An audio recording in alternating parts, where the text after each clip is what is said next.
Chapter 1. Vortex Chōgen received an electronic voice in his mind. It was the manifestation of a unique ability. To his astonishment, just as he awakened the memories of his past life, this extraordinary gift made its appearance. It undoubtedly served as the finest congratulatory gesture for his ascension to the leader of the Vortex Clan. With a firm resolution, Vortex Chōgen confirmed in his mind, "Join."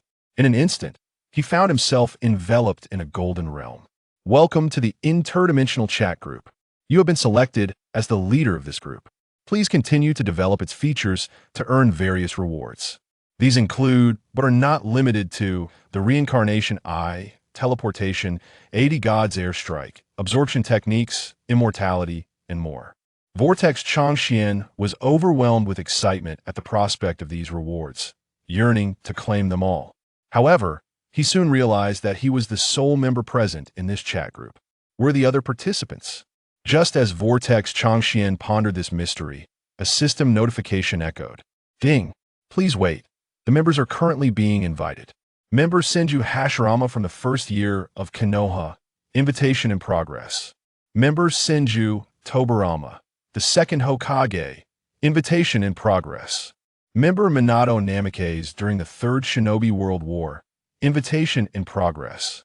Upon reading the text that appeared before him, Vortex Chōgen instantly comprehended the reason behind the name Interdimensional Chat Group.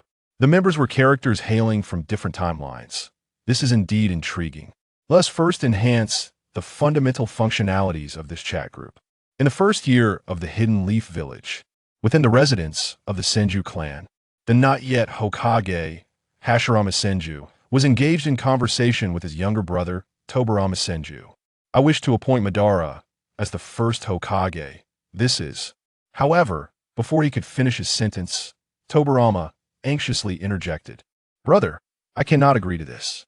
Not only do I disagree, but the other prominent clans would also oppose Madara's ascension to Hokage. Just look at Madara's arrogant and indifferent demeanor. Which clan would support him? As Hashirama sought to advocate for Madara, he suddenly sensed a chakra presence outside the window. He promptly approached the window, but saw no figure, only a single green leaf on the ground. A wave of shock washed over him. Had Madara been here just now? At that moment, a mechanical voice resonated in Hashirama's mind. Hashirama Senju, you are invited to join the interdimensional chat group. Will you accept? Startled by the electronic voice, Hashirama paused for a moment. He scanned his surroundings but found nothing amiss. Turning to his brother Tobirama, he inquired, Tobirama, did you hear a prompt sound? Seeing the grave expression on his elder brother's face, Tobirama shook his head and expressed concern. No. What is the matter? Upon hearing his brother Senju Tobirama's words, Senju Hashirama refrained from further inquiry.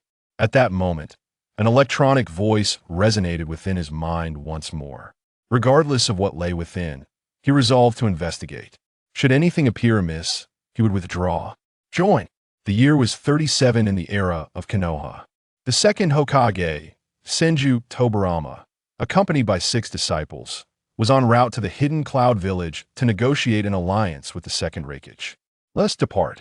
Sarutobi Hizashi, Shimura Dans, Uchiha Kagami, and the other disciples nodded in agreement.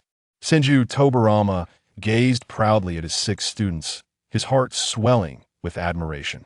They executed their tasks with efficiency, their abilities rapidly advancing. Given time, they would undoubtedly emerge as formidable ninjas in Konoha. Just as the second Hokage reveled in his joy, an electronic voice suddenly echoed in his mind. Second Hokage, Senju Tobirama, you are invited to join a cross-dimensional chat. Will you accept? Senju Tobirama, astonished, glanced around him. Who is speaking? This peculiar occurrence immediately prompted Sarutobi Hizashi, Shimura Dans, and Uchiha Kagami to enter a state of alertness. Perplexed by the absence of any detectable chakra, Senju Tobirama inquired of his 6 disciples, did any of you hear a voice? The 6 disciples exchanged bewildered glances, each shaking their heads in unison. At that moment, the voice resounded in his mind once again. The second Hokage, Senju Tobirama, contemplated. Since he was the only one invited, so be it. I shall join and observe the situation. Should anything seem amiss, I can swiftly escape using the Flying Thunder God technique. With this thought, he made his decision. Join. In the 47th year of Konoha, within a dense green bamboo forest near the Kaminaraman Bridge, Namikaze Minato was preparing to split into two teams with his students, Hatake Kakashi, Uchiha Obito, and Noira Rin, to carry out mission. Before they parted ways, Minato, as their guiding teacher, earnestly imparted his wisdom to the three disciples. Just as he was about to signal their separation, a voice resonated in his mind. Namikaze Minato, you are invited to join the interdimensional chat group. Will you accept? This sudden announcement left Minato astonished. He sensed his surroundings, but found no sign of any time-traveling ninja. His three students seemed oblivious to the voice as well. An interdimensional chat group? A gathering of individuals from various timelines engaging in conversation? Realizing the potential of this opportunity, Minato decisively chose to participate. Join. Welcome Senju Hashirama to the chat group. You have earned 10,000 points. Welcome Senju Tobirama to the chat group. You have earned 10,000 points. Welcome Namikaze Minato to the chat group. You have earned 10,000 points. As Senju Hashirama, newly joined, beheld the world illuminated in golden light, he exclaimed in wonder, "This place is truly enchanting." Desiring to explore further, I caught sight of a familiar figure. Tobirama. I had just inquired whether my brother, Senju Tobirama, had heard that voice. As I turned, my brother Senju Tobirama followed closely behind. A flicker of doubt crossed Senju Hashirama's mind. Yet, he couldn't suppress his excitement. Behind him, Senju Tobirama, who had just entered, inquired in astonishment. "Brother, how is it that you are here? Hadn't elder brother Senju Hashirama already passed away? How could he possibly be present? Could it be that this is a world of illusions, where someone has transformed into his elder brother's likeness?" Considering this possibility, Senju Tobirama was about to voice his questions. "First Hokage-sama, Second Hokage-sama, you're both here?" Namikaze Minato, who had entered right after, was utterly astonished to see the two figures before him. It was unimaginable that this cross-temporal chat group could genuinely bring the deceased into this realm. It was beyond comprehension. Senju Hashirama gazed at Namikaze Minato with a puzzled expression. "Who are you?" "You have mistaken my title. I am not yet Hokage." Senju Tobirama appeared skeptical. "Brother, you're indeed my elder brother Senju Hashirama, correct?" Senju Hashirama found the words of his brother, Senju Tobirama, rather perplexing. "Indeed, I am Senju Hashirama, and you are my brother Senju Tobirama." "What is the matter?" Senju Tobirama spoke plainly, no longer beating around the bush. "My elder brother, Senju Hashirama, is the first Hokage and has already passed away." Senju Hashirama was momentarily taken aback. He was very much alive. Why was his brother, Tobirama, saying such things? At that moment, Hashirama composed himself and noticed the peculiar demeanor of his brother before him. He appeared more mature, composed, and somber. In truth, he seemed somewhat aged. "Are you not Tobirama?" Yet the figure before him was unmistakably his brother, Senju Tobirama. Even their chakra affinities were identical. However, the age was distinctly different from that of his younger brother. The calm and sagacious Hashirama, along with the observant Minato Namikaze beside him, understood the situation at hand. Just as they were about to speak, a vivid red figure appeared before them, instantly capturing the attention of all three. "Who are you? That striking red hair, are you a member of the Uzumaki clan?" Uzumaki Chōgen smiled at the trio. "I am Uzumaki Chōgen, the leader of the Uzumaki clan, and also the administrator of this interdimensional chat group. If you have any inquiries, please feel free to ask." Hashirama, gazing at the remarkably youthful and handsome Uzumaki Chōgen, inquired with curiosity. "Wait, the leader of the Uzumaki clan is Uzumaki Mido." Hashirama was aware that the clan leader, Uzumaki Mido, was a senior figure with silver hair. Vortex Chōgen gazed at the bewildered Senju Hashirama and spoke. "We are situated in disparate temporal realms. The progression of the shinobi world, as witnessed by Minato Namikaze, remains consistent. It is merely the timelines of our respective realms that diverge. The timeline of the world I currently inhabit coincides with the period when the second Hokage, Tobirama Senju, is forging an alliance with the hidden Cloud Village. Upon hearing this, Hashirama's confusion dissipated. Minato, upon catching the latter part of the statement, gasped in astonishment. An alliance between Konoha and the hidden Cloud Village? That cannot be. As he spoke, his gaze shifted towards Tobirama's Senju, who was standing beside him. Tobirama's heart sank at the implication. Observing Minato's struggle to articulate his thoughts, Vortex Chōgen continued. The second Hokage, Tobirama Senju, perishes during this alliance with the hidden Cloud Village. Tobirama's eyes widened in disbelief. How can this be possible? He possessed an arsenal of jutsu, including the Flying Thunder God technique, water release techniques, shadow clone jutsu, and Edo Tensei. Moreover, his 6 disciples were equally formidable. How could he possibly fall during this alliance? Vortex Chōgen elucidated the cause. The brothers Qin and Jin from the hidden Cloud Village rebelled during the alliance meeting, slaying the second Hokage and launching a surprise attack that gravely injured you. In an effort to safeguard your disciples' retreat, you valiantly held the rear and ultimately fell to the hands of Qin and Jin. Even though he understood that the person before him was not his brother Senju Tobirama from his own timeline, Senju Hashirama could not help but speak up. Tobirama, you have been exceedingly careless. Given his knowledge of Tobirama's character and abilities, he should not have met such an untimely demise. He had been overly complacent and negligent in his defenses. The second Hokage, Senju Tobirama, could hardly fathom that he, a master of cunning and strategy, would fall victim to the ambush of the 2 assailants, Kinkaku and Ginkaku. This was a profound embarrassment. Upon hearing Vortex Chōgen's clarity regarding the events, Minato Namikaze expressed his confusion. Isn't the group leader currently in the midst of forming an alliance with the second Hokage, Senju Tobirama? How could he possibly be aware of the events that transpired afterward? The swirling Vortex, Chōgen, smiled as he spoke. I'm the group leader. I possess knowledge not only of events that transpired in the ninja world, but also of certain occurrences that are yet to unfold.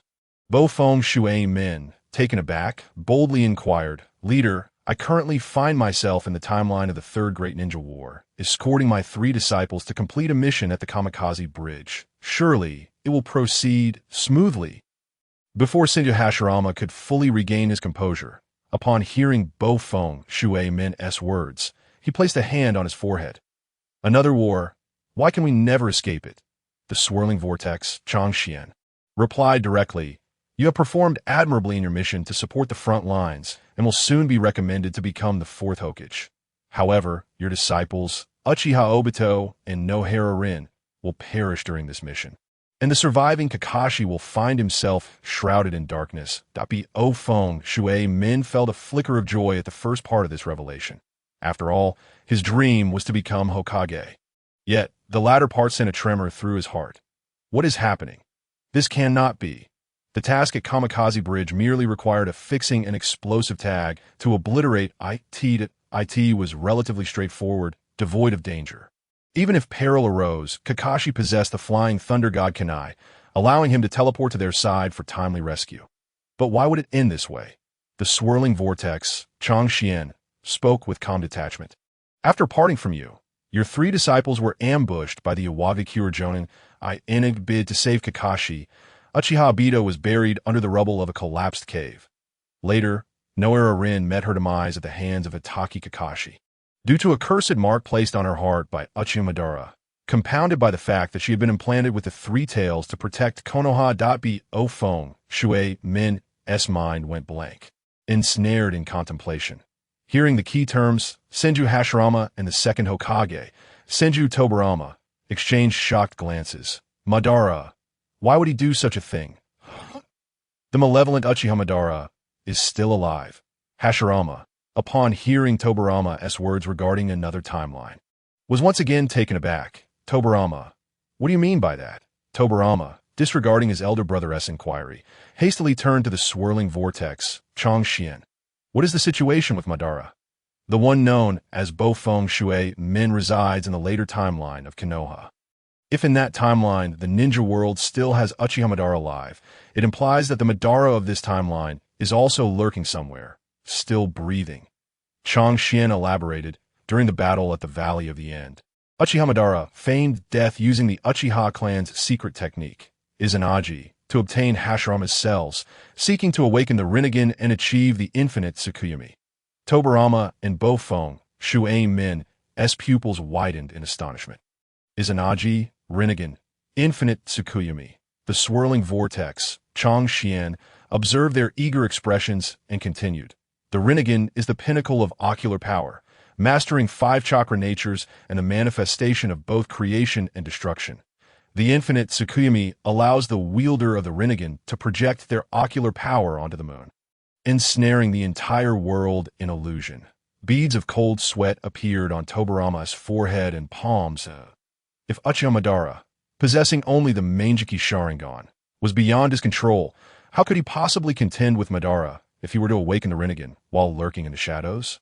The Uchiha clan truly deserved their reputation for malevolence, hiding such formidable and insane techniques, aiming to plunge the entire ninja world into illusions under his manipulation. Truly a madman. Meanwhile, Hashirama, listening to their discourse, was utterly bewildered. "Leader, what do you mean by Madara feigning death? How does this come to pass?" More than the concepts of Rinnegan and infinite Tsukuyomi, Hashirama was far more concerned about his friend, Uchiha Madara's fate. Meeting Hashirama's anxious gaze, Chōgen replied, "In the second year of Konoha, Uchiha Madara will depart from the village that a few years later he will orchestrate the Nine Tails attack on Konoha as the first Hokage. You will be compelled to slay Uchiha Madara to protect the village. Yet, all of this is merely a part of Uchiha Madara's scheme aimed at awakening the Rinnegan through your Hashirama cells." Hashirama, in disbelief, turned to Tobirama and Bofeng Shuei Min. They both nodded, affirming the truth of Chōgen's words. "Why is this happening?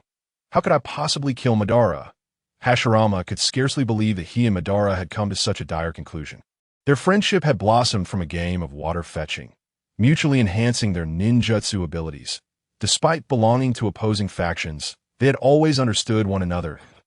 In the subsequent Great War, they had even forged a handshake and jointly founded Konoha. Unable to endure his elder brother's heartbroken demeanor, Tobirama interjected, "Brother, Madara is not worthy of pity. He is dead."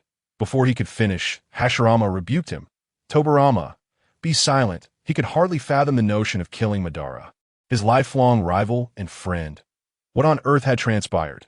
As the swirling vortex, Chōgen prepared to clarify, the cross-temporal chat group system interface suddenly popped up. Task: please enhance the cross-temporal chat group module by developing a new feature. Reward: God-level flying thunder god technique, God-level malicious perception ability, supermassive Rasengan. It appeared the system had dispatched a task, perhaps noting his prolonged inaction. However, developing a new feature was not an insurmountable challenge. He never imagined that his past life as a programmer would follow him into this one. Fortunately, the reward seemed quite promising. What new feature should be developed? The swirling vortex, Chōgen, pondered while listening to Hashirama's inquiries. An excellent idea struck him: time travel, allowing individuals to traverse time and witness future events firsthand. Experiencing future events in person would surely convey the essence more clearly than mere words. He began programming within the cross-temporal chat group. Meanwhile, Tobirama and Bofeng Shuei Min watched in silence, unsure of what to say. Moments later, the swirling vortex, Chōgen, turned to Hashirama. "Lord Hashirama, for the expenditure of 10,000 points, you may personally visit the future to uncover the truth. Would you care to experience it?" Hashirama, still enshrouded in grief, immediately inquired, "What do you mean 10,000 points? How can I go to the future?" Tobirama and Bofeng Shuei Min shared the same confusion, awaiting an explanation. "You three are exceedingly fortunate, as you are among the first batch of members invited to the cross-temporal chat group, and have been generously gifted 10,000 points. These points can temporarily be used to modify your nickname and avatar within the chat group, that I will gradually enhance the features of the cross-temporal chat group, such as video websites, video calls, interdimensional shopping, and cross-temporal support." Upon hearing this, Tobirama immediately asked, "Is there a way to earn more points?" The swirling vortex, Chōgen, replied, "Daily check-ins, engaging in conversation, uploading materials, and completing tasks will yield varying amounts of points each month based on the leaderboard." After processing this information, The three men let out a collective sigh. These points are indeed hard to come by. Nevertheless, despite the challenges, Hashirama declared, "Leader, I still wish to see the future and understand what transpired with Madara." Upon hearing his elder brother Senju Hashirama's words, Senju Tobirama immediately intervened. "Brother, you are well aware of Madara's temperament. Why must we pursue this further?" Senju Hashirama halted Tobirama's discourse. Although the expenditure of these 10,000 points was significant, the weight Madara held in his heart far surpassed that amount. With the recent reconciliation with Madara, and before he had fully turned his back on Konoha, there was still time to comprehend why their future had led to such a conclusion. Vortex Nagato smiled and remarked, "Lord Hashirama, beneath this azure screen lies a time travel button labeled Trade Points. Are you certain you wish to proceed?" With his previous experience as a programmer, he had swiftly developed a new function within the system. After attentively listening to Nagato, Senju Hashirama saw the prompt for trading 10,000 points and pressed confirm. In an instant, he vanished into the Golden Realm. Witnessing his elder brother's departure, Senju Tobirama felt a pang of concern. Nagato, catching the unease in Tobirama's eyes, reassured him, "Fear not to be wide away. Would you also like to glimpse the future?" Senju Tobirama coldly declined. "What a jest, I've already gleaned my future through our conversation. Why would I squander 10,000 points merely to witness my own demise at the hands of Kinkaku and Jinkaku? I am not foolish enough to inflict such anguish upon myself." Boff Minato also chuckled, declining the offer. While he was indeed curious about the future of the ninja world, the cost of 10,000 points seemed disproportionate. He had already obtained some insights from their chat, which had somewhat satisfied his curiosity. He resolved to wait for the group leader to enhance the chat's functionalities before utilizing those points, striving to maximize their worth, as acquiring such points was no easy feat having activated the time travel function. Senju Hashirama found himself in the future of his own timeline within the ninja world. He observed himself as the first Hokage, walking alongside Madara through the streets of Konoha, warmly embraced by the villagers. He witnessed Madara attempting to assist a fallen little girl, only to frighten her into tears. He also glimpsed the conversation between himself and Madara in the main hall of the Uchiha clan shrine. Noting how Madara urged the Uchiha to leave, only to be met with silence and solitude as he departed Konoha in sorrow. Additionally, he witnessed Madara using Genjutsu to control the Nine Tails, engaging in a fierce battle against him at the Valley of the End for 3 days and nights, ultimately having to inflict a grievous wound upon Madara from behind. As an observer, Senju Hashirama understood that Madara had earnestly endeavored to extend goodwill towards the villagers, ninjas, and his clan, yet he remained unrecognized. Even the future version of himself had gradually sacrificed Madara for the village's sake, unwittingly pushing him to the brink of extremity. Having experienced this future through the chat group S function, he resolved to alter the course of events while everything was still malleable. In the next moment, Senju Hashirama returned to the cross-temporal chat group. "Brother, how did it go?" Fresh from his encounter with the future, Senju Hashirama was still reeling from the experience. Observing the weariness etched on his brother's face, Senju Tobirama realized that Hashirama had indeed traversed the future, which reminded him of their elder brother who had passed away in this timeline. Bearing the same expression after killing Madara, his brow furrowed, eyes weary, Hashirama had lost the ability to laugh wholeheartedly until the birth of his granddaughter Tsunade brought him a flicker of joy. Tobirama recognized that Hashirama harbored deep-seated guilt, remorse, and nostalgia for Madara. Otherwise, how could the one possessing Hashirama's cells and sage abilities have succumbed so swiftly?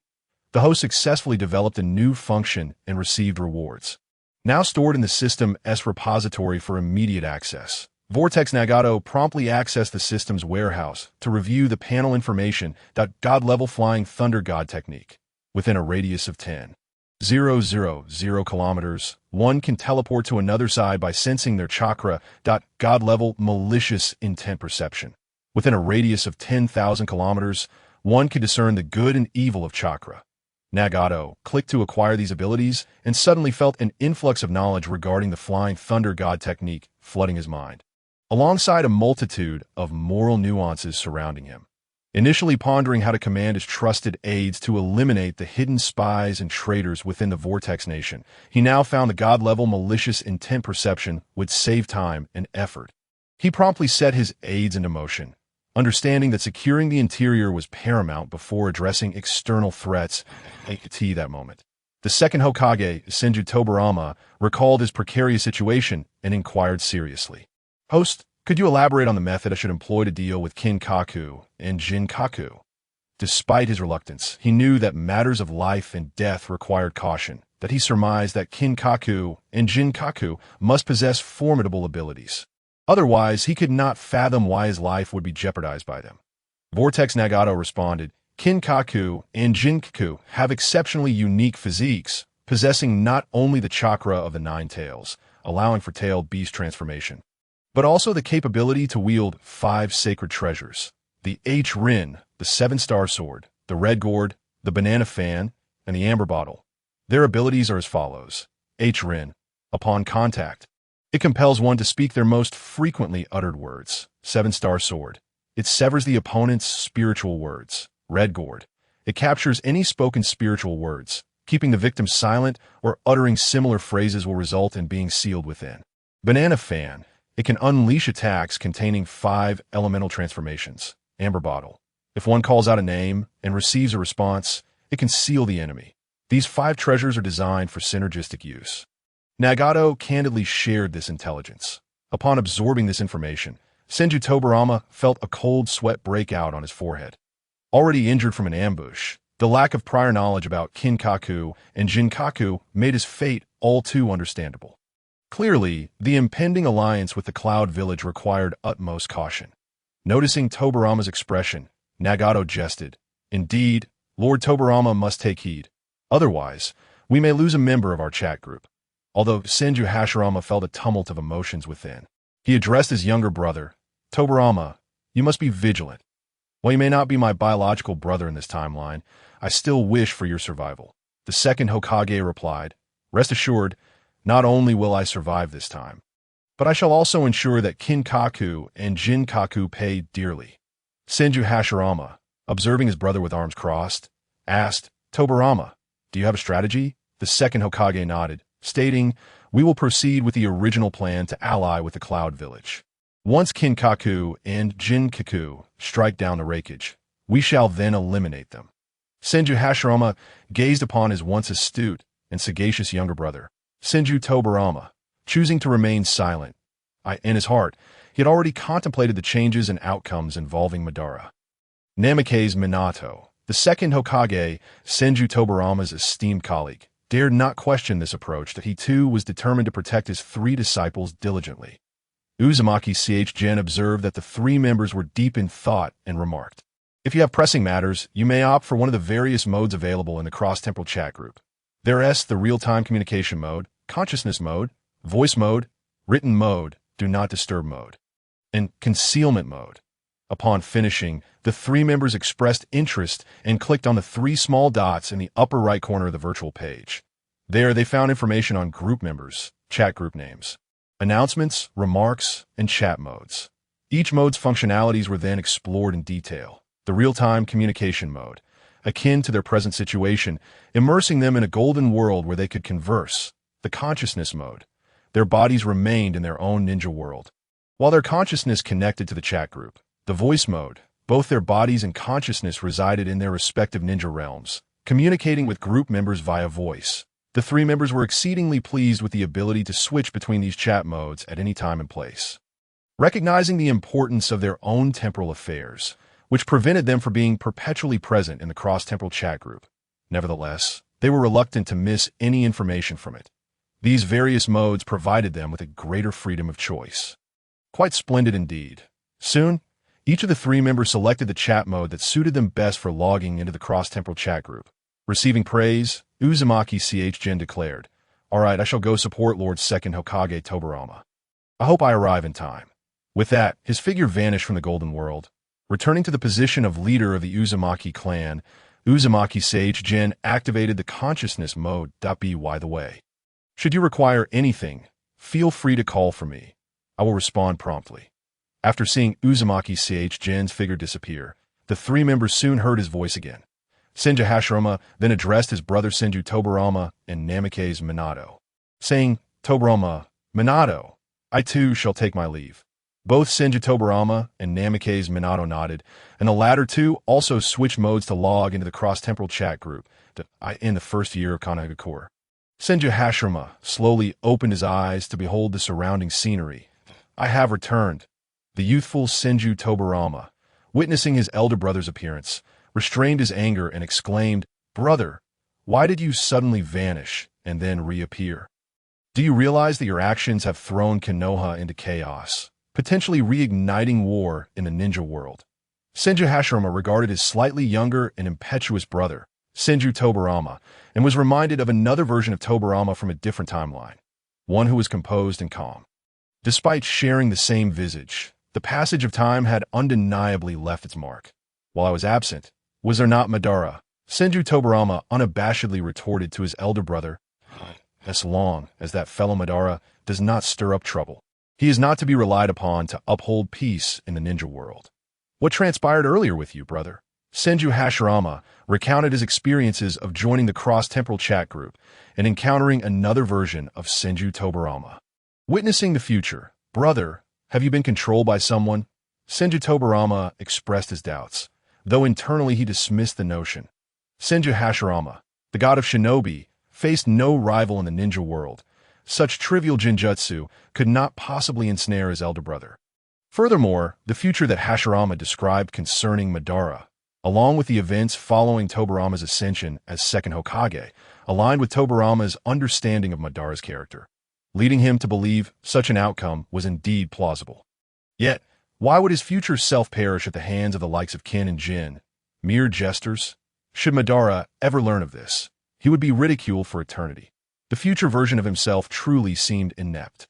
If given the chance to enter that chat group, he would certainly unleash a torrent of scorn. "Tobirama, I have thoroughly pondered this matter." Upon hearing his elder brother's solemn words, Senju Tobirama's heart sank. "Brother, you are not contemplating pushing Madara to become the first Hokage, are you?" Previously, Hashirama had intended to recommend Madara for the role of first Hokage. Now, armed with knowledge of the future and Madara's eventual fate, Tobirama understood that even if the citizens of the Land of Fire and the village protested, Hashirama's steadfast nature would make any deviation from his decision impossible.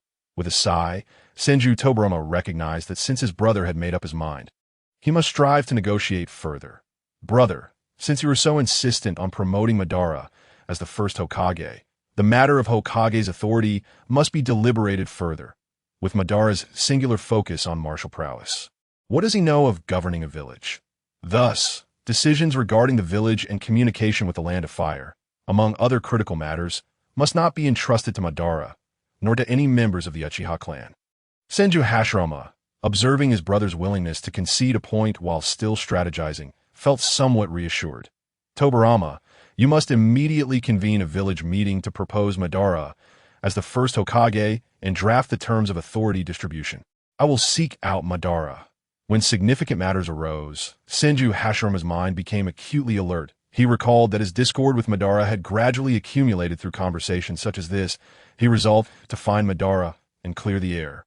After relaying his intentions to Senju Tobirama, he departed. Senju Tobirama sighed. "Lord Hokage, you have returned." Sarutobi Hiruzen, who had been waiting in the office, beamed upon seeing the figure of the second Hokage, Senju Tobirama. The 6 disciples were astonished to witness their teacher suddenly vanish before their eyes, initially fearing that he had been abducted. However, they quickly surmised, given Senju Tobirama's capabilities, that such a thing was implausible. He must have had urgent business that necessitated his use of the Flying Thunder God technique. Yet, it would have been courteous for him to inform them. Without elaborating further, the second Hokage, Senju Tobirama, addressed his 6 disciples with gravitas, a last-minute change of plans. "Hiruzen, Danzo, Mito, and Koharu will accompany me. The rest of you, prepare some medical supplies." The 6 disciples exchanged bewildered glances at the second Hokage's directive. Initially, they had been informed that all 6 would accompany him. Why then were only 4 chosen? What was it that necessitated leaving Kagami and Akimichi behind? Each disciple harbored their own thoughts, but dared not question their teacher's decision. Kagami, Akimichi, ensure you have the Flying Thunder God technique ready. Confused, Uchiha Kagami and Akimichi take wind approach to confirm with the Second Hokage.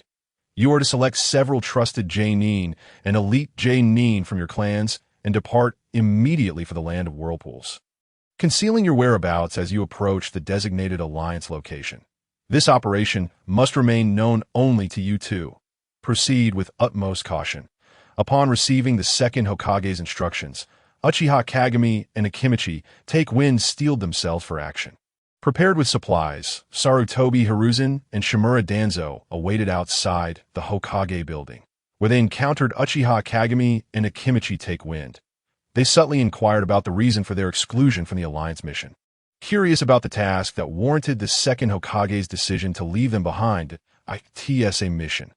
Although Sarutobi Hiruzen and Shimura Danzo were eager to learn more about the task, they understood the necessity of secrecy regarding ninja assignments. Until next time, we shall gather at the main gate. Having spoken, Sarutobi Hizashi and Shimura Danzo swiftly made their way towards the gates of Konoha.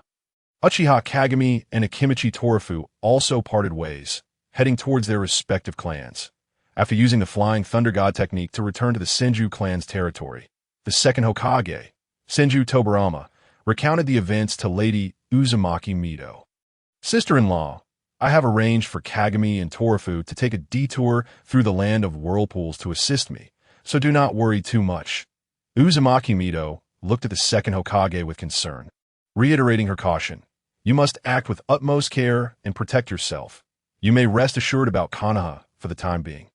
Additionally, please have the team heading to the land of whirlpools deliver a letter to the clan leader, inquiring whether they would be willing to relocate to Konoha. Mido's apprehensions about Tobirama's future weighed heavily on her heart. The fate of the Uzumaki clan was inextricably intertwined with that of Konoha, or more precisely, with the Senju clan. Without Tobirama's protection, the Uzumaki clan might fall prey to the machinations of other hidden villages. She hoped that the Uzumaki clan could migrate to Konoha or at least settle nearby. For the distance between the land of whirlpools and Konoha was considerable. Should other hidden villages unite to wage war against both Konoha and the land of whirlpools, Konoha would lack the resources to offer substantial aid to the latter, risking its annihilation. The Second Hokage understood his sister-in-law's concerns. Had the Uzumaki clan leader been amenable to relocating, they would have already done so during his elder brother's tenure as the first Hokage. Very well, sister-in-law. I shall take my leave. With that, the Second Hokage vanished in an instant, reappearing at the gates of Konoha, where he found his 4 disciples awaiting him. Without further ado, he declared, "Let us depart." In the blink of an eye, he returned to the small grove, where he patted Kakashi on the shoulder, preparing to speak. Just as he was about to utter a word, Kakashi, having sensed his teacher's chakra a moment earlier, turned around and calmly called out, "Teacher Minato." A momentary delay in reaction from Obito had him rushing forward to embrace Minato. "Teacher Minato, why did you suddenly teleport without a word? We were afraid to leave for our mission." Obito lamented Minato's abrupt arrival. Minato ruffled Obito's hair and replied, "I apologize for worrying you. Previously, we encountered scouts sent by a Wagakure. Now, you will face a coordinated assault from a Wagakure's elite shinobi, so you must unite and proceed with caution." Kakashi and the others nodded solemnly in agreement. "Now, disperse." Meanwhile, Uzumaki Nagahiro was listening to reports from his subordinates. All spies from other hidden villages stationed throughout the land of whirlpools had been withdrawn, and some of the Uzumaki clan members who had provided intelligence to these villages have been apprehended. Well done on this front. Additionally, inform the Sealing Barrier Division to begin strict surveillance of personnel movements within the land of whirlpools, and ensure that all gatekeepers rigorously control the identities of those entering and exiting. Upon hearing their leader's instructions, the subordinates promptly set off to execute them. Once everything was in order, Uzumaki Nagahiro executed a shadow clone technique and immediately employed the god-level Flying Thunder God technique, scanning for information within a 10,000-kilometer radius, including chakra attributes, identities, and locations. After a considerable time, he finally locked onto a target, ready to teleport. In the blink of an eye, he found himself in a dense forest. Uzumaki Nagahiro activated his sensory technique and detected a group of ninjas hastily making their way in his direction.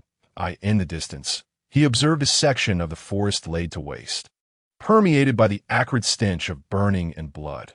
Furrowing his brow, he cautiously concealed his chakra and advanced, discovering the battered corpse of the second Hokage, Senju Tobirama, who had exhausted his chakra. After carefully scanning the surroundings, he discerned no presence of Kimogakure ninjas. Unfazed, Uzumaki Nagahiro promptly set off in pursuit of Sarutobi Hizashi and Shimura Danzo, along with their 6 companions. It is a pity for the second Hokage. Tobirama, I hope to save Uchiha Kagami. What has happened to Kagami? Your esteemed disciple, Uchiha Kagami, sacrificed himself to cover the retreat of Sarutobi Hizashi and Shimura Danzo. How could this transpire, Tobirama? You have taken a member of the Uchiha clan as your disciple. Kagami has transcended the limitations of his clan, embodying the will of fire, and excels in strength and intellect. Among my 3 disciples, there is also a member of the Uchiha clan who persistently yearns to become Hokage. The Uchiha clan has integrated well with the village. That is commendable. I wonder how the Senju clan fares. Rest assured, brother, Tobirama, you have done well. What does that mean, Minato? What is commendable? After the outbreak of the subsequent Ninja World War, the Senju clan vanished. The Senju clan is a vast family. How could they possibly face extinction? What? The Senju clan was annihilated. This is largely due to the actions of your 2 disciples after your demise. Your students are to be Hizashi ascended as the 3rd Hokage, while Shimura Danzo served as his advisor.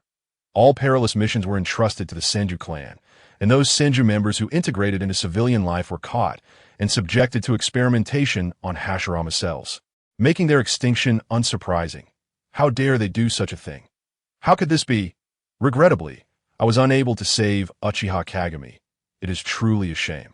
Sensing that Shimura Danzo, Sarutobi Hizashi, Uzumaki Mito, and Narashikaku had not yet fled far, he resolved to eliminate them to prevent their return to Konoha, where they might ascend to Hokage and conspire to unite the other hidden villages against the Land of Whirlpools.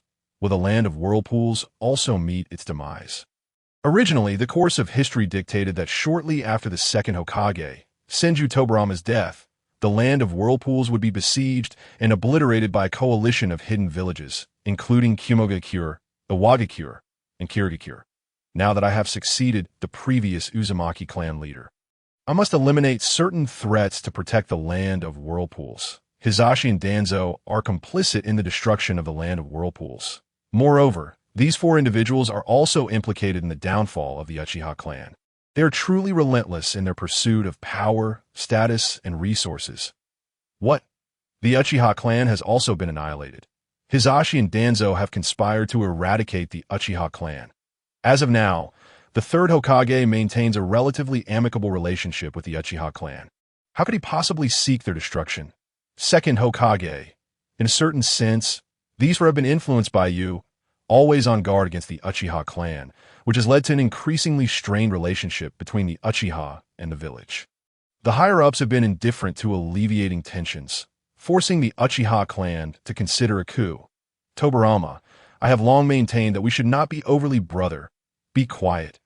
While I have considered the Uchiha clan to be malevolent, I have never contemplated their eradication. On the contrary, I sought to establish a security force that would allow the Uchiha clan to utilize their abilities harmoniously with the village.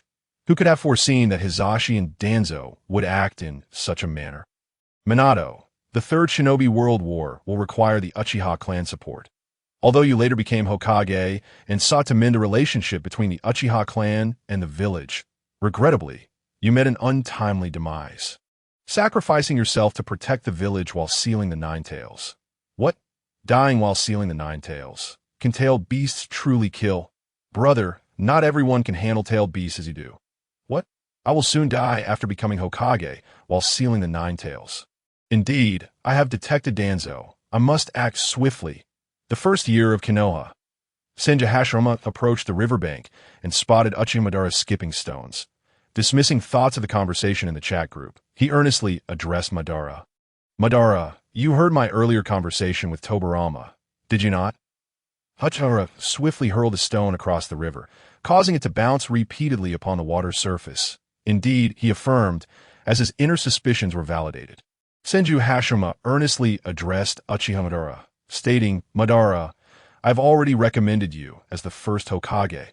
Upon hearing this, Madara did not exhibit much enthusiasm, countering Hashirama's assertion. "Hashirama, the village and the prominent clans will only recognize you as the first Hokage."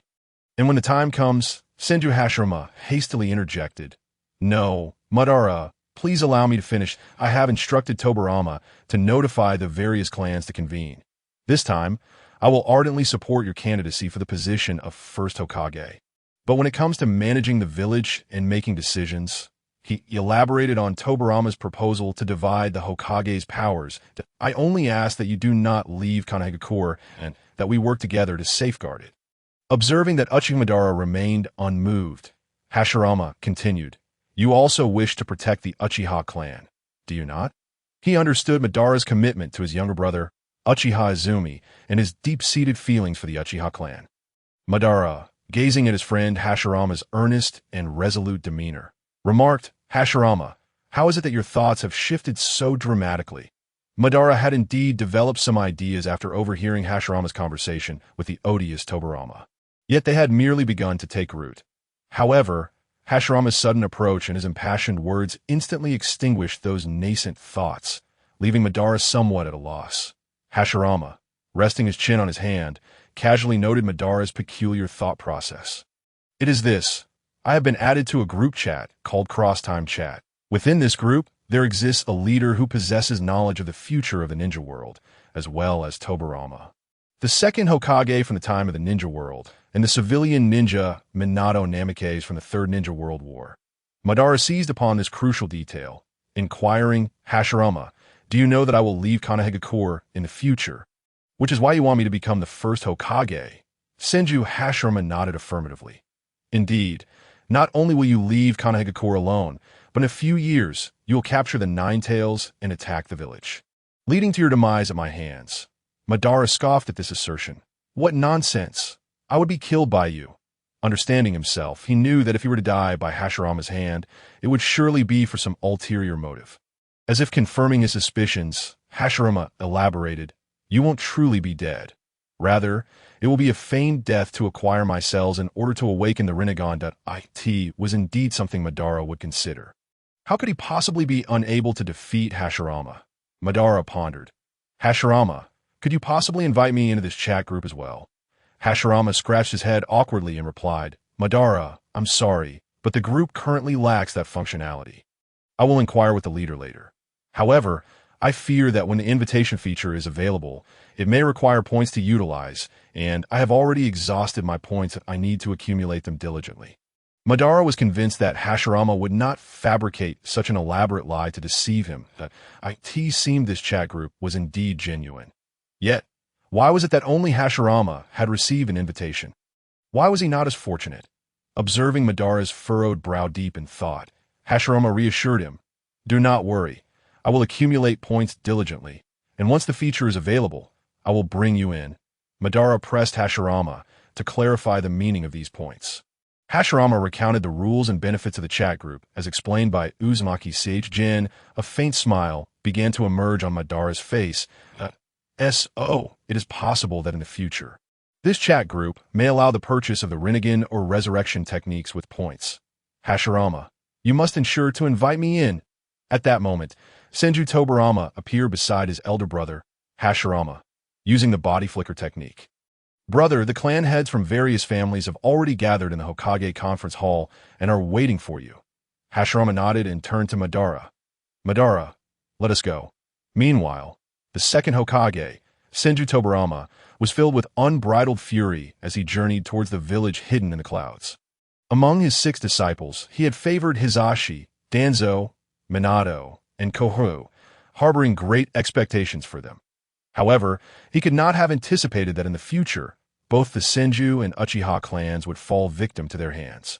The Senju clan was his own family, while the Uchiha clan belonged to his companion, Uchiha Kagami. Both clans had sacrificed themselves for their sake. Not only had they failed to secure benefits for the Senju and Uchiha clans, But they had also schemed to obliterate them. How dared they act in such a manner? The second Hokage, Senju Tobirama, began to doubt whether he had failed in his duty as a teacher. Were they merely adept at concealing their true desires from him?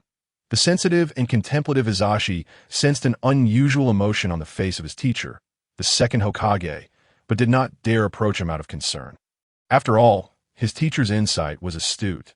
The cunning Danzo also chose to remain silent, following along quietly. As for Minato Namikaze, he was still in shock over the revelations regarding the future from the chat group. But he kept his focus on the present, silently trailing behind his three disciples toward the Kamikaze Bridge. He observed Kakashi and Obito being ambushed by a Wagakure's boulders and flames. Rin was also seized at that moment. Seeing this, Minato quickly dispatched a shadow clone to pursue. However, he did not intervene in the ongoing disputes between his two disciples.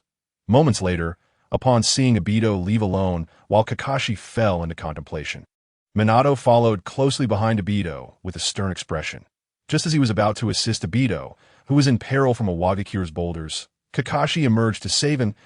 The moment Kakashi was about to rescue Obito from a grievous wound to his left eye, Minato intervened, swiftly eliminating a Wagakure's Jonin. Minato-sensei, you've arrived! Obito exclaimed, surprised by Minato's presence, a smile breaking upon his face. Minato patted Obito on the shoulder, saying, Obito, you did well. Obito scratched the back of his head, his expression filled with urgency.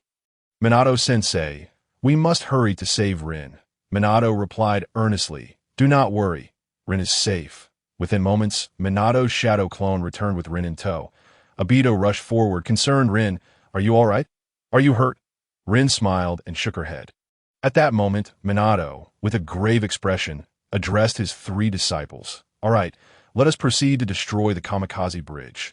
Kakashi, Obito, and Rin quickly gathered their composure and followed their teacher. Along the way, Minato recounted their battle against the Jonin from a Wagakure. Kakashi's eyes would be injured protecting me.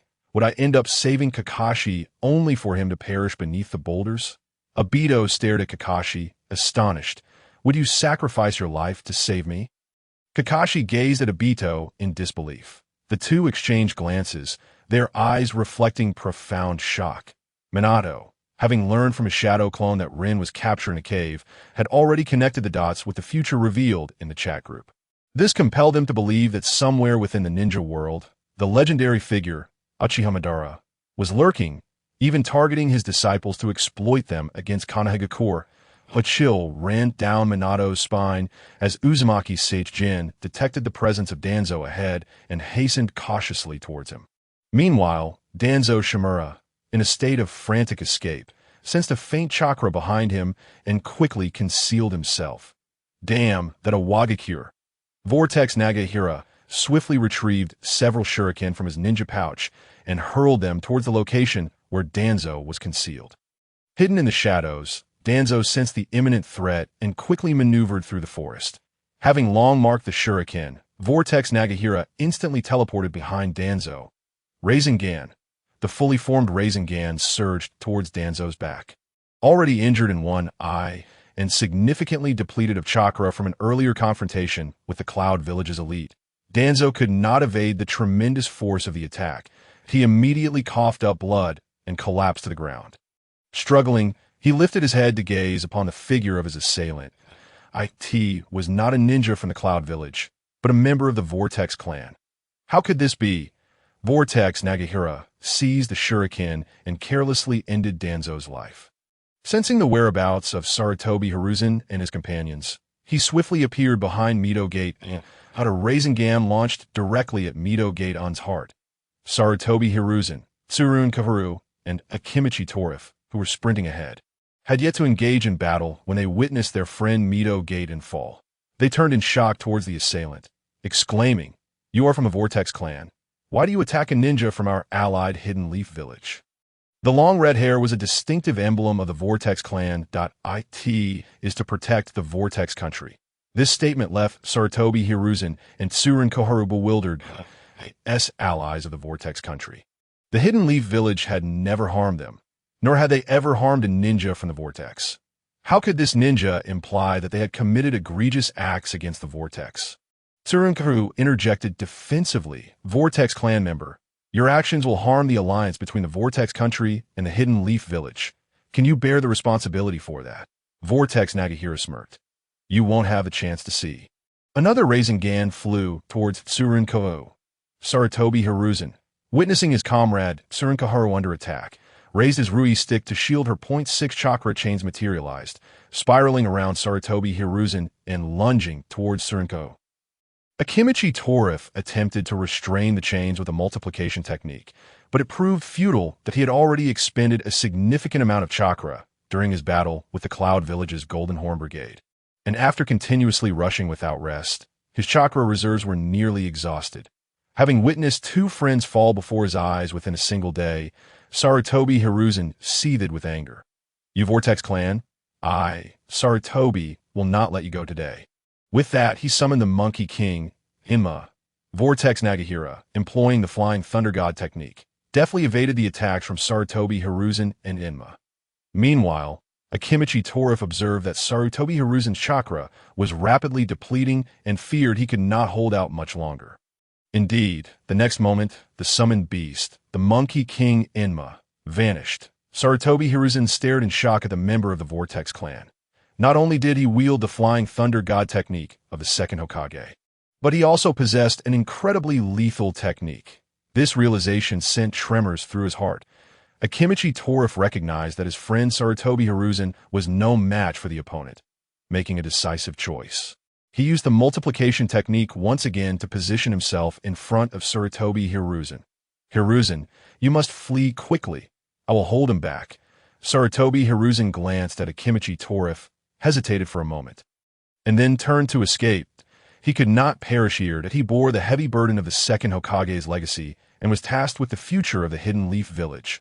Seeing Sarutobi Hiruzen flee, Vortex Nagahira teleported. Hiruzen, you cannot escape.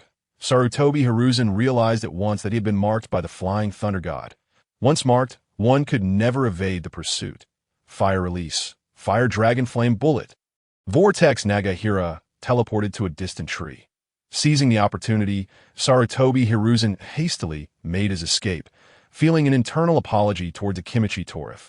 With his chakra entirely depleted and unable to move, Akimichi Torif held no grievance against Sarutobi Hiruzen's decision.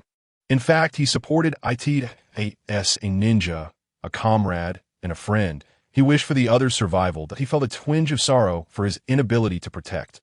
Vortex Nagahira looked down upon Sarutobi Hiruzen's choice to abandon his comrade for self-preservation. Hiruzen, your teacher, the Second Hokage Tobirama, and your companion Uchiha Kagami sacrificed themselves for their disciples and friends, yet you forsake your comrades to survive. Do you not feel guilt when you meet them in the afterlife? Infuriated, Sarutobi Hiruzen halted and confronted Vortex Nagahira. Nonsense. Come and face me. Vortex Nagahira watched Sarutobi Hiruzen leap from tree to tree like an acrobat. Unfazed, he threw a shuriken. Sarutobi Hiruzen, wary of the shuriken's Flying Thunder God marking, declared, your trick is futile. Vortex Nagahira unleashed another Rasengan. Earth Release. Earth Flow Rampart. Sarutobi Hiruzen immediately erected a sturdy earthen wall with his chakra to deflect the Rasengan's assault. The next moment, a shuriken pierced through Sarutobi Hiruzen's heart from behind. Gazing at the shuriken embedded in his chest, blood dripped steadily from it, pooling on the ground and filling the air with a metallic scent. Go join your friend Shimura Danzo, Vortex Nagahira said as he pushed Sarutobi Hiruzen's lifeless body to the ground and teleported to Akimichi Torif's side. He produced a sealing scroll and sealed a portion of his memories within it before hastily departing the scene. Vortex Nagahira. Finally, I have dealt with this Konoha F4. Senju Hashirama. Konoha F4? What is this title? Second Hokage, Senju Tobirama. It cannot be what I think it is, can it? Vortex Nagahira. Sarutobi Hiruzen, Shimura Danzo, Mito Gaidun, and Tsurunkuru are the four individuals being ridiculed as Konoha F4. Fearful of death, craving power, seeking fame and fortune, and forgetting loyalty, Senju Hashirama. Will killing them throw Konoha into chaos? Second Hokage, Senju Tobirama. Group leader, What other misdeeds have my four disciples committed? Vortex Nagahira. Rest assured. Lord Hashirama, without those four, Konoha will only thrive. Just wait, Second Hokage. Originally, Vortex Nagahira intended to enumerate the transgressions of the four to the Second Hokage, but at that moment, the system assigned him a new task. It was time to introduce a new feature to enhance the chat group interface, that he decided to create a Bilibili-like video platform, where not only could members view Naruto episodes and various Naruto video edits, but they could also upload their own videos. With this in mind, Vortex Nagahira immediately set to work, his fingers flying across the keyboard. Meanwhile, in the first year of the Hidden Leaf Village's Ninja World timeline, the heads of various clans summoned for a meeting were taking their seats. Noticing that Hashirama and Tobirama had yet to arrive, the clan leaders whispered among themselves. Did Lord Hashirama ask Lord Tobirama to notify us for a meeting? Is there something of importance? The Hokage position has already been established. There have been no significant events recently. We shall soon find out. Here come Lord Hashirama and Uchiha Madara. The clan leaders present felt a twinge of unease as they observed Lord Hashirama entering alongside Uchiha Madara. Senju Hashirama wasted no time and solemnly declared, I have gathered all of you, leaders of the Hidden Leaf Village clans, to seek your unanimous support for Madara as the next Hokage. Yes, as soon as the words fell, an uproar erupted among the clan leaders of Konoha village. Lord Hashirama, has not the position of Hokage already been established? What is this? Lord Madara was to be the first Hokage. So why? We have all agreed upon this. It has been firmly established, yet now it must be altered. The clan leaders of Konoha village were eager to rise and oppose Uchiha Madara's ascension as the first Hokage. However, upon seeing Lord Hashirama's resolute expression, which brooked no dissent, their resolve wavered. Madara, standing beside Hashirama with his arms crossed, cast a haughty, disdainful gaze upon those present. In that moment, even the words of opposition that lingered on their lips turned into hesitation. Hashirama had anticipated such a scenario and addressed the clan leaders earnestly. All of you joined the great family of Konoha because of the powerful alliance between the Senju and Uchiha clans. Thus, the position of the first Hokage should rightfully belong to either clan.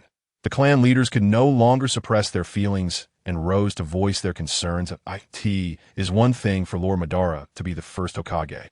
However, managing the village is an entirely different matter. Yes, without the strong support of the villagers, the cohesion of Konoha would falter. Moreover, the daimyo of the Fire Country is not entirely in favor, seeing the clan leaders reject his proposal with various reasons. Hashirama sincerely replied, I will personally persuade both the village and the daimyo. I implore each of you to recognize Madara as the first Hokage. I beseech you. The clan leaders felt a surge of trepidation at Hashirama's humble request. Could it be that he had some pressing matter that necessitated Madara's ascension to Hokage? Yet, considering Madara's character and the Uchiha clan's arrogance, how would they coexist? Would life in Konoha become fraught with conflict and strife? The clan leaders fell into a contemplative silence. Hashirama then encouraged Madara to speak.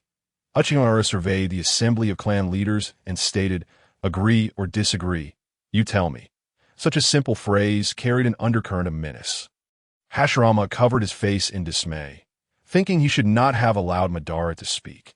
Observing the situation, Tobirama, his younger brother standing behind him, quickly interjected, brother's nomination of Madara as Hokage is merely to ensure that he and my brother work together to better protect Konoha.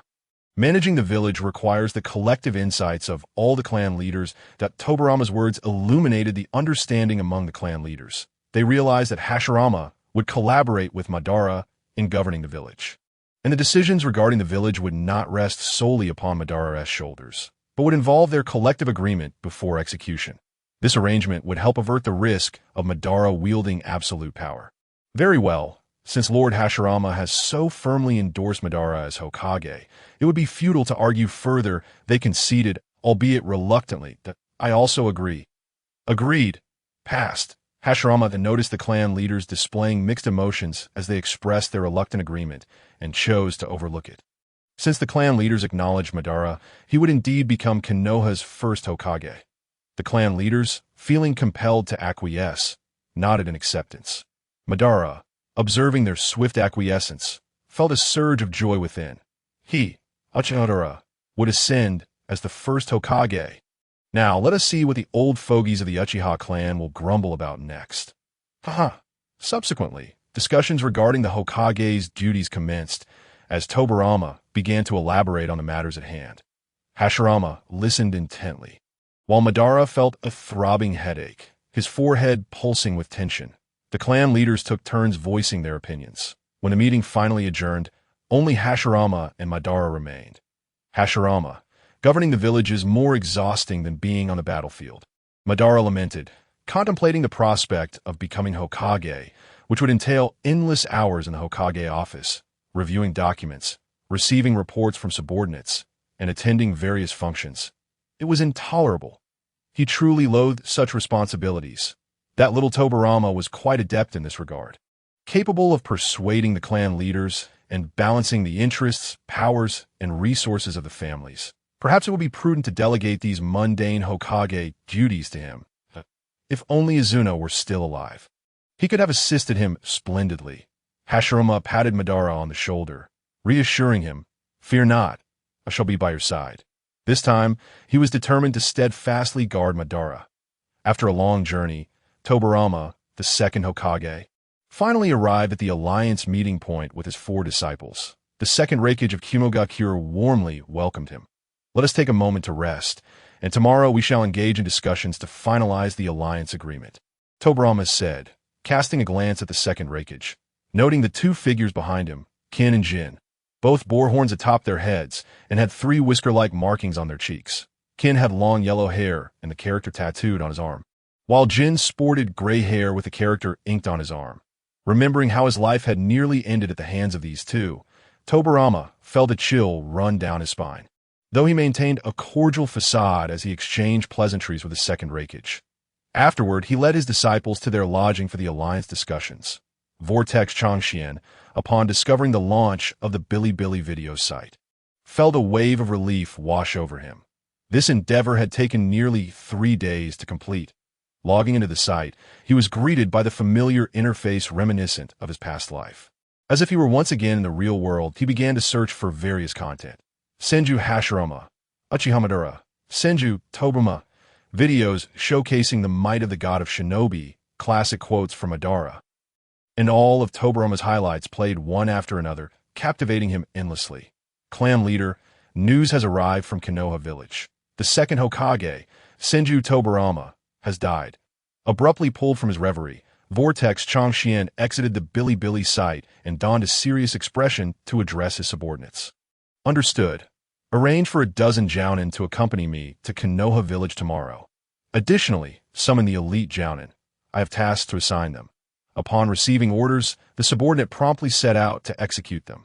Meanwhile, the second Hokage, Senju Tobirama, who was in the midst of a brief respite, received a notification from the chat group that he swiftly entered the cross-dimensional chat group and, upon discovering the introduction of a new feature, followed the instructions to access the Bilibili video platform.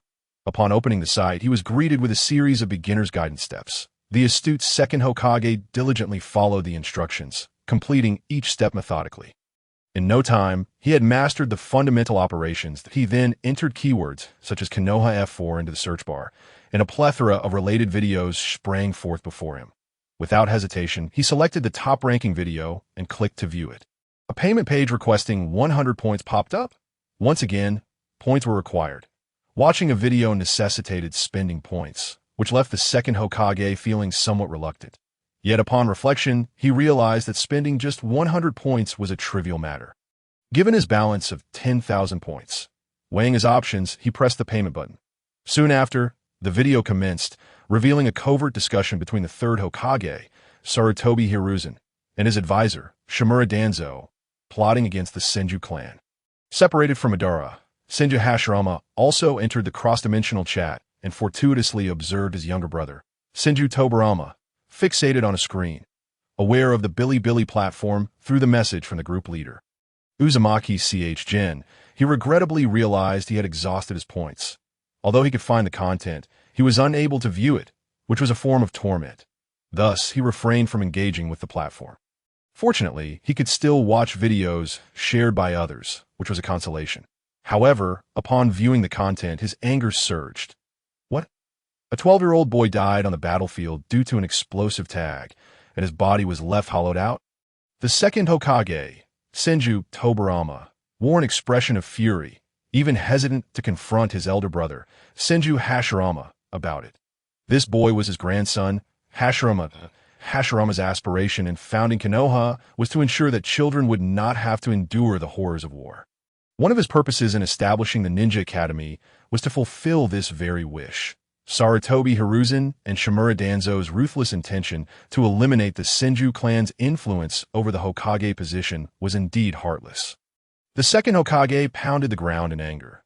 The video continued, displaying a title that read Hatake Tsukumo's suicide. Sarutobi Hiruzen and Shimura Danzo observed the elite jonin, Hatake Tsukumo, gaining increasing recognition from the villagers. Fearing that this would pose a threat to the Hokage position, they conspired to trap Tsukumo. They spread the rumor within the village that he had abandoned a mission to save his comrades. Unsurprisingly, this act invited various criticisms and misunderstandings from the villagers. Even the comrade he saved condemned Tsukumo for neglecting his mission.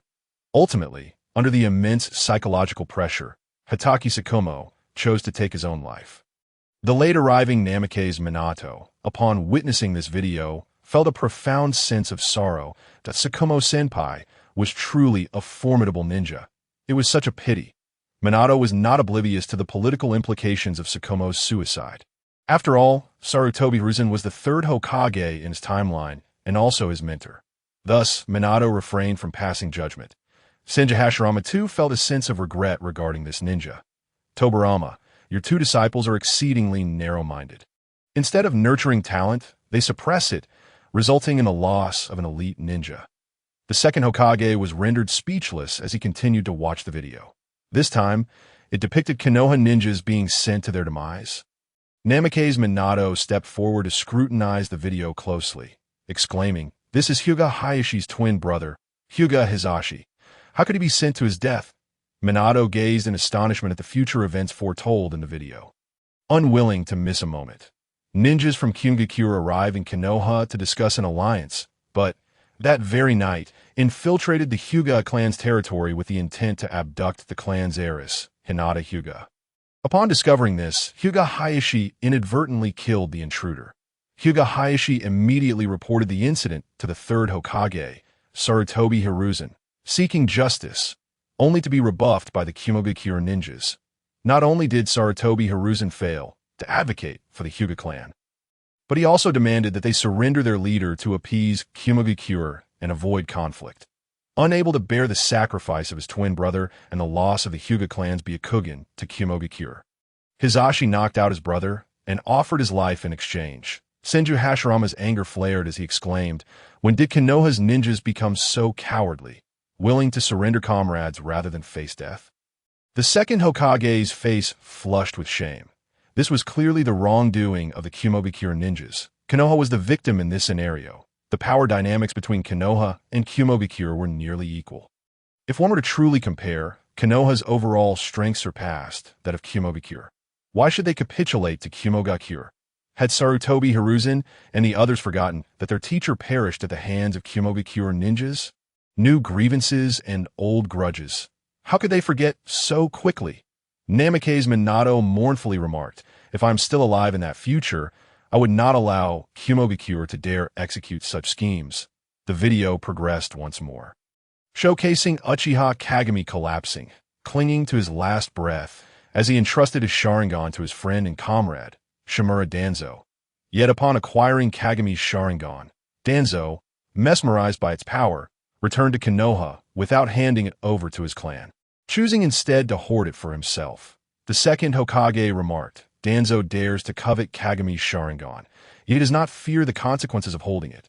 The scene shifted again, revealing the Uzunokuni's Uzumaki clan being annihilated by the four great hidden villages.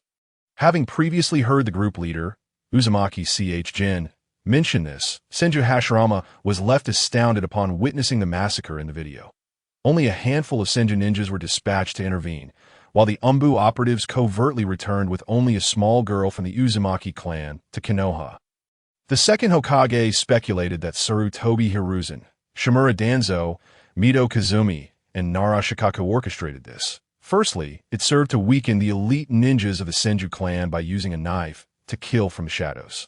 Secondly, it silenced public dissent, garnering support and a favorable reputation within the village. Thirdly, the Umbu were ostensibly there to assist, yet their true intent was assassination. Fourthly, it facilitated the cultivation of a new generation of Jinchuriki. Lastly, it allowed Konoha to fully master the sealing techniques for tailed beasts, leaving the other 4 hidden villages under threat from these beasts. It seemed that the Uzumaki clan's downfall was intricately tied to the involvement of those 4 individuals. Otherwise, how could the 4 great hidden villages dare to act against the Uzumaki clan with Konoha, a powerful village, as their backing? Even though Konoha's strength had diminished following the Ninja World War, it remained formidable. With a strong stance from Konoha, how could the other 4 hidden villages dare to attack the Uzumaki clan? Upon witnessing the harrowing footage, Namake's Minato was deeply pained to see his girlfriend's family brutally slaughtered. He resolved that, should the opportunity arise in the future, he would endeavor to seek out the remaining members of the Whirlpool clan.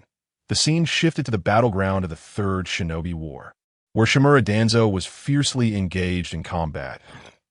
In the next moment, he commanded his root members to procure the Sharingan of the Uchiha clan. They then proceeded to the orphanage in Konohagakure, selecting children to serve as subjects for experiments involving the cells of Hashirama Senju. Hashirama, upon witnessing the wounded Uchiha being mercilessly executed for their eyes, felt a chilling despair as he observed countless children submerged in unknown liquids within a dark laboratory. Some even missing limbs, left abandoned in corners. That a sense of tremor, desolation, and sorrow enveloped him.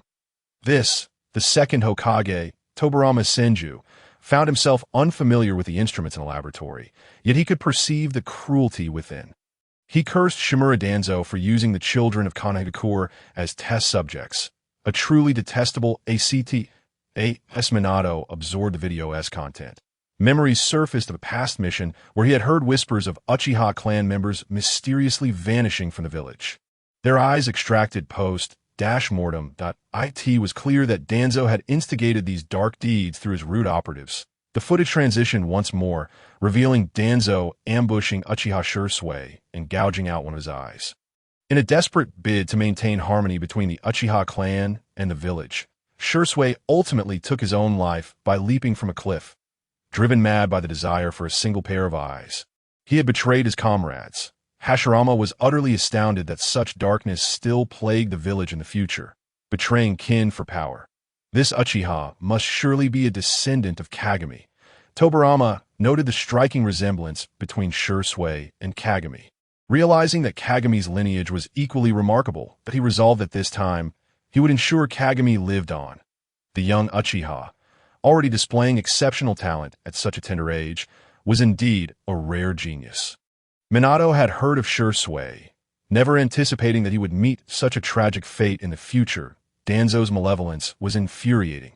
The scene shifted again, now featuring Itachi Uchiha reporting to the third Hokage, Hiruzen Sarutobi, regarding the Uchiha clan's circumstances.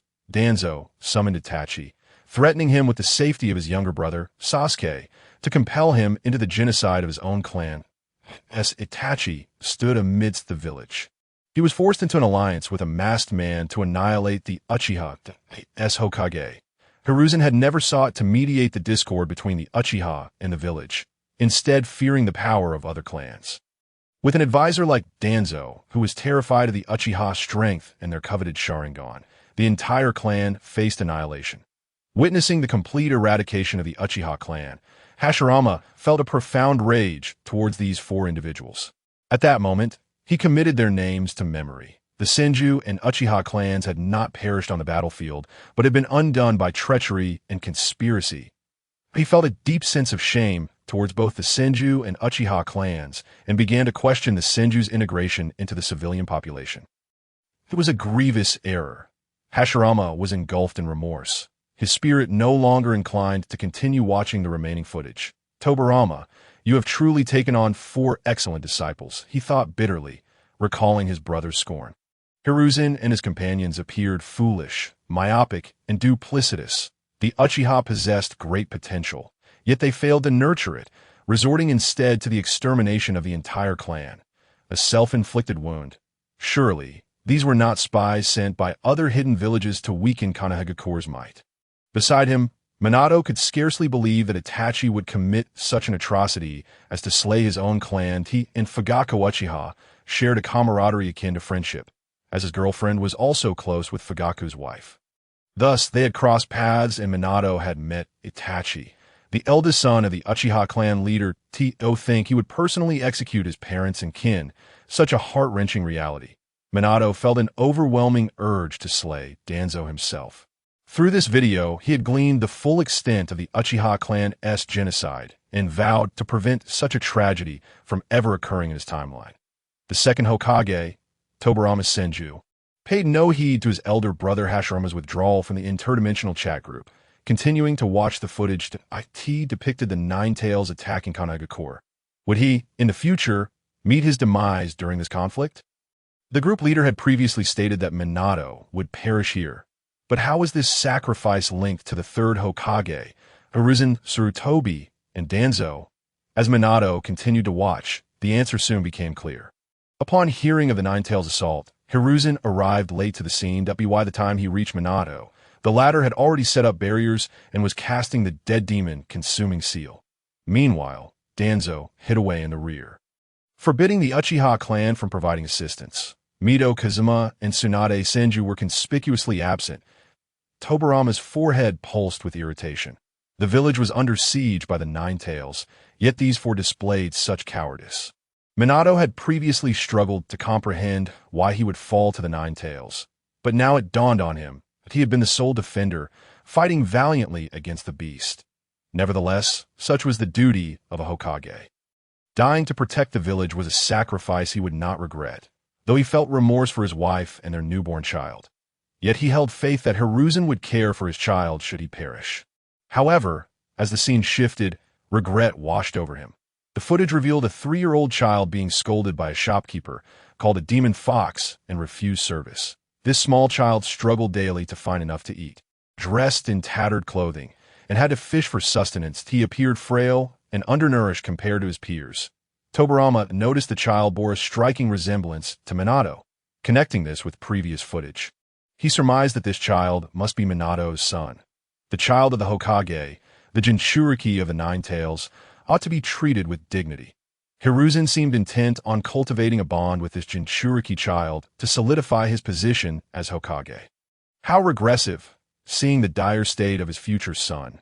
Minato's heart seethed with rage towards Hiruzen. Logically, the inheritance from him and his wife should have ensured their son a life of comfort. Yet, the frail child in the video tore at his heartstrings that he found himself disinterested in the footage depicting Danzo's instigation of conflict with the Rain Village or the assassination of communication frogs. He withdrew from an interdimensional chat group, leaving only Tobirama to earnestly scrutinize the video content. After uttering a grave warning, Hashirama exited the chat group and summoned his brother, Tobirama, in the first year of the shinobi world. Tobirama, you must not take Tsurutobi Hiruzen, Shimura Danzo, Mito Kazama, and Tsunade Senju as your disciples, or I shall consider you no brother of mine. Tobirama was momentarily taken aback, having never witnessed his elder brother express such solemnity. He replied, with your admonition, I shall certainly refrain from doing so. However, he was unfamiliar with these 4 individuals. From their names, it was evident they belonged to the Tsurutobi and Shimura clans. With Hashirama's warning, he vowed never to associate with these 4 families again. But brother, what have these 4 done to earn your disdain? Senju Hashirama did not withhold any information, recounting the actions of these 4 individuals in the future. This revelation left Senju Tobirama startled and trembling within. Could it be that these 4 were spies dispatched by other hidden villages to infiltrate Konohagakure? Were he in the position of Hokage? He would never allow such indignities. Hashirama regarded his fearless younger brother, Tobirama, finding it difficult to reconcile him with the calm and calculating Tobirama from another timeline. After watching the video, the second Hokage, Senju Tobirama, remained in a daze for quite some time. After deep contemplation, he began to make preparations for the following day. Sensing the surroundings, he noticed several ninjas from Kumogakure keeping watch. This time, Tobirama dismissed any careless thoughts, creating a shadow clone and swiftly departing. Meanwhile, Uchiha Kagami and Akimichi Torufu, still en route, sensed an unusual chakra presence and immediately went on high alert. "Sensei, Tobirama," they exclaimed in surprise. "You two, tonight, set an ambush at this location. Await my command," Tobirama instructed, pointing at a spot on a map. Both Kagami and Torufu nodded, refraining from further inquiries.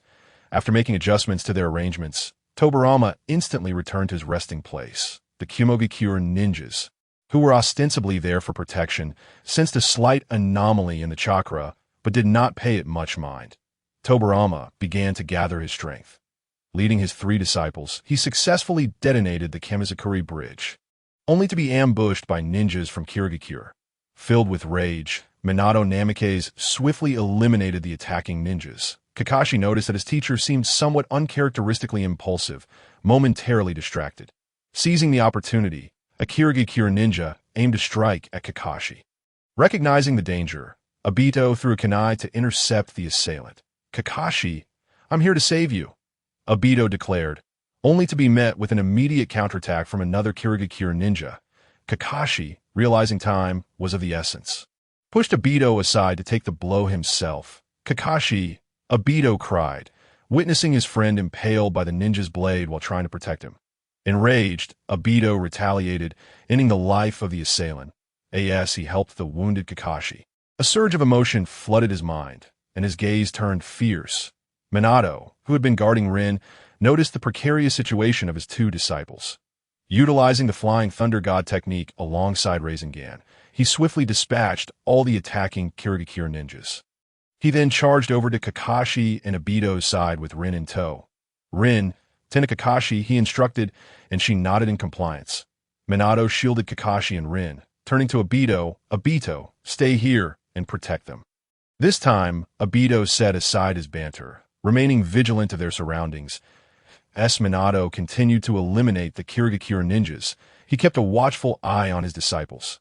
Hidden in the shadows, White Zetsu observed Minato's slaughter of the Kirigakure ninjas.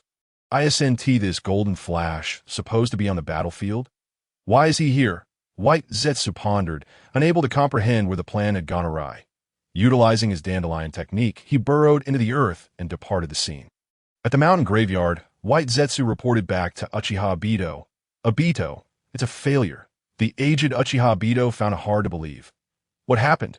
White Zetsu detailed every aspect of the encounter. "That golden flash has disrupted my plans. I had meticulously selected my successor, and everything was in place. How did this unexpected turn of events arise? It is now too late to reconfigure the plan."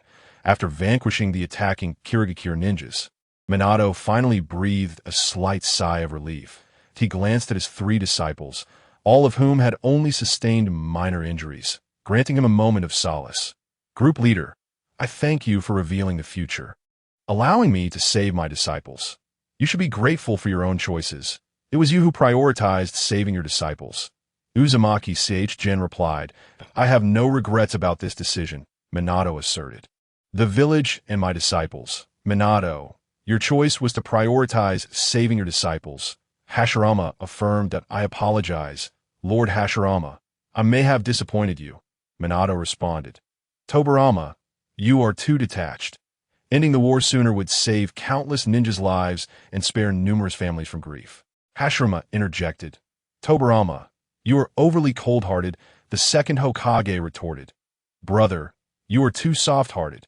Once a ninja steps onto the battlefield, they must accept the capricious nature of life and death." Minato was taken aback by Uzumaki Seiichijin's message. The main antagonist? Rin, a young girl, gentle and understanding. Surely it cannot be her. Kakashi was solitary by nature, sharp-tongued, and intolerant, yet he would never engage in rebellion. It could only be Obito. Minato gazed at the sunlit, warm-hearted Obito, who was smiling radiantly while conversing with Rin, recalling the legend of the Uchiha clan and their awakening. The more love one possessed, the more susceptible they became to darkness when faced with extreme emotional turmoil. Minato furrowed his brow. Obito, if Kakashi were to be manipulated into using Raikiri to kill Rin, what would you do? The once cheerful atmosphere among the trio instantly turned somber at Minato's words. Sensei, what kind of joke is that? Obito said, scratching the back of his head, only to be met with a serious expression from Minato. Without uttering another word, Minato fixed his stern gaze upon Obito. He had noticed the subtle changes in Obito's eyes. Obito envisioned the scenario and blurted out, I would kill everyone, making them all pay with their lives alongside Rin. Soon as those words left his mouth, Minato, Kakashi, and Rin were left speechless. After a brief moment, Rin stepped forward, grasping Obito's hands gently. Obito, you cannot do that. Don't you want to become Hokage? Obito, however, replied earnestly, in a world without Rin, what is the point of becoming Hokage? Kakashi stood frozen, realizing that Obito was serious. Minato confirmed the information relayed by Uzumaki Chōgen. Had he not intervened to protect them, Uchiha Obito would have exploited the Kirigakure ninjas to manipulate Kakashi into killing Rin. Steering Obito down a path of rebellion against the ninja world, that moment, he received another message from Uzumaki Chōgen. The Nine Tails incident and the massacre of the Uchiha clan were orchestrated by that masked man, Uchiha Obito. What? To indirectly kill his own teacher and caretaker, slaying his own kin? This, Hashirama exclaimed. Indeed, all members of the Uchiha clan are wicked, Tobirama asserted, killing comrades, parents, teachers, and clan members. This is the noble tradition of Konoha, Uzumaki Chōgen remarked. This, Hashirama was at a loss for words. Upon seeing the elite Jonin gathered, Uzumaki Chōgen instructed, here's some new techniques as well as improved sealing jutsu. Take them back and study them diligently. Furthermore, I will be heading to Konoha today, so you must remain alert in the land of whirlpools. Report any anomalies immediately. After receiving the orders, the elite Jonin approached the meeting room with a mix of apprehension. They were astonished by the opportunity presented to them. Suppressing their inner joy, they exited, expressing, the clan leader is truly remarkable. With these techniques, I will surely eliminate more ninjas from other hidden villages that I knew the sealing technique was ineffective. It turns out the issue lay with the practitioner that we must study diligently to repay the clan leader and protect the land of whirlpools. Indeed, Uzumaki Chōgen meticulously arranged the remaining affairs of the land of whirlpools before setting off with a dozen elite shinobi. Contemplating the recent fall of the Konoha village F4, he mused that the village was now leaderless, and the flames of war in the ninja world were likely to reignite. However, he remained unperturbed. Having just acquired the Sage Body and all 5 elemental jutsu from a cross-temporal chat group, his strength had significantly augmented. With the internal spies of the land of whirlpools eliminated and any dissenting members of the Uzumaki clan apprehended and monitored, the nation stood united in due time. As the trained ninjas grew stronger, the land of whirlpools would be poised to take the initiative and launch an assault on the next hidden village, compelling the 4 major hidden villages to reconsider their underestimation of their power. But that was a matter for another day. First, he intended to meet Lord Uzumaki Mido in Konoha village. Senju Hashirama recalled the moment he had witnessed during his temporal travels, when he had personally slain his friend Madara. Wordlessly, he received the remarks from the group leader, Uzumaki Chōgen. In recent days, he had been busy advocating for Madara within the village. Although the villagers appeared somewhat astonished, they did not express vehement opposition, but he understood their sentiments to some extent. Yet, he believed that one day, Madara would earn the villagers' genuine recognition. As for the daimyo of the Land of Fire, he simply penned a letter for his subordinates to deliver, conveying his message. The election for the position of Hokage was fundamentally a matter for Konoha, not for the daimyo to dictate. Senju Hashirama arrived at the Uchiha clan's territory, where he overheard clusters of Uchiha clansmen engaged in hushed discussions. Lord Madara has truly been elected as the first Hokage, they affirmed, the news already circulating throughout the village. The villagers had previously claimed that Lord Hashirama had graciously ceded the position to Lord Madara. Otherwise, it would not have fallen to him. Regardless, Madara's ascension to the role of first Hokage was beneficial for the Uchiha clan. Enough of this chatter. Lord Hashirama has arrived. Senju Hashirama paid little mind to their discussions. Upon noticing Uchiha clansmen greeting him with smiles, he returned their gestures with a nod. Soon, he found himself outside the council chamber of the Uchiha clan. Before he could enter, he heard an exuberant voice proclaiming, "Listen well. After tomorrow's inauguration ceremony, I, Uchiha Madara, shall be the first Hokage." Madara stood proudly, surveying the assembly of Uchiha elders and subordinates, daring them to underestimate him. Uchiha Shursui and others had already received the relevant news from the village. Initially shocked and skeptical, they now felt a surge of excitement as their clan leader personally convened a meeting to announce the confirmation that it is indeed certain. Our leader is truly the first Hokage. They exclaimed, "As expected of our leader.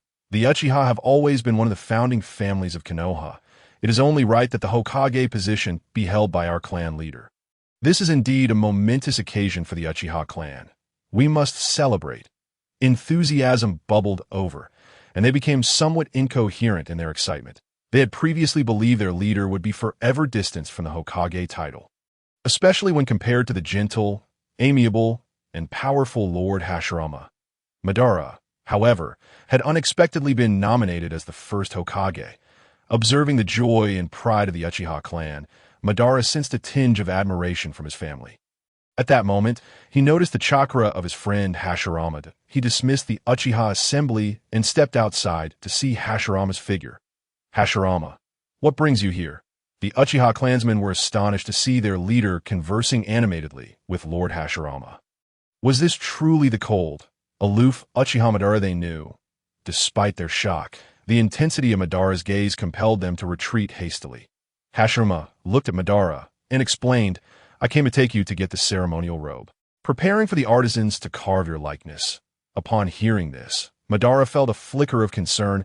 He wondered how much Hashirama had overheard outside the Uchiha meeting. Would he perceive him as arrogant? "What is it, Madara?" Hashirama inquired, noticing Madara's pause and thought. Shaking his head, Madara followed Hashirama to the workshop where the ceremonial robes were crafted. A young woman presented the already embroidered ceremonial robe to Madara. "Madara, do give it a try as the robe was offered to him." Madara realized the tangible significance of his impending role as Hokage. His cheeks flushed slightly with bashfulness as he accepted the robe. In front of Madara and several embroiderers, he donned the robe. Hashirama, seeing Madara adorned in the ceremonial attire, kindly assisted in adjusting it fit splendidly. "Quite remarkable," he praised. Hearing Hashirama's commendation, Madara felt as if he were a boiled crab. Flustered, he promptly removed the robe and instructed the embroiderers to deliver it to the Uchiha clan. Subsequently, he and Hashirama proceeded to the artisans responsible for measuring the Hokage rock. The father and son duo carefully took Madara's measurements. As they watched Hashirama and Madara depart, the two artisans let out a sigh of relief. Lord Madara is truly formidable. After completing this series of tasks with Madara, Hashirama regretted not capturing the image of Madara's striking appearance. With a sigh, a sudden idea struck him. The following day, as Madara's inauguration as the first Hokage commenced, the villagers of Konoha gathered in the plaza outside the Hokage building. While the Uchiha clan members radiated immense excitement, the expressions of the other villagers bore a semblance of forced joy. However, in the next moment, Hashirama appeared. The villagers momentarily cast aside their lingering worries and erupted into celebration. "Presenting our first Hokage, Uchiha Senju Hashirama," announced with a beaming smile, applauding. The villagers joined in applause, cheering loudly. Even Senju Tobirama, standing nearby, clapped, though not out of genuine celebration for the nefarious Uchiha clan, but rather for the sake of his elder brother. Second Hokage, Senju Tobirama mused. "Brother, have you possessed me?" Namake's Minato chimed in. "I'm on my way now." Uzumaki Chanshin remarked, "The video of Lord Madara's inauguration as the first Hokage is rather impressive." Second Hokage, Senju Tobirama reacted, "What? The nefarious Madara has ascended to the position of first Hokage, and I too am among those celebrating." Senju Hashirama, Tobirama, "Madara should indeed be the first Hokage." Uzumaki Nagato, "That is certainly the case." Namake's Minato, "Lord Hashirama, you are too modest." Second Hokage, Senju Tobirama, With great excitement, Senju Hashirama recorded the entire inauguration ceremony of Madara as the first Hokage and uploaded it. Not only did he gain nearly 300 points in viewership, but he also unexpectedly acquired an additional 1,500 points. Quite a remarkable harvest indeed. It seems he ought to seek out more quality content to record and upload directly to the Bilibili video site. After all, it's merely a matter of opening the Bilibili website, accessing my page, clicking record, start, and upload. Such simple steps, effortlessly executed without any exertion, that he must strive to accumulate points to invite Madara to join this interdimensional chat group. A promise he made to him. The second Hokage, Senju Tobirama, felt somewhat speechless towards his older brother Senju Hashirama from another dimension. That wasn't this just a blatant display of superiority at this moment. He had no inclination to delve deeper into that matter, that he was engaged in discussions with the Second Hokage and his 4 disciples about forming an alliance. On the surface, he appeared to be attentively listening to the terms proposed by the Second Hokage. Yet he remained acutely aware of the movements of the duo, Kin and Jin. Just then, Kin and Jin simultaneously activated their 6 past treasures, launching a surprise attack from behind. The Second Hokage, having just turned around, was instantly injured and collapsed to the ground, lifeless. The second Hokage, Senju Tobirama, was also ambushed, sustaining injuries and spitting blood. The 4 individuals, including Sarutobi Hizashi, who were besieged by the Cloud Shinobi, witnessed their teacher, the second Tobirama, being harmed. They immediately felt a surge of anger, swiftly dispatching the nearby Cloud Shinobi and rushing to the side of their teacher. The second Hokage, Senju Tobirama, feigned severe injury, struggling to act as he led his 4 disciples to break free from the encirclement of the Cloud Shinobi, that we must depart swiftly. Throughout their escape, the second Tobirama headed towards the ambush location of Q and Taka. The second Hokage was injured. We must pursue. Kin and Jin, accompanied by a host of elite Cloud Shinobi, relentlessly followed in pursuit of the second Hokage. Upon reaching the predetermined location set by the second Hokage, Senju Tobirama, he gravely addressed his 4 disciples. We have been surrounded. The enemy numbers 20. Mito Manin, sweating profusely, interjected, including the second Hokage. We are but 5. We cannot possibly contend with Kin, Jin, and their elite forces. Sarutobi Hizashi immediately stepped forward with a smile, declaring, I am willing to serve as bait. Rest assured, I shall not perish. Tension gripped Shimizu TZ as he hesitated for a moment, then quickly added, Second Hokage, allow me to be the bait, observing the eagerness of his 2 disciples. The second Hokage, Senju Tobirama, promptly stated, there is no need for you both to compete. You shall go together. The 2, who initially sought to display their heroism before the second Hokage, abruptly ceased their quarrel. Mito Manin and Shimizu TZ exchanged incredulous glances at the second Hokage. Shouldn't the second Hokage himself step forward to act as bait? This was not merely the duty of a teacher, but also the expected role of a Hokage. In an instant, their perception of the second Hokage shifted. Even Sarutobi Hizashi and Shimizu TZ, kneeling on the ground, felt a pang of confusion. Why was the second Hokage not adhering to the expected script? They had no choice but to press onward. Very well. After speaking, the 2 exchanged glances that went in. TZ, you 2 flank this side and launch a surprise attack against Kin and Jin. Upon hearing this, Mito Manin and Shimizu TZ were taken aback. Since Hizashi and TZ were already preparing to act as bait, shouldn't they hastily retreat? Otherwise, they would all meet their demise here. Perhaps sensing their thoughts, the second Hokage, Senju Tobirama, remarked at this moment, what we need is unity among our comrades. Mito Manin and Shimizu TZ nodded, lowering their heads. Go. The second Hokage, Senju Tobirama, regarded his 2 disciples before vanishing from sight. He dispelled the shadow clone technique. Emerging from the interdimensional chat group, truly, it was fortunate to have this chat group, as it not only invigorated the spirit, but also healed the wounds within the body.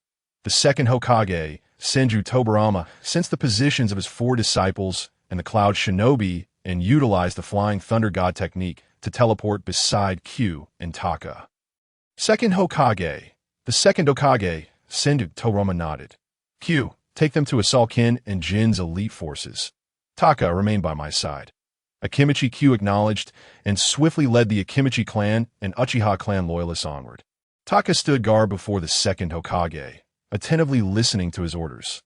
Taka, we are now set to eliminate Kin and Jin. I have gathered some information regarding them. You must listen carefully. Thereafter, the second Hokage, Senju Tobirama, relayed the intel he obtained from Uzumaki Nagato concerning the treasures one by one. The 7-star sword, the red gourd, the banana leaf fan. The details of each treasure left Uchiha Taka's mind reeling. In due time, you shall wield the power of the Manjikyu Sharingan in conjunction with my flying thunder god to vanquish them. Uchiha Taka nodded in comprehension. Let us proceed. The second Hokage Senju Tobirama immediately employed the flying thunder god technique, teleporting to the vicinity of Hizashi and TZ. Assessing the surrounding situation, he urged, "We must move quickly." Upon the second Hokage's arrival, he discovered that Hizashi and TZ lay lifeless on the ground. The sight of their demise sent a chill through the heart of the second Hokage, Senju Tobirama. Uchiha Taka, suppressing his inner sorrow, fixed his gaze upon the perpetrators before him.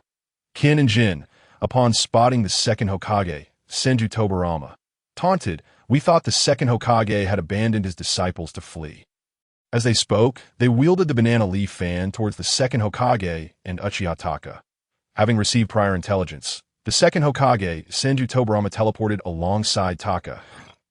In the next moment, he reappeared beside Kin and Jin. Thrusting a kunai at them, Kin and Jin immediately unleashed the Nine-Tails Chakra Cloak to attack the second Hokage, Senju Tobirama, while deploying the Kin rope to ensnare him. Curse it, 7-star sword. Jin dashed towards the second Hokage, Senju Tobirama. Severing the spirit words with the 7-star sword, he observed the spirit words escaping from the second Hokage's lips, laced with mockery. Uchiha.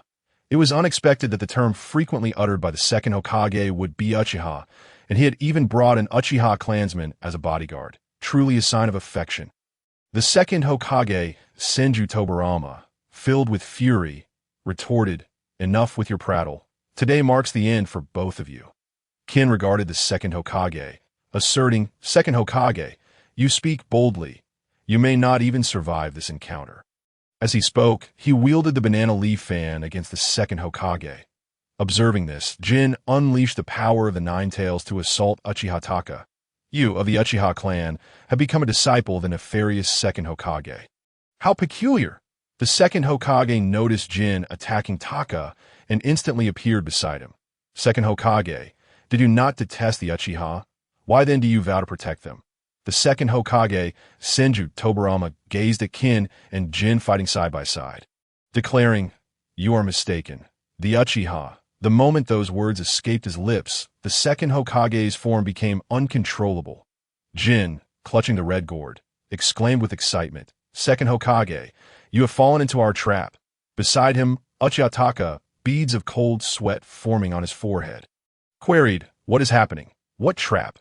In the midst of conversation, the second Hokage, Senju Tobirama, was suddenly drawn into the crimson gourd. Silverhorn grasped the gourd and declared, "Stay well inside." Uchiha Kagami, witnessing the second Hokage's abduction, furiously advanced to reclaim the gourd. However, Goldhorn and Silverhorn saw through his intentions and remarked, "Do not harbor such delusions. Attempting to seize the gourd from us is nothing but a fool's errand. The remaining challenge lies with you, Uchiha." Kagami directed his gaze at the duo and unleashed the fire release, Great Dragon Fire technique. Goldhorn countered with a fire attack using a banana fan.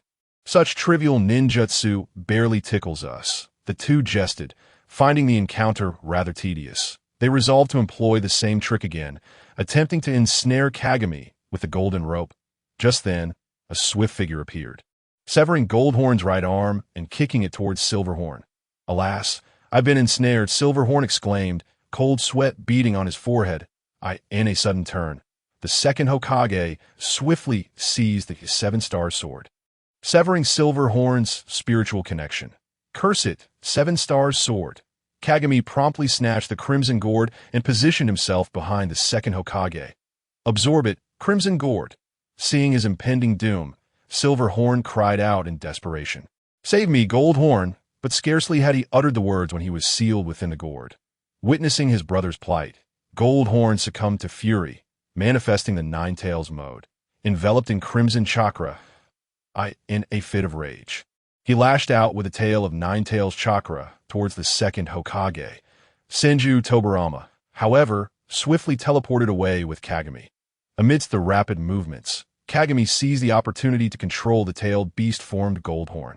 The second Hokage opened the amber purifying bottle and called out, "Goldhorn." Under the illusion's influence, Goldhorn sensed the peril and desperately exerted his Nine-Tails power to break free it in. Goldhorn was swiftly drawn into the amber purifying bottle's power. Cursed second Hokage! In an instant, Goldhorn's figure vanished into the bottle. The second Hokage promptly sealed the bottled at last. He had dealt with the two adversaries, feeling a profound sense of relief. He had altered the fate of this era, which he deemed a favorable outcome. Turning to his apprentice, Uchiha Kagami, who had his eyes tightly shut, he inquired with concern, "Kagami, how do you feel?" Kagami replied, "My Sharingan is somewhat overexerted. The extensive use has taken a considerable toll on my ocular power." He instructed Kagami to take several treasures and use the Flying Thunder God technique to depart. After resolving the confrontation with Goldhorn and Silverhorn's elite forces, Akimichi Chofu excitedly approached the second Hokage.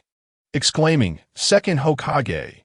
Senju Tobirama glanced at the bloodied and torn clothing of Chofu and replied, "Well done." He listened intently as Chofu recounted the events and outcomes of the battle against Goldhorn and Silverhorn's elite forces.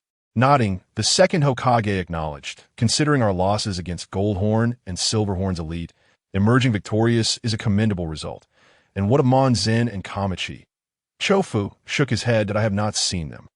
The second Hokage furrowed his brow. Logically, Mito Monzen and Tsuin Kamachi should have been ahead of Chofu and his team. They should not have encountered any obstacles if they had perished or been injured. They would surely have crossed paths. A troubling thought crossed his mind. If that were the case, he would not let the two off lightly. Chofu, I entrust Kagami's care to you. I will retrieve Hiruzen and Danzo. Uchiha Kagami's expression darkened. With that, he used the Flying Thunder God to teleport away. In a short time, the second Hokage returned with the bodies of Sarutobi Hiruzen and Shimura Danzo. Upon seeing the lifeless bodies of his comrades and friends, Chofu was overcome with sorrow. The battlefield was indeed merciless. He cautioned, "You must remain vigilant. I shall seek out Monzen and Kamachi." The second Hokage placed his hands on the ground, closing his eyes to sense the surrounding chakra. After some time and expenditure of chakra, he finally discovered the two hiding behind a massive rock. "Monzen, Kamachi, you two truly are my finest disciples." Indeed, Mito Monzen and Tsuin Kamachi had not heeded the second Hokage's orders. Instead of flanking Goldhorn and Silverhorn's elite forces, they had sought refuge in a safer location. Hearing the second Hokage's voice, they exchanged glances, internally lamenting, "We're doomed." They had not intended to act this way. But the thought of confronting Goldhorn, Silverhorn, and their elite forces left them trembling. They had initially anticipated that the second Hokage would provide cover, allowing them to survive. Instead, Hiruzen and Danzo were sent to the front lines while they were designated to execute a sneak attack. This left them feeling resentful. Being so young, they were not ready to embrace death. Thus, they conspired to hide and evade the current crisis, planning to re-emerge once Goldhorn and Silverhorn had dispatched the second Hokage, believing they could dictate the outcome. Yet they had not foreseen the second Hokage's survival. How could this be? They questioned. The second Hokage should have been ambushing Goldhorn and Silverhorn, with the combined abilities of Hiruzen, Danzo, and the second Hokage.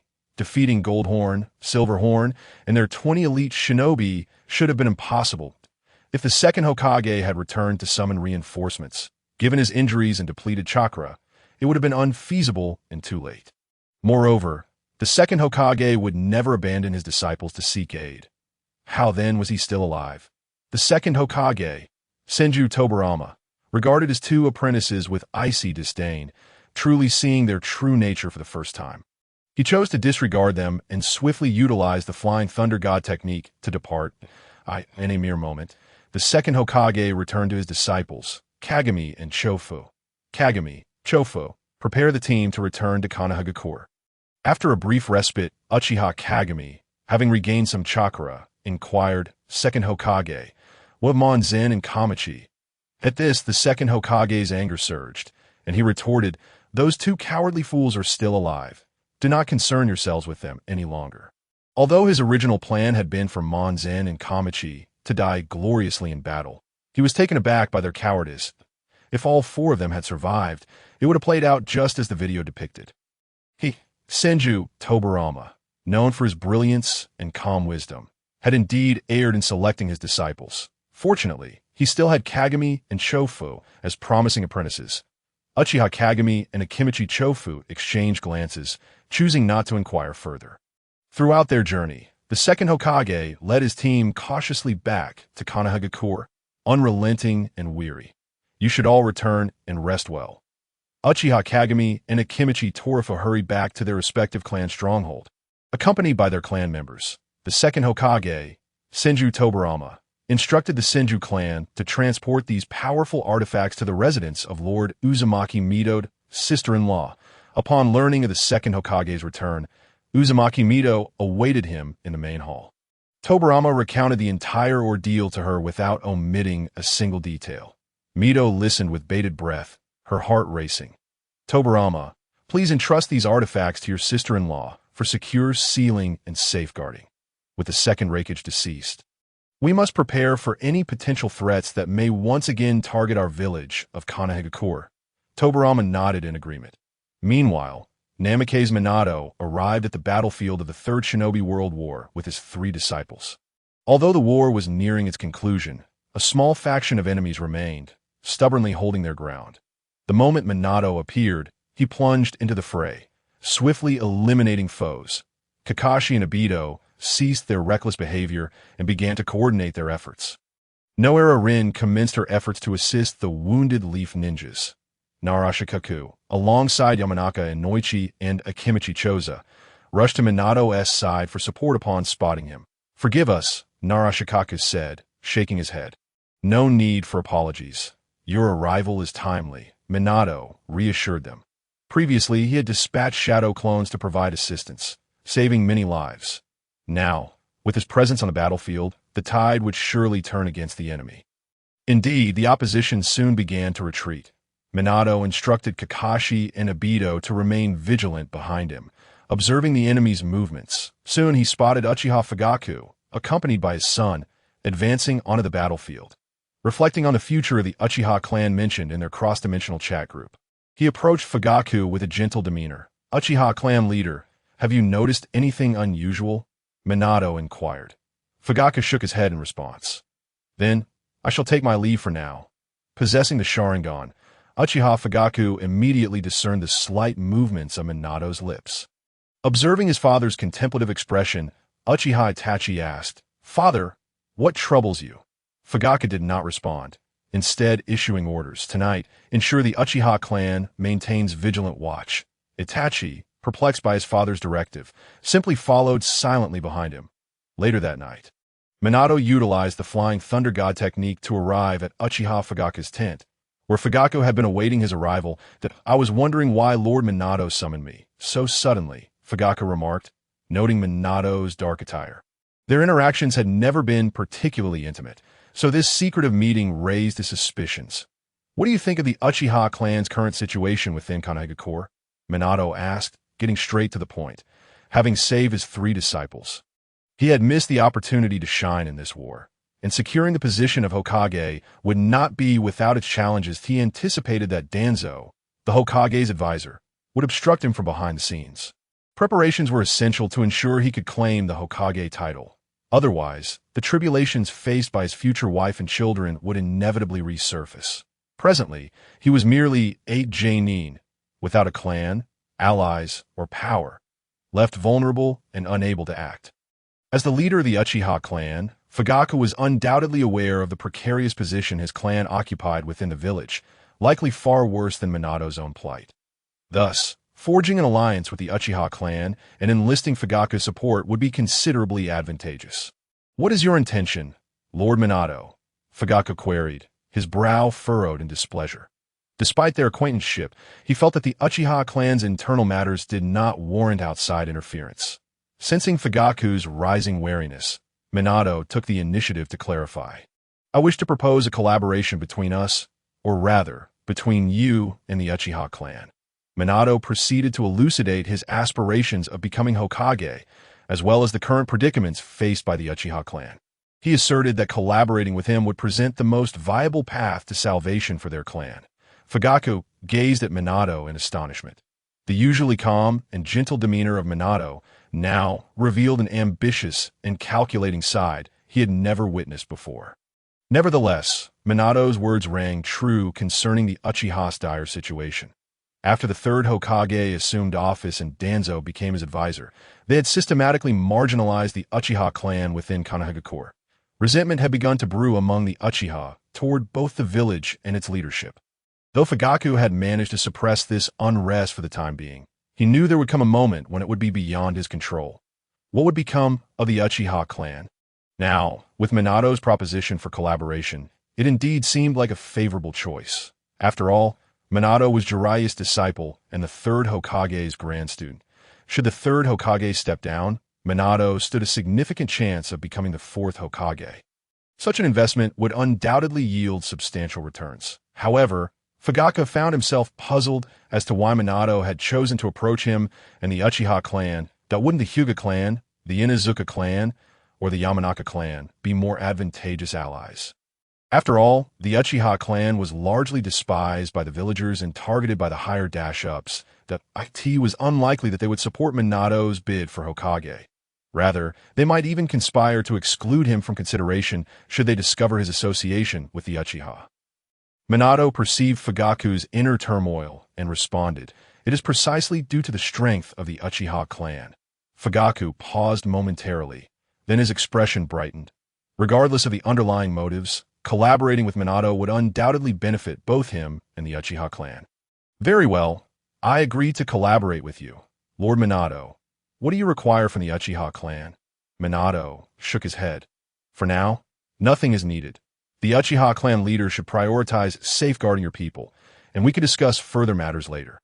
Minato then informed Fugaku of Danzo's covert actions against the Uchiha clan. Anger flashed in Fugaku's eyes. That wretched Danzo, the Hokage's advisor. So he has been orchestrating the assassination of our clan members to acquire their Sharingan. No wonder our people have been dying on missions without explanation, with their bodies disappearing without a trace. I had assumed it was the work of other ninja villages. It turns out the true culprit is Danzo. "Thank you for the information, Lord Minato. I will ensure that the perpetrator is dealt with promptly," Fugaku vowed, though eliminating Danzo himself would be a formidable challenge. However, he was confident that they could eliminate some of the root members involved. This was surely the outcome Minato sought, as it would significantly weaken Danzo's influence, reducing the threats on Minato's path to the Hokage title. "Uchiha clan leader, please keep this Flying Thunder God technique secure. You may contact me in case of any emergencies." Uchiha Fugaku nodded slightly, placing the Flying Thunder God kunai against his chest. Upon returning to the camp, Minato Namikaze was not asleep. Rather, he was contemplating how to procure evidence of Shimura Danzo's transgressions. After several days of travel, Uzumaki Chōgen and his subordinates finally arrived at Konoha. Upon entering the village, they headed towards the Senju clan's territory. Damn those hidden cloud shinobi, daring to strike against the second Hokage. All of the second Hokage's 6 bodyguards, save for those from the Akimichi clan, have perished. Now, our Konoha is leaderless. What will happen if the Hidden Cloud village decides to attack?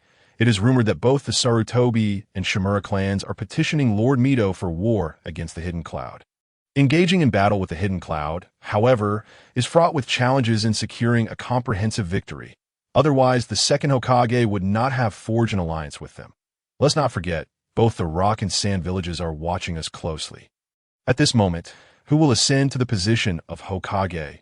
Listening to the villagers' fervent discussions, Uzumaki Chōgen quickened his pace. Soon, he arrived at the grand hall of the Senju clan, where he met Uzumaki Mito. The visage of a woman in her 30s caught him off guard. He had anticipated Mito to bear the weight of a T must be the effect of that sealing technique. Uzumaki Chōgen. "I pay my respects to you. Lady Mito. Upon seeing the young man before her, Mito was equally taken aback. Although she had received prior correspondence from the Uzumaki clan regarding Sage-jin's ascension as their leader. Having married into Konoha decades ago, she had lost touch with the Uzumaki clan's younger generation. The name Uzumaki Sage-jin left her with no recollection. She had not expected him to be so youthful, handsome, and composed. She wondered how this junior had managed to outmaneuver the antiquated members of the Uzumaki clan to attain the position of clan leader. After exchanging pleasantries, Mito stated, "Ch-jin, from now on, you may simply refer to me as grandmother." Ch-jin nodded in acknowledgement. Mito continued, "Having journeyed to Konoha, you must be somewhat fatigued. Please rest within the clan grounds, and upon awakening, I shall show you the beauty of our village." Ch-jin acquiesced and took his leave of Lady Mito. The following morning, after finishing breakfast, Ch-jin received an invitation from Mito to return to the hall. After a brief exchange of pleasantries, Mito addressed the matter directly. The Second Hokage has fallen victim to an assassination at the hands of the Hidden Cloud's kin and Jin. Even the Second Hokage's own bodyguards have perished in this calamity. This has shocked everyone in Konoha. Currently, the hearts of the major clans are in turmoil, and other hidden villages may be plotting in the shadows. Konoha is beset by both internal strife and external threats. Mito gazed into Ch-jin's eyes as she succinctly summarized the current predicament. After a moment's contemplation, Ch-jin replied, "With grandmother here, Konoha will surely prevail." His words were not mere flattery. They were grounded in reality. Mito, as the wife of the first Hokage, the current matriarch of the Senju clan, the Jinchuriki of the Nine Tails, and a former elite ninja of the Uzumaki clan, possessed an impressive array of status, power, strength, and wisdom. With her at the forefront, the various clans of Konoha would not dare to stir unrest. A united Konoha would make any attempts by other hidden villages to exploit this chaos a precarious endeavor. Mito was a woman even Uchiha Madara respected. Mito chuckled lightly. "Ch-jin, you flatter me. I am no longer in my youth." Ch-jin playfully responded, "Grandmother, you jest. Anyone who sees you would surely praise your youthful beauty." Mito was amused by Ch-jin's words, and her earlier gloom began to dissipate. She had previously worried that with the passing of the Second Hokage, other hidden villages would not only turn against Konoha, but also target the Uzumaki clan. Should other hidden villages conspire against Konoha, launching simultaneous attacks on both Konoha and the Uzumaki clan, the considerable distance between the two would hinder Konoha's ability to dispatch elite forces for aid. This matter had been broached again, questioning whether the Uzumaki clan would consider relocating to Konoha or its vicinity. Given her and the Senju clan's current standing, they could still safeguard the Uzumaki clan. However, in the long run, should she be gone or the Senju clan's power significantly wane, or if a new Hokage were to rise who held no affinity for the Uzumaki clan, the resilient Uzumaki clan, renowned for their sealing techniques, might become targets for other hidden villages, facing the threat of annihilation. This was a scenario she could not bear to contemplate. The Uzumaki clan was her maternal lineage. How could she allow them to suffer such a calamity? Given the current circumstances, she sought to persuade Uzumaki Ch-jin earnestly. Faced with Mito's heartfelt entreaties, Ch-jin replied, "I am grateful for grandmother's tireless devotion to the Uzumaki clan. I shall always remember it. However, regarding your proposal for the Uzumaki clan to relocate to Konoha, I must respectfully decline." Had Ch-jin not possessed the unique advantage of the cross-temporal communication group, he might have acquiesced to Mito's request. Mito pressed on. Grandmother understands that the Uzumaki clan fears becoming embroiled in the clan rivalries of Konoha. Thus, they have repeatedly declined the Hokage's invitations to join the village. However, given the likelihood of renewed conflict in the shinobi world, the Uzumaki clan cannot afford to remain aloof. Why persist in this obstinacy, disregarding the lives of the Uzumaki people? Mito spoke with conviction, unafraid of offending Ch-jin. Even if this conversation left Ch-jin with discontent towards her, Mito felt compelled to voice her concerns. With a slight smirk, Ch-jin responded, "Grandmother, you overstate the matter. I cannot guarantee the safety of every Uzumaki clan member.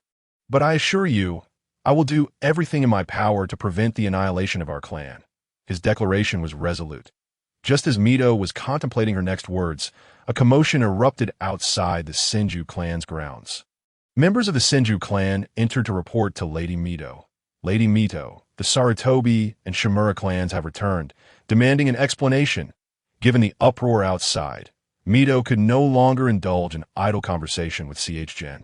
She apologized to him and proceeded to meet with the Sarutobi and Shimura clans. Lady Mito, the second Hokage, was brutally slain by the Hidden Cloud scoundrels. We must avenge him. Another voice chimed in. Indeed, and the deaths of Hizashi and Danzo's children were particularly tragic.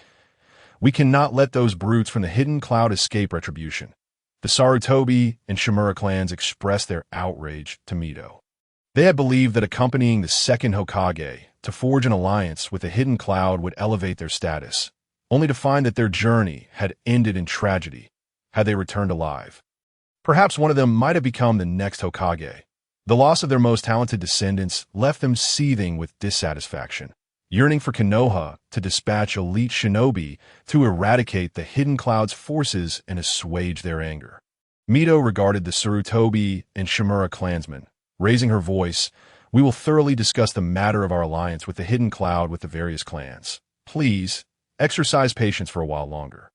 The Vortex Water Master found himself increasingly vexed by the incessant disturbances caused by the Sarutobi and Shimura clans at the Senju clan's territory.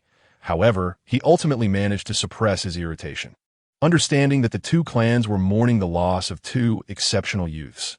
Upon hearing the same grievances repeated several times, some impassioned individuals from the Sarutobi and Shimura clans could no longer restrain themselves and advanced menacingly toward Lord Vortex Water. In a swift motion, Vortex Chōgen, ever the vigilant observer, unleashed the diamond lock technique. Instantly, over a dozen chakra chains erupted from his back, ensnaring the aggressive members of the Sarutobi and Shimura clans and hurling them violently away. Among the onlookers was a young girl with a light yellow high ponytail, her eyes wide with admiration as she gazed at the striking figure of the red-haired Chōgen. "Oh, handsome," she exclaimed. The Vortex Water Master was equally astonished by Chōgen's display of the Diamond Lock technique, which was created from an explosive release of chakra. This technique not only possessed the capability to directly assault foes, but also bound and restrained them, rendering them immobile. Furthermore, the chains could be woven into a net-like structure to establish a sealing barrier. It was this very technique that had been used to bind and seal the Nine Tails. The Diamond Lock was a unique sealing art of the Vortex Clan, and it was not surprising that Chōgen, being a member of the Vortex Clan, could wield it. However, the fact that he could summon 10 chakra chains left her utterly astounded. Typically, a member of the Vortex Clan would be considered exceptional if they could extend 3 chains. 4 to 6 would be deemed particularly outstanding, while anything beyond 6 transcended mere excellence.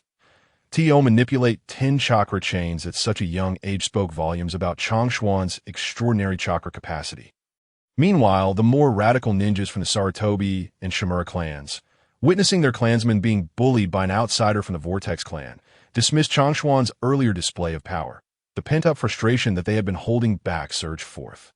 Fire release, great fireball technique, wind release, vacuum wave, the ferocious flames expelled by the Sarutobi clan, augmented by the wind techniques of the Shimura clan, intensified the already fierce fire into a raging storm. Chōgen regarded the approaching ninjas from both clans with a smirk of disdain. Such trivial theatrics. Water release. Great waterfall technique. He unleashed a colossal sphere of water from his mouth, instantly extinguishing the fierce flames. The onlookers, witnessing the young and handsome man with long red hair perform such a grand water technique, quickly scattered in all directions. "This is bad. Help! Oh heavens, someone save us!" Several ninjas from the Sarutobi and Shimura clans, realizing their fire attack had failed and that the surging water was about to engulf them, leapt aside and hastily retrieved kunai from their ninja pouches, hurling them at Chōgen without regard for their own kin. Chōgen observed them with no trace of mercy or compassion. He began to gather lightning chakra in his hands, emitting a piercing screech that compelled many to cover their ears. "What is that? So shrill? What technique is this? Oh no, it's lightning release. As Vortex Water rushed to save those from the Sarutobi and Shimura clans who were about to be submerged, he witnessed Changxian performing the lightning release. It was evident that Changxian could effortlessly wield both water and lightning techniques. Not to mention, these techniques required an immense amount of chakra. Moreover, this particular technique was one that he had never seen or heard of before.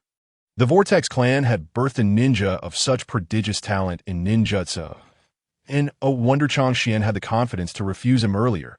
He had underestimated this young prodigy. However, this was not the moment for accolades. Changxian, cease this at once. Vortex Water swiftly positioned himself in front of the ninjas from the Sarutobi and Shimura clans, blocking their path. Upon seeing the stern expression on Vortex Water's face, Changxian retracted his lightning release technique. Very well, since Lord Water has spoken, I shall spare your lives. But before he could finish, Changxian executed the diamond lock once more. That odd hurts. So painful, no. Please. The ninjas from the Sarutobi and Shimura clans cried out in anguish. Clutching their severed arms, some collapsed to their knees, while others lay on the ground in agony. Consider this a lesson. Next time you see me, be more courteous and refrain from resorting to violence at the onset. The girl with the light yellow ponytail was horrified by the sudden display of brutality and covered her eyes, retreating behind Vortex Water, unwilling to witness the plight of the Sarutobi and Shimura clansmen. The remaining members of the Sarutobi and Shimura clans, still reeling from the terror of the flood and the gruesome scene of their injured kin, stared wide-eyed, struggling to swallow their fear. They stood frozen for a moment before finally rushing to aid their clansmen. Even though they had not intervened during the critical moment, they ultimately stepped forward to protect their own. Faced with such a grim outcome, they dared not voice any complaints against Lord Water and hastily departed from the Senju clan's territory. Trembling as they offered their apologies, Changxian, please refrain from such actions in the future, Vortex Water admonished Changxian with a serious tone. The Sarutobi and Shimura clans indeed needed to learn a lesson, which was why Vortex Water had tolerated Changxuan's actions against them within the Senju clan's grounds. It was a means of setting an example. Changxian, having gained an advantage, nodded in acknowledgement. Understood, following Vortex Water into the hall. He introduced the girl beside him. This is my granddaughter, Tsunade, and this is the leader of the Vortex Clan, Vortex Changxian. Tsunade, shyly captivated by Changxuan's handsome visage, called out, Changxuan-iken, I am Tsunade. Her large, round eyes blinked rapidly, her petite figure standing close by. Changxian felt a sudden wave of uncertainty. Hello, Tsunade. It is a pleasure to meet you. He approached without hesitation, grasping her delicate hand. Vortex Water observed the budding chemistry between the youthful pair and cleared his throat gently. Tsunade, why don't you step outside and look for Rope Tree? I have some matters to discuss with Changxian. Reluctantly, Tsunade averted her gaze, but Changxian offered her comforting words. Tsunade, I will come find you shortly. Vortex Water noted the subtle flirtation in Changxuan's tone toward Tsunade, but chose not to intervene. Given Changxuan's youth and prowess, along with the Vortex clan's historical ties to the Senju clan through marriage, Vortex Water welcomed the prospect of their union. Such a match would not only benefit the Vortex and Senju clans, but also strengthen the alliance between the Hidden Leaf Village and the Land of Whirlpools. Changxian, let us consider the previous incident as if it had never occurred. I hope that in the future, the Hidden Leaf Village, the Senju clan, and the Vortex clan can foster mutual trust and support. Changxian nodded in agreement. Rest assured, grandmother, I will do my utmost. The two individuals engaged in further conversation before Uchiha Nagasuk took his leave. Upon exiting the grand hall of the Senju clan, he immediately sensed Tsunade's chakra. He discovered her beneath a great tree, hands clasped behind her back, her gaze lowered as she playfully kicked stones with her feet. Uchiha Nagasuk found himself momentarily entranced by the sight, prompting him to utilize the live streaming feature of the interdimensional chat group on Bilibili. Naga-suganai, you've arrived. The youthful Tsunade had disregarded her grandmother's advice to seek out her brother, Sage J, and instead awaited Uchiha Nagasuk's arrival along this pathway of the Senju clan. She yearned to see him.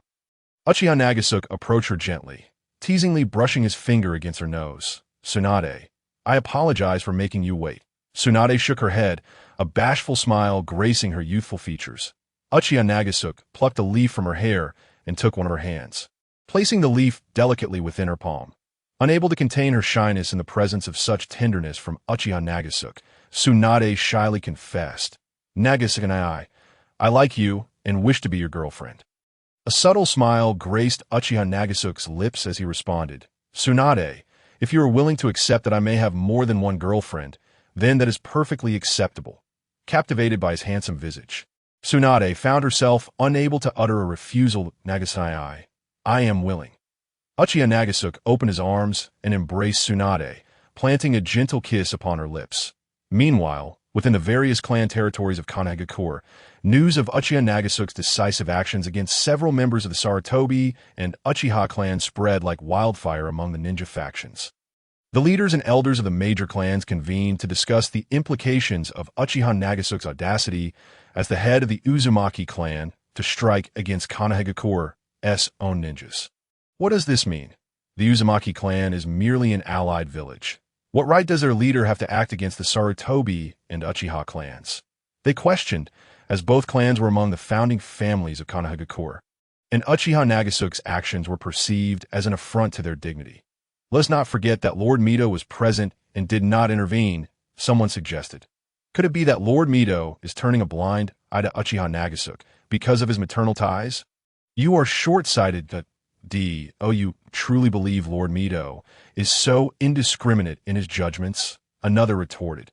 "Have you not heard that Uchiha Nagasuke possesses formidable skills, including the ability to summon 10 formidable barriers, as well as water and lightning techniques? He can execute such extensive water techniques and unprecedented lightning techniques almost simultaneously. How do you think your abilities would fare against this?" They pondered the extraordinary prowess of Uchiha Nagasuke, realizing they had never heard of such talent before. Unbelievable! A genius has emerged from the Uzumaki clan.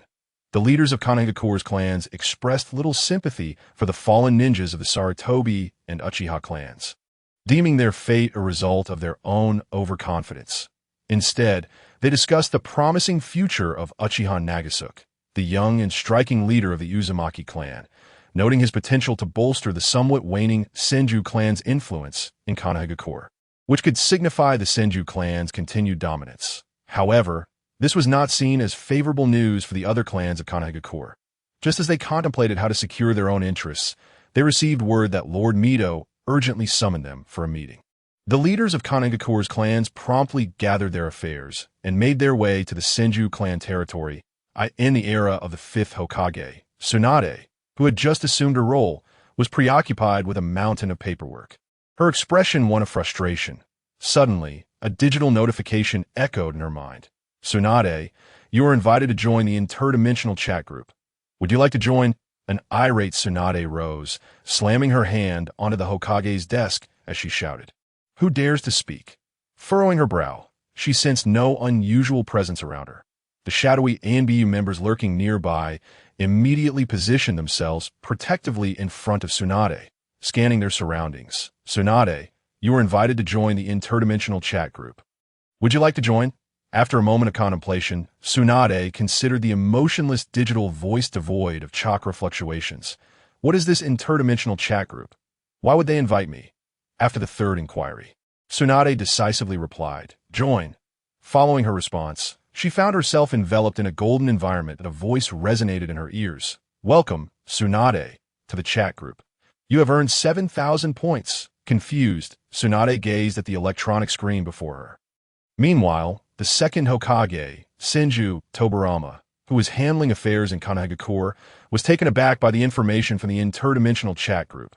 Setting aside his tasks, he soon found himself within the chat group. As Tsunade pondered this empty space, she suddenly recognized an incredibly familiar figure. "Granduncle, is that really you?" Tsunade exclaimed in disbelief as she beheld the second Hokage, Senju Tobirama, looking just as he had in life, with a slight smirk breaking his stoic demeanor. Tobirama replied, "Indeed." Little Kate, before the two could exchange many words, Senju Hashirama and Namikaze Minato appeared upon hearing the news. "Welcome to the chat group. Tsunade-sama, is that you?" Tsunade, the 5th Hokage, expressed her astonishment upon seeing the familiar figures. "Granduncle Minato, is that you?" Having lost her granduncle in her childhood, she had not spent much time with him. She never expected to encounter both him and her granduncle in this enigmatic interdimensional chat group. Overwhelmed with gratitude for this strange phenomenon, Tsunade felt a wave of nostalgia wash over her. Senju Hashirama regarded the beautiful woman before him with curiosity, sensing a familiar chakra from her, as well as the seal of Mido on her forehead. Coupled with her calling him granduncle, there was no doubt that she was his granddaughter. The sudden appearance of such a significant granddaughter surprised and delighted Hashirama. Minato, meanwhile, beamed with joy, having been a disciple of Jiraiya.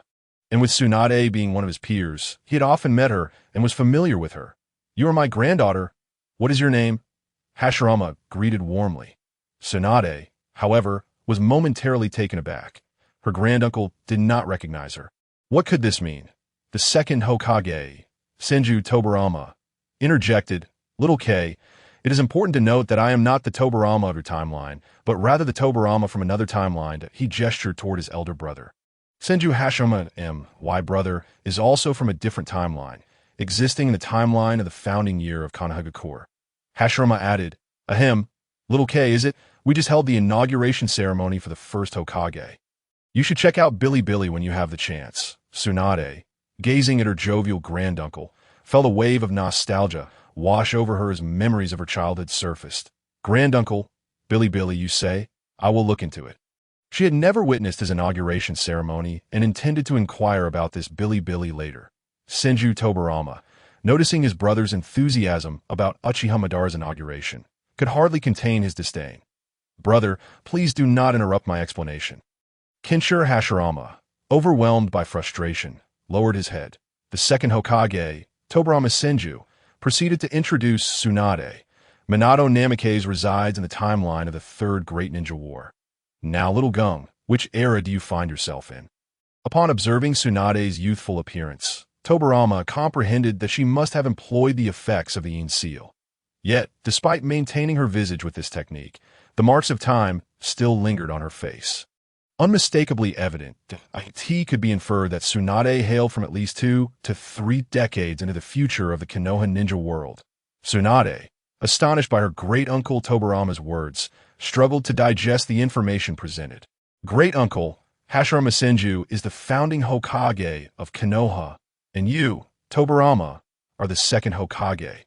Minato is from the era of the Third Great Ninja War. It seems we're not all from the same timeline. No wonder it is referred to as a cross-time chat group. Great-uncle, I have just assumed the position of the fifth Hokage in the year 65 of Konoha. I can't believe Konoha has already reached its fifth Hokage, exclaimed Hashirama, Tobirama, and Minato, their expressions filled with astonishment. Konoha 65 years, Gung, is everything all right in the village? Hashirama inquired, concern evident as he addressed his granddaughter, whom he had never met before. Although he had heard about certain events in Konoha during Minato's later years from the group leader, he was eager to learn about the current state of the village given that Tsunade's timeline was even further ahead. With a flicker of uncertainty in her gaze, Tsunade replied, "Great-uncle, Konoha is currently stable. The village has just endured the destruction plan, with the third Hokage, Hiruzen Tsurutobi, perishing in battle, and many Konoha ninjas suffering casualties while buildings were devastated.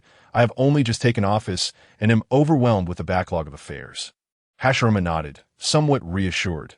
Tobirama, however, noticed the anxiety reflected in his granddaughter's eyes. "Little Gung, you claim to be the fifth Hokage, but that seems implausible." The astute Tobirama detected the inconsistency. Minato, standing nearby, also realized the anomaly. According to the group leader's previous statements, he would eventually become the fourth Hokage, but he died shortly thereafter at the hands of the Nine Tails. Therefore, the fifth Hokage should have been appointed following Minato's death, yet Tsunade mentioned she had only just assumed the role.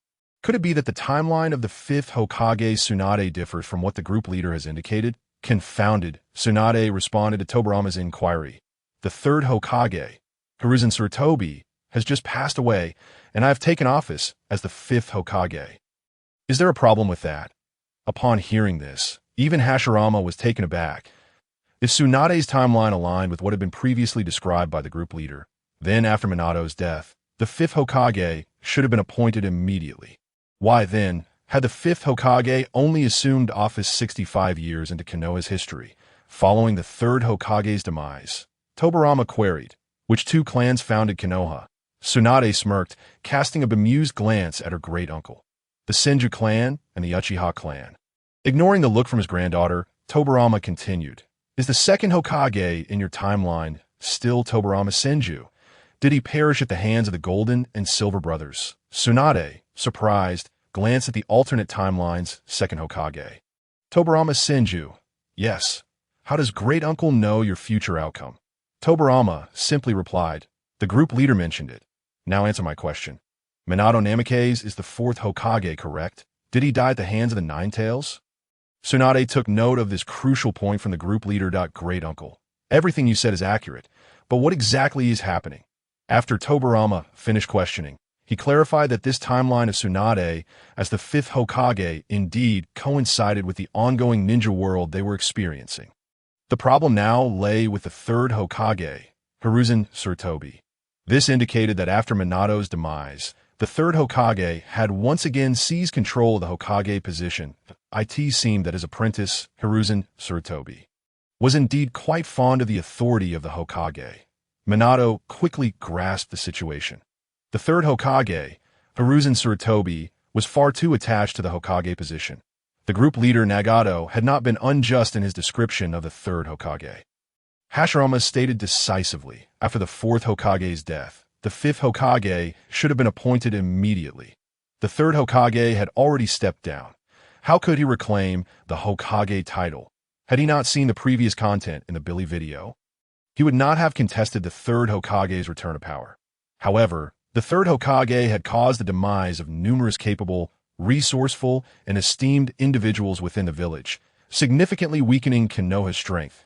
It seemed he would need to discuss this situation with his brother Tobirama upon returning. Regarding the tenure of the Hokage position, age, and reappointment, they needed to establish some regulations. Tobirama, contemplating the matter more thoroughly than Hashirama, not only proposed requirements and limitations for the Hokage position, but also suggested the establishment of a supervisory role. Similarly, Minato engaged in reflection, silently noting his thoughts. Given that the third Hokage, Hiruzen Tsurtobi, was his mentor, Tsunade felt compelled to explain. When the fourth Hokage, Minato, suddenly fell in battle, there were no suitable successors trained. The third Hokage took on the role in a time of crisis to stabilize the situation. Upon hearing such grandiose reasoning, Tobirama remarked, Little Gung, there's no need to elaborate further. We are all well aware of the character of Hiruzen Tsurtobi, the third Hokage, when it came to discussing his former disciple. Tobirama's feelings of camaraderie had faded entirely. Meanwhile, Tsunade, gazing at her great-uncle's familiar visage, felt an inexplicable pang in her heart. Great-uncle, are you already aware of everything? The darkness lurking within Konoha was something Tsunade had only recently come to realize. Yet, she struggled to accept that much of it stemmed from the negligence of her mentor, the third Hokage, leading her to become disillusioned and leave Konoha to wander. Surely, Hiruzen Tsurtobi could not have perished so easily. What truly transpired? Tsunade pondered, observing her great-uncle's change in demeanor. She quickly understood that Tobirama held deep disappointment toward Hiruzen Tsurtobi, the third Hokage. The third Hokage was killed by Orochimaru. Tsunade recounted in detail the events surrounding Orochimaru's alliance with the Sand Village to attack Konoha. Minato furrowed his brow in confusion, asking, Lord Jiraiya, was Tsunade not in Konoha? Given the combined prowess of Jiraiya and Tsunade, they could have easily confronted Orochimaru, so how could the third Hokage have fallen to his own apprentice? Tsunade was astonished by Minato's insight and replied, Jiraiya and I had our own reasons for being absent from the village. Tobirama smirked with a hint of sarcasm, stating, Hiruzen Tsurtobi truly deserves it. Not only was his apprentice absent, but he also fell by their hands. The words of the group leader, Nagato, echoed in Hashirama's mind. Killing one's master is a virtue deeply ingrained in the traditions of Konoha. Minato, caught in an awkward silence, was at a loss for words. Great-uncle, great-aunt Minato, what exactly are these group leaders' points and Billy videos? Senju Hashirama, the first Hokage, Senju Tobirama, the second Hokage, and Minato Namikaze were taking turns discussing the purpose of this cross-temporal chat group. Upon hearing their conversation, Tsunade's face lit up with excitement. However, with only 8,000 points, traversing time to the future seemed utterly impossible. She wondered if the group leader might divulge some information about the future, which would also conserve her points. Just then, an electronic sound resonated from the cross-temporal chat group. The four members, filled with curiosity, logged into the Bilibili video website. To their dismay, they found that viewing the content required a payment of 100 points. Leaving them exasperated, the group leader. It seemed rather stingy to charge them for merely watching a video. Tsunade quickly volunteered, saying, "I will pay the 100 points," and promptly completed the transaction, before the others could voice their thoughts. They were taken aback by the video's content. Vortex Nagakase was seen rushing toward a young girl, uttering flirtatious words. Hashirama burst into hearty laughter.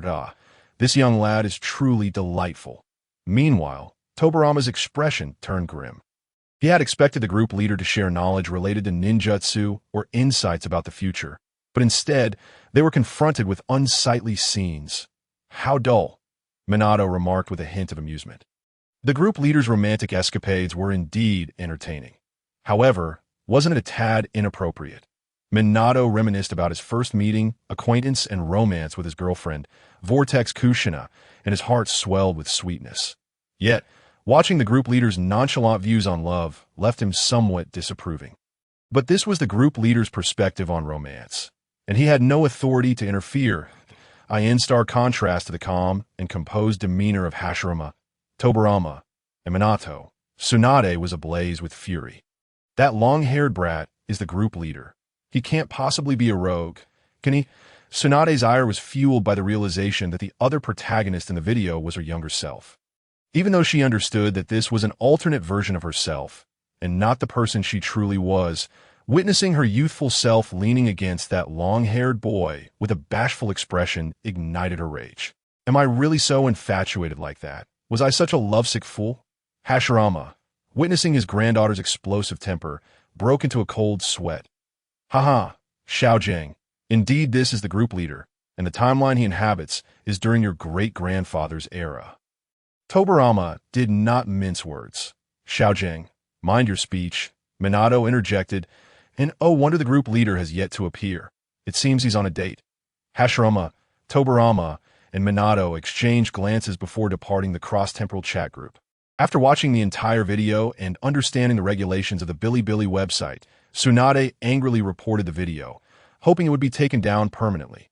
With that, she stormed out of the cross-temporal chat group. Meanwhile, Vortex Nagakase, who had been dating Tsunade for several days, logged into the group and was greeted with news of a new member. Tsunade, the fifth Hokage. His eyes sparkled with excitement. How wonderful it would be to embrace her with one arm around her and the other around a younger version of himself. However, the next moment, a notification from Bilibili doused his enthusiasm with cold water. Immediately, he accessed the website backend to retract his report. The authority to explain resided solely with him, the group leader, Vortex Nagakase. Moreover, he pinned the video to the homepage, ensuring that any group member visiting Bilibili would see it first. The more Tsunade wished for its removal, the more he felt compelled to showcase it prominently. Knock, knock, knock. A series of knocks echoed from outside that a subordinate from the Vortex Clan entered and reported, "Lord Vortex, Lady Mito requests your presence." Upon hearing this, Vortex Nagakase made his way to the hall of the Senju Clan. Long K's, the Cloud Village, is demanding reparations from our Leaf Village. As soon as he sat down, Mito Vortex stated bluntly, the audacity of the Cloud Village, attributing the death of their second Hokage to their second Hokage, was infuriating. They were clearly attempting to deflect blame for their coup onto the Leaf Village, hoping to capitalize on the current instability caused by the generational gap in the Hokage's training. Mito had summoned the heads of the major clans in the Leaf Village to discuss a resolution. The leaders of the Leaf Village expressed their outrage at the Cloud Village's actions. It was evident that the Cloud Village's Gold and Silver brothers had slain the second Hokage along with several of their own. How dare they come to blame them and demand reparations? The Leaf Village had never sought compensation for the lives of their second Hokage and his subordinates. Such behavior was a blatant affront, as if they held the Leaf Village in contempt. They were clearly attempting to threaten with such baseless claims. However, The Leaf Village was not composed of spineless individuals devoid of dignity. Such underhanded tactics would not succeed.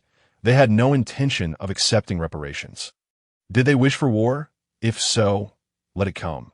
The various clans of the Leaf Village were eagerly awaiting the opportunity to showcase the abilities, intelligence, and skills of their young members, paving the way for the most exemplary among them to ascend to the position of Hokage.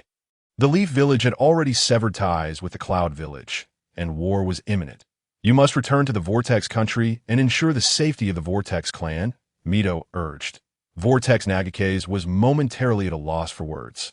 Confronted by the Cloud Village's shameless tactics, it was no wonder they had resorted to abduction. As seen with Kushina and Hinata, such despicable methods seemed to be a family heirloom. Yet, one could not deny their effectiveness. Perhaps they were merely testing the Leaf Village's resolve. But now, the Leaf Village was no longer willing to endure or retreat. If they wished to apologize, they would have to prepare for war. Grandmother, there is no need for excessive worry regarding the Vortex country. Before coming to the Leaf Village, I made some preparations to ensure the safety of the Vortex country. Moreover, we will assist the Leaf Village in resisting the Cloud Village's onslaught. Mito looked at Vortex Nagakes in astonishment. Although the Leaf Village's current strength was uncertain, it was premature to involve the Vortex country in the conflict with the Cloud Village. Shouldn't they focus on preserving their strength against potential attacks from other hidden villages? Grandmother, the Leaf Village and the Vortex Clan have always been allies. If the Leaf Village's strength is significantly diminished, other hidden villages will undoubtedly seize the opportunity to unite against the Vortex country. To prevent the Vortex country from falling into a passive position, we must take the initiative. Mito reflected on Vortex Nagake's words and found them to hold merit. With the Vortex Clan's involvement, the Leaf Village would indeed have a better chance against the Cloud Village. Since the Vortex Clan is willing to assist, I would like to know how you plan to help, Mito inquired. Vortex Nagakes paused, then shared the strategic deployment proposed by the head of the Nara clan. The main forces would attract the Cloud Village's combat capabilities while elite teams would flank from both sides.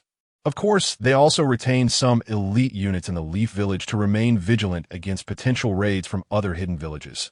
The Vortex Clan leader, Chōgen, nodded in acknowledgement. Truly, the Nara clan exemplifies exceptional intelligence. Swiftly formulating a battle plan based on the circumstances surrounding the hidden Cloud Village and Konoha. Lord Mito, the land of the whirlpools has no objections to this plan. Our Vortex Clan can dispatch 2 elite teams to collaborate with Konoha's elite forces to encircle the hidden Cloud Village. Additionally, we shall send another team to infiltrate the village from the rear. Vortex Mito expressed mild astonishment at this battle strategy. In such a grand confrontation among ninja villages, she was hesitant to give her consent unilaterally. Therefore, she had summoned the head of the Nara clan to consult on the matter. What do you think of the Vortex Clan leader support plan, Nara clan leader? The Nara clan leader, sporting a small goatee, regarded the young and handsome boy with keen intellect. While it is feasible, isn't it somewhat reckless to send a team to directly assault the hidden Cloud Village? Typically, battles unfold with ninjas from both villages clashing head-on, relying on their skills to secure victory. However, the Nara clan leader perceived in this youthful Vortex leader a hint of ambition that extended beyond mere victory in war. It seemed that the intention was not only to compel the hidden Cloud Village to surrender, but to utterly subdue it. Vortex Mito furrowed her brow slightly. The Nara clan leader, unreservedly, inquired, if the Vortex Clan aids Konoha in defeating the hidden Cloud Village, what does the Vortex Clan seek to gain from this war? A glint of ambition flashed across Vortex Chōgen's lips. Indeed, the Nara clan leader was astute. The land of lightning. Vortex Mito stood up abruptly, taken aback. She had never imagined that the aspirations of this youthful Vortex Clan member could swell to such heights, not only concerning the hidden Cloud Village but the entirety of the land of lightning.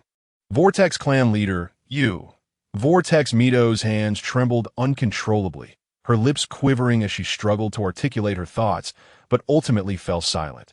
The Nara clan leader was equally startled by the audacity of the Vortex leader's brief remarks. In the aftermath of a great ninja conflict, the defeated village is merely required to compensate the victors. There has never been an instance of territorial invasion. Should Vortex Chōgen's intentions be made public, It would undoubtedly incite a large-scale assault from the 4 hidden villages. Even the daimyos of the 5 great nations would not tolerate the existence of such a dangerous individual. Moreover, Konoha, which maintained a friendly relationship with the Vortex Clan, might also find itself under threat. At that point, Konoha could very well succumb to the pressure from the Fire Country's daimyo and abandon the land of the Whirlpools as an ally. Lord Mito, Nara clan leader, the land of the Whirlpools is a nation established by ninja clans. Surprisingly, 80% of its populace comprises both villagers and ninjas. The ninjas here possess greater chakra reserves than those from the major hidden villages and excel in sealing techniques. Had it not been for the alliance with the first and second Hokages, the major hidden villages and their daimyos would have likely sought to annihilate the land of the Whirlpools long ago. Now, without the first and second Hokages, and with a young and inexperienced leader at the helm of the Vortex Clan, the other hidden villages and daimyos are probably already conspiring to eradicate the land of the Whirlpools. The hidden villages covet the Vortex Clan's sealing techniques to master the power of the tailed beasts. The daimyos would never allow a nation founded by ninjas to exist, fearing that other hidden villages might awaken and mimic the land of the Whirlpools. Threatening their own lives, that I possess a certain degree of strength, and I do not wish for the land of the Whirlpools to live in constant fear. Thus, we must bring them entirely under our dominion. Vortex Mito was utterly stunned by Vortex Chōgen's words, frozen in place, unable to utter a sound for a long time. She scarcely dared to contemplate the implications. What would become of Konoha? Would the Vortex Clan truly seek war? She had never envisioned such a scenario, torn between her maternal clan and her current home. She dared not think further. The Nara clan leader had heard of Vortex Chōgen's actions against members of the Sarutobi and Shimura clans, indicating that his claim to seize the Land of Lightning was not mere bravado. He must possess genuine strength. After all, victories in ninja battles are not merely determined by numbers. It was said that the first Hokage, Senju Hashirama, could single-handedly annihilate a major ninja village. With Uchiha Madara of the Uchiha clan at his side, they could conquer the 4 great hidden villages. The Nara clan leader neither agreed nor disagreed with the Vortex leader's request for cooperation. Vortex Clan leader, the alliance between the land of the Whirlpools and Konoha against a common foe is merely a topic of casual discussion here. Whether we truly pursue this cooperation must be determined after consultation among the prominent families of Konoha. Even without the assistance of the land of the Whirlpools, Konoha would likely prevail in its conflict with the Hidden Cloud Village. Why then should they bind themselves to the Vortex Clan and bear the wrath of the major hidden villages and daimyos? At this moment, only Vortex Mito and Vortex Chōgen were present. Furthermore, the Vortex Clan leader was exceptionally astute. His words left room for negotiation on both sides. Seeing the Nara clan leader's stance, Vortex Mito did not voice any opposition. Given that the matter pertained to the interests of Konoha, Vortex Chōgen, too, was unconcerned by the Nara clan leader's remarks. In that case, the land of the Whirlpools shall not impose. However, I must emphasize one point. If, after the battle between Konoha and the Hidden Cloud Village, the situation turns unfavorable and you seek assistance from the land of the Whirlpools, the terms of aid will no longer be the same. Vortex Mito was taken aback. The Nara clan leader could not decipher the underlying meaning in Vortex Chōgen's words. Based on the current conditions and information, it appeared that Konoha held a slight advantage over the Hidden Cloud Village. The other hidden villages, the Hidden Mist Village was too distant. The Hidden Stone Village remained a spectator, and the Hidden Sand Village seemed eager to join the fray, were not poised to intervene easily. Konoha had also prepared for various contingencies. However, the implications of the Vortex leader's words suggested that he anticipated a loss for Konoha in the upcoming battle against the Hidden Cloud Village. What information was he privy to that led him to utter such claims? The Nara clan leader did not believe that the Vortex leader was merely trying to intimidate him with bluster. His interactions with Vortex Chōgen had not given him that impression. What brings forth such thoughts? Vortex Clan leader Vortex Mito, seeking to foster transparency between their allied clans, candidly shared the ancestral figure of the Uchiha clan. Uchiha Madara is still alive. Upon hearing this, Vortex Mito trembled uncontrollably. The Nara clan leader staggered back in shock, utterly astonished. This is impossible. Uchiha Madara was slain by the first Hokage, Senju Hashirama, and buried. How could he still be alive? Vortex Chōgen responded. Uchiha Madara was resurrected through the Uchiha clan's secret technique, Izanagi. With his heart quaking in fear, the Nara clan leader cautiously remarked, "Does this mean Uchiha Madara will take this opportunity to launch a surprise attack on Konoha?" Uchiha Madara, along with the Uchiha clan, had certainly heard whispers regarding the first Hokage, Senju Hashirama. Given Uchiha Madara's character and prowess, the demise of the first Hokage would have rendered the annihilation of Konoha a relatively effortless task. Yet, Uchiha Madara refrained from launching an assault on the village. It is highly plausible that his injuries sustained during the battle with Senju Hashirama hindered him from immediately attacking Konoha. Moreover, the second Hokage, Senju Tobirama, was no weakling either. Presently, it is conceivable that Uchiha Madara had recuperated and regained his strength. Coupled with the fact that the second Hokage, Senju Tobirama, had passed away, the village lacked formidable ninja to defend it. Thus, Uchiha Madara no longer needed to remain in hiding.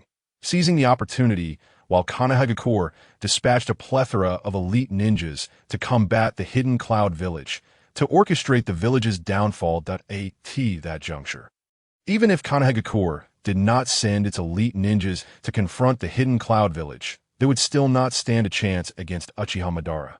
Not to mention, the village's combat capabilities were diminished to less than half. As for Uzumaki Mido, she had grown older and could only remain in Konoha to oversee its affairs. If she were to confront the still formidable Uchiha Madara, she would undoubtedly be outmatched. The Nine Tails sealed within Uzumaki Mido, since the mention of Uchiha Madara's survival, and its fox-like eyes instinctively narrowed in alarm, revealing a sense of dread. The humiliation of being dominated surged within her. Uzumaki Chōgen shook his head and remarked that Uchiha Madara's strength had considerably waned, and he was still in the process of awakening his powers. Furthermore, given Uchiha Madara's proud disposition as a member of the Uchiha clan, it was unlikely he would personally attack Konoha. Without the first Hokage, Konoha was hardly worthy of Uchiha Madara's direct involvement. However, he would likely manipulate events from the shadows, exercising caution against the hidden mist village. The Nara clan leader found this analysis somewhat reasonable and felt a slight sense of relief. The fact that Uchiha Madara had not personally attacked Konoha was indeed a stroke of fortune. Yet, how did the hidden mist village come into play? Regaining his composure, the Nara clan leader meticulously analyzed the connection between Uchiha Madara and the hidden mist village. Uchiha Madara, with a Sharingan, and the hidden mist village, situated in the water country, seemed remote. Following the reminder from Uzumaki Chōgen, the Nara clan leader quickly discerned the critical point. The Uchiha clan Sharingan was renowned throughout the ninja world for its genjutsu prowess. Uzumaki Mido pondered the implications. If Uchiha Madara were to indeed employ genjutsu to manipulate the ninjas of the hidden mist village, given the formidable strength of their elite ninjas, a desperate struggle would ensue. With Konoha's current weakened state, facing an adversary of equal strength like the Hidden Cloud Village would already be a 50-50 chance. Adding the Hidden Mist Village into the equation would likely spell disaster. Should Uchiha Madara suddenly take an interest in visiting her to seize the Nine Tails, Konoha would suffer severe losses in this conflict. Allowing the Land of Water to join this great war could have dire consequences. If the existence of Uchiha Madara were revealed, would it halt the ceasefire, or would the major hidden villages unite against him? After all, the mere mention of Uchiha Madara's name silenced the ninja world.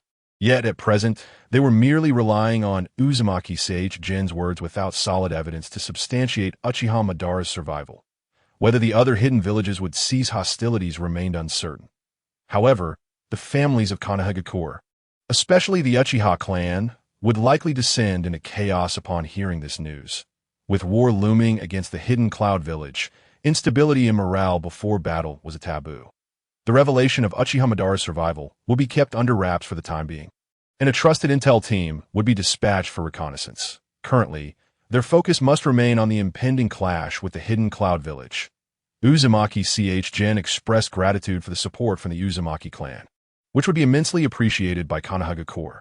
Upon receiving a glance from Uzumaki Mido, the Nara clan leader excused himself. He concurred with Uzumaki Mido's decision. The existence of Uchiha Madara was a perilous bombshell. They could not afford to gamble with the lives of their families, their clan, or Konoha itself. Although the demands of Uzumaki Jin could make Konoha a target, in weighing the pros and cons between Uchiha Madara and Uzumaki Jin, the latter seemed more likely to bring benefits to the village. As the Nara clan leader stepped out of the Senju clan's territory, he gazed up at the azure sky, shielding his eyes from the glaring light. The ninja world was on the brink of transformation. After this reflection, the Nara clan leader hurriedly instructed that the heads of the various families in Konoha be summoned for a meeting. Uzumaki Jin, while unsurprised by Uzumaki Mito's decision, nevertheless expressed gratitude for her trust. Indeed, Uzumaki Mito was not a simple person. Her decisiveness and efficiency were commendable. Following some polite exchanges, once the business at hand was concluded, Uzumaki Jin turned to Uzumaki Mito and said, "Grandmother, may I speak further?" Uzumaki Jin articulated his observations from his recent experiences within the Senju clan's domain. "Grandmother, the vast Senju estate now holds barely 100 Senju clan members. With the impending conflict against the Hidden Cloud village, it is inevitable that the Senju clan will also be drawn into the fray. Should this occur, the Senju clan may very well vanish from the annals of ninja history. What will become of the remaining frail and elderly members?" Uzumaki Mito was momentarily taken aback. She had not anticipated Uzumaki Jin to broach such a topic. This was a concern that had also crossed her mind. The Senju clan, once a formidable family during the Warring States period, had dwindled to less than 10% of its former strength. This decline could be traced back to the first Hokage, Senju Hashirama's proposal for the clan members to assimilate into the general populace. Through the efforts of both the first and second Hokage, this initiative had been implemented quite successfully. Presently, only a handful of elite ninjas remained in the clan's estate, barely maintaining the fade of the Senju clan. However, with the shifting political landscape of the ninja world, she recognized the Senju clan's weakened state. Should the Uzumaki clan find themselves under attack from other hidden villages, they would lack the strength to send reinforcements. Furthermore, if a new Hokage were to rise to power and choose not to align with the Senju clan, they would be left vulnerable to exploitation. In a ninja world where strength prevailed, only a powerful and united clan could establish their foothold and wield influence within the village. Jin, "Thank you for enlightening me," Uzumaki Mito remarked. "You are indeed correct. The Senju clan must evolve." She needed to seize the moment while the current leadership of the Senju clan still held some sway with the other families in Konoha to pave the way for Tsunade or Ju. "So, Jin, how do you propose we alter the current situation of the Senju clan?" Uzumaki Jin did not shy away from expressing his thoughts. "Grandmother, please do not mention it. I am merely speaking my mind. Firstly, we must halt the ongoing integration of the Senju clan into the general populace." Uzumaki Mito nodded in agreement, though she recognized the difficulty of this endeavor. When the first Hokage introduced this plan, there had been considerable opposition. Yet due to various circumstances, both the first Hokage, Senju Hashirama, and a portion of the Senju clan members had wholeheartedly supported this decision. Ultimately, the policy had been ratified through a majority vote. Over the years, this initiative had become deeply ingrained within the minds of the Senju clan members. It would likely take time to completely eradicate this plan from their consciousness. The second point would be to strive to recall those Senju clan members who had assimilated into the general populace. This matter is indeed not easily resolved. The members of the Senju clan, having integrated into civilian life, have likely grown accustomed to their existence as commoners. They have become weary of the life of a ninja and lost the strength that is quintessential to their identity. Even if they wish to return, they would likely lose their lives with alarming ease on the battlefield. Thirdly, arranging for the Senju clan members to recuperate poses an even greater challenge. The Senju, known for their gentle and amiable nature, would find it difficult to remain content within their clan's territory while the village of Konoha faces a crisis, should word of this spread. The Senju clan's illustrious reputation as valiant warriors would be irrevocably tarnished. Other hidden villages and prominent clans within Konoha would undoubtedly speculate on the moral decay and behavioral flaws of the Senju clan, who once produced the first and second Hokage.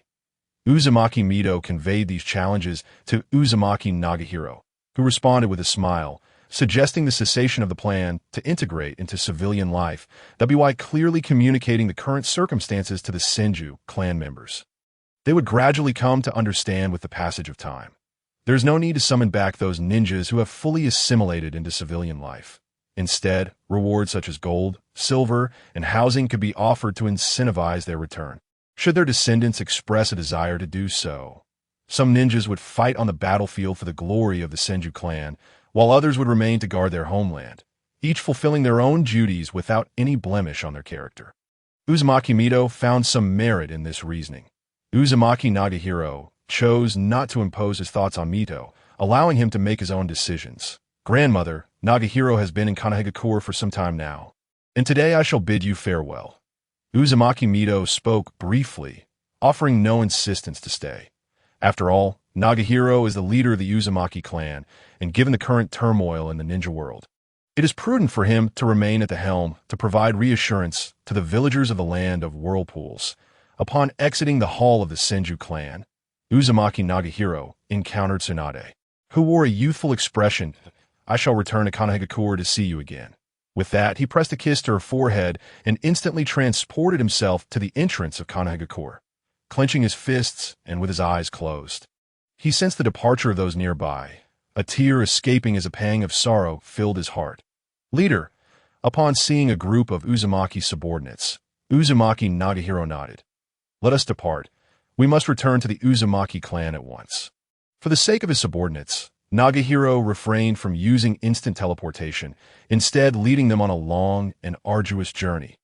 Days later, upon reaching the land of whirlpools, Uzumaki Nagahiro promptly convened a meeting with his secretary. The Uzumaki ninjas wasted no time and hurried to the conference hall. With the impending war between Konoha and Kumogakure, it was imperative to inform all members of the Uzumaki clan.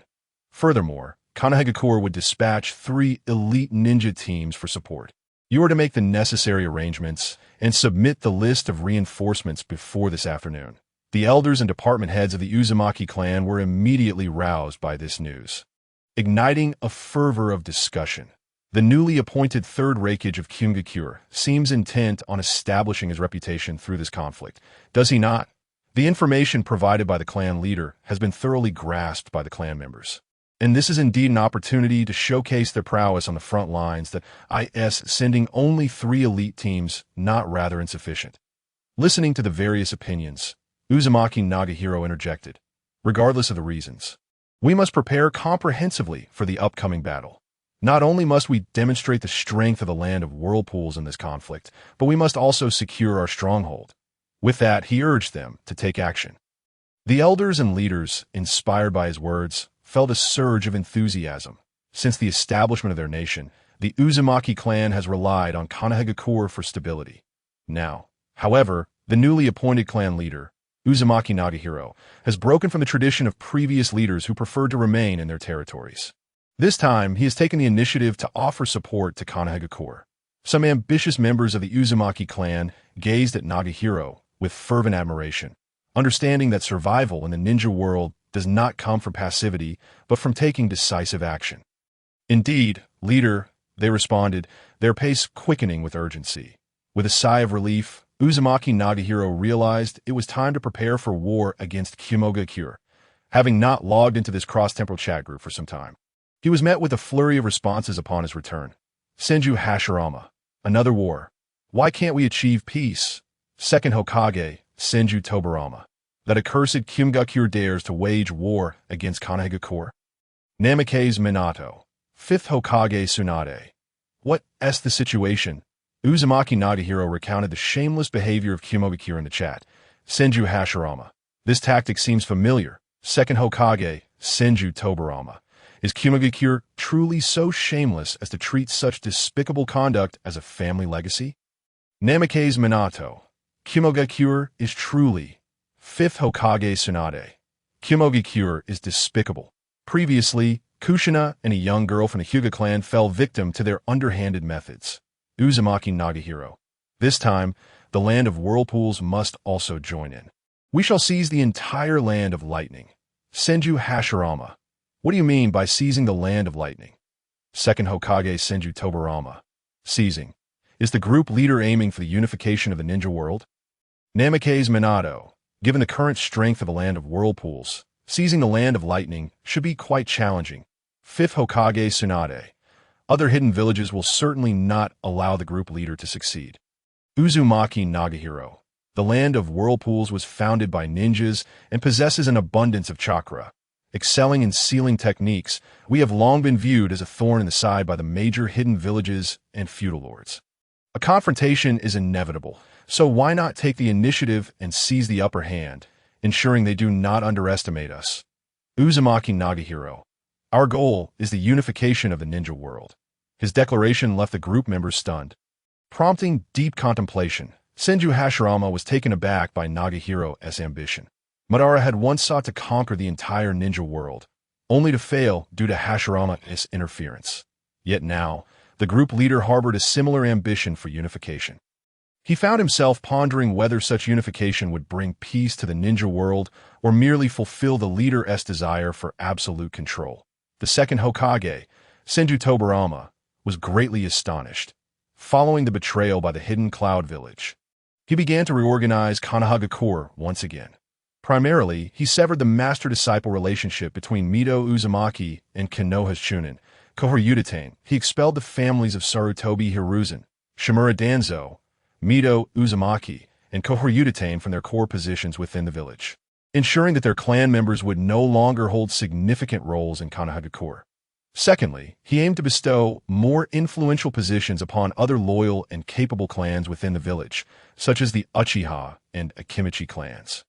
This was, in part, thanks to the support these two families provided from behind the scenes that he sought to suppress certain clans while fostering alliances with others. Thirdly, he abolished the policy that allowed the Senju clan to assimilate with the commoners. He urged the Senju clan members who had integrated into civilian life to return and reclaim their identities as shinobi. These policy adjustments were intended to safeguard the Senju clan and enhance the strength of Konoha, preparing for any potential threats that might arise should he face death.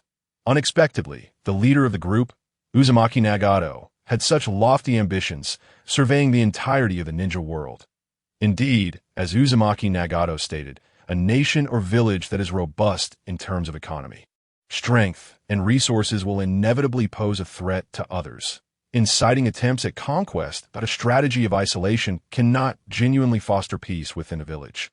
Although war may lead to rivers of blood, displacing countless civilians and halting economic progress, unifying the entire ninja world could potentially usher in a long-lasting peace, perhaps for 30 or 50 years without conflict.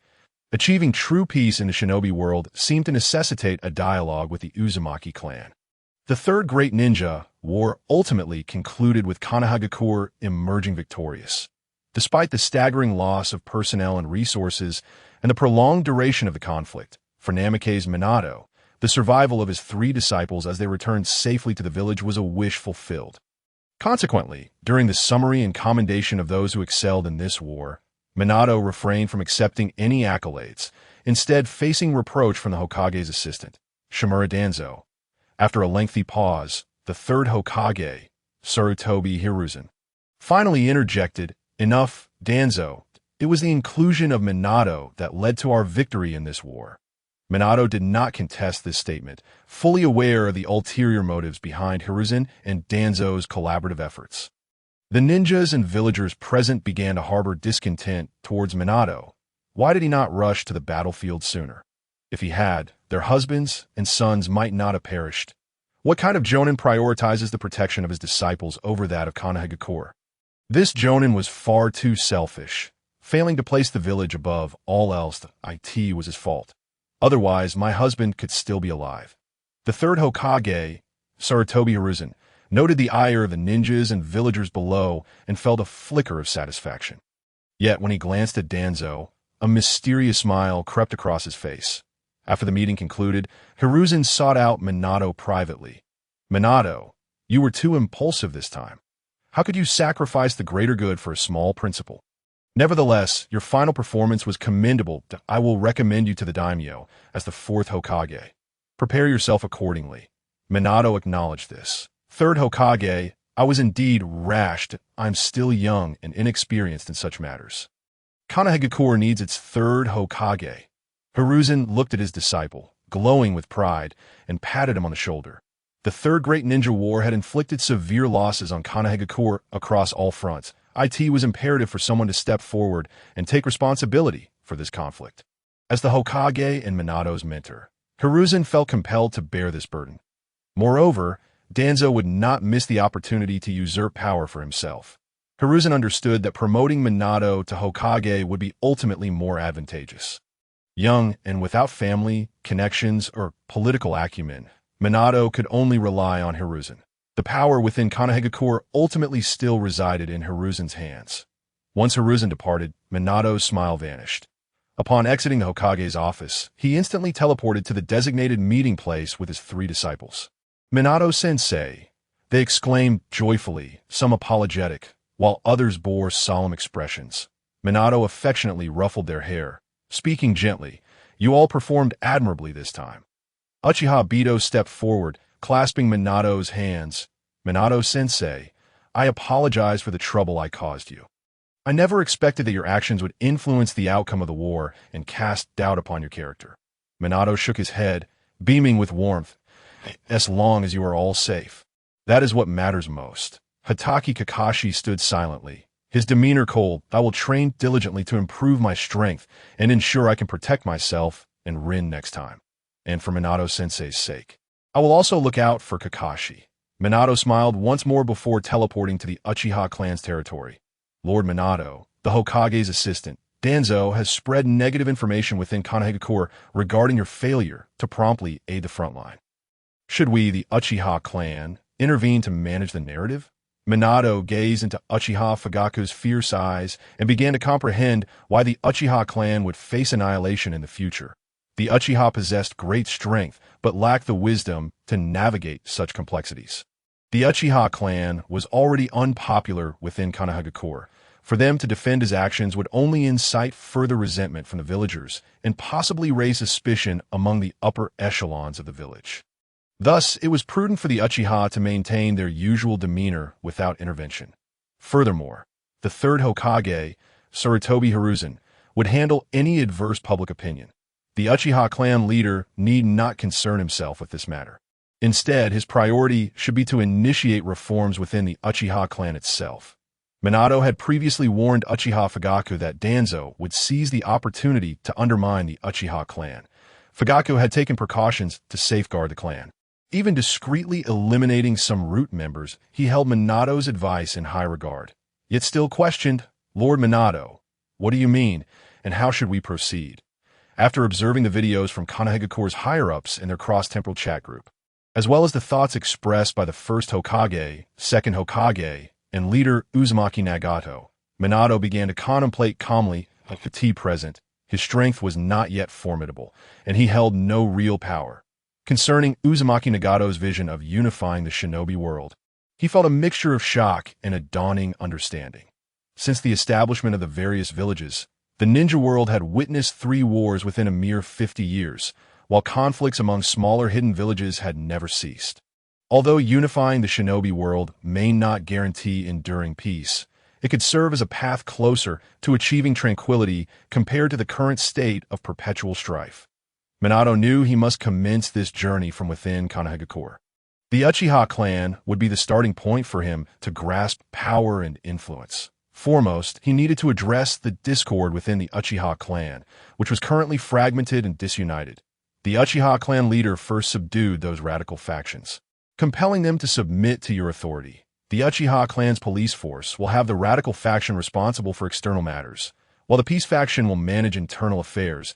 We shall adhere to the regulations of Konoha village, handling various outcomes accordingly, and submit the list of grievances to the third Hokage. Alternatively, we could invite other clans from Konoha village to join the police force. Uchiha Fugaku listened intently to the words of Minato Namikaze. Contemplating this strategy, indeed, Lord Minato's approach is truly ingenious. As clan leader, he has always been aware of the internal divisions within the Uchiha clan, radicals, pacifists, and doves, who often clashed and fought among themselves. Fugaku has attempted mediation each time, but the results were less than satisfactory. Why resolving disputes through strength and dueling. The Uchiha clan members would have no further objections, thereby alleviating internal conflicts. Furthermore, the police force reform proposed by Minato not only shifts the burden of conflicts onto the third Hokage, Hiruzen Tsurutobi, but also allows the Uchiha clan to gain greater control over the police's real powers. Most importantly, it significantly eases the tensions between the villagers and the Uchiha clan, enhancing the image of its members within Konoha village. This plan is indeed remarkable. Uchiha clan leader, you should commence this reform gradually, without abruptness. Though this is the case, any movement from the Uchiha clan will not escape the scrutiny of Konoha's higher-ups. However, he will keep them occupied, temporarily preventing them from taking action against the Uchiha clan. Uchiha Fugaku expressed profound gratitude towards Minato Namikaze, who then instantaneously vanished from the Uchiha territory. The 5 Hokages, led by Tsunade, were quite taken aback by the leader's ambitions to unify the ninja world. The strength of the Uzumaki clan is formidable, yet the ninja world at that time was teeming with powerful individuals. To conquer the 4 great hidden villages would be no easy feat. Tsunade is currently focused on maintaining peace in Konoha village, and the thought of unifying the ninja world is daunting. Uzumaki Chōgen remarked, "At that time, I will record a video and upload it to Bilibili. Those interested may watch." Senju Hashirama inquired, "Who is the Hokage in Konoha village now?" "The second Hokage?" Senju Tobirama responded, "I will certainly watch ITMY timeline. The ninja world is quite similar to the leader's, allowing me to learn from his strategies." Minato Namikaze added, "The leader's ideas are indeed fascinating and worth studying." Tsunade remarked, "I'll just take a look." Uzumaki Chōgen clarified, "For now, Uzumaki Mito is acting as the head of Konoha." Senju Hashirama expressed disbelief. "Why is Uzumaki Mito, a member of the Uzumaki clan, leading Konoha?" "The second Hokage," Senju Tobirama replied. "Hashirama, Uzumaki Mito is your wife." Tsunade interjected, "Grandmother possesses remarkable abilities, truly impressive." Senju Hashirama exclaimed, "I can hardly believe it." Uzumaki Chōgen continued, "To celebrate my ambition to unify the ninja world, I have uploaded some jutsu to the cross-time chat group. Those interested may download and learn." Upon receiving this news, the 4 members of the group fell silent, promptly heading to the cross-time chat group's files. They opened the documents, which contained sealing techniques, the Flying Thunder God technique, Sage techniques, comprehensive lists of wind, lightning, water, fire, and earth attribute ninjutsu. The 4 friends were astounded by the plethora of jutsu available, some of which they had never encountered before, such as lightning release, Chidori, lightning release, Kirin, and wind release. Raisin Shuriken, Senju Hashirama inquired, "Leader, where did you compile this ninjutsu?" Uzumaki Chōgen replied, "It appears to encompass all ninjutsu up to the 4th Great Ninja War." The second Hokage, Senju Tobirama, commented, "The leader is exceedingly generous. I extend my thanks in advance." Senju Hashirama expressed surprise. "What? The 4th Great Ninja War is yet to come." Minato Namikaze added, "This collection of ninjutsu is indeed impressive. Though regrettably, I do not possess all 5 elemental affinities." Tsunade pressed, "Leader, what do you mean by the 4th Great Ninja War? Please clarify the situation regarding this potential calamity." The second Hokage, Senju Tobirama, noted, "Leader, does accessing this require 1,000 points?" Senju Hashirama interjected, "Wait, isn't it only 100 points?" Uzumaki Chōgen explained, "The point cost varies by jutsu, determined by its level. For instance, the body flicker technique you selected is a high-level technique requiring 1,000 points, while the fire release technique you accessed is a basic technique costing only 100 points. The second Hokage nodded. "Your reasoning is sound. Since I developed the body flicker technique, I shall forego the 1,000 points." Uzumaki Chōgen added, "Tobirama, I neglected to mention that these jutsu are upgraded versions, significantly more powerful than the originals." Minato Namikaze said, "Since the leader has said so, I will purchase the body flicker technique to explore it." Senju Tobirama remarked, "Since Minato has purchased it, I shall partake as well." Senju Hashirama decided, "I will refrain and focus on accumulating points." Tsunade, growing impatient, demanded, Leader, why do you not address my question? Minato Namikaze noted. Leader, the techniques within this body flicker technique are indeed formidable that IT allows for rapid movement while utilizing minimal chakra, and even includes methods for concealing chakra. The second Hokage inquired. That is impressive. But he then leaned closer to Minato Namikaze to examine the body flicker technique he had purchased for 1,000 points. The techniques within were entirely different from the version he had originally developed. In fact, many of the techniques were beyond his comprehension, leaving him feeling quite embarrassed. However, he noticed that Minato seemed to grasp them well to fully master them. He would need to dedicate time to study. The second Hokage could not help but commend this younger generation. Minato, you must explain this to me later. Minato Namikaze replied with a smile. Some of these techniques were taught to me by my girlfriend from the Uzumaki clan. Otherwise, I wouldn't have understood them so easily. Meanwhile, Tsunade observed her companions engrossed in discussions about the ninjutsu collection, completely ignoring the impending war. Frustrated, she demanded, "What exactly is the situation regarding the Fourth Great Ninja War?" Tsunade, hands on her hips, strode towards Uzumaki Shichigen upon seeing his youthful, handsome face. A scene from a Billy video flashed in her mind, two figures embracing and kissing beneath a lush tree. Tsunade's cheeks flushed as she stammered, "Ahem. Could you elaborate on the Fourth Great Ninja War that is to come?" Uzumaki Shichigen smirked. Uchiha Bito and Kabuto will join forces to demand the tailed beast from the 5 great hidden villages. If they refuse, the Fourth Great Ninja War will commence. Tsunade was taken aback. What? Uchiha Bito, isn't that the disciple of the fourth Hokage Minato Namikaze? He had perished during the battle at the Kanabi Bridge. Uzumaki Shichigen continued. Abito was saved by the aged Uchiha Madara during the battle at the Kanabi Bridge. He did not actually die. Tsunade broke into a cold sweat. How is it possible that Uchiha Madara was still alive during the Third Great Ninja War? Uzumaki Shichigen further divulged. Moreover, in the future, Kabuto will use the Edo Tensei technique to revive Uchiha Madara during the Fourth Great Ninja War. Upon hearing the mention of the Edo Tensei technique and Uchiha Madara, Senju Hashirama, who had grown accustomed to the notion of war in the future, could not resist approaching Uzumaki Shichigen with curiosity. What? Madara will be revived during the Fourth Great Ninja War. The second Hokage, who had been eagerly discussing and learning from Minato, also approached to inquire. Isn't the Edo Tensei technique forbidden? The swirling vortex of Chōgen smiled and remarked, "This is largely thanks to the esteemed second Hokage. Tobirama Senju's disciple, Sarutobi Hiruzen, and Shimura Danzo point one of Sarutobi Hiruzen's apprentices is Orochimaru. When it comes to the ninjutsu developed by the second Hokage, it can be said that he has surpassed his master. Even choosing to overlook Orochimaru's human experimentation in pursuit of the secrets behind the Senju cells and the Sharingan, Shimura Danzo emptied the research room and materials of the second Hokage, even collaborating with Orochimaru. In his heart, Tobirama Senju chastised these two wayward disciples and deeply regretted having taken them on as pupils. Senju Hashirama then remarked, "Tobirama, instead of diligently enhancing your ninjutsu, you engaged in these experiments, which have now brought such immense calamity to the future ninja world."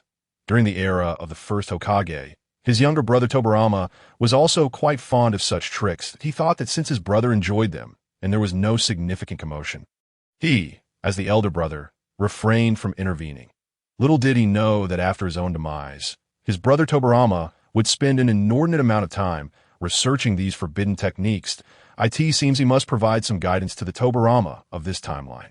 The second Hokage, Tobirama Senju, earnestly countered, "Elder brother, my research is for the benefit of Konoha. Without the reanimation jutsu, the village would have long been annihilated by the coalition of the 4 great hidden villages." Tobirama did not wish to dabble in forbidden techniques, but his strength paled in comparison to his elder brothers. He could only enhance his own power through the study of these jutsu.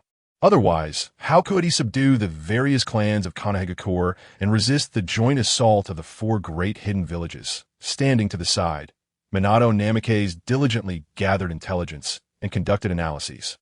The 5th Hokage, Tsunade Senju, refrained from commenting on the reanimation jutsu invented by her grandfather. She was taken aback to discover the involvement of figures such as the 3rd Hokage, Sarutobi Hiruzen, Shimura Danzo, and Orochimaru in this matter. The emergence of Uchiha Madara in the future Fourth Great Ninja War was indeed shocking. Upon hearing the explanation from the Tobirama of another timeline, Hashirama found himself at a loss for words. Could the group leader inform us of the time when the Fourth Great Ninja War will erupt? Why is Uchiha Obito alive and attacking Konoha in the ninja world? What do the tailed beasts, Uchiha Obito and Kabuto Yakushi, intend to achieve? With the 5 great hidden villages opposing this, does it mean that the Fourth Great Ninja War will see the 5 great hidden villages unite against Uchiha Obito, Kabuto Yakushi, and the reanimated Uchiha Madara? Moreover, the 5th Hokage Tsunade had a plethora of questions, which she voiced. Chōgen from the Vortex had just received battle intelligence from Konoha and could only respond. 5th Hokage, you can search for related videos on Bilibili. The videos there provide comprehensive explanations. Upon hearing that she needed to use Bilibili, Tsunade immediately replied, "Searching on Bilibili requires points, and the points needed are substantial. Could I trouble the group leader for clarification?" As she spoke, her tone took on a somewhat coy quality. However, Chōgen, acutely aware of the gravity of the situation, responded via voice, "Apologies, we shall discuss this another time." At this moment, the second Hokage, Tobirama Senju, raised another query. "Group leader, are there any other methods to earn points?" Currently, they could only gain points through daily sign-ins, checking in, chatting, uploading videos, and sharing materials, which were too few and yielded insufficient points. Only a mere 100 points every 10 days or half a month. The points earned were simply inadequate. Tobirama Hashirama, upon hearing his brother's concern, agreed. The group leader has a valid point. It is indeed too slow. Minato Namikaze concurred. Yes, I hope for faster methods to earn more points. After logging off, Chōgen acknowledged the suggestions from the members of the cross-temporal chat group. Received, I will strive to develop new features as quickly as possible. Please bear with me. The second Hokage, Tobirama Senju, sensed that the group leader was genuinely addressing urgent matters, likely concerning the conflict between Konoha and Kyomobikure, so they could only wait for the group leader's response. "Shōgen, I have a video that I purchased previously on Bilibili, and I'm sharing it with you for free." Although Tsunade was unaware of the video's contents, she was immensely grateful.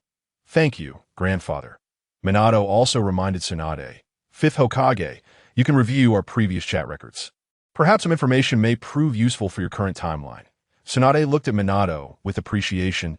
"Thank you, 4th Hokage." Hashirama, taken aback by the sudden emergence of his granddaughter, said, "That's Shōgen. Feel free to ask any questions." He could not bring himself to address her as grandniece. Tsunade felt the kindness emanating from Hashirama, Tobirama, and Minato. "Thank you, grandfather, uncle, and Minato." After expressing her gratitude, everyone returned to their respective timelines within the ninja world. In the timeline of the first Hokage's era, Hashirama gazed upon the familiar figure of his brother Tobirama, eager to speak, but was interrupted as Tobirama excitedly declared, "Elder brother, I've recently conceived a new ninjutsu," which is, however, before he could finish, Hashirama's expression turned stern. Tobirama refrained from engaging in those harmful experiments. Tobirama was somewhat perplexed by his brother's words. "What harmful experiments? This is my newly invented ninjutsu." Hashirama, sensing his brother's resistance, insisted, "This experiment ends here." Recognizing his elder brother's seriousness, Tobirama understood there was no point in pursuing the matter further. However, he could not fathom why Hashirama was suddenly so irate. Could it be that he had heard something from that cross-temporal chat group? As expected, after a round of inquiries, Hashirama revealed information regarding the Fourth Great Ninja War. How could there be so many wars in the future? The Fourth Great Ninja War erupted over the capture of tailed beasts? What? Madara will be reanimated. Tobirama was left utterly dumbfounded. But elder brother, we cannot solely blame the Fourth Great Ninja War on the reanimation jutsu I developed. Even without this jutsu, given Madara's scheming nature, he would undoubtedly have other means of resurrection at that moment. Uchiha Madara, who had been searching for Hashirama, sensed their chakra and approached. Before he drew near, he heard a familiar voice. "Ah, Tobirama, once again speaking ill of me behind my back in front of your elder brother." Upon hearing the voice, Tobirama retorted without hesitation, "I am not speaking behind your back. I am openly discussing it in front of my elder brother." Listen to what my brother has to say and see if I am unjustly accusing you." Thus, Hashirama was once again regaled with tales of Madara's reanimation during the Fourth Great Ninja War. It seemed that Tobirama, you little rascal, are quite well informed about me. Indeed, as Senju Tobirama has stated, there is a necessity to return to the shinobi world. With Uchiha Madara's proud disposition, how could he possibly acquiesce to being resurrected solely through the reincarnation of the dirt technique? To be revived in the body of a deceased is simply unacceptable. He must be orchestrating other means behind the scenes. It is certain that he desires to return to the shinobi world in his prime, looking down upon all others, upon hearing the discourse between Uchiha Madara and his brother Senju Tobirama. Senju Hashirama could not help but reflect on the experiences of traversing time and space. Madara, could it be the influence of the Rinnegan? Uchiha nodded in agreement, gazing at Senju Hashirama. Hashirama, you may be onto something. The stone tablet of the Uchiha clan requires the Sharingan to interpret its contents. The stronger the Sharingan, the clearer the revelations from the tablet. Observing Madara's distracted expression, Hashirama urged, "Madara, feel free to voice your thoughts candidly." Uchiha Madara, with a hint of embarrassment, responded, "Hashirama, may I bite you?" Senju Tobirama, standing nearby, immediately rebuked Madara, exclaiming, "Madara, refrain from uttering such repulsive words." Uchiha Madara was in no mood to engage in petty disputes with the younger Senju Tobirama. Hashirama chuckled lightly. "Madara, I understand your intentions. Let it be. Upon my return, I shall procure a small sample for you." Uchiha exhaled in relief. "Madara, there are many matters and thoughts that you ought to share. Were it not for my foresight into the future, I would remain oblivious to your inner musings." Senju Tobirama chimed in. "Indeed, you Uchiha are so obsessed with face-saving that you endure needless suffering." Hashirama continued, "I possess a comprehensive compendium of various ninjutsu uploaded by our group leader. Tobirama, you should take this back for your study, and later we can discuss how to allocate it." Tobirama's eyes sparkled with excitement as he replied, "Brother, this group leader is remarkably generous." Upon receiving a hefty stack of materials, Tobirama's gaze was immediately drawn to the Flying Thunder God technique. The techniques outlined therein were astonishingly simpler, swifter, and had a far greater range than his own. It even contained detailed information on the reincarnation of the dirt technique. Previously, he had been perplexed, but now, with this newfound knowledge, clarity washed over him. It seems this group leader has provided such benefits in anticipation of my unification of the shinobi world. This generosity was genuinely appreciated. However, this revelation rendered their previous attempts to gain points by haphazardly uploading ninjutsu rather laughable. Unify the shinobi world? Uchiha Madara could hardly contain his excitement as he turned to Senju Hashirama. What are the intentions of this group leader in seeking to unify the shinobi world? Hashirama nodded, explaining the reasoning behind the group leader, Uzumaki Nagato's aspirations. Hashirama, I have always maintained that unifying the shinobi world would usher in peace. I see you're finally beginning to believe that it was unexpected that the group leader's vision aligned with his own. Of course, he did not shy away from revealing his own ambitions to dominate the shinobi world. Senju Tobirama placed the stack of materials down, stating, "If this group leader instigates war now, it will undoubtedly result in casualties, economic stagnation, and resource depletion. Yet, as you mentioned, brother, the future will witness repeated wars. The First, Second, Third, and Fourth Shinobi World Wars. The cumulative devastation from these conflicts will be far greater. Should this group leader truly succeed in unifying the entire shinobi world, with his vision and strength, he may very well maintain peace for at least 50 years. Uchiha Madara, aspiring to become Hokage, was taken aback by Tobirama's remarks. Could it be that this younger Senju was also in favor of unification? If so, he had underestimated Tobirama's perspectives. Tobirama's assertions held merit. However, given that Konoha had only recently stabilized and achieved peace, the prospect of renewed conflict was daunting. Senju Tobirama proceeded to analyze the current state of the shinobi world for his elder brother. Brother, Konoha has just been established, and other great nations are beginning to emulate us. This is the opportune moment to strike while they are unprepared, allowing for a swift victory and resource acquisition. If you and Madara were to join forces, we could very well be the first to achieve unification in this era. Senju Hashirama shook his head. As the first Hokage, Uchiha Madara refrained from persuading him. He yearned to mobilize against the 4 hidden villages immediately, yet he was unable to overpower Hashirama, who held the military authority of Konoha. Thus, he could only wait for Hashirama to reach a consensus.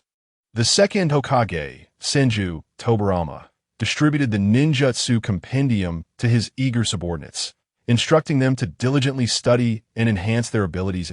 As for whether to share this knowledge with the prominent clans of Konoha, it would depend on their performance, which would merit recognition and rewards. Second Hokage, the leader of the Uzumaki clan, has arrived. The second Hokage, Senju Tobirama, promptly directed his subordinates to invite the Uzumaki clan leader inside. Upon realizing it was not the familiar figure draped in crimson, Tobirama felt a twinge of disappointment. Uzumaki clan leader, this visit was originally intended for me to visit the land of whirlpools. But given the volatile situation in the shinobi world, I was unable to make the journey. I apologize for the inconvenience of your visit. After exchanging pleasantries, the Uzumaki clan leader inquired, "Might I ask the purpose of your urgent summons?" Second Hokage, Tobirama, candidly responded, "Due to the treachery I face from the Hidden Cloud Village, I foresee the resurgence of conflict in the shinobi world that I must implore you to consider relocating the Uzumaki clan to Konoha or its vicinity." Upon hearing this, the Uzumaki clan leader furrowed his brow, displeased, and replied, "Second Hokage, I must ask you not to broach this matter again." The clan leader flatly refused, showing no inclination to yield. The reason the Uzumaki clan leader did not accept the invitation to join Konoha from the first Hokage, Senju Hashirama, was well understood by both parties. Now, however, the second Hokage was demanding he act against the wishes of his ancestors. This was not a request he could entertain, nor would the members of the Uzumaki clan agree to such a proposal. Tobirama attempted further dialogue with the Uzumaki clan leader, yet he was met with steadfast resistance. Ultimately, Tobirama suggested that the clan leader meet with his elder sister-in-law, Uzumaki Mito, in hopes that she might persuade the obstinate clan leader. However, the outcome was swiftly disheartening. The Uzumaki clan leader erupted in anger before Mito, vowing never to communicate with her again. This act deeply wounded Uzumaki Mito. Upon learning of this, the second Hokage reflected on his own overzealous actions. There was no recourse. He could only arrange for the Uzumaki clan leader to rest at an inn for the night. The following morning, the Uzumaki clan leader expressed his desire to depart. And despite Tobirama's repeated pleas for him to stay, he was met with refusal. At that moment, the second Hokage received urgent intelligence regarding the land of whirlpools. Dozens of elite ninjas were coordinating an assault on the Uzumaki homeland. Tobirama immediately convened the prominent clans of Konoha. Declaring a state of war, he instructed his sister-in-law, Uzumaki Mito, to oversee Konoha, while his disciple, Akimichi Choji, would follow her orders to defend the village. He, along with his disciple Uchiha Kagami and several elite ninjas from the Senju and Uchiha clans, rushed to the land of whirlpools to provide aid. Upon hearing this news, the Uzumaki clan leader berated the second Hokage, exclaiming, "Second Hokage, had it not been for this invitation to Konoha, the land of whirlpools would not have faced such an attack." The second Hokage, Senju Tobirama, countered, "The calamity that has befallen the land of the whirlpools was inevitable. For now, I shall escort my disciple, Uchiha Kagami, to the land of the whirlpools, while the clan leader of the Uzumaki hastens back with his people." Faced with the gravity of the situation, the Uzumaki clan leader ceased his quarrel with the second Hokage. "Please," he implored, in an instant. The second Hokage, accompanied by his pupil Uchiha Kagami, departed from Konoha village, utilizing the Flying Thunder God technique to traverse swiftly to their destination, where they beheld a raging inferno in the direction of the land of the whirlpools. "This is truly despicable," Kagami exclaimed. "Let us hurry."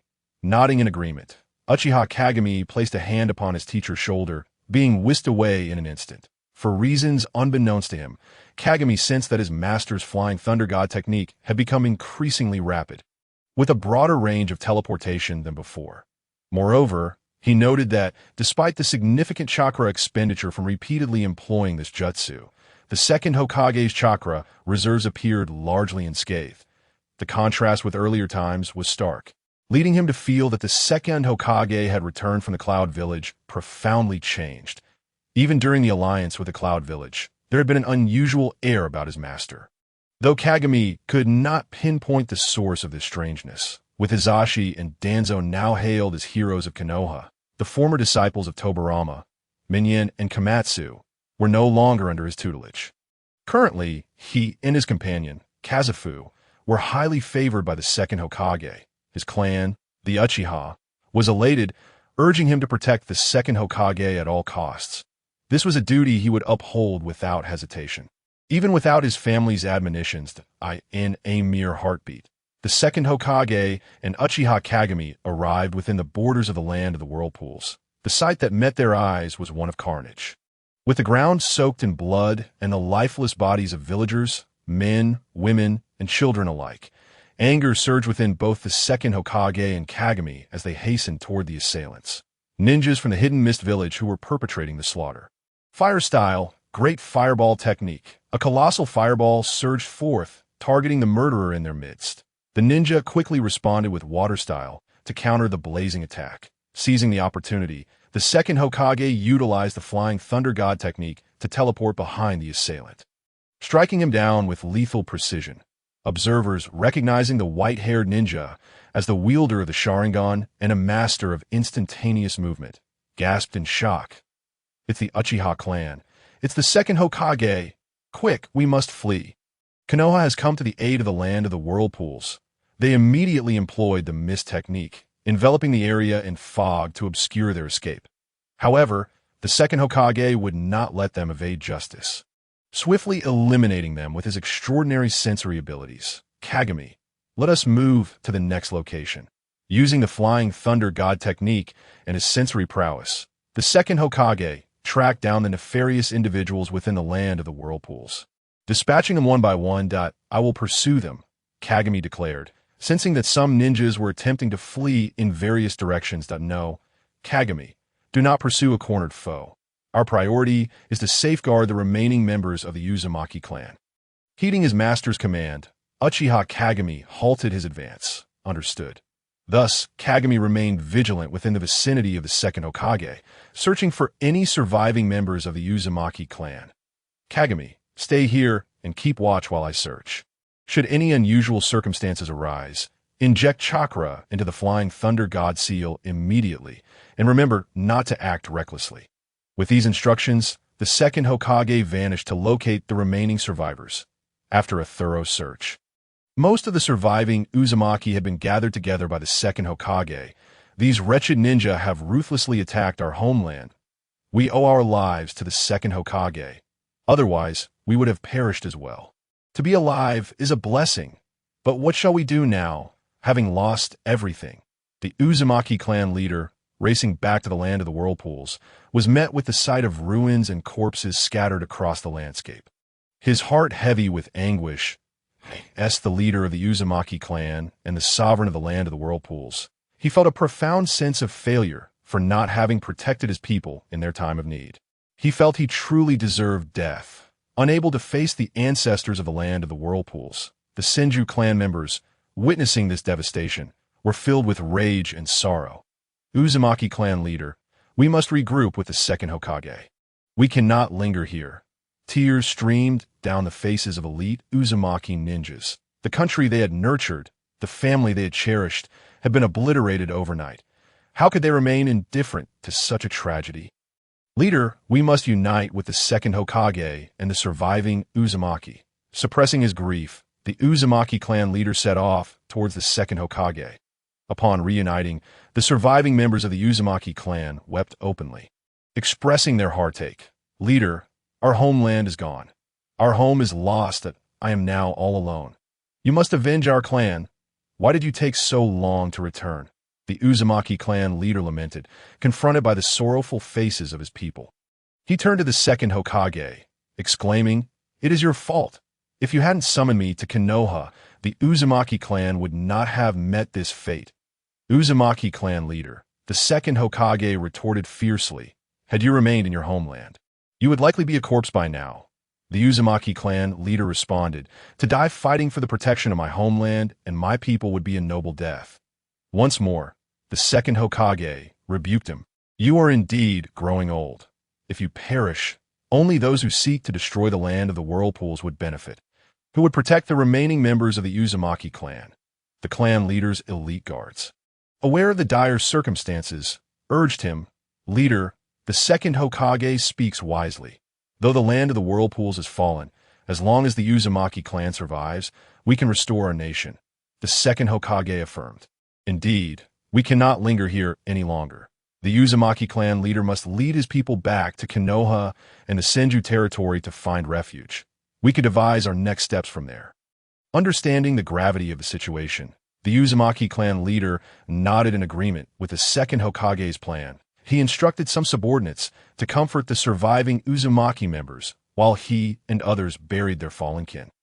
The second Hokage also designated some members of the Senju and Uchiha clans to assist in this solemn task. Kagami, you should rest for a while.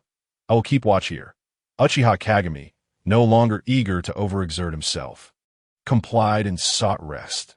The ninjas accompanying them to the land of the whirlpools were no ordinary fighters, proficient in various jutsu such as water, earth, and lightning techniques, as well as swordsmanship. Only through their coordinated efforts alongside the second Hokage could they swiftly and decisively deal with the remaining threats. To rely solely on himself would likely result in exhaustion and demise. Time passed, and Kagami awoke to the sound of the Uzumaki clan leader apologizing to the second Hokage. Second Hokage, the destruction of the land of the whirlpools was due to my mismanagement and has nothing to do with you. The patriarch of the Uzumaki clan, accompanied by his loyal subordinates, was engaged in the grim task of handling the corpses when they stumbled upon the remains of the individuals from the nation of the vanquished whirlpool. Upon lifting their masks, he was taken aback to recognize some familiar faces. His subordinates could hardly believe their eyes. These individuals had been covertly infiltrating the realm of the Uzumaki for an extended period. At that moment, the patriarch also began to comprehend the gravity of the situation. And oh wonder, just after he had departed from the Whirlpool Nation, it had fallen victim to a catastrophic extermination, had information been relayed from other hidden villages. Konoha and the Whirlpool Nation would surely have been forewarned. Had the Whirlpool Nation received the intelligence sooner, they could have fortified their defenses and called for assistance, preventing the survival rate of the Uzumaki clan from plummeting to below 30%. Fortunately, the second Hokage, Senju Tobirama, had arrived in the nick of time to rescue a portion of the Uzumaki people. Otherwise, the Uzumaki clan would have faced utter obliteration within the ninja world. The patriarch need not feel any guilt. It was likely that the individuals from the vanquished Whirlpool Nation had meticulously orchestrated their plans, merely biding their time to strike. From the skirmishes observed, it appeared that many of these infiltrators hailed from the villages of the cloud. Mist and rock, likely sent with the intent to acquire the Whirlpool Nation's sealing techniques. Additionally, some may have been bandits seizing the opportunity to plunder the Whirlpool's treasures and jewels. The second Hokage, Senju Tobirama, shared his analysis of the current intelligence with the Uzumaki patriarch, not only to inform him of the situation, but also to further his own interest in consolidating the strength of the Uzumaki clan within Konoha, thereby augmenting the village's overall power. The patriarch discerned the truth from the corpses, confirming Tobirama's assertions. These individuals had been cultivated by other hidden villages, lying in wait within the Whirlpool Nation solely for the purpose of acquiring sealing scrolls. Regrettably, he had failed to notice the peculiarities within the Whirlpool Nation all this time, which had ultimately led to this tragedy. Patriarch, we have discovered that some of our clansmen have escaped from the Whirlpool Nation, but their whereabouts remain unknown. The Uzumaki clansmen tasked with handling the corpses reported back, unable to locate any familiar faces. The patriarch furrowed his brow in concern. Senju Tobirama swiftly interjected, upon our return to Konoha, I shall disseminate information throughout the ninja world, urging any Uzumaki who see this to return to Konoha. Simultaneously, I will dispatch ninjas to search for the traces of the Uzumaki clansmen. Hearing this, the Uzumaki patriarch promptly expressed his gratitude to Tobirama. You are too kind, patriarch. The Whirlpool Nation and Konoha have always been allied, and our clans share a familial bond. We are indeed one big family. For now, let us relocate the Uzumaki to the borders of the Fire Country and rest there. The Uzumaki patriarch nodded in agreement, instructing his subordinates to prepare for the journey. Senju Tobirama and Uchiha Kagami led the way, vigilantly observing their surroundings. The Senju clan, Uchiha clan, and some Uzumaki ninjas formed a protective perimeter around the fleeing Uzumaki clansmen, while the patriarch, accompanied by his elite ninja, brought up the rear to safeguard his kin. They pressed onward, weary yet resolute, toward the borders of the Fire Country without pause. Meanwhile, Namake's Minato absorbed information from the cross-dimensional chat group, contemplating for a moment before summoning his 3 disciples. I have some ninjutsu for you. Each of you should study it diligently after returning home in due time. I will come by to assess your progress. The trio, Hatake Kakashi, Uchiha Obito, and Noara Rin, excitedly unwrapped the scrolls bestowed upon them by their teacher, their faces alight with wonder. Wow, this is fire-release ninjutsu and the training methods for the Sharingan, exclaimed Uchiha Obito, rushing forward to embrace Minato. Minato-sensei, I adore you. Hatake Kakashi examined his own scroll, noting that it contained not fire-release techniques, but rather lightning-release jutsu and various sword techniques. Why is Kakashi's different? What about Rin's? Uchiha Obito queried with curiosity, glancing at his companion Kakashi before looking at Rin in confusion. Why does Rin have medical ninjutsu, along with water and wind release techniques? Kakashi, perplexed, shot a foolish look at Uchiha Obito. It's certainly because you were dozing off in class. How could you not even know your own ninja attributes? Noara Rin stood beside them, comforting Obito and explaining, Obito, Minato-sensei must have assigned us scrolls that correspond to our chakra attributes and the characteristics of our respective clans that we need to learn the ninjutsu that aligns with our own chakra affinities to master them effectively and enhance our abilities. Minato smiled warmly, adding, both Kakashi and Rin are correct. These techniques are ones I have meticulously gathered. Take good care of them and study diligently. Do not become complacent. Noara Rin assured her teacher, I will make certain to supervise their studies. Kakashi then turned and declared, Rin, just make sure to keep an eye on that idiot Obito. I will master these techniques as quickly as possible. Uchiha Obito, feeling scrutinized by Kakashi, retorted, Rin, don't listen to him. I will also study diligently, and I will ensure I learn these techniques before Minato-sensei takes on the mantle of the 4th Hokage. Observing his 3 disciples bickering playfully, Minato beamed with delight. Very well, I shall await your performances. With that, he swiftly transported himself to the Uchiha clan's territory. Lord Minato, no, I must now refer to you as the 4th Hokage. Minato accepted a cup of sake from Uchiha Fugaku, remarking, the title of 4th Hokage feels rather premature. Uchiha Fugaku, impressed by Minato's composure, felt a deeper respect for him. He had heard that Minato's ascension to the position of 4th Hokage had not been without its challenges. The assistant Hokage, Danzo Shimura, had attempted to undermine Minato by exploiting his assistance to his 3 disciples during the 3rd Great Ninja War, particularly regarding the destruction of the Kamizukabashi Bridge. However, this was swiftly countered by the 3rd Hokage. Sarutobi Hiruzen it was precisely because of Minato's swift actions that the bridge was destroyed, cutting off supplies to the Rock Village and securing victory for Konoha in the conflict.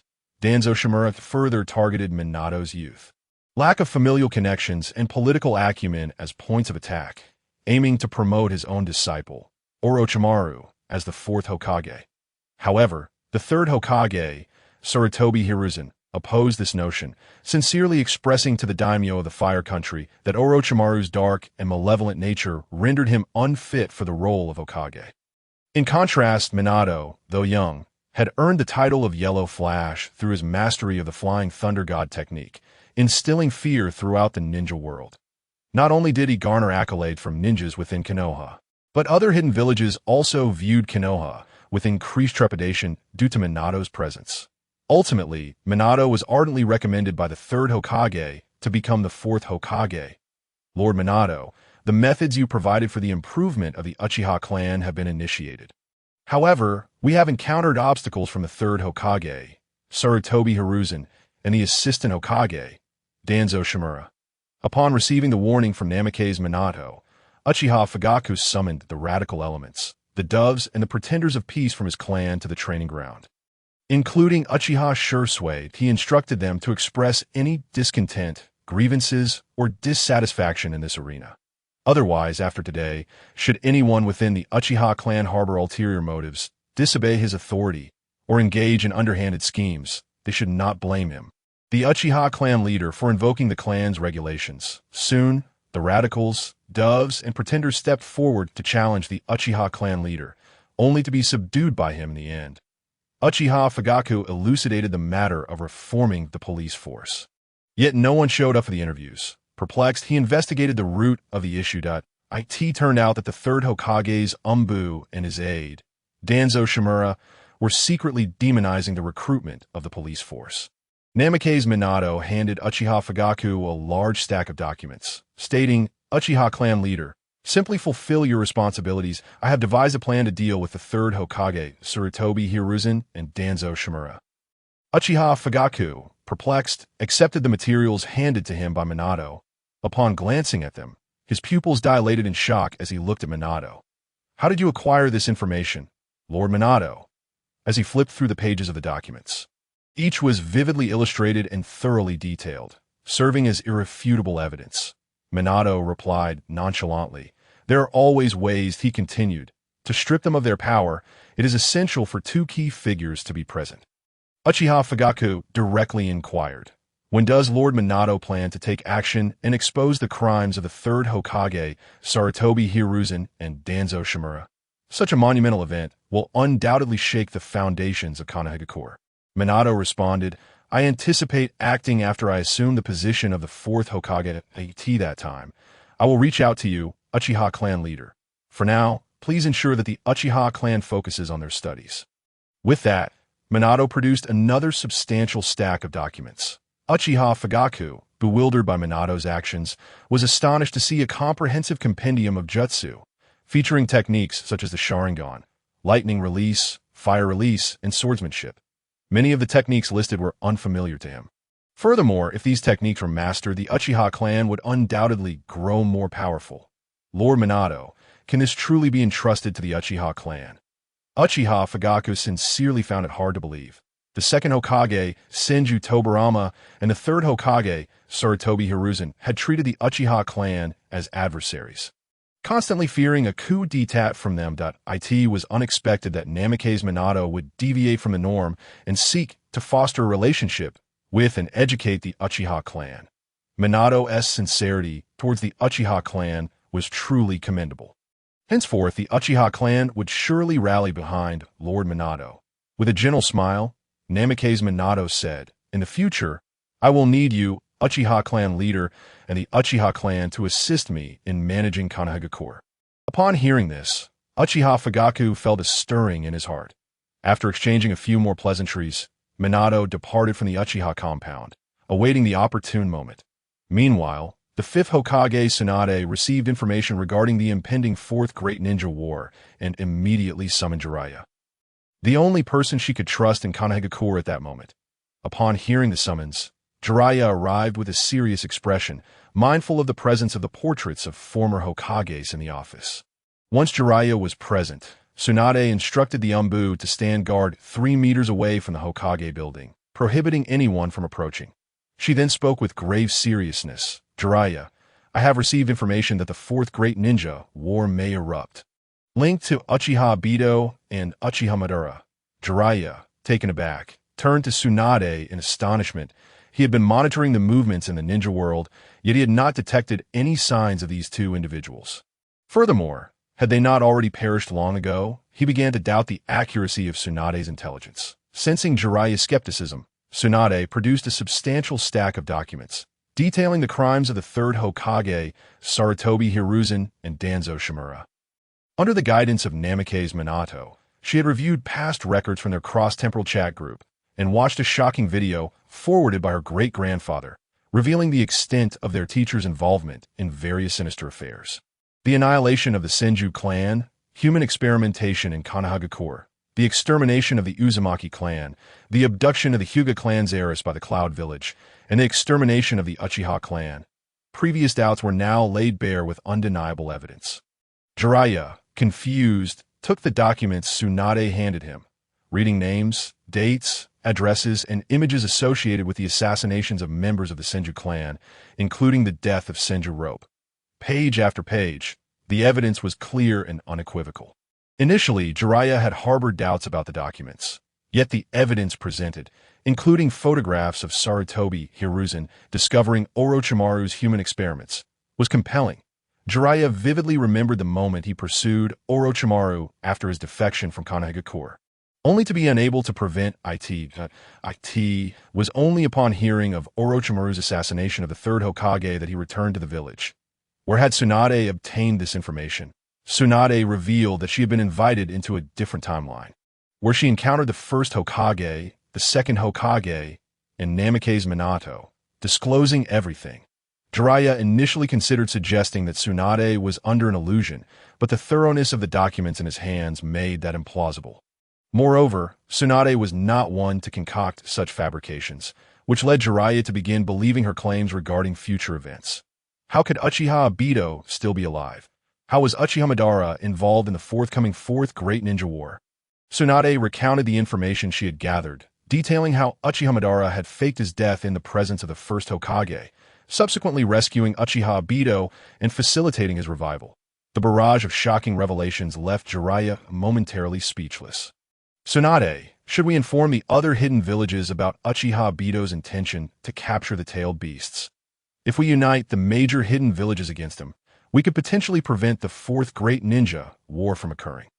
After a moment of contemplation, Jiraiya countered, "You assert that Uchiha Obito is still alive, but where is the tangible evidence? The notion of capturing the tailed beasts is entirely speculative. Even if we were to expose Uchiha Madara's potential reanimation, such claims would be dismissed as absurd by the other hidden villages. Currently, the ninja world is relatively peaceful, with no significant conflict. The sudden emergence of a long-dead hero ninja seeking to capture the tailed beasts would likely lead the other hidden villages to suspect Konohagakure's motives, potentially causing internal turmoil within our own village, especially since you have just assumed the role of the fifth Hokage and Danzo is still lurking in the shadows." Realizing the weight of Jiraiya's words, Tsunade took a moment to reflect before replying. "You are right, Jiraiya.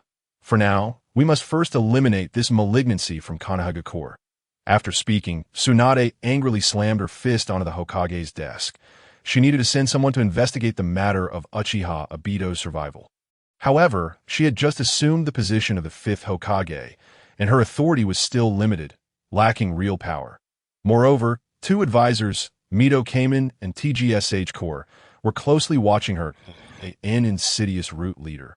Danzo Shimura was constantly scheming to usurp her position as Hokage. Jiraiya recognized Tsunade's determination and inquired, "Tsunade, what do you intend to do? The evidence against the old man and Danzo is damning. If it were to circulate among the various clans of Konoha, it would inevitably lead to turmoil within the village, and other hidden villages might unite to attack Konoha. This is certainly not the outcome you desire." Tsunade understood the delicacy of the situation and knew it should be handled discreetly. While she was reluctant to let the wrongdoers go unpunished, for the sake of Konoha, she had to endure. Yet, she prepared for the worst, anticipating a confrontation. "Please summon Root Leader Danzo Shimura and advisors Mito Kamen and TGSH Core to the Hokage's office." Tsunade immediately called for her shadow guards to relay the message. Shortly thereafter, the three arrived at the Hokage's office. "Hokage-sama, may I ask why you have summoned us?" TGSH Core spoke, clearly displeased. Tsunade, her face contorted with anger, slammed a hefty stack of incriminating evidence onto the table before them. Mito Kamen and TGSH Core, bewildered, picked up the papers and examined them in shock. After a moment, they exchanged glances. "These documents are utterly preposterous. They're fabrications meant to slander us." Danzo, leaning on his cane, narrowed his eyes at Tsunade. "Unfazed, if you confess and resign from your positions, we can all coexist peacefully." Mito Kamen and TGSH Core looked at Tsunade in disbelief. "Tsunade, we were the ones who supported your rise to the position of fifth Hokage. How can you treat us this way?" Danzo coldly interjected, "Hokage-sama, I presume you wish to coerce us into a confession. We shall not yield." He dismissed the evidence with a wave, confident that Tsunade would not dare to expose these accusations to the clans of Konoha. The idea of them resigning voluntarily was utterly implausible. Mito Kamen and TGSH Core quickly grasped Danzo's intent. What a clever ploy, Tsunade! You almost had us fooled. They echoed Danzo's sentiments. Indeed, if we haven't committed any wrongdoing. What witnesses can you present to validate these claims? Tsunade stood firm, declaring, I have given you a chance, do not blame me for being heartless as the fifth Hokage. Mito Kamen and TGSH Core were perplexed by Tsunade's words. Danzo coldly remarked, since the fifth Hokage has no further matters, I shall take my leave. Mito Kamen and TGSH Core followed suit, preparing to depart. Tsunade watched them close the door behind them, exclaiming, Jiraiya, did you see that? Jiraiya nodded helplessly, aware that the situation was spiraling towards the worst possible outcome. Let us go. Mito Kamen, TGSH Core, and Danzo muttered quietly among themselves as they exited the Hokage building, only to encounter the elders and clan heads of Konoha approaching the Hokage-sama. Tsunade wasted no time. From this day forth, not only are Mito Kamen and TGSH Core stripped of their high-ranking advisory positions, but Danzo Shimura is also dismissed as the leader of the Root organization, which is hereby disbanded. Furthermore, Mito Kamen, TGSH Core, and Danzo are to be apprehended and imprisoned. Mito Kamen and TGSH Core protested vehemently. Hokage-sama, you cannot strip us of our positions and imprison us. We are advisors of Konoha, and the daimyo of the Fire Country will not stand for this. Danzo, maintaining his composure, added, we are unaware of any crimes we have committed that warrant such treatment from the Hokage. Tsunade snorted disdainfully and instructed Jiraiya to distribute copies of the incriminating evidence to the elders and clan heads of Konoha. Mito Kamen, TGSH Core, and Danzo were taken aback, realizing that Tsunade, whom they had underestimated, had indeed shared the evidence with the clans. Did she not fear that the clans would rebel against her and that other hidden villages would attack Konoha? As they observed dozens of shadow guards advancing towards them, Mito Kamen and TGSH Core slumped to the ground in despair. That it's over, Danzo snarled, unleashing an attack against the elite ninjas present. Wind release, vacuum wave, the elite shadow guards alongside the clan heads and elders swiftly dodged the attack. In that moment, Danzo summoned a summoning beast, the Dream Taper. Once summoned, the Dream Taper opened its mouth wide, unleashing a wind release technique that drew in and devoured everything in its path. Jiraiya immediately countered with fire release, fireball jutsu. The Dream Taper was engulfed in flames and soon dissipated. Not good. Danzo has vanished. Jiraiya quickly noted Danzo's disappearance and prepared to pursue him. Tsunade called out to stop him. Do not pursue. She understood that Danzo held more cards up his sleeve. Confronting him would yield no benefit for Jiraiya. Mito Kamen and TGSH Core, witnessing their former allies' betrayal of Konoha, were utterly shocked in their desperation. They cast aside their former identities and pleaded for mercy from the fifth Hokage, Hokage-sama. We acknowledge our mistakes. Please spare us. Tsunade, having long since given them opportunities, would no longer show leniency. Where were you when I offered you that chance? It is time for you to spend some quality time in prison. She immediately summoned her shadow guards to seize Mito Kamen and TGSH Core. The elders and clan heads of Konoha, who had been invited, were bewildered by the unfolding events. They could not comprehend the actions of Mito Kamen, TGSH Core, and Danzo that led to their imprisonment by the fifth Hokage. Yet, deep down, they felt exhilarated by the downfall of these three, that they had long been subjected to the arrogance of these high-ranking officials, who treated the clans with disdain. Danzo was particularly loath for selecting talented youth from their clans to train as ruthless assassins within the Root organization. They could only sigh in resignation. Now, with the fifth Hokage Tsunade having ousted these three from power, it was indeed a cause for celebration. Moreover, this could potentially open the door for their own clans to gain access to the management of Konoha. This was an extraordinary opportunity. They then recalled the information contained within the documents. How did Hokage-sama come to know that someone was secretly collecting tailed beasts? Tsunade had instructed Jiraiya to provide the elders and clan heads with this intelligence, which detailed the covert collection of tailed beasts. She had not disclosed the heinous deeds committed by Danzo, Mito Kamen, TGSH Core, and herself to the public. Jiraiya took the initiative to step forward, stating, "This is what I discovered. Although there is currently no concrete evidence, I have found some clues." Upon hearing that the esteemed Jiraiya-sama was the one conducting the investigation, the elders and clan leaders of each family expressed unwavering trust in the findings. The mere thought that someone was covertly targeting the power of the tailed beasts left them utterly astounded. The strength of a single tailed beast could overwhelm any hidden village.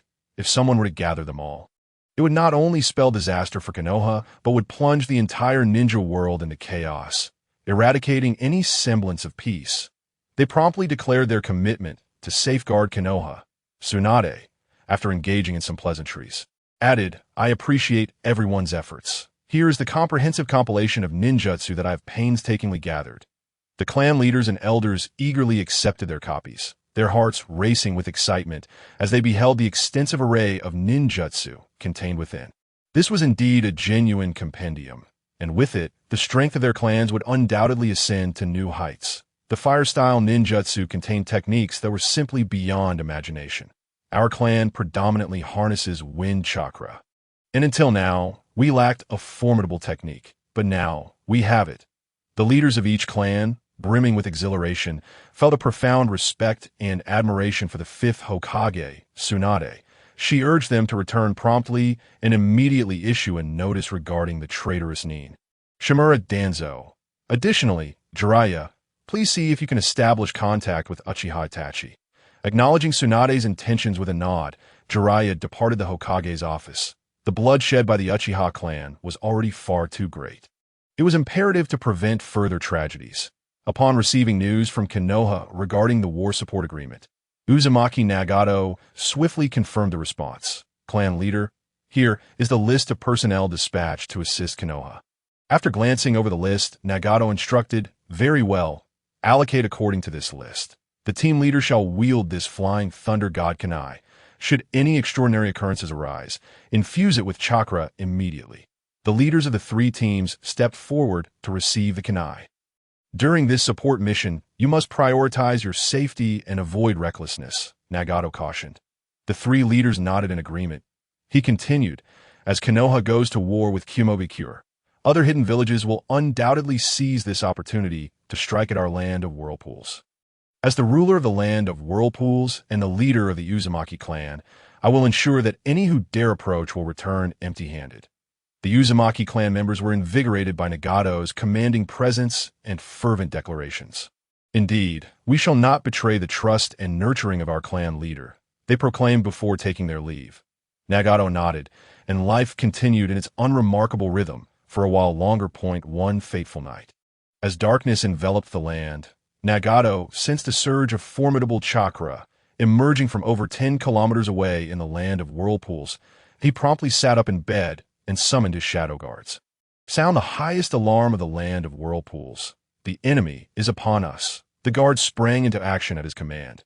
Nagato made his way to the Uzumaki clan's headquarters. "Clan leader, dozens of enemies are relentlessly assaulting our sealing barrier. It may soon falter," one of his subordinates reported urgently. "Tell the sealing team to exert all their strength. They must hold as long as possible to allow our clan to retreat," Nagato instructed. Sensing that most of the Uzumaki members were already evacuating to safety, with only a few remaining, "Let us go forth and eliminate them." He recognized that it was time for the land of whirlpools to strike back. "Leave 2 shadow guards by my side immediately. You others will engage the enemy," he ordered. "Proclaimed that for every enemy slain, there shall be ample rewards afterward." The elite shadow guards accepted the command with steely resolve. The enemies, who were collaborating to breach the sealing barrier of the land of whirlpools, quickly split into smaller groups to invade deeper into the territory. "Why is there not a single Uzumaki in sight on this street?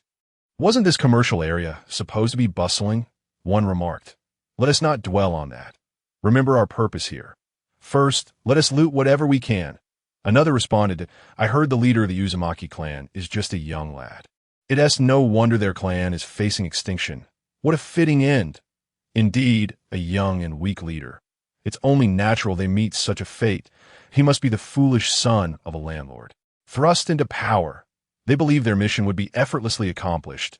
Anticipating substantial rewards upon their return, as they approached the Uzumaki clan's headquarters, they spotted a young man with long red hair, flanked by two masked individuals.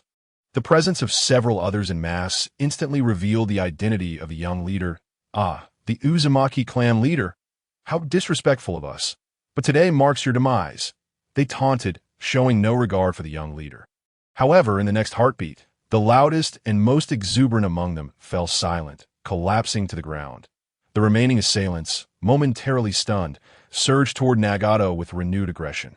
Great waterfall technique, fire release. Phoenix fire technique, water release. Hidden mist technique, earth release. Earth wall technique.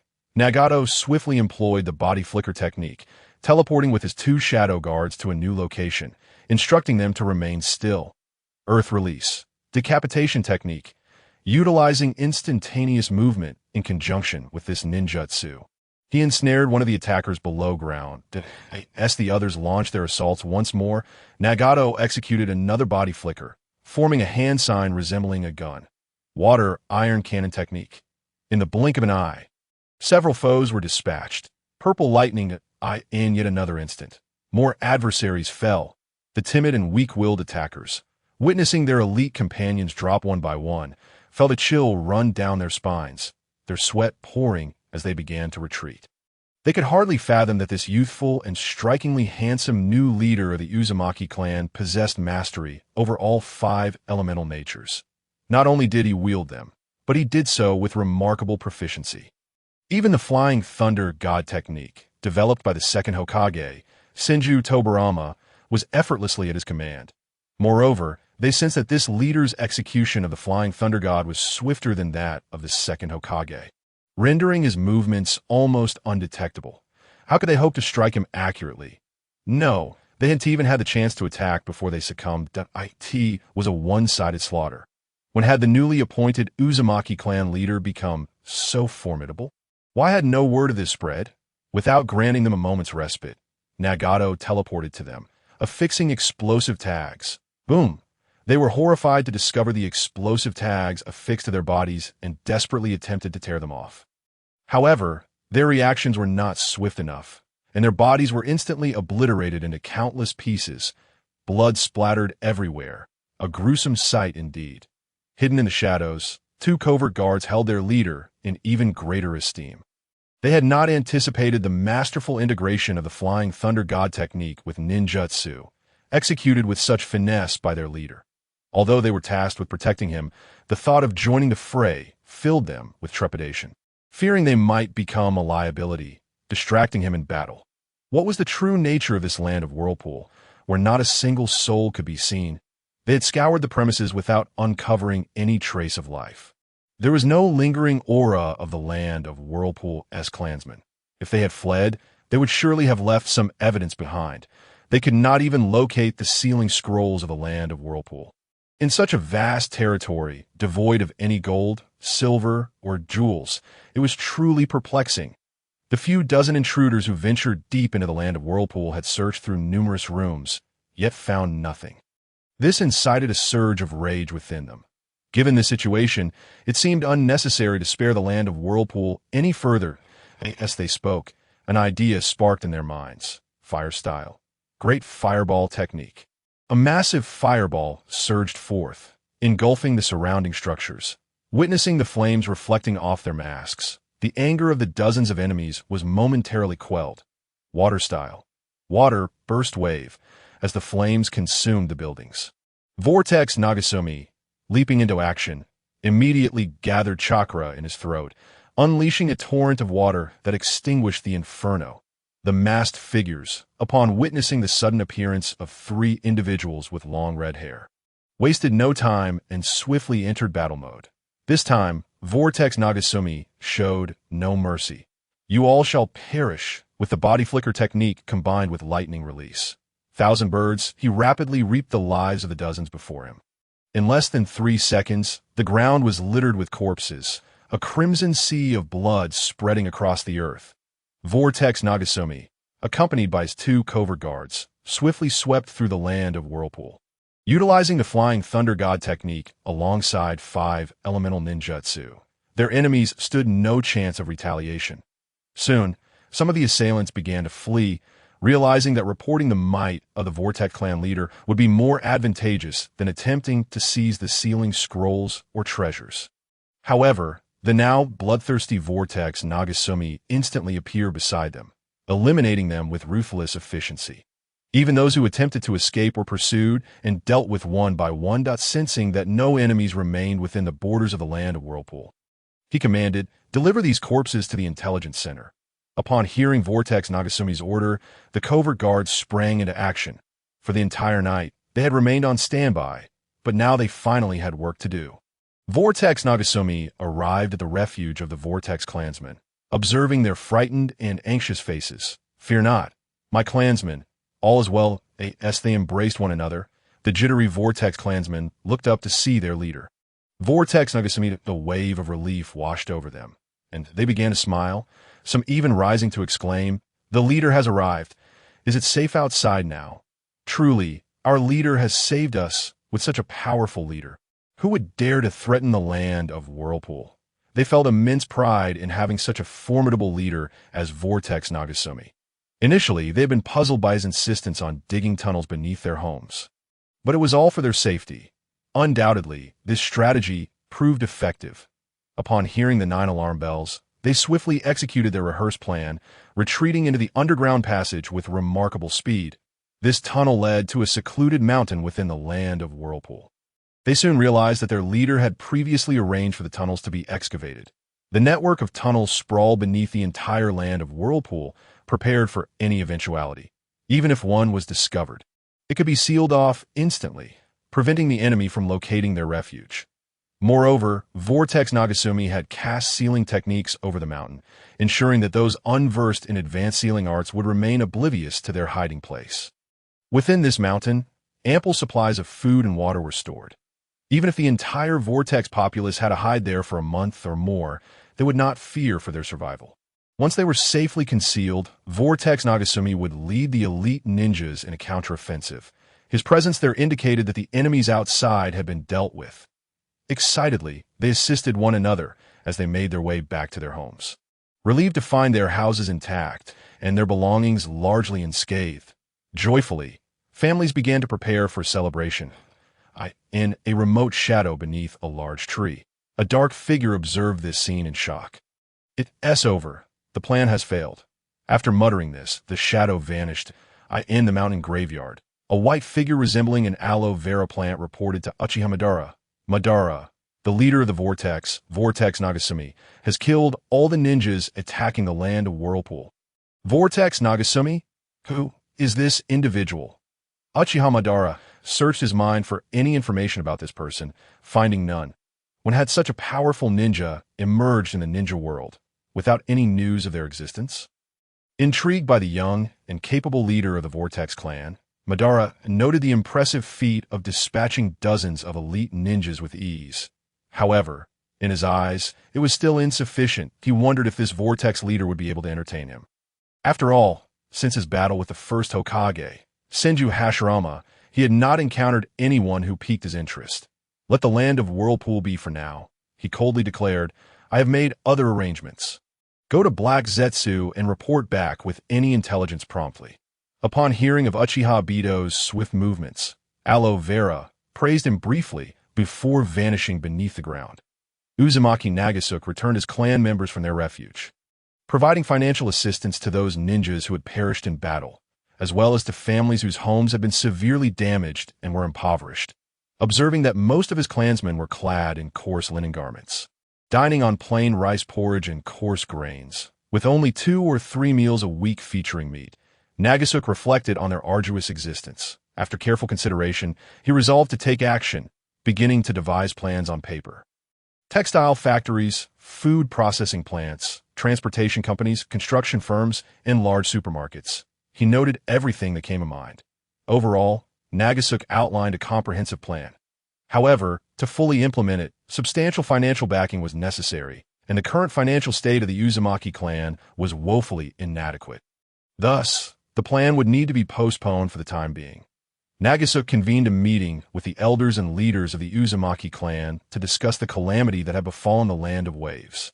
Reflecting on their circumstances, meanwhile, at the border between the Land of Lightning and the Land of Frost, Nara clan leader, alongside the Inuzuka, Aburame, Hyuga, and Uchiha clans, fought valiantly against the ninjas led by the Third Raikage.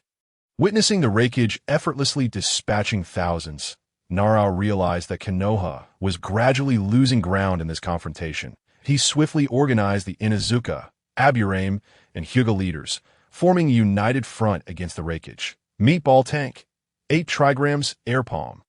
Fire Style, Fireball Jutsu. Seizing the opportunity as his allies unleashed their jutsu, Nara charged toward the Raikage, utilizing the shadow imitation technique to immobilize his opponent. However, the Raikage had already activated the lightning release chakra mode, enveloping himself in a protective armor of lightning. Evading their attacks with the swiftness of a blue lightning bolt, he then unleashed a rapid series of strikes, targeting the Hyuga leader. In response, the Hyuga leader deployed the absolute defense. 8 trigrams palms return. Observing this, Nara hurriedly executed the meatball needle tank. The Raikage once again evaded with ease. Nara calmed himself, contemplating how to break the deadlock. Wind release counters lightning release, and only the Shimizu clan possessed wind release ninjutsu. With this in mind, Nara glanced at the position of Shimizu clan ninjas and promptly instructed the Yamanaka clan leader to employ the mind-body transmission technique. Soon, the Hyuga, Uchiha, and Aburame leaders, having received Nara's intel, departed from the Raikage, heading towards the Shimizu clan's location. Upon noticing the leaders of Konoha's clans fleeing the battlefield, the Raikage immediately pursued them into the fray. The Shimizu clan, already aware of the Raikage's approach, unleashed the wind release. Vacuum wave. A dozen Shimizu clan members expelled sharp gusts of wind toward the Raikage. Yet this wind release technique merely grazed the Raikage's skin, failing to penetrate his armor. This prompted the Shimizu clan members to falter, preparing to unleash a more powerful wind release technique. Wind release. Vacuum Great Sphere. A massive assault akin to a rocket barrage surged toward the Raikage, causing a slight abrasion. Nara was astonished. He had not anticipated the Raikage's lightning release armor to be so formidable. The combined wind release assault from the Shimizu clan inflicted no meaningful damage. Clearly, a more potent wind release user was required, yet none could be found on this battlefield, or even across the entirety of Konoha. Deprived of options, they resolved to employ a strategy of attrition, exhausting the Raikage chakra to secure victory for Konoha 8T that moment. 2 elite teams from the Uzumaki clan flanked the conflict, joining the fray. Some Uzumaki members summoned an array of concealed weapons from their scrolls, while others unleashed dragon-shaped flames for widespread assault. Several Uzumaki warriors summoned thousands of explosive tags, hurling them at the enemy, while others launched shuriken and kunai. Additionally, they deployed 3 Vajra seals from their backs to pierce their foes. With the arrival of the Uzumaki clan, half of the Cloud Village's ninjas were swiftly dispatched. The Raikage, noticing the influx of red-haired Uzumaki warriors, was taken aback by their unexpected support for Konoha. Did they truly remain unaware that their own land of waves was on the brink of annihilation? How foolish! With their own nation facing destruction, they chose to engage in this battle. Very well. He would gladly send these Uzumaki warriors to their demise. An Uzumaki squad leader approached Nara, reporting, "Leader, our clan head has instructed us to deliver this to you should we encounter the Raikage on the battlefield." Nara, puzzled yet recalling his previous encounter with the Uzumaki clan head, accepted the scroll, knowing that it would not contain anything extraneous. Upon opening it, he examined its contents closely, only to find himself momentarily stunned. Staring at the Uzumaki clansman, the Uzumaki member maintained a neutral expression, indicating ignorance of the scroll's content. Nara refocused his attention, his demeanor turning serious as he scrutinized the scroll. It contained instructions on how to dismantle the Raikage's lightning release armor. Nara clan leader, feeling as if he had stumbled upon a great treasure, suddenly conceived a plan to eliminate the Third Raikage. Approaching the clan leader of the Yamanaka clan, he requested the use of the mind transfer technique. He then informed the leaders of the Akimichi, Hyuga, Uchiha, and the Shimura clans, as well as other ninjas, about the strategy to defeat the Third Raikage. Upon hearing the proposal, some expressed skepticism, deeming it improbable. Yet, considering the intellect of the Nara clan leader, they began to believe that he must have discovered a weakness during their earlier skirmish with the Third Raikage. Despite its implausibility, they recognized the absence of a superior alternative and decided to give Nara's strategy a try, agreeing to collaborate. The dozen or so members of the Shimura clan initiated the wind release. Vacuum Great Sphere once more.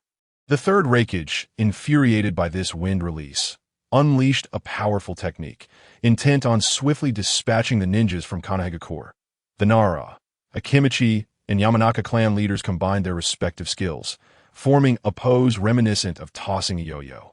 Noticing the Third Raikage's rapid movements, the Nara clan leader promptly employed the shadow possession technique to control the Akimichi clan leader, now transformed into a yo-yo, in conjunction with the sensory abilities of the Yamanaka clan. Timing their attack perfectly, they thrust towards the Third Raikage's left arm. Anticipating their move, the Third Raikage evaded deftly. Observing that their combination was ineffective, the Uzumaki clan members contemplated rushing to provide support. However, at that moment, the Nara clan leader retracted the yo and struck at the Third Raikage's joints. Under the force of this formidable yo-yo, the Third Raikage's fingers inadvertently jabbed into his own chest. The various clan leaders from Konoha were momentarily stunned as they witnessed the Ino, Shika, Cho trio successfully pierce through the Raikage's armor. After a brief second of shock, they quickly regained their composure. Quick, let us move. Several members from the Uzumaki clan, skilled in the diamond lock technique, extended their chakra chains from behind, binding the incapacitated Third Raikage. Meanwhile, dozens of Shimura clan members unleashed the wind release. Vacuum Great Sphere once more. This time, without the protection of the lightning release armor, the Third Raikage was sent flying, blood gushing forth. The Akimichi clan leader expelled a massive fireball toward the Third Raikage. The Nara clan leader again utilized the Ino, Shika, Cho technique, launching a kunai aimed directly at the Raikage's heart. Thus, the life of the Third Raikage came to a sudden end. The leaders of Konoha collectively exhaled in relief. They had finally managed to eliminate this formidable opponent. With this victory, the war against Kyomogakure was now assured. Smiles blossomed on their faces, though they were acutely aware of the superstitious nature of celebrating prematurely. Moments later, they re-entered the fray, swiftly driving back the ninjas of Kyomogakure.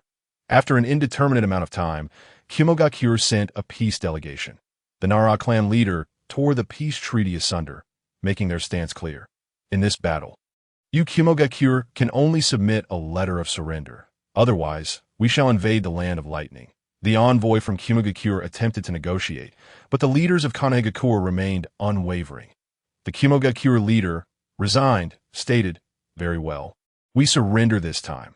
However, from this moment forth, Kyomogakure and Konoha shall be sworn enemies. One day. We shall make you pay." With a venomous glare, the Kyomogakure leader regarded the Nara clan leader as if he were a sworn enemy.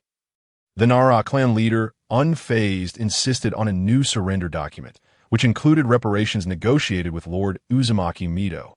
The Kyomogakure leader, swallowing his pride, begrudgingly signed the unequal terms. The Nara clan leader secured the document, and the Kyomogakure leader retreated with his ninjas, who could not contain their fury. "Why should we retreat? We should fight them to the death," one cried. "Indeed, the Third Raikage was slain by them, yet we must grovel before Konoha. How are we to maintain our standing in the ninja world?" Another lamented. "Ninjas should die in battle, not retreat in disgrace, that we ought to return and engage in combat with the Konoha ninjas once more. Yes, even if we must die, let be with dignity." That a palpable anger simmered within the hearts of the Kyomogakure ninjas. The Kyomogakure leader clenched the surrender document tightly, speaking with calm resolve. "Let us wait." His gaze was steadfast, devoid of sadness. Meanwhile, the victorious ninjas of Konoha rejoiced. "We have won. This is wonderful. Tonight, we shall celebrate." Indeed, this victory warranted a grand celebration, as Konoha had achieved a decisive triumph. "Quick, let us return to Konoha." The Nara clan leader observed the exuberance of his comrades, choosing not to intervene. Allowing them a moment of joy was favorable. He approached the other clan leaders, presenting them with a scroll concerning Uzumaki Mido. Just as the clan leaders began to revel in their victory, they noticed the scroll being handed over. Yes, they prepared to open it. The Nara clan leader cautioned, "Please keep the contents of this scroll confidential and execute it immediately." Upon hearing this, the clan leaders tightened their grips on the scroll, casting puzzled glances at the Nara clan leader and those beside him. The Nara clan leader, exuding a sense of urgency, reassured them. Once he returned to Konoha, Lord Mito will personally elucidate the matter. Providing them with a rationale, he quelled their doubts. Although the clan leaders were still perplexed, they did not linger any longer and promptly took their leave from the Ino, Shika, Cho trio. The Yamanaka and Akimichi clan leaders exchanged knowing glances with the Nara clan leader, inquiring, "What are our next steps?" The Nara clan leader shook his head, saying, "You two follow me. Do not forget we are the Ino, Shika, Cho. Tonight, we shall find a place to lie in ambush." The Yamanaka and Akimichi clan leaders understood his implication and nodded, agreeing to follow the Nara clan leader's plan. Close to 1,000 ninjas from the Mist Village, after several days of travel, arrived at the borders of Konoha. The elite team sent to attack the Land of Water had yet to report back. The leader inquired of his subordinates, who mirrored his confusion. Responding candidly, yes, he too found it strange, as the elite team should have sent word if anything had gone awry. What could possibly be the cause of this silence? The leader of the ninjas glanced at the intelligence received from Kyomobikure, which stated, "The third Reikage is dead. The clan leaders of the Hyuga, Uchiha, and Ino, Shika, Cho are all present." After a moment of contemplation, the leader addressed his subordinates. "This is the optimal moment to strike Konoha. We cannot wait for that elite team any longer. They have been here for quite some time, and further delay may cause us to miss our chance. Upon returning to the Mist Village, we cannot afford to face the Mizukage without a victory. Most of our ninjas have been dispatched for this assault on the Land of Water and Konoha. We must succeed. Failure is not an option." Even without the elite team, Konoha lacks formidable defenses.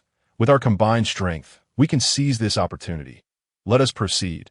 The ninjas of the Mist-hidden village swiftly manifested and infiltrated the Leaf Village. Those stationed at the borders sensed an unusual chakra, promptly raising the alarm.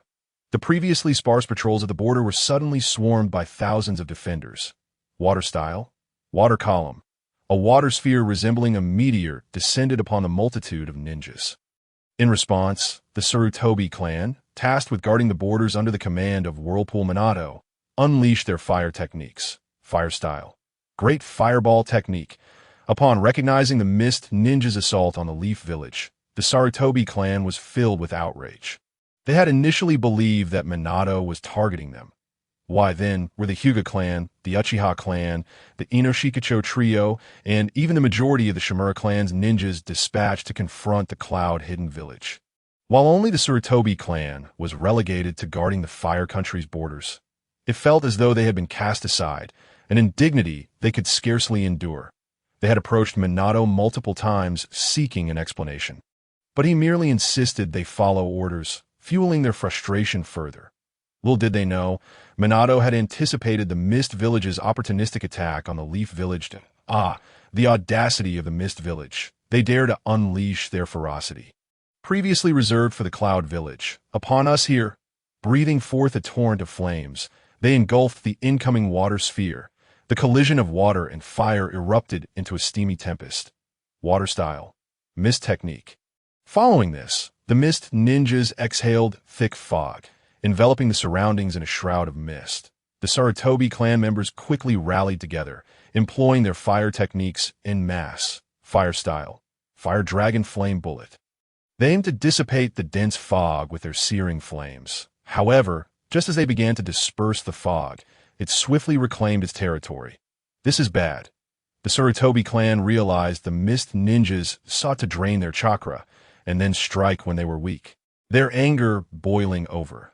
Minato had entrusted them with guarding the border, a trust they could not betray. Thousands of Senju clan members formed pairs, standing back to back, resolutely utilizing their fire techniques to clash with the Mist ninjas. Yet it was not long before some of the Senju clan members succumbed to exhaustion and fell. 1, 2, 3. Cursed Mist Village, we will avenge you. The elite ninjas of the Senju clan abandoned their defensive positions. opting to assist their comrades while charging at the mist ninjas with kunai in hand. Realizing that remaining passive would ultimately lead to their demise, they resolved to take down at least one mist ninja with them.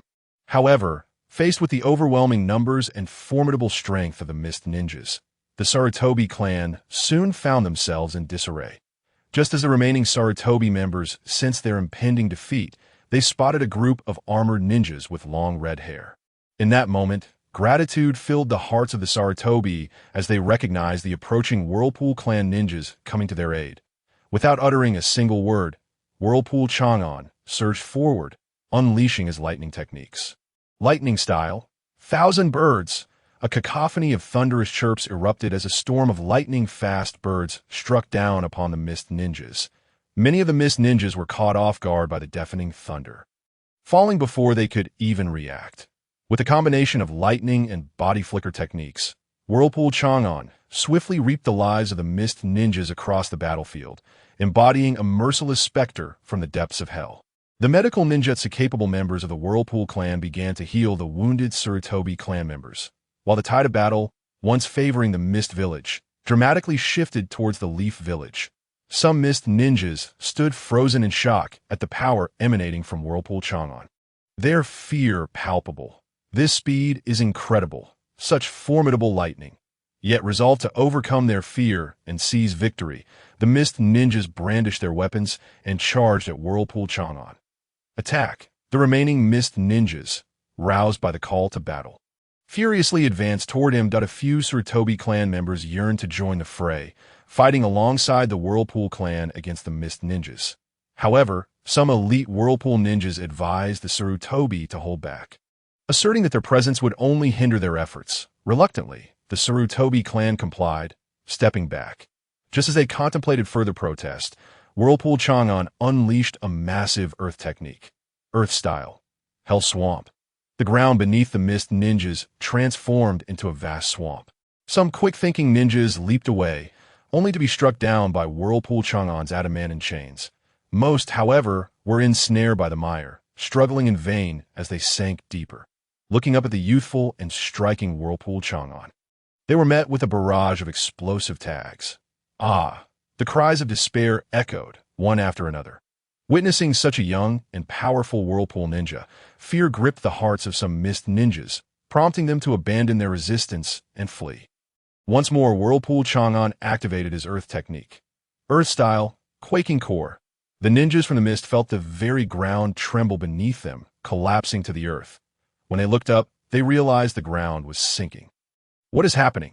Some mist ninjas, familiar with the technique, attempted to scale the walls with their kunai, but in the next moment, they were met with an overwhelming shadow. No. Whirlpool Chōgen, his expression devoid of emotion, hurled a massive boulder down upon them. The pained cries resonated briefly before being silenced forever. Assessing the battlefield, Whirlpool Chōgen noted that the majority of the mist ninjas had been dealt with, leaving only a small handful, insignificant in the grand scheme. Moreover, reinforcements from the Leaf Village were nearing. After exchanging a few words with the Sarutobi leader, he swiftly departed the battlefield alongside the Whirlpool clan. The majority of the Sarutobi clan members marveled at the young and powerful Whirlpool leader. Who would have thought that he would come to their rescue? This Whirlpool leader is truly young and formidable. His future is boundless. Alas, we lack such a promising successor in our clan that we must cultivate our youth diligently and learn from this Whirlpool leader. Just then, they spotted their allies approaching. Its the Shimura clan. The leading Sarutobi member stepped forward, expressing gratitude while questioning, "What brings you here?" According to the strategic deployment by Lord Nara, isn't the Shimura clan supposed to be at the front lines with the other major clans? The Shimura clan explained, "The Cloud Village has already submitted a letter of surrender. We have emerged victorious. Lord Minato has sent us to provide support, and we were pleasantly surprised to find that your Sarutobi clan had triumphed already." After retreating from the battlefield of the hidden Cloud Village alongside the Shimura clan and the Hyuga and Uchiha clans, the members of the Shimura clan parted ways in a certain location. Carrying the task scroll entrusted to them by Lord Uzumaki Mido, they made their way here to provide support. Throughout their journey, they dared not rest even for a moment, hastily arriving at this place. However, They were taken aback by the formidable strength of the Sarutobi clan, which had managed to eliminate nearly 3,000 ninjas from the Mist Village, a number that was twice that of the Sarutobi clan stationed at the border. Despite such a significant disparity in numbers, the Sarutobi clan triumphed against the odds. This truly exemplified the remarkable prowess of their clan's members, achieving such impressive results. In stark contrast, the performance of their own clan's warriors during the battle against the Hidden Cloud Village was utterly lackluster. With not a single standout among them, as time passed, concerns for the future of the Shimura clan grew increasingly dire. Hearing the praises of the Shimura clan members, the Sarutobi clan felt a flush of embarrassment. Lowering their heads in modesty, after a prolonged silence, they quietly explained to the Shimura clan that it was the leader of the Uzumaki clan, Uzumaki Chōgen, who had defeated the 1,000 ninjas from the Mist Village. Setting aside their pride, the Sarutobi clan openly acknowledged this feat. Uzumaki Chōgen employed lightning release and large-scale earth release techniques, combined with body flicker techniques, to swiftly vanquish those ninjas. The prowess of Uzumaki Chōgen was indeed remarkable. The Shimura clan then recounted the events that transpired during their battle with the Hidden Cloud Village. The Sarutobi clan could not help but express their admiration for Uzumaki Chōgen's strength. Both clans praised him profusely. They were left wondering where Uzumaki Chōgen and his clan members were headed. Their curiosity about his hasty arrival and departure soon faded as both clans began to tend to the aftermath of the battle, caring for their injured comrades and collecting the bodies of the fallen ninjas. Meanwhile, Uzumaki Chōgen, racing towards the land of lightning, sensed a fierce battle erupting not far away. The presence of the Hyuga clan, Uchiha clan, and Mist Village was palpable. Overall, it appeared that Konoha Village was at a disadvantage. Uzumaki Chōgen surmised that this was likely due to the Hyuga clan and Uchiha clan exhausting too much chakra during their previous encounter with the Hidden Cloud Village. After a moment's contemplation, he instructed, "You all take this flying thunder god and proceed ahead. I will follow shortly." Standing at a distance, Uzumaki Chōgen located the enemy's position, with 8 kunai held tightly in his hands. He plunged into the fray. Suddenly, the ninjas of the Hyuga clan, Uchiha clan, and Mist Village, engaged in a fierce battle, noticed a swift figure darting through the chaos by the time they registered his presence. They realized that one after another, their comrades were falling. The ninjas from Konoha Village, including those from the Hyuga and Uchiha clans, began to retreat, their senses heightened. The Mist Village ninjas, stunned, raised their swords in an attempt to strike at the moving figure. Yet the speed of this individual was astonishing, and he emitted no trace of chakra. Who could this person be? Before they could ponder further, more of their comrades fell victim to the kunai. The leaders of the Hyuga and Uchiha clans exchanged glances, both realizing that the newcomer was neither foe nor ally. Although they were uncertain, they felt a significant sense of relief. Seizing this opportunity, they conserved their chakra while remaining vigilant, observing the battlefield. All they could see was that red figure skillfully wielding kunai, reaping the lives of the Mist Village ninjas. Heavens, the proficiency displayed with those kunai was unparalleled, with not a single flaw to be seen. The Uchiha clan leader, utilizing his Sharingan, attempted to track the kunai's trajectory, but found it challenging to discern the direction. He promptly copied the kunai technique into his Sharingan, intending to study it and teach it to his clan's disciples upon returning from this battle. This body flicker technique is incredibly swift. Even my Byakugan struggles to keep up with this individual's movements, the Hyuga clan leader remarked, hesitant to voice his thoughts that this person's technique might even surpass the Second Hokage, Senju Tobirama's Flying Thunder God technique, a statement that would be considered highly disrespectful. The other ninjas of Konoha stood in awe, utterly astonished by the display of skill. After a moment of shock, they began to retreat from the Mist Village ninjas, wary of being mistakenly identified as enemies. Within just a few minutes of their astonishment, a battle they had initially perceived as exceedingly arduous concluded with remarkable ease. The leaders of the Hyuga and Uchiha clans were left in stunned disbelief, marveling at the seemingly unmatched strength of this newcomer. Uzumaki Chōgen sensed that the majority of the Mist Village ninjas had been defeated.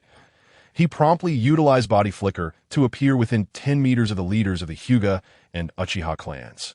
Initially on high alert, The leaders of both clans, upon seeing the flash of long red hair, were taken aback. Ah, the Uzumaki clan leader is quite youthful.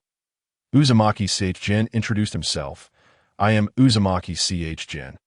The leader of the Uzumaki clan. The leaders of the Hyuga and Uchiha clans were once again stunned, their pupils dilating in shock. What?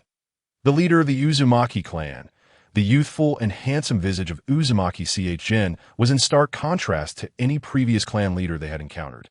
Observing that he showed no signs of fatigue despite having executed chakra-intensive body flicker techniques, they were left in awe. Truly, this young man was formidable, his strength likely far surpassing theirs. Given time, he would undoubtedly rise to prominence within the ninja world. After exchanging pleasantries with the two clan leaders, Uzumaki Chōgen swiftly departed. As they watched his retreating figure, the leaders of the Hyuga and Uchiha clans reflected. Perhaps they were indeed growing old. They contemplated returning to Konoha village and passing the torch to younger, more capable successors. All the while, Uzumaki Chōgen remained oblivious to their thoughts. Utilizing body flicker, Uzumaki Chōgen caught up with the members of the Uzumaki clan who were en route. Clan leader, we have arrived at the border of the Land of Lightning. Uzumaki Chōgen nodded in acknowledgement that we will circumvent to the interior of the hidden cloud village. It seems they have sent a contingent of ninjas away from the Land of Lightning, leaving only a small force behind. It was indeed surprising that his predictions were accurate. The supposed surrender of the hidden cloud village was a ruse, intending to strike back, while Konoha village basked in its triumph. Alas, the mantis stalks the cicada, unaware of the oriole behind. The Land of Lightning belonged to Uzumaki Chōgen. With that, he ordered 5 elite subordinates to swiftly cast a barrier over a broad area. Uzumaki Chōgen then led the remaining elite members of his clan toward an assault on the hidden cloud village. The guarding ninjas of the hidden cloud village quickly detected the enemy's approach and attempted to issue a warning. However, they were swiftly dispatched by Uzumaki Chōgen, seeing the enemy breach the walls of their village. The villagers of the hidden cloud village erupted in panic, screaming and fleeing in terror. Any ninja from the hidden cloud village who surrenders will be spared, Uzumaki Chōgen declared as he faced the oncoming wave of ninjas. Yet, the ninjas of the hidden cloud village regarded this enemy intent on their destruction with nothing but hostility. That a soldier may be killed but not insulted. Kill them. Thus, Uzumaki Chōgen no longer held back. Leading his elite clan members, he engaged the ninjas of the hidden cloud village. The villagers trembled as they heard the fierce sounds of battle, the cries of agony, and the thuds of falling bodies from outside. Fear gripped them, and they could only huddle closely together as a family. As Uzumaki Chōgen fought his way toward the residence of the daimyo of the Land of Lightning, he encountered no obstruction from civilians along the way. Soon, he arrived before a resplendent building adorned with intricate carvings and golden embellishments. Who dares to intrude upon the residence of the daimyo of the Land of Lightning? Vortex Chōgen gazed upon the 8 guards stationed at the residence of the daimyo of the Land of Lightning, a scornful smirk playing on his lips. They appeared significantly more corpulent than the ninjas from the hidden cloud village. It seemed these guards had been living quite comfortably by the side of the daimyo. One could only wonder if their mastery of ninjutsu surpassed that of the ninjas outside. The 8 guards, enraged, retorted, "Such audacity! Today shall be your demise." Without further ado, Vortex Chōgen unleashed the wind release technique. Wind release, spiraling shuriken. This ninjutsu had been refined by him, allowing it to be thrown at will and maneuvered according to his intent. It was the perfect opportunity to test its efficacy. The guards, witnessing the colossal shuriken accompanied by a terrifying gale, were instantly struck with astonishment. They hastily employed their lightning release techniques. However, their combined efforts were futile against this wind-based attack. As the spiraling shuriken drew near, a few guards recognized the impending danger and swiftly abandoned their jutsu to flee. Those unable to escape in time were brutally dismembered by the wind. Blood splattering everywhere, Vortex Chōgen, not forgetting the fleeing guards, deftly directed the wind release, spiraling shuriken towards them. The remaining guards, filled with terror, screamed and scattered in all directions. Enough of this frivolity, Vortex Chōgen remarked. Observing their pitiful state and promptly extinguished their lives, that he then strode confidently into the Daimi's grand residence. As he traversed a carpet adorned with glimmering jewels, past stone columns, a koi pond edged with gold, and a massive mural crafted from exquisite pearls. The lavishness of the estate left the accompanying members of the Vortex Clan in awe. They had never encountered such opulence before even entering the inner sanctum. Vortex Chōgen was greeted by the sounds of merriment and dance emanating from within. Striding forward, he beheld a group of women clad in sheer silks, their shoulders exposed, joyfully twirling and gesturing while cradling musical instruments. Vortex Chōgen could not help but applaud, appreciating their performance. His leisurely clapping immediately captured the attention of the daimyo of the Land of Lightning, a corpulent figure weighing around 400 pounds, who begrudgingly rose to his feet and pointed at Vortex Chōgen, exclaiming, "Seize this intruder and execute him." The daimyo had not anticipated that this young man would breach his residence uninvited. Where were his guards? Had they no regard for his authority as daimyo? If this man were not dealt with, how could he uphold his dignity? The noblemen surrounding the daimyo echoed his outrage, demanding, "Who is this person? Hurry and dispose of him. He should have reincarnated by now. Let this be a lesson against such recklessness." They cast cold, merciless glares at Vortex Chōgen, listening to their taunts. Vortex Chōgen instantly appeared beside the daimyo and swiftly ended his life. His speed left everyone in utter shock, causing the previously merry dancers to scream and scatter in panic. The noblemen, in a state of disarray, stumbled to their feet. Rendered speechless by feared it was a trembling attendant who, pointing a quivering finger at Vortex Chōgen, weakly inquired, "Who are you to dare slay the daimyo of the Land of Lightning?" How audacious for a mere attendant to challenge Vortex Chōgen. "You shall perish," he declared, hurling a kunai straight at the attendant's heart. The noblemen crumpled to the ground, some even losing control of their bladders in terror. Vortex Chōgen proclaimed, "From this day forth, the Land of Lightning shall be governed by me, the leader of the Vortex Clan, Vortex Chōgen. Who dares to oppose?" The astute noblemen realized that opposing him would likely lead to their immediate execution. The wise course was to preserve their lives. They promptly fell to their knees, pleading for mercy, not daring to utter a word of disrespect. This young man was indeed merciless in his bloodshed, and they were filled with dread. "Very well, since you are so clever, I shall spare your lives. From this moment onward, this individual shall be the new daimyo." Vortex Chōgen selected a relatively suitable, youthful nobleman from among the assembly to ascend to the position of daimyo. The chosen nobleman, momentarily stunned, was soon overtaken with excitement. Yet in the next breath his eyes turned vacant as he muttered, "Yes, from today, I am the daimyo." The remaining nobles, incredulous, rushed to kneel before the newly appointed daimyo. "We pay our respects to the daimyo."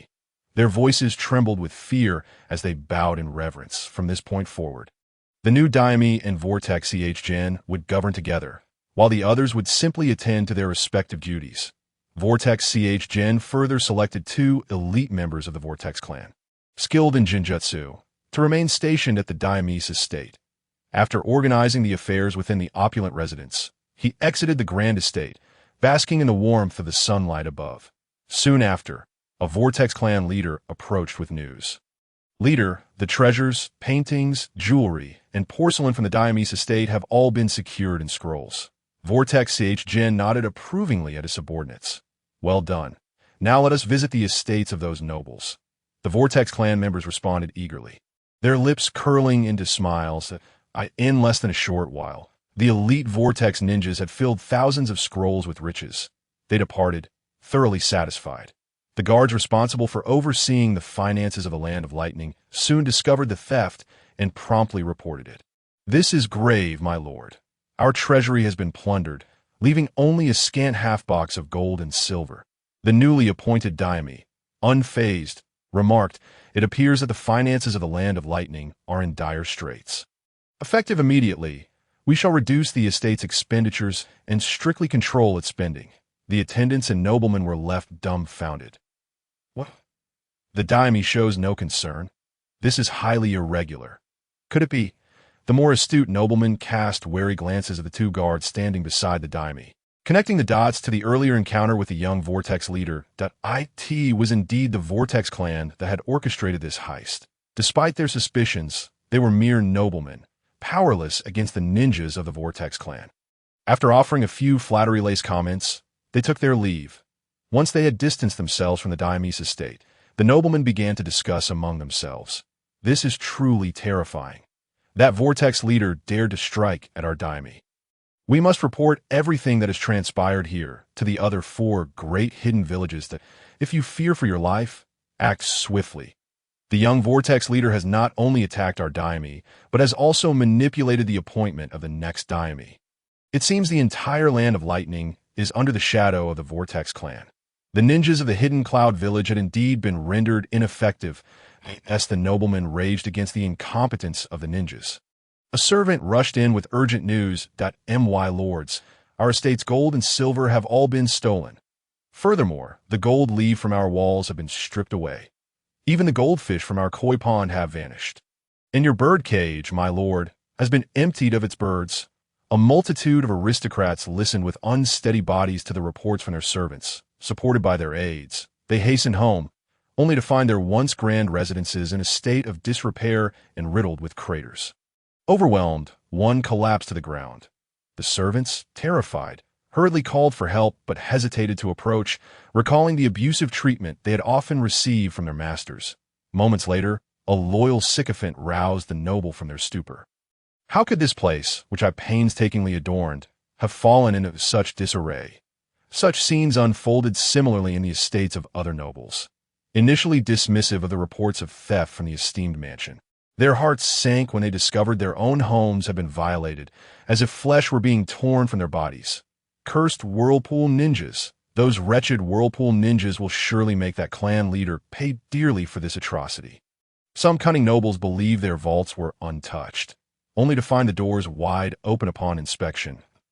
In that moment, they felt as if the sky had collapsed upon them. Quick, let us pack our belongings and flee the Land of Thunder. The sycophantic attendants immediately obeyed the command, unaware that everything was under the watchful gaze of the Whirlpool clan. Uzumaki Nagato, adept in management, promptly took charge of all affairs in Yunin village. He, along with several Whirlpool ninjas, cleared out the unyielding ninjas, bandits, and mercenaries within the Land of Thunder, dealing in human trafficking, narcotics, and contraband. Meanwhile, the events transpiring in the Land of Thunder went unnoticed by the hidden villages of Suna, Iwa, and Kiri, as well as the various feudal lords. The Yunin ninjas, who were poised to counterattack Konoha, remained blissfully unaware that their homeland had been raided by Uzumaki Nagato. They charged forth, fervently intent on retaliating against Konoha. Ignorant of the ambush laid by the Inuzuka, Nara, and Akimichi clans.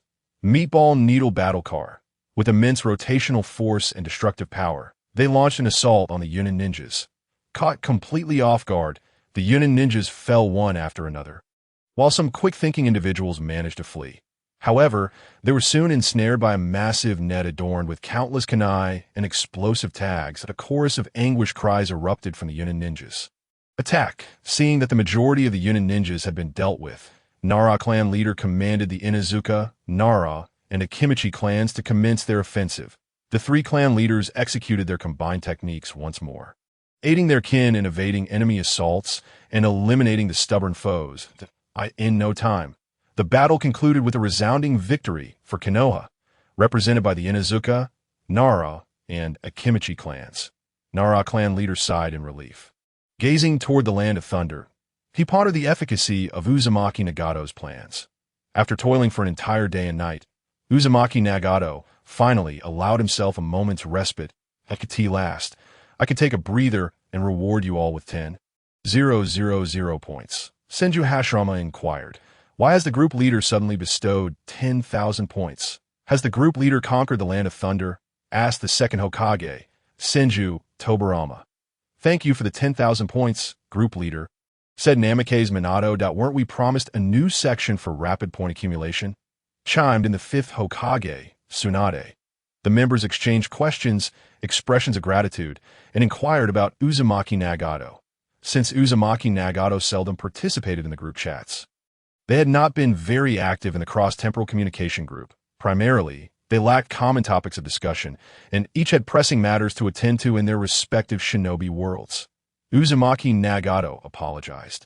Dear members, I sincerely regret my recent preoccupation with conquering the Land of Thunder. I will upload the new section as soon as possible. He had already conceived some ideas for the new section, but needed time to refine the gameplay and rules. The group leader's speed in conquering the Land of Thunder is truly remarkable, remarked Senju Hashirama. Your praise is unwarranted, Lord Hashirama. If you were to lend your heart to the cause, it would be far easier for me. Joining forces with Uchiha Madara would render the capture of the 4 great hidden villages a mere formality, replied Uzumaki Nagato. Indeed, the group leader is impressively swift. Might you share the process? Inquired the second Hokage. Senju Tobirama. I would also like to see, added Namikaze Minato. Count me in, Tsunade chimed. Uzumaki Nagato promptly accessed the backend and uploaded videos documenting the dispatch of elite ninjas from the Uzumaki clan for support, culminating in the present moment. To compensate for the delay in the new section. This video content will be free of charge. The group leader can actually perform the flying Raijin technique and possesses mastery over all 5 elemental ninjutsu?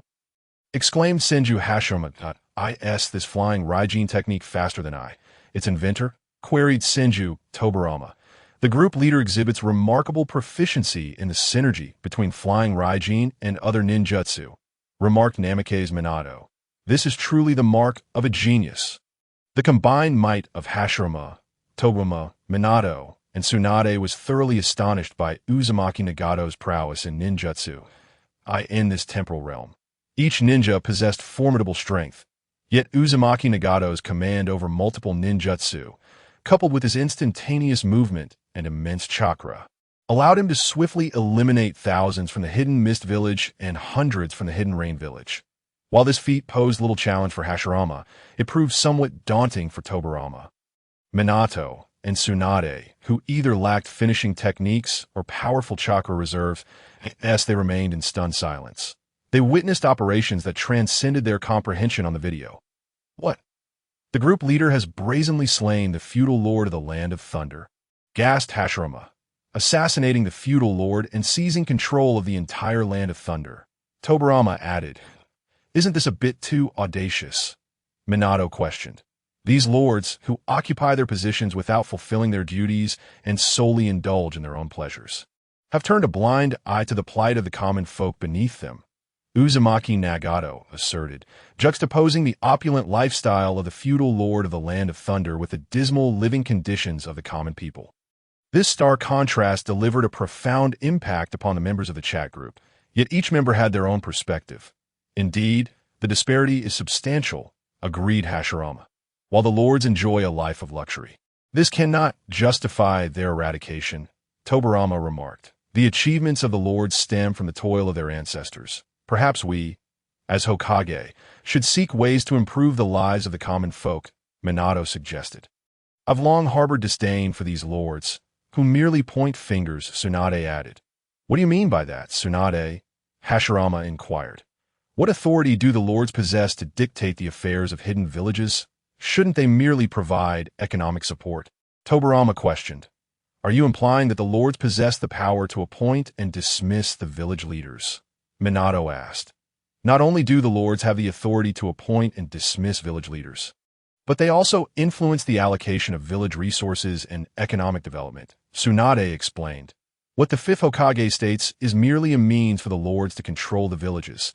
Their ultimate objective is to maintain their dominance and prevent the ninjas from rebelling against them, thereby safeguarding their own positions. Uzumaki Nagato elaborated, I had not realized that in the era of Konoha, one needed the approval of the lords to ascend to the Hokage position. The lords certainly have overstepped their bounds. Hashirama mused. Indeed, in the current timeline of the shinobi world I inhabit, the selection of the Hokage also requires the lord's endorsement. Minato confirmed, as the group leader has stated, in order to bring about change for the common folk. We must first gain control over the lords. Otherwise, how can we discuss reform? Tobirama concurred. Uzumaki Nagato then showcased the treasures, gold, silver, jewels, and priceless artifacts he had seized from the feudal lord and the aristocrats in the Land of Thunder. "Behold this vast bounty of riches," he proclaimed. "Did you acquire all of this from the feudal lord and the aristocrats of the Land of Thunder?" Hashirama gasped in disbelief. "Yes, there truly so much." Tobirama echoed, astonished. "Naruto Uzumaki. It is akin to a veritable mountain of gold, so dazzling that it blinds the eyes." Fifth Hokage Tsunade. What a splendid display of wealth from the feudal lord and nobility of the Land of Lightning. One can only wonder how much of the people's hard-earned wealth has been siphoned to amass such treasures. Nagato Uzumaki. The majority of the assets held by the feudal lord and nobility of the Land of Lightning are now firmly within my grasp, with only a small fraction allocated for their sustenance. Hashirama Senju. I am curious as to what the group leader intends to do with this wealth of gold and jewels. Nagato Uzumaki. I have formulated a preliminary plan, and it would not hurt to share with you all. With that, Nagato unveiled his grand vision for the future of the ninja world to the members of the group. Nagato Uzumaki. I have already led the elite ninjas of the Uzumaki clan to eradicate all bandits, dissenters, mercenaries, and those engaged in the trade of illicit goods within the Land of Lightning, allowing the perceptive Uzumaki clan to conduct a population registration in the region. Anyone who voluntarily comes forward to register will be rewarded with a certain amount of gold and silver. Hashirama Senju. Is this an initiative to have ninjas engage in productive labor? Tobirama Senju. The methods employed by the group leader are truly astonishing. Naruto Uzumaki. If the future ninja world unfolds as envisioned by the group leader, then ninjas shall no longer need to sustain themselves through slaughter and warfare. Perhaps true peace can indeed be achieved. Fifth Hokage Tsunade. Indeed, not only will it usher in great peace, but the lives of the people will undergo a transformative change. One can hardly imagine the happiness of living in such a ninja world. Nagato Uzumaki. Lord Hashirama. It is indeed about having ninjas engage in production, specifically encouraging those of lesser strength to partake in productive endeavors. This will not only grant them a sense of value, but also significantly alter the social structure. Upon hearing this, the members contemplated Nagato's words deeply. Upon returning to Konoha village, Hashirama Senju recounted the group leader Nagato's actions to his brother Tobirama Senju and the first Hokage Madara Uchiha. The fact that the group leader had slain the feudal lord of the Land of Lightning was nothing short of shocking. Tobirama Senju understood the power and status of the feudal lords. Currently, all expenses necessary for establishing Konoha village were supported by the feudal lord as the highest ruler of the Land of Fire. Protecting the feudal lord was considered one of the duties of their ninja village. Yet now, someone had directly taken the life of a feudal lord. This was somewhat beyond his comprehension. Madara Uchiha, however, crossed his arms and remarked, "The group leader has executed brilliantly. These feudal lords understand nothing of peace. Only by grasping power firmly in hand and standing atop the pinnacle will the other nations below submit and fear him." Hashirama and Tobirama, the two brothers, exchanged glances, one with a hand to his forehead, the other with a cold expression directed at Madara, who was the Hokage. "I find this plan rather intriguing," Tobirama said, taking the document to examine it closely. "These factories are meant for lower-ranking ninjas to engage in?" Madara Uchiha scoffed. "What? Shouldn't ninjas continuously enhance their strength and fight on the battlefield?" The first Hokage, Madara Uchiha, dismissed the document entirely and even questioned Nagato's sanity. Hashirama sensed the disdain in Madara's gaze and interjected. "Madara, you mustn't be so fixated on conflict. Slaughter cannot bring about absolute peace." Tobirama, having grasped the group leader's intent, added, "This plan is commendable, yet in this tumultuous ninja world, its implementation seems implausible. Our Konoha village has only recently been established, and our infrastructure, departmental organization, and personnel arrangements are far from complete. The sentiments of the villagers are still unstable, and other nations are either embroiled in war or attempting to emulate the Land of Fire's model of one nation, one village. That if we were to construct Konoha according to this plan, we would first need the financial backing of the feudal lord." Listening to Tobirama's words, Madara Uchiha retorted, "Isn't it simple? We could follow Nagato's lead and eliminate the feudal lord to conquer other great nations." He had long harbored resentment towards Tobirama, having slain his beloved brother Izuna Uchiha. Yet in recent days, Tobirama had adeptly handled the Konoha documents that had previously given Madara considerable headaches, compelling him to re-evaluate Tobirama's capabilities in administrative matters. However, he quickly dismissed the thought, pondering that if his brother Izuna were still alive, there would be no need for Tobirama's assistance. Hashirama, upon hearing Madara's words, felt a wave of frustration. Madara, war is not a trivial matter. We must approach this with greater deliberation. Tobirama, not siding with his brother Hashirama this time, added, Big brother, Madara's words warrant consideration. While war brings suffering, it can also yield peace, as long as you and the Hokage unite. We could flatten the entire ninja world, and after unifying it, there would be no more wars. Hashirama thumped Tobirama on the head and replied, Once we harbor ambitions of dominating the entire ninja world, the feudal lords and ninjas of other nations will be relentless in their pursuit of us. Many ninjas from Konoha will perish. Have you considered that? Deep down, Hashirama was not in favor of the group leader's plan to kill the feudal lords and unify the ninja world. He believed that attaining peace could be achieved through other means, such as dialogue. Perhaps bringing everyone together for discussions could lead to success. Madara Uchiha interjected, I have a method that requires not a single soldier to be sacrificed, yet could compel other great nations to surrender. Tobirama's eyes lit up with understanding as he turned to Madara.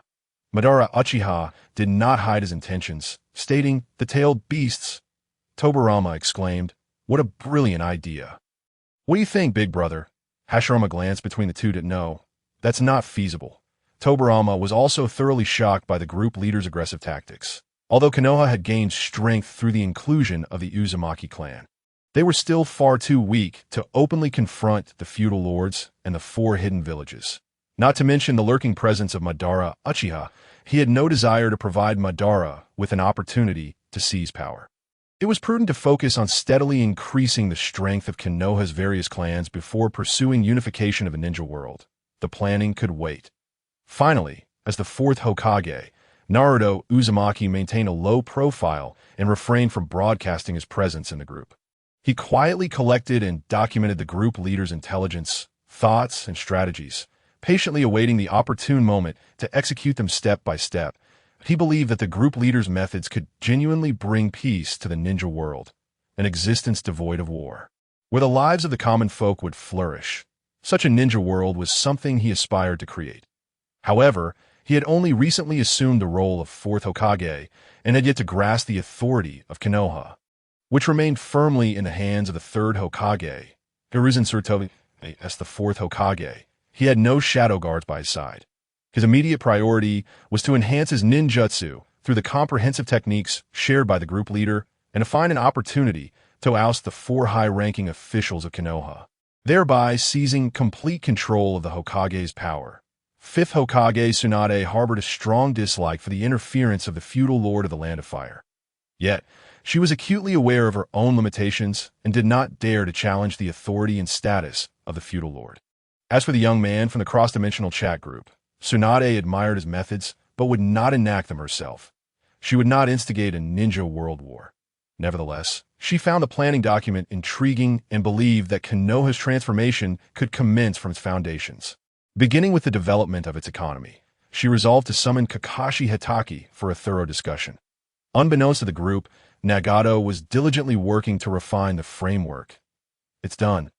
Upon completing his training, Uzumaki Chōgen decided to explore the Ninja World Time House. An hour and a half later, when he emerged, he appeared unchanged to the naked eye. Yet, only Uzumaki Chōgen was aware that his chakra had doubled. His body flicker technique had become notably swifter, and his ninjutsu had grown significantly more powerful. This time house was indeed remarkable. Ding! A notification chimed, announcing that the group leader, Uzumaki Chōgen, had uploaded a new section, the Ninja World Time House. All group members interested were encouraged to venture inside and try it out. An electronic voice relayed this message to the group members. Soon, all those who received the information were drawn to the Ninja World Time House. What could this Ninja World Time House be? Hadn't they previously requested the group leader to create a section that would rapidly increase their points? This Ninja World Time House seemed unrelated to point accumulation at all. However, considering the group leader's track record, he was not one to engage in baseless deception. They resolved to enter and gain a clearer understanding before voicing their opinions. With that thought, several members quickly clicked to enter the Ninja World Time house page. Senju Hashirama, welcome to the Ninja World Time house page. Second Hokage, Senju Tobirama, welcome to the Ninja World Time house page. Fourth Hokage, Namikaze Minato, welcome to the Ninja World Time house page. As the electronic announcements echoed, the members exchanged astonished glances at Namikaze Minato. Senju Hashirama exclaimed, "Minato, you've become the fourth Hokage. Congratulations," Senju Tobirama added. "Indeed, congratulations." Fifth Hokage Tsunade chimed in, "Minato, well done." "Thank you all," responded Namikaze Minato, taken aback by how the interdimensional chat group was so well-informed, even announcing his elevated status. After the congratulatory remarks, the group's attention shifted back to the Ninja World Time house. Group leader, what exactly is this Ninja World Time house? Please elucidate, inquired Senju Tobirama. Uzumaki Chōgen explained, the Ninja World Time house can be described as an authentic rendition of the ninja world, portraying all events from the founding of the ninja world to a century within Konoha. You will assume a role and partake in various battles and missions. Achieving victory will earn you points within this time house. What? This time house is actually developed based on the real ninja world. Does that mean it's akin to traversing through time? Questioned Senju Hashirama. Traversing time merely allows you to observe from the sidelines. You cannot actively engage in battles, why assuming a role. Not only can you earn points, but you also enhance your combat prowess. The air in this time house is quite thin, and the gravity is 10 times that of the present. For an ordinary person, merely entering would be a challenge, let alone completing a mission. Uzumaki Chōgen clarified that is it true that the timeline spans from the founding of the ninja world to a century within Konoha, encompassing past, present, and future events? Asked Senju Tobirama. Indeed, Senju Tobirama. Some experiences are better felt than merely witnessed, Uzumaki Chōgen affirmed. May I inquire about the conditions and procedures required to enter the Ninja World Time house? Namikaze Minato asked. Based on the selected timeline, you will need to trade the required points to gain entry, Uzumaki Chōgen replied. Could you demonstrate the operation? Tsunade requested. Certainly, Uzumaki Chōgen responded, and before him appeared a vast blue screen displaying the entire map of the ninja world. Select the country you wish to visit on the map, confirm your choice, then choose the timeline on this time device. After confirming, the system will display the required points for the transaction. Once verified, you can enter the world within the timehouse.ic. This means that the points required for each country and village vary, Tsunade remarked. Indeed, the points may depend on the length of the timeline, the location, the events that transpire, or the strength of the adversaries. Naturally, the higher the points spent, the greater the points returned upon victory, Uzumaki Chōgen confirmed. Will entering the Ninja World Time house result in personal injury? Senju Tobirama inquired. Any pain or injuries you experience in the Ninja World Time house may feel incredibly real, but rest assured, they do not result in actual harm. Uzumaki Chōgen reassured him, if that is the case. This Ninja World Time house truly seems worthwhile, Senju Hashirama concluded. This indeed aligns with our identities as ninjas while allowing for rapid accumulation of points, Tobirama added. The group leader has launched this section well. But high rewards come with high risks. Carelessness could lead to a total loss of points, Namikaze Minato cautioned. Tsunade agreed. Minato is right that we should start by accumulating points based on our own timeline in the ninja world before venturing into others. That is a sensible approach, Tobirama concurred. I will enter and try it out, selecting the period of constructing Konoha, Senju Hashirama declared, opening his Ninja World Time house blue screen. After setting the timeline and trading 10 points, a golden door swung open before him. Be careful, big brother, called the first Hokage. Granduncle, echoed the others, with their voices of caution ringing in his ears. Senju Hashirama stepped through the door as soon as he entered. The golden door closed behind him, but he stood before a scene that took his breath away. The other 4 members watched in astonishment as Hashirama's entry was displayed on the enormous screen. Goodness, we can even see the scene after Hashirama entered. Standing nearby, Uzumaki Chōgen smirked. This was specially prepared for you all, so be sure to express your gratitude. Both Senju Tobirama and Tsunade were left speechless by their leader's audacity. While Namikaze Minato smiled and said, Thank you, group leader. This is incredibly thoughtful. After exchanging pleasantries, they turned their attention back to the large blue screen, puzzled. Group leader, why isn't the first Hokage moving? Minato asked. Senju Tobirama also expressed confusion.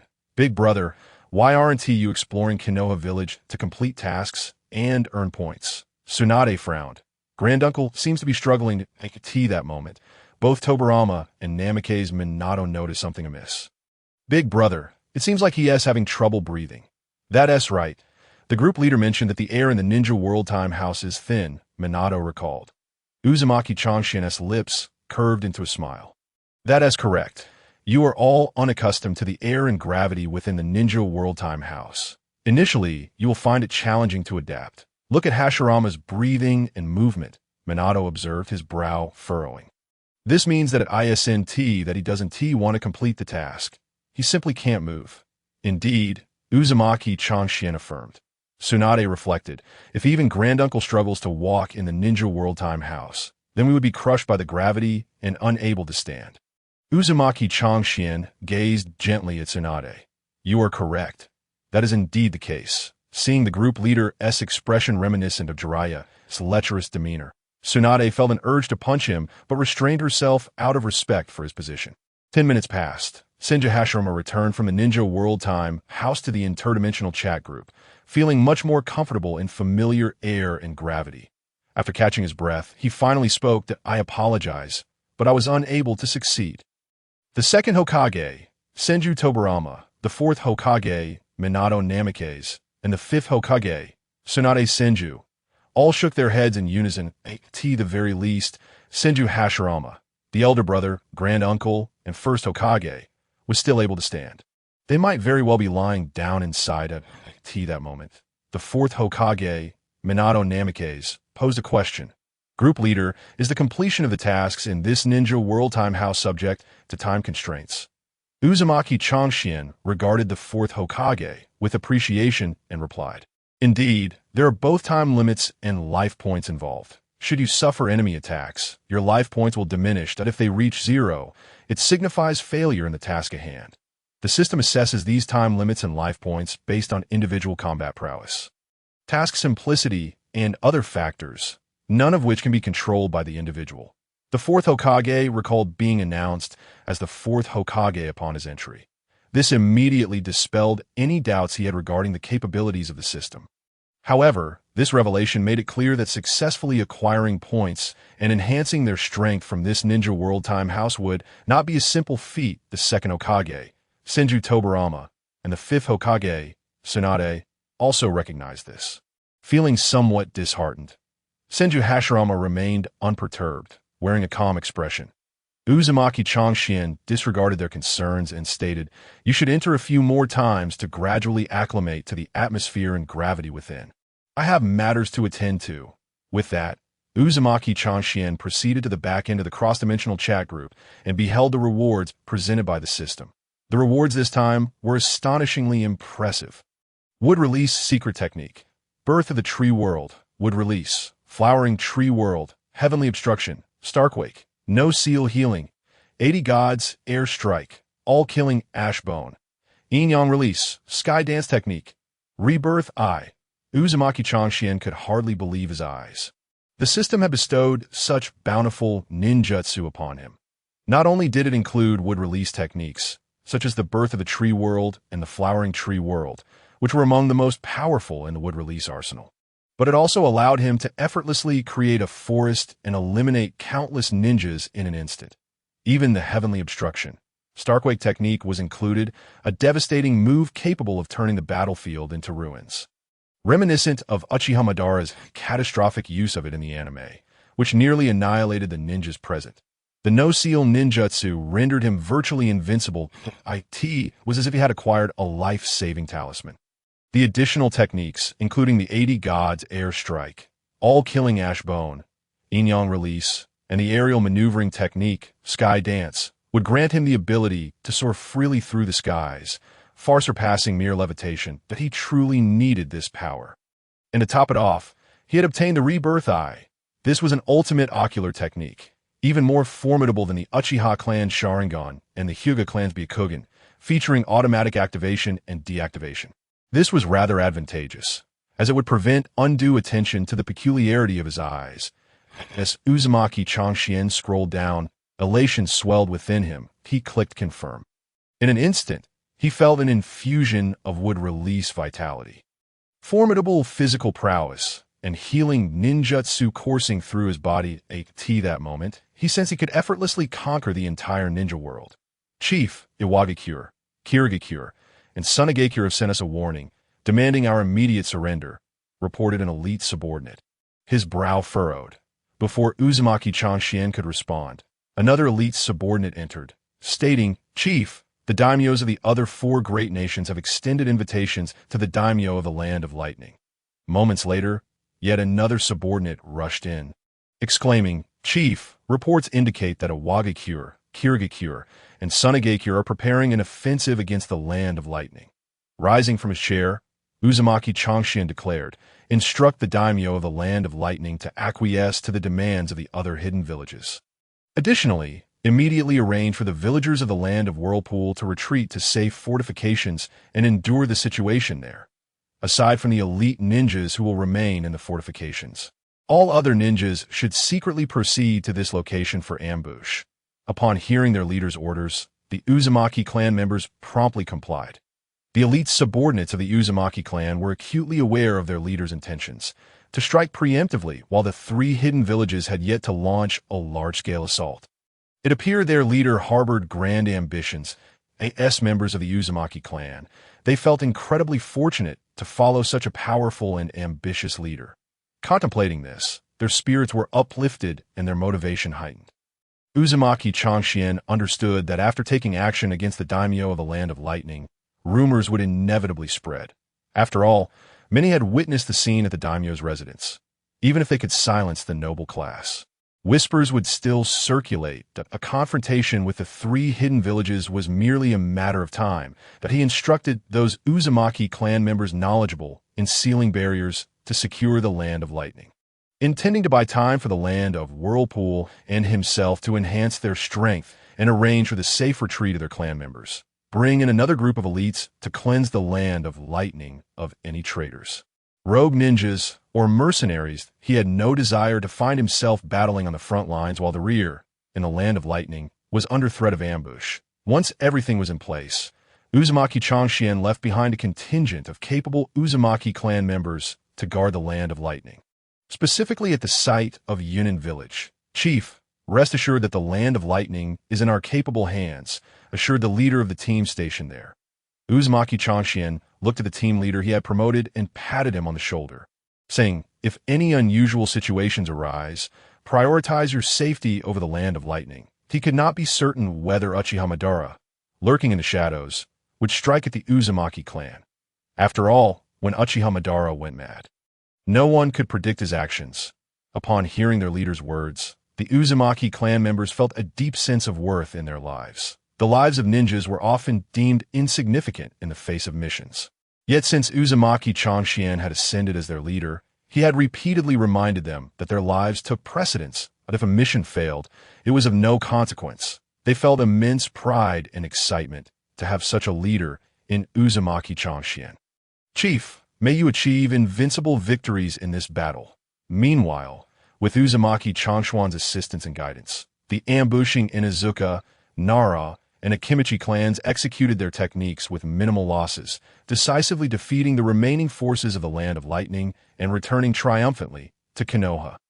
They reported their progress to the clan leaders of the Hyuga, Uchiha, Sarutobi, Shimura, Inuzuka, and Yamanaka clans. At this juncture, the clan leaders realized that Konoha had sustained fewer losses than anticipated, thanks to the support of Uzumaki Chōgen and his clan. Some clan leaders from Konoha, who had held reservations about the Land of Whirlpool, began to reassess their views on this allied nation.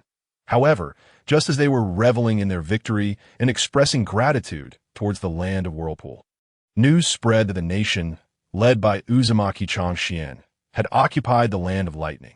Even the daimyos were denouncing Uzumaki Chōgen, while the 3 great hidden villages mobilized their ninjas for an offensive against the Land of Lightning, primarily targeting Uzumaki Chōgen. This left Konoha in a precarious position, Should they support their ally, the land of Whirlpool, against the three great hidden villages, or comply with the demands of the daimyo of the land of fire and join forces with the three great hidden villages to attack the land of lightning? The impending outbreak of war rendered the villagers increasingly sensitive to their surroundings. Another war was on the horizon, and rumors suggested that the ninjas of the three great villages were uniting against the young and charismatic leader of the land of Whirlpool. Could it be true that he had slain the daimyo of the land of lightning? Or was it mere gossip? In this sea of uncertainty, who could discern the truth, regardless of the circumstances? As long as our Konoha village remains safe and sound, that is sufficient. Indeed, it would be prudent to stockpile more food in these times. The villagers in hushed groups exchanged whispers and quickly dispersed upon sensing the unusual atmosphere around them. The heads of the various clans in Konoha remained on high alert.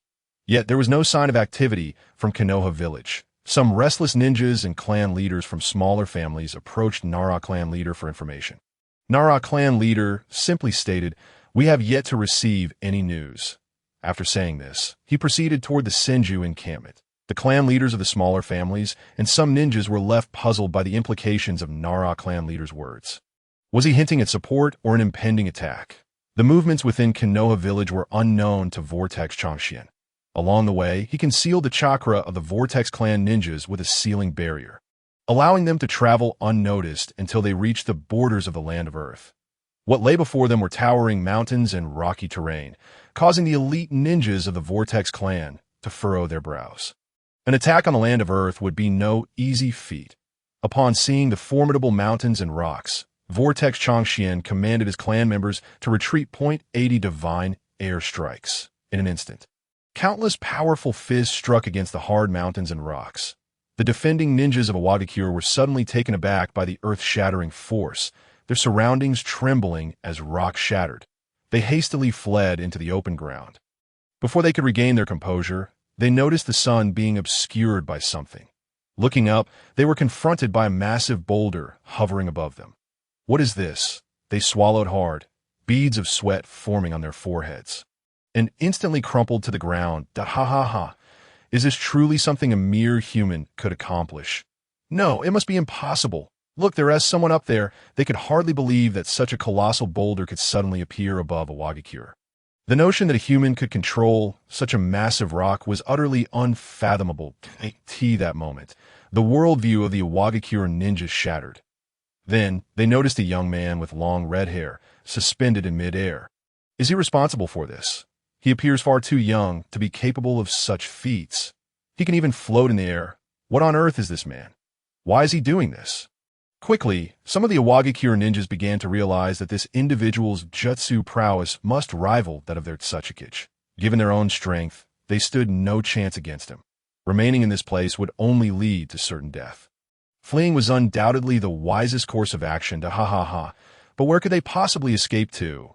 Some ninjas from Awagakure looked on in disbelief, trembling as they pointed at the enormous boulder descending from above. Such a massive rock, no, it should be called a meteorite, could potentially engulf their entire land of Earth.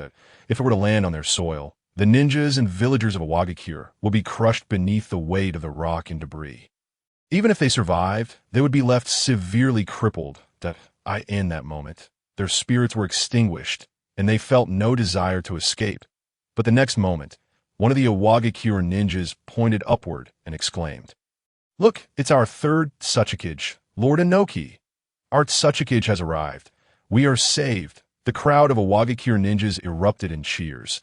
Some elite ninjas quickly ushered the villagers into shelters upon seeing the old man Inoki. Vortex Chōgen wasted no time and launched another attack, summoning an even larger meteorite atop the previous one, the third Tsuchikage.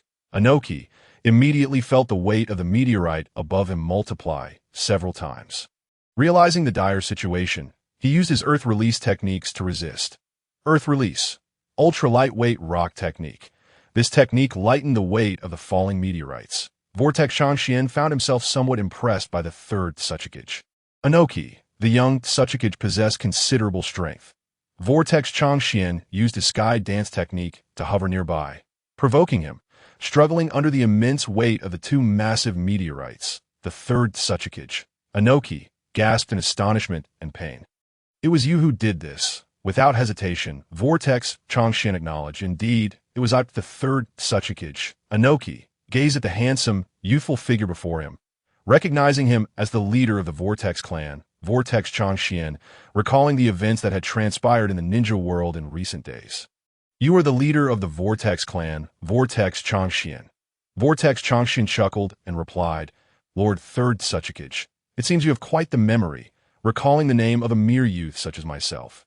The third Hokage, Inoki, maintained his composure, panting as he responded, "With all the turmoil you've stirred in the ninja world, how could anyone not know your name? I cannot help but wonder if your display of such formidable jutsu is an intent to annihilate our Wagakure." The third Hokage was taken aback by the sheer power emanating from the young Vortex Chōgen, launching a grand technique against a Wagakure without granting them an opportunity to retaliate. Vortex Chōgen replied, "That depends on how you choose to respond, Lord Third Hokage. Should you decide against surrendering, extinguishing a Wagakure would be a trivial matter. After all, I could construct another Wagakure, what do you think?" As he spoke, he casually demonstrated his wood-release techniques. The leader of the Vortex Clan can utilize the wood-release techniques of the first Hokage of Konoha. The first Hokage, Senju Hashirama, had once wielded his wood-release to such an extent that the other 4 hidden villages dared not voice any dissent, silently acquiescing to his directives regarding the distribution of tailed beasts. Now, this young man also possessed the wood-release. This was indeed alarming. Unlike the first Hokage, Senju Hashirama had exuded a gentle and peaceful aura. The leader of the Vortex Clan was direct, brutal, and utterly devoid of reason when dealing with daimyos and hidden villages. He was nothing short of a dictator, a tyrant. It seemed the entire ninja world was destined to fall under his dominion, heralding an era devoid of peace. Even if a Wagakure resisted, it would not alter the ambitions of this powerful leader of the Vortex Clan. Furthermore, as the third Hokage, he could not allow the entire ninja populace and villagers of the Land of Earth to perish here. The complete annihilation of the nation, village, and clan was unthinkable. Having made his decision, the third Hokage, Inoki, gritted his teeth and declared, "Vortex Clan leader, I concede, I represent Iwagakure and surrender." A smirk played upon Vortex Chōgen's lips as he crossed his arms, replying, "Lord Third Hokage, your expression of anguish suggests reluctance. Perhaps we should reconsider." The third Hokage immediately adopted a more composed demeanor, pleading, "Vortex Clan leader, please do not misunderstand. We of Iwagakure genuinely surrender." Vortex Chōgen addressed the third Hokage. "Since you represent Iwagakure in surrendering, then I expect your sincerity. Eliminate the daimyo of the Land of Earth. I shall grant you 3 days. If I do not witness this, or if there is any deceit, then it will no longer be merely 2 massive meteorites hovering over Iwagakure." Upon finishing his words, the figure of Vortex Chōgen vanished into thin air. The third Hokage, Inoki, watched as Vortex Chōgen disappeared, simultaneously noticing that the 2 colossal boulders hovering above had ceased their descent. Wiping the sweat from his brow and gingerly supporting his weary back, he began to descend slowly. The ninjas of Iwagakure immediately approached to inquire about the third Hokage's well-being. "Are you all right, third Hokage? We are grateful for your efforts in driving the enemy away. It is truly wonderful that we have been saved this time." What a false alarm. We can finally breathe a sigh of relief. Yet, one among them remarked, "Have you noticed that those 2 massive meteorites remain suspended above our village?" Indeed, what is the meaning of this? Inoki, observing the concerned faces of his fellow ninjas, instructed his trusted subordinates to assist him back to the Hokage's office conference room. He also ordered sensory-type ninjas to guard the area, permitting no one to approach. Those 2 enormous meteors are a threat from the leader of the Vortex Clan, intended to compel our surrender, demanding the death of the daimyo of the Land of Earth as a show of sincerity. Otherwise, he will annihilate our entire nation. What do you all think? Annihilate the Land of Earth. Kill the daimyo. Surrender. The gravity of these words reverberated throughout the conference room in Iwagakure. This leader of the Vortex Clan is excessively arrogant. We must swiftly seek assistance from Sunagakure and Konoha. We cannot capitulate to such villains. Let the daimyo, villagers, and ninjas flee. leaving behind a select few elite ninjas to confront the Vortex leader. We can feign surrender and, once Vortex Chōgen departs, unite with other hidden villages to eliminate him. Perhaps we might buy some time by sending someone to the land of Vortex to capture some of their clan members as hostages, compelling Vortex Chōgen to retreat. And we could even fabricate a false daimyo of the land of Earth to deceive him. This leader of the Vortex Clan is utterly detestable, demanding that we assassinate our own daimyo. This would irrevocably align us with the Vortex Clan. Indeed, this strategy is insidiously calculated, leaving no escape route for a Wagakure. Are we truly prepared to sacrifice our daimyo to protect our nation, villagers, and ninjas, or shall we await our annihilation? Is it even a choice to consider sacrificing one life to save many? Enough with the idle talk. The fervent thoughts of the assembly spilled forth, unexamined for their feasibility. The third Tsuchikage, Noki, turned his gaze toward the officials present and spoke. The leader of the Vortex Clan has granted us 3 days. If we do not deliver the corpse of the daimyo of the land of Earth within that time, the 2 massive meteorites above will reduce our entire nation to ruins. If we wish to escape, there may indeed be an opportunity to flee to other nations. Yet consider how those hidden villages would treat our ninjas and villagers. At this moment, the officials of Wagakure began to regain their composure. Indeed, our village has clashed with others, such as Sunagakure and Konoha, in several fierce battles. Venturing to other hidden villages could just as easily lead to our demise, without the protection of a nation. Seeking refuge elsewhere would likely result in a fate worse than death. Then what shall we do? The third Tsuchikage observed the assembly, recognizing that their hearts had made a choice. Allow me to handle this matter. If we attempt to withstand the pressure of those 2 colossal meteorites, Iwagakure shall face obliteration in the shinobi world. Even if we survive, the great and small nations, as well as other hidden villages, will seize the opportunity to strike. Support is a mere fantasy. From the establishment of a Wagakure to the present, we have engaged in numerous wars with other nations, seizing countless resources and taking many lives. We are all too aware that other nations harbor grievances against us, and notions of understanding, sympathy, or mercy are utterly preposterous. Sacrificing one daimyo's life to secure the lives of countless ninjas and villagers of the land of Earth is, by any measure, a sound transaction. After all, should the daimyo of the land of Earth perish, another could easily be instated. Yet, the actions of this third Tsuchikage in executing the daimyo will be forever etched in the annals of the land of Earth's history. Let him bear this burden of sin. Following the meeting, his confidants accompanied the third Tsuchikage, unable to restrain their counsel. Third Tsuchikage, perhaps this task should be entrusted to some private mercenaries, although your intentions are to protect Iwagakure.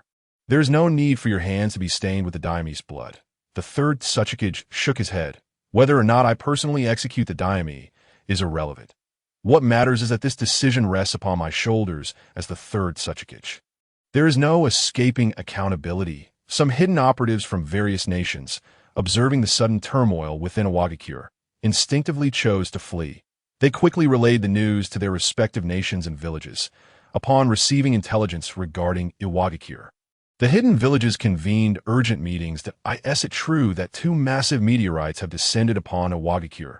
The information is confirmed. It originates from the leader of the Vortex Clan, Vortex Chōgen. This same individual is rumored to have previously slain the daimyo of the Land of Lightning, completely seizing control of that nation. First, he targeted the Land of Lightning, and now he approaches Iwagakure. What are his intentions? Does he aspire to dominate the entire shinobi world? Should Iwagakure surrender, only Sunagakure, Konoha, and Kirigakure would remain. The 2 meteorites continue to hover ominously above Iwagakure. It is said that the third Tsuchikage has reached some agreement with Vortex Chōgen. Should we send support to Iwagakure to neutralize these meteorites before uniting against Vortex Chōgen? What if he next turns his sights on our hidden villages? The other hidden villages contemplated their course of action and promptly notified their ninjas to enter S-rank alert status. If Vortex Chōgen possesses the power to summon 2 meteorites with ease, then we must be prepared for the worst. In these dire straits for Iwagakure, the priority must be the protection of their own nation. Recklessly intervening could spell disaster for their own homeland. The daimyos of various nations, having heard whispers of the agreement between Vortex Chōgen and Iwagakure, felt a chill run down their spines. They relied on their ancestors, families, and abilities to ascend to their current positions of power, wealth, and influence. Yet now, their lives were being wielded as bargaining chips in a negotiation, igniting a fury within them. They resolved to summon thousands of ninjas to safeguard their residences. The daimyo, his face etched with fear, paced anxiously. Let the shadows lead a battalion of elite ninjas to escort me to safety, reflecting on the fates of the daimyo of the Land of Lightning and the daimyo of Iwagakure. It became evident that the daimyo's residence was no longer a sanctuary in the mountainous graveyard. Kurojitsu reported to Uchiha Madara regarding the events transpiring in Iwagakure. A smirk crept across Madara's lips as he mused. I did not expect this young member of the Vortex Clan to be formidable. Let him showcase his prowess. I shall seize him once I awaken the Rinnegan. Before Madara could revel in his thoughts, Hokage emerged from the earth. Madara, it is dire news. The plan involving the Land of Water's Kirigakure has failed. Madara's brow furrowed. What has transpired? Vortex Chōgen had anticipated that Madara would covertly manipulate the ninjas of Kirigakure to launch an attack. Thus, he had stationed a considerable number of elite ninjas from the Land of Vortex along the routes frequently traversed by Kirigakure ninjas, eliminating them with ruthless efficiency. So that's how it is. In this batch, the ninja of the Hidden Mist Village have perished, yet countless others are being trained, ensuring an abundance of shinobi. The once impetuous and naive Uchiha Madara, following his battle with his friend. The first Hokage has gained some understanding of schemes. As he awaits the realization of his grand plan, he remains optimistic. However, Kurizetsu, listening from the sidelines, grows increasingly anxious that Madara's outlook on the current state of the ninja world appears overly optimistic. This cannot stand. Alternative strategies must be devised. While Uchiha Madara possesses formidable strength, his strategic thinking remains singular in focus, which is why he is so easily deceived that on the other side, Uzumaki Nagake's, his face cold after concluding a transaction with the third Tsuchikage. Inoki instantaneously arrives at a makeshift camp a distance away from Iwagakure. He has established a sealing barrier around the entire encampment, rendering it undetectable to any outside ninja. Here, he and his clan members can rest for several days in peace. After replenishing their energy, Uzumaki Nagake's enters the cross-dimensional chat group. Senju Hashirama. Master, are we attacking Iwagakure? Second Hokage Senju Tobirama. Master, your description is quite apt. Inoki truly resembles a stubborn boulder, not easily subdued.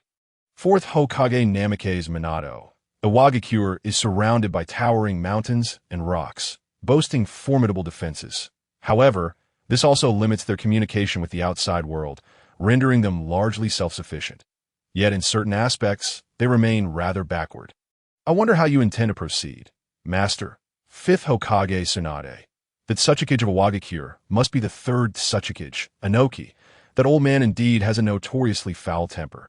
Senju Hashirama. Little gang, are you implying that the third Tsuchikage still holds his position? Fifth Hokage Tsunade. Indeed, that old man is exceptionally skilled, having led Iwagakure into its golden age, yet the third-placed Hidden Stone Village is not to be underestimated. Uzumaki Nagake's. With a single move. I will compel the third Tsuchikage, and I shall share the video with you all. Uzumaki Nagake's proudly uploads the video. The group members displaying great cleverness, trade points, so that everyone can share in the viewing. Senju Hashirama. What? 2 colossal meteorites unleashed in one strike. Second Hokage, Senju Tobirama. Master, this technique is incredibly potent. Where did you learn it? Fourth Hokage Namake's Minato. Are you intending to use this technique to annihilate everyone in Iwagakure? Fifth Hokage Tsunade. Those meteorites are astonishingly large. The members of the group are left in awe of Uzumaki Nagake's concealed power, having previously only witnessed his mastery of the 5 elemental jutsu. They are taken aback by his display of such an overwhelming technique against Iwagakure. They ponder what would happen if these 2 meteorites were hovering above Konoha at this very moment. Even with a prompt evacuation of the villagers for safety, they would be unable to counter the 2 meteorites suspended in midair. A swallow of trepidation sends chills down their spines.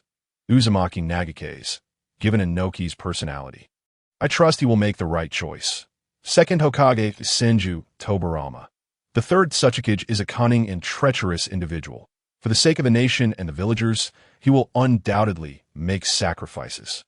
Fourth Hokage Namake's Minato. Indeed, fifth Hokage Tsunade. That old man won't simply stand by and watch his nation and village turn to ruins. Uzumaki Nagake's. I wonder if any of you have acquired points in the Ninja World Space House? Vortex Chōgen, having recounted the developments within the realm of the Ninja World, turned his attention to the members of the group.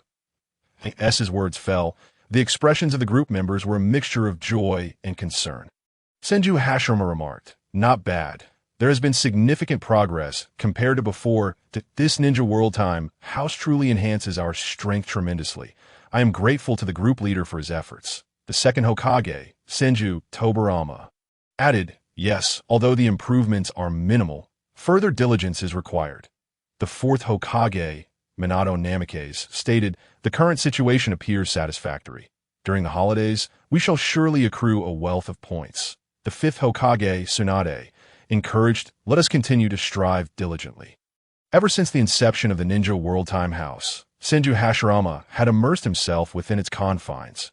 With Madara as the first Hokage, his brother would also watch over him.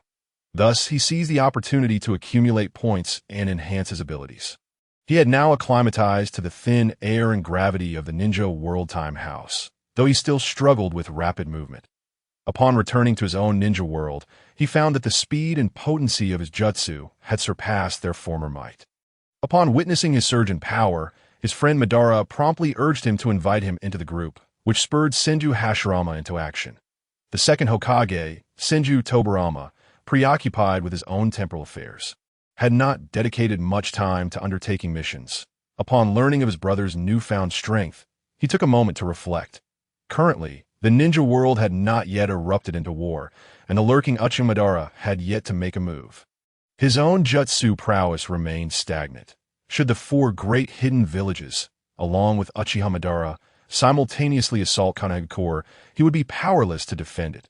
For now, he entrusted the affairs of Konoha to his sister-in-law, Uzumaki Mido. While the weaker members of the Senju and Uzumaki clans were to assist, he strictly commanded some ninjas, including Uchiha Kagami and Akimichi Torafu, to diligently train in their jutsu, forbidding any complacency. Thus, he spent his days alongside his brother, Senju Hashirama, within the Ninja World Time House. He discovered that the Ninja World Time House allowed both of them to enter simultaneously and collaborate on missions, though the points earned would be divided according to individual performance. The second Hokage, Senju Tobirama, readily agreed to this arrangement. Consequently, the two brothers, combining courage and wisdom, tackled the missions spanning from the Warring States period to just before the second Hokage's untimely demise. Meanwhile, Minato Namake's, newly appointed as the fourth Hokage, found himself inundated with a plethora of tasks accumulating in his office. During the day, he had no time to venture into the Ninja World Time House. He suspected that these burdens were a ploy by the third Hokage, Sarutobi Hiruzen. Yet he felt inadequate to overpower the combined strength of Sarutobi Hiruzen, Shimura Danzo, Mido, and the other clan members. Reluctantly, he chose to swiftly manage as many tasks as possible during the day and then visit the Ninja World Time House at night. He opted for the timeline he was most familiar with, the period preceding the third great ninja war. On one occasion, he encountered Lord Hashirama and Lord Tobirama emerging from the house, both exuding an overwhelming aura that left him astonished. Their strength had evidently grown significantly. The fourth Hokage, Minato Namake's, was deeply impressed, realizing the extraordinary capabilities of the Ninja World Time House. He understood he must elevate his own strength to surpass that of the four formidable figures. Similarly, the fifth Hokage, Tsunade, faced comparable challenges. She was ensnared by various duties, leaving her with little time to visit the Ninja World Time House. The task she had assigned to Jiraiya to locate Uchiha Itachi had yet to yield results. Moreover, she learned that Orochimaru intended to abduct Uchiha Sasuke, inciting him to defect from Konoha. This revelation left Tsunade, as the fifth Hokage, deeply unsettled. She was aware of the tragic fate that befell the Uchiha clan. Concerning the remaining members, Uchiha Sasuke and the reluctant traitor Uchiha Itachi, she felt a pang of guilt as their plight was a consequence of the higher-ups' misdeeds. This cycle of hatred must not continue to burden the next generation. She mobilized a substantial contingent of elite ninjas and several shadow guards to intercept Uchiha Sasuke. She also dispatched her personal guard, Shizen, with a secret scroll to persuade Uchiha Sasuke to willingly return to Konoha. Mere words would not suffice. She resolved to address these matters before finding time for herself. Observing the various circumstances of the group members, Vortex Chōgen shook his head. You all may handle your affairs as you see fit. I shall first pay a visit to that old man Noki. With that, Vortex Chōgen instantly arrived above a Wagakure. Upon his arrival, he spotted a Noki carrying a corpse not far off. The third Tsuchikage was indeed punctual. Upon seeing Vortex Chōgen, Anoki, unwilling to concede, remarked, I apologize for keeping you waiting. Vortex Chōgen effortlessly hurled the corpse towards a distant mountain. Boom! The ground trembled, and debris flew into the air. Anoki clenched his fists, not daring to utter a word. Vortex Chōgen fulfilled his promise, manipulating two massive meteorites to depart from above a Wagakure. The ninjas below, witnessing the sunlight break through, felt a weight lift from their hearts. Finally, they could breathe easy. Such colossal meteorites were a sight they hoped never to encounter again. They watched as chunks of the meteorite gradually descended. What could this possibly mean? The crowd was perplexed. With no one to provide answers, Vortex Chōgen, with arms crossed, declared from now on, the Wagakure shall obey my commands. Anoki's forehead throbbed with veins as he clenched his fists, yet he refrained from responding to Vortex Chōgen's proclamation. Unfazed, Vortex Chōgen disregarded the old man entirely and vanished from a Wagakure's skies.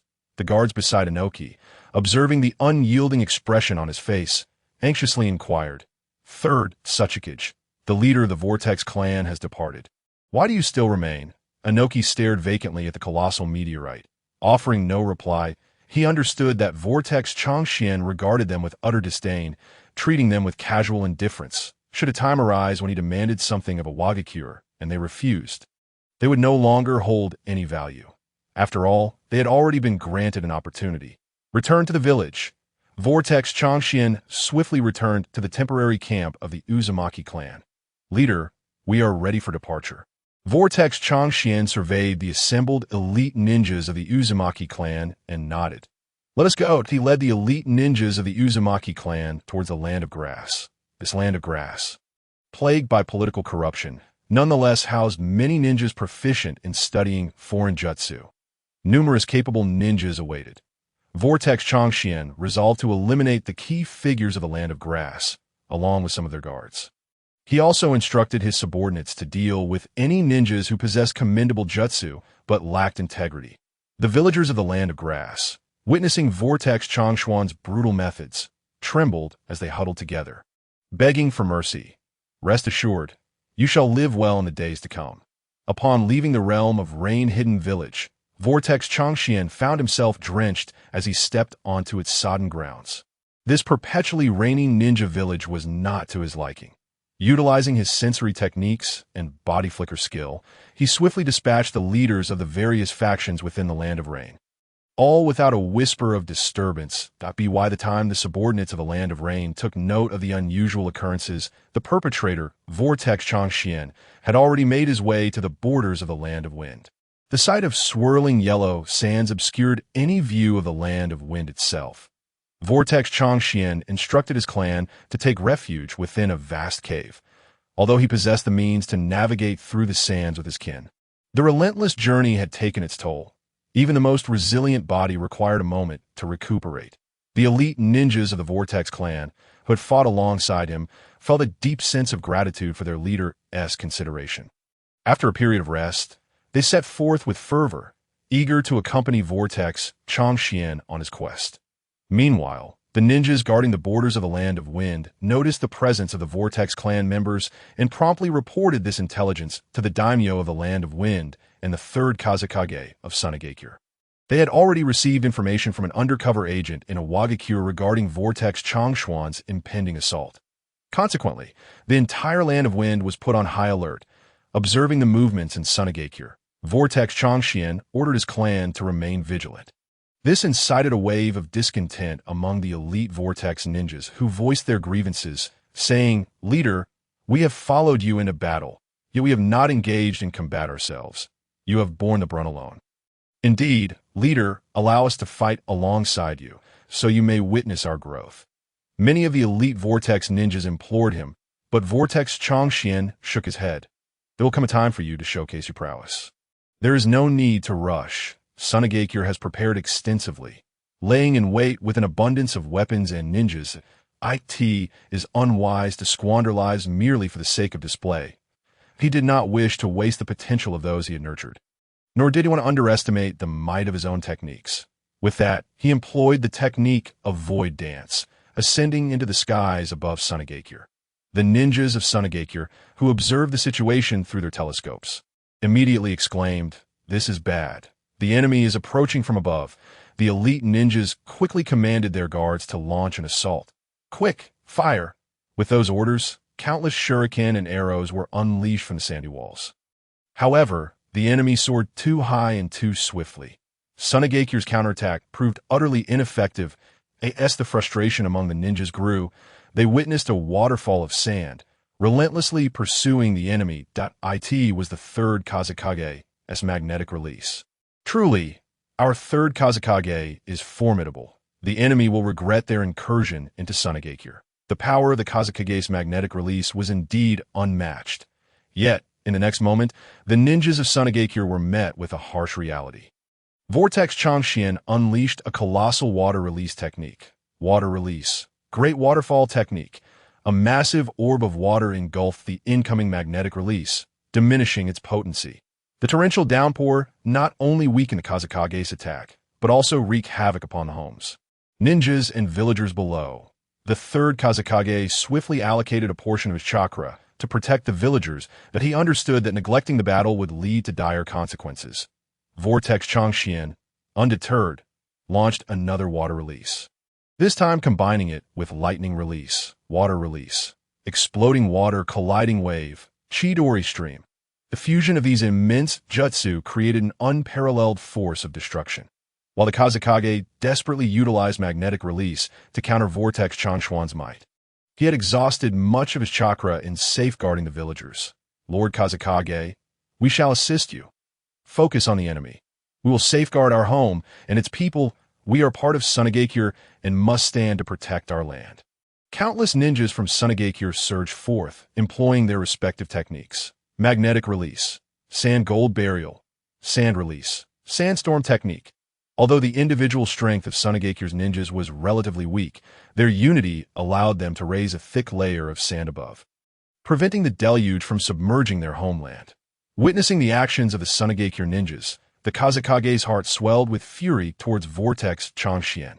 Magnetic release, sand iron wings. He formed wings of sand iron, soaring into the air while unleashing countless sand iron feathers in a ranged assault. Having anticipated the strengths and weaknesses of this technique, Vortex Chōgen smirked. "Kazekage, I offer you Sunagakure a choice. Surrender or eliminate the daimyo of the Land of Wind, and I shall spare you." The Kazekage retorted angrily. "Enough with your empty threats. Today is your end. The ninja world has no secrets." The transaction between Wagakure's third Tsuchikage and Vortex Chōgen regarding the preservation of the Land of Earth had been disclosed. The daimyo of the Land of Wind and the dignitaries of Sunagakure unanimously resolved that surrender was not an option. They would rather die than capitulate. Should they yield, the daimyo and the aristocracy would cease all aid to Sunagakure. Noting the Kazekage's unwavering resolve, Vortex Chōgen chose not to press further. "Very well, do not blame me for being ruthless." He unleashed a massive fire release, conjuring a vast thundercloud. The once clear skies of Sunagakure darkened ominously, filled with the sounds of thunder, instilling shock and fear among the ninjas and villagers alike. Lightning release. Thousand birds.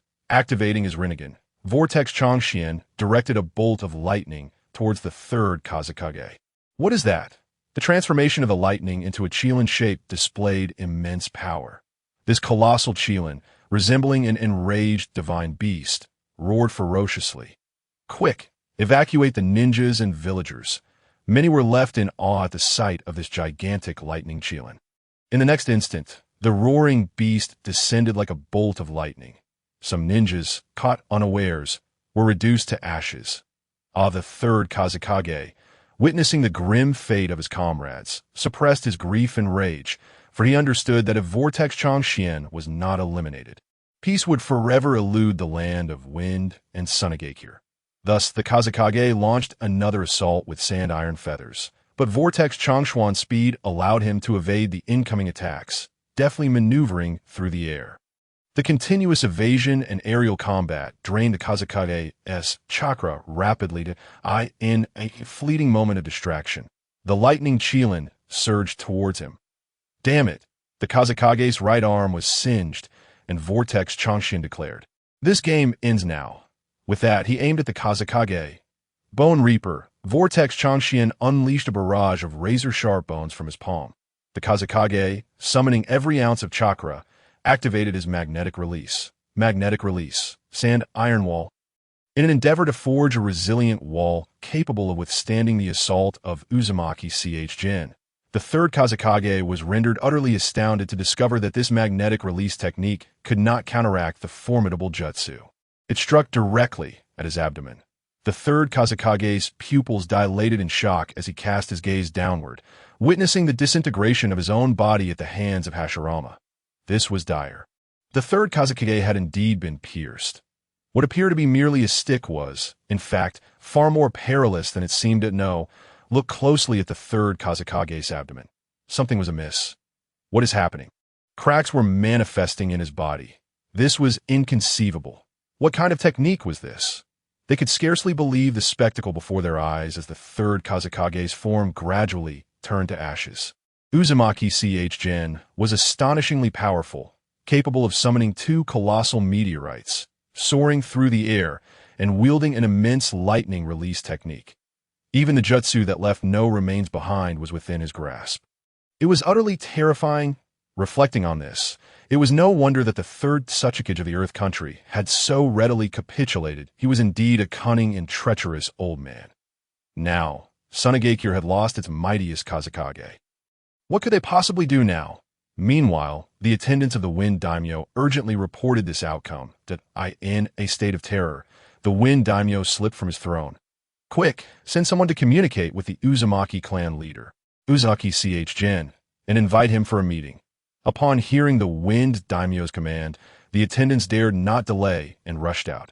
Uzumaki Chōgen surveyed the trembling, fearful ninjas of Sunagakure from above, slowly descending toward them. The Sunagakure ninjas clutched kunai in their hands, their faces etched with terror as they retreated. None dared to strike first. Some loyal guards of the third Kazekage, suppressing their fear, charged toward Uzumaki Chōgen as he drew near. Without even casting a glance, Uzumaki Chōgen gathered chakra into his palm and unleashed a devastating punch. Blood erupted, and flesh was scattered as the attacking Sunagakure ninjas were met with a gruesome fate. Many of the nearby ninjas were splattered with the still warm blood, their faces and bodies stained. In an instant, the fervor of those eager to engage was extinguished. "You are not permitted to lay a hand on the clan leader."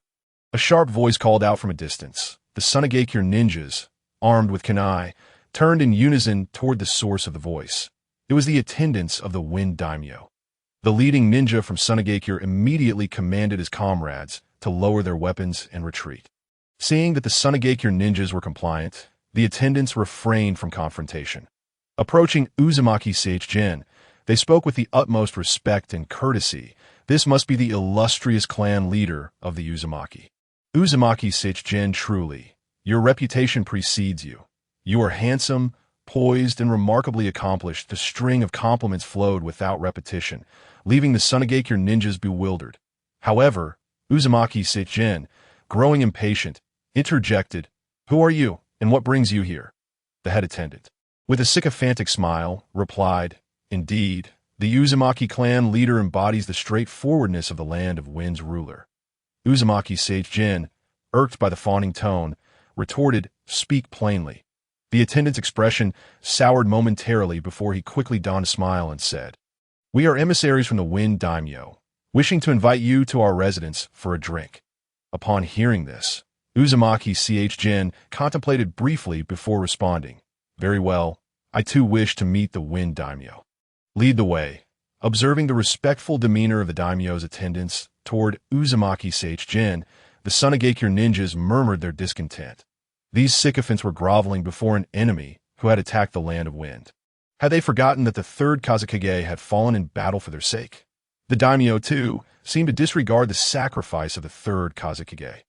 Indeed, we ninjas would lay down our lives to protect the Land of Wind and Sunagakure. Yet the daimyo seeks to curry favor with this adversary. Had I known the daimyo was so spineless, I would have preferred the third Kazekage learn from the third Tsuchikage of the Earth Country. Noki, and simply dispose of the daimyo altogether. Such words are reckless. Do you wish to invite misfortune upon yourself?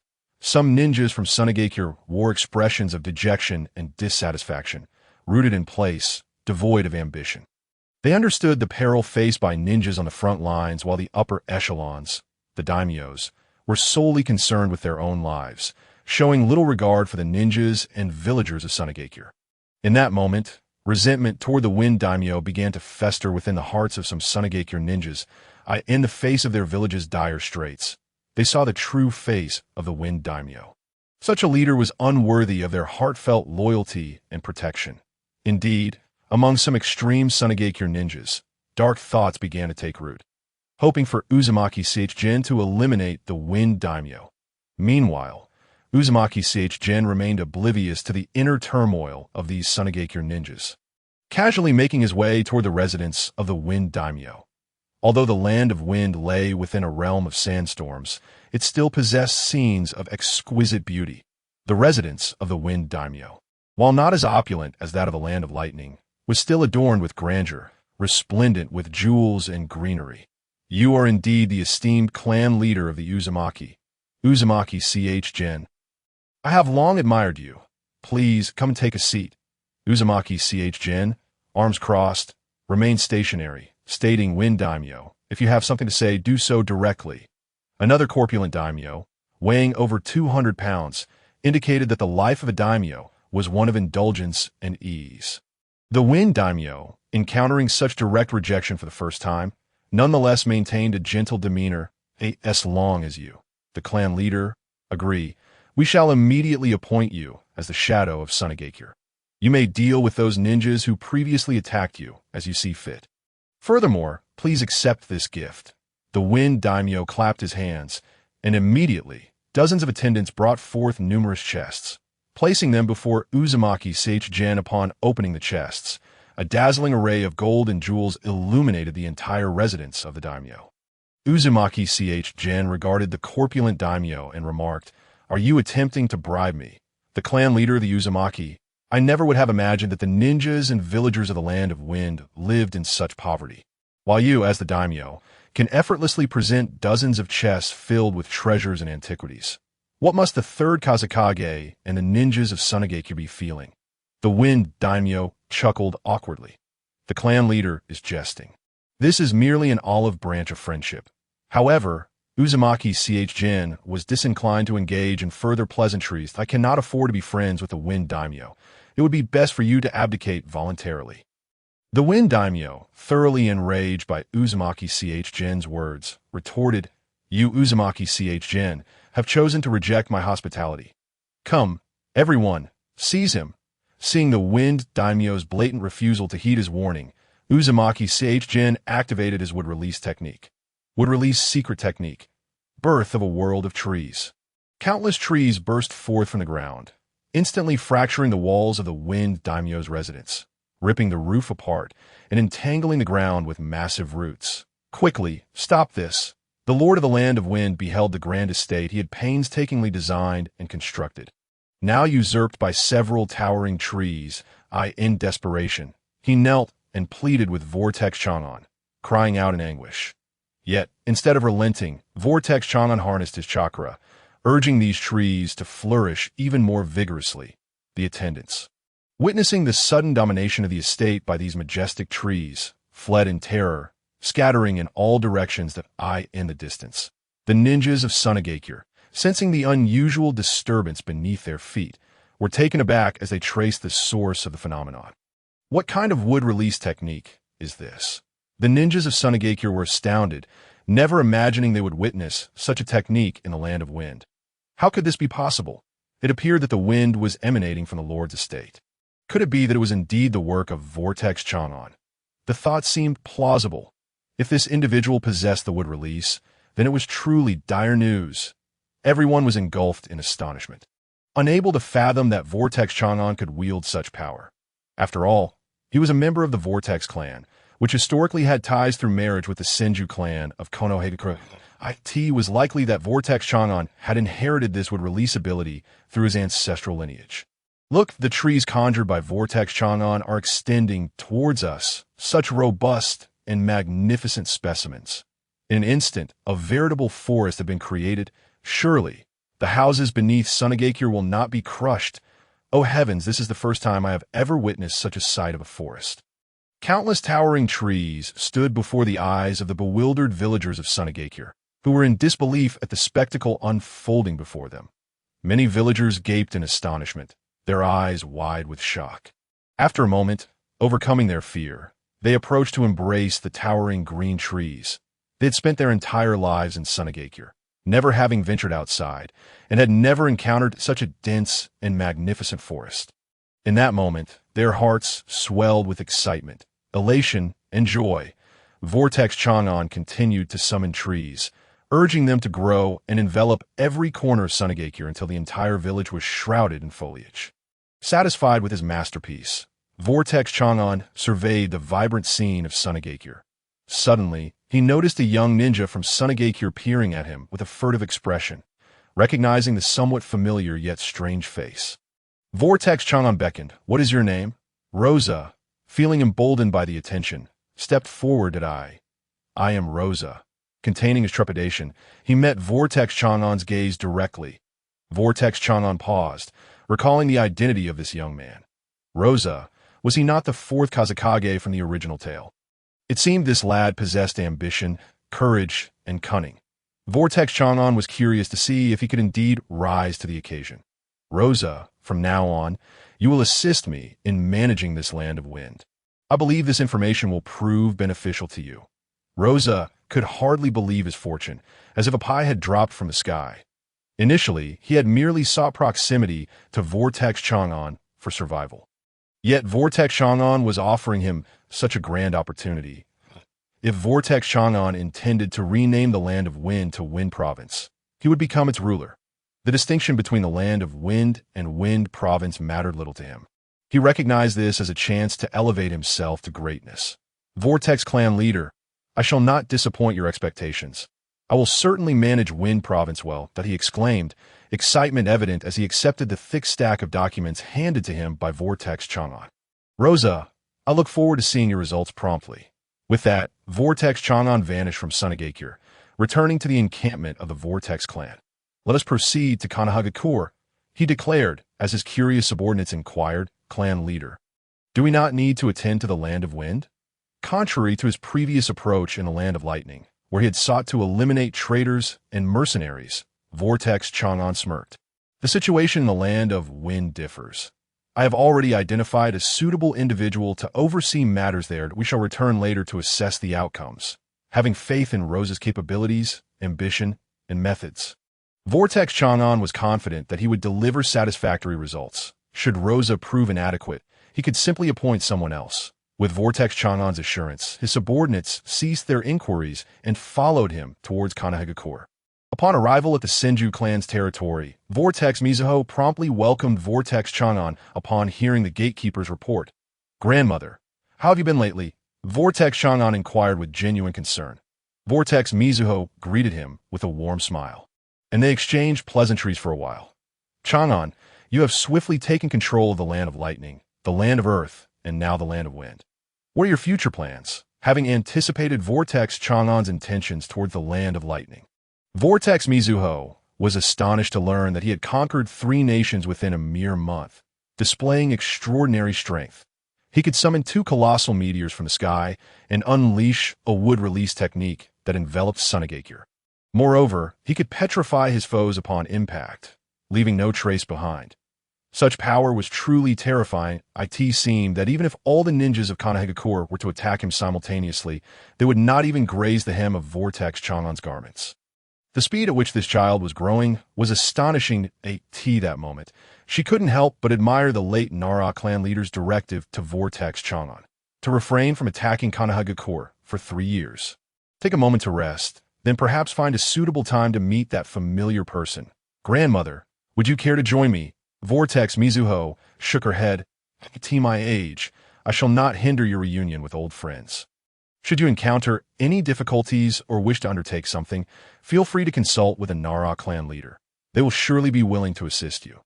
Vortex Mizuho understood well whom Vortex Chōgen referred to. However, she had aged and lost her former beauty, and the thought of meeting an old acquaintance filled her with apprehension. Very well, I have arranged for the Nara clan leader and others to receive you. I shall take my leave to rest. Noticing Vortex Mizuho's waning health, Vortex Chōgen took his leave.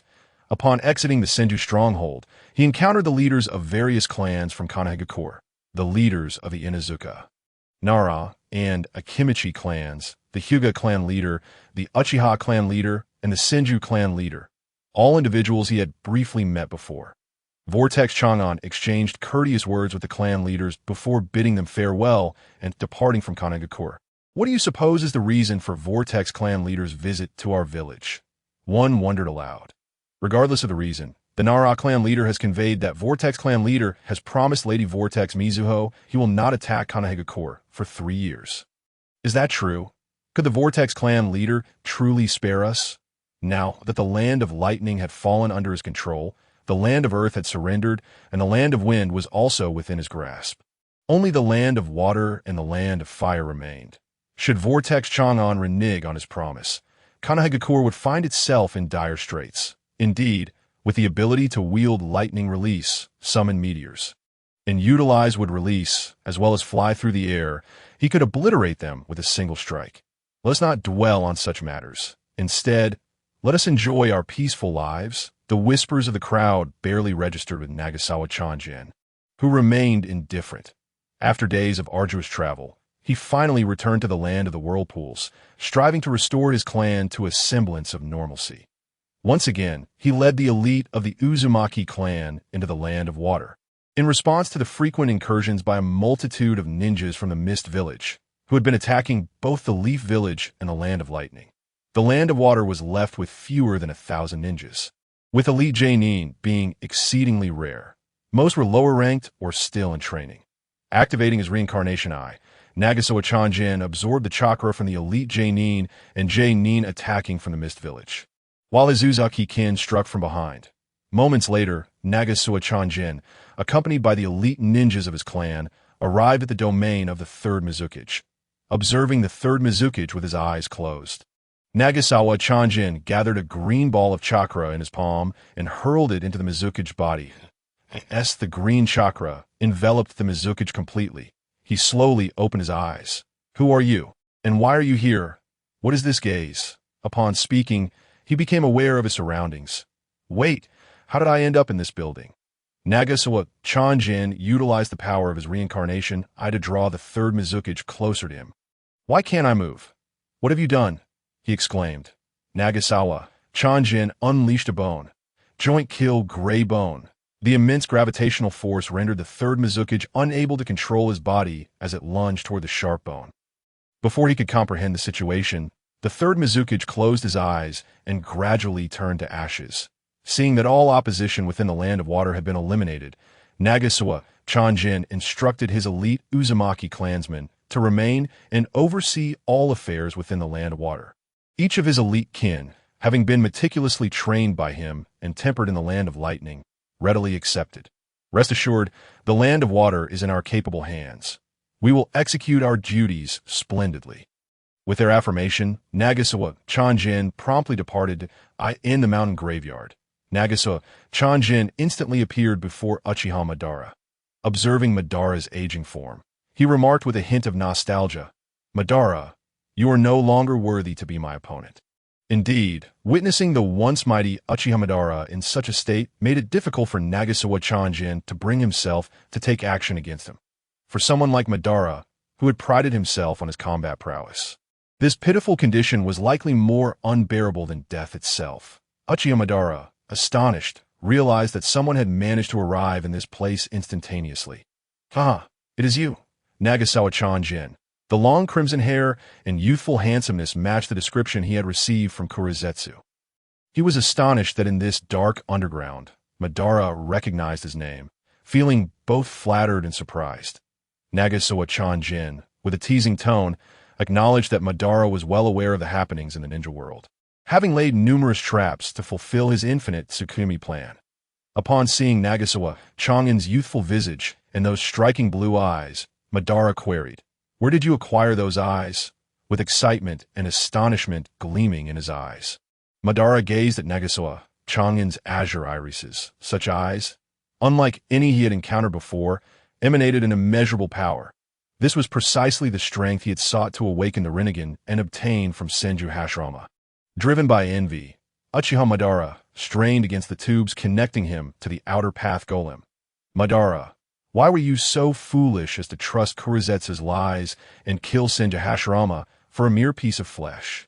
Had you confided in Hashirama, he would have willingly offered you what you sought. Yet considering Madara's prideful nature, opening up to Hashirama would have felt akin to surrendering, a concession he could never afford to make due to his relentless desire to win. It merely illustrated how character shapes destiny. In a fit of anger, Uchiha rebuked Nagasawa Chōgen. "What do you know? The stone tablet beneath the Uchiha clan clearly states that by merging the powers of the Senju and Uchiha clans, one can attain the essence of all things." That a flicker of pity crossed Nagasawa Chōgen's features. "Madara, that tablet was indeed left by the Sage of Six Paths as a warning to those who awaken the Sharingan. However, its content has been altered by Kurizetsu, manipulating you and the Uchiha clan into mere pawns for the resurrection of Kagaya Otsutsuki." Madara, sensing that Nagasawa Chōgen seemed to know everything, quickly denied, "Kurizetsu is merely a manifestation of my consciousness. How could it possess the power to alter that tablet? And who is Kagaya Otsutsuki?" Having ignited the conversation, Nagasawa Chōgen no longer concealed the information he possessed. "Since you claim Kurizetsu is your consciousness, do you know what it is thinking at this moment? Kagaya Otsutsuki is an otherworldly being. Beyond this ninja world, there exists the Otsutsuki clan, who regard the entire ninja realm as a nursery, cultivating the Ten Tails tree to harvest its fruit and consume it for power." With this revelation, the remaining burden fell to Madara to digest. Nevertheless, Nagasawa Chōgen was convinced that with Madara's obstinate disposition, he would never accept this truth without witnessing betrayal firsthand. Yet, the seed of doubt had been sown, and Madara's inherently sensitive nature would undoubtedly make him vigilant. For the time being, he would not look toward the ninja world. "Madara, I leave this kunai with you. Should you require assistance, infuse it with chakra to summon me." With that, Nagasawa Chōgen vanished from the scene. Upon returning to the Uzumaki domain, he promptly indulged in a massage from the beautiful women of his clan. "Ding! Welcome the new member, 6 Hokage Kakashi Hitaki, to the Crosstime chat group. Congratulations to 6 Hokage Kakashi Hitaki for joining, earning 5,000 points." An electronic message resonated within the minds of the group members. "Senju Hashirama, group member at last. We have a new member. Congratulations, Second Hokage Tobirama Senju, group member indeed. It's quite rare to have new members join. We should invite more. 4th Hokage Minato Namikaze, group member it's Kakashi. I never imagined he would become Hokage in the future. If Obito knew, he would be envious. 5th Hokage Tsunade Senju, group member Kakashi possesses remarkable strength, intelligence, and interpersonal skills. With further cultivation, he could truly become the 6th Hokage. Nagasawa Chōgen, group leader so. It's Kakashi Hitaki from the timeline 64 years after the founding of the Leaf Village. Invited into this golden realm, 6th Hokage, Kakashi Hitaki, gazed in shock at the figures before him. Struggling to believe he was witnessing the very individuals from Hokage Rock. 6th Hokage, Kakashi Hitaki, group member 1st Hokage, 2nd Hokage, my teacher, 5th Hokage, Each vibrant figure stood before him, inquiring about his well-being. At that moment, the sixth Hokage, having endured so much, felt a surge of emotion, particularly upon seeing his mentor, fourth Hokage Minato Namikaze. He longed to share all his experiences from these years. Senju Hashirama. I've told you. I'm no longer the first Hokage, second Hokage Tobirama Senju. So, you're the fourth Hokage's disciple. It seems he has trained you well. Fourth Hokage Minato Namikaze. Group member, I am humbled. This is not my achievement, but rather a testament to Kakashi's efforts in another timeline that I wonder what he has experienced over the years. Fifth Hokage Tsunade. Group member Kakashi has certainly faced his share of challenges. I wonder how Konoha fared after 64 years. Vortex Chōgen. Group leader, it would be prudent for the sixth Hokage to first familiarize himself with the rules of this cross-dimensional chat group. Should you have any uncertainties, feel free to inquire with me or the other members. Sixth Hokage Hatake Kakashi. Group member understood. From the information gleaned through the exchanges among the group members, I quickly discerned that this cross-dimensional chat group is not a realm of pure tranquility, but rather an alternate timeline. The participants here are not from the ninja world of my own time, and even include characters from another timeline, such as the group leader Vortex Chōgen. He swiftly perused the rules and information of this chat group, while also sharing what he knew with the other members. Sixth Hokage Hatake Kakashi. Group member, our timeline has just emerged from the Fourth Great Ninja War, and currently, the 5 great nations have embarked on a path of enduring peace, ensuring that no further ninja wars will ensue. Fifth Hokage Tsunade. Group member Kakashi, I implore you to recount the events that transpired in Konoha following my ascension as Hokage. I wish to know everything in detail. Sixth Hokage Hatake Kakashi. Group member certainly. Esteemed fifth Hokage Tsunade. Vortex Chōgen. Group leader, esteemed members, I have successfully consolidated control over the other 4 great nations outside of the Land of Fire. The unification of the ninja world is imminent. Senju Hashirama. Group member, I wonder how the leader intends to approach Konoha. Second Hokage, Senju Tobirama. Group member, surely, the leader is not planning an assault on Konoha, is he? Fourth Hokage Namikaze Minato. Group member, the leader's pace is astonishing. Fifth Hokage Tsunade. Group member, please, do not take action against Konoha. Sixth Hokage Hatake Kakashi. Group member, unifying the entire ninja world.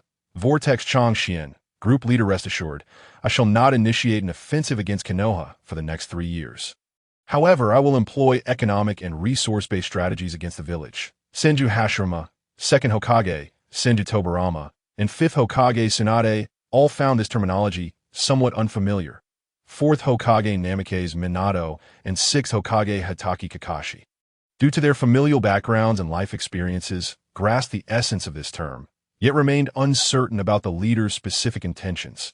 Vortex Chōgen, group leader, I have already dispatched individuals to the Land of Lightning, Land of Wind, Land of Water, and Land of Earth to implement comprehensive reforms, encompassing but not limited to politics, economy, culture, education, technology, social matters, ecology, military affairs, and agricultural management. Once these 4 nations undergo the proposed reforms, the changes for their citizens will be monumental. The villagers of Konoha, upon witnessing the improved living standards of their neighboring nations, will undoubtedly feel compelled to take action at that juncture. I shall urge the 4 nations to introduce policies that attract the villagers of Konoha. Of course, should Konoha exhibit sufficient wisdom, they may choose to collaborate with us willingly. The members of the group acknowledged Vortex Chōgen's statements, expressing their gratitude for the insights gained. They eagerly requested him to share the extensive operational outline. Vortex Chōgen readily complied with their requests. Returning to the ninja world, Senju Hashirama presented the stack of documents to the first Hokage Uchiha Madara. However, Uchiha Madara, as the first Hokage, felt no thrill upon viewing the pile of materials before him. He sensed that he had been compelled to attend various activities, while his friend Senju Hashirama had experienced meteoric growth in strength during this time. The previously balanced disparity in their abilities now left him at a loss regarding Hashirama's current prowess. He realized that if this continued, he would inevitably be left behind by his friend. Hashirama, send your brother over to handle these affairs. You and I shall step outside for a spar, Uchiha Madara declared suddenly. leaving Senju Hashirama somewhat bewildered.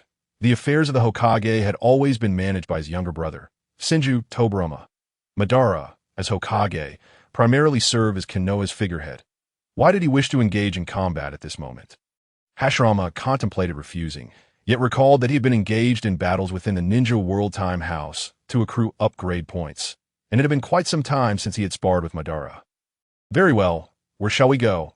Uchiha Madara had already envisioned a location perfectly suited for their duel, the Valley of the End. Senju Hashirama gazed upon the vast expanse of mountains, meadows, rivers, and rocks, and praised the serene beauty.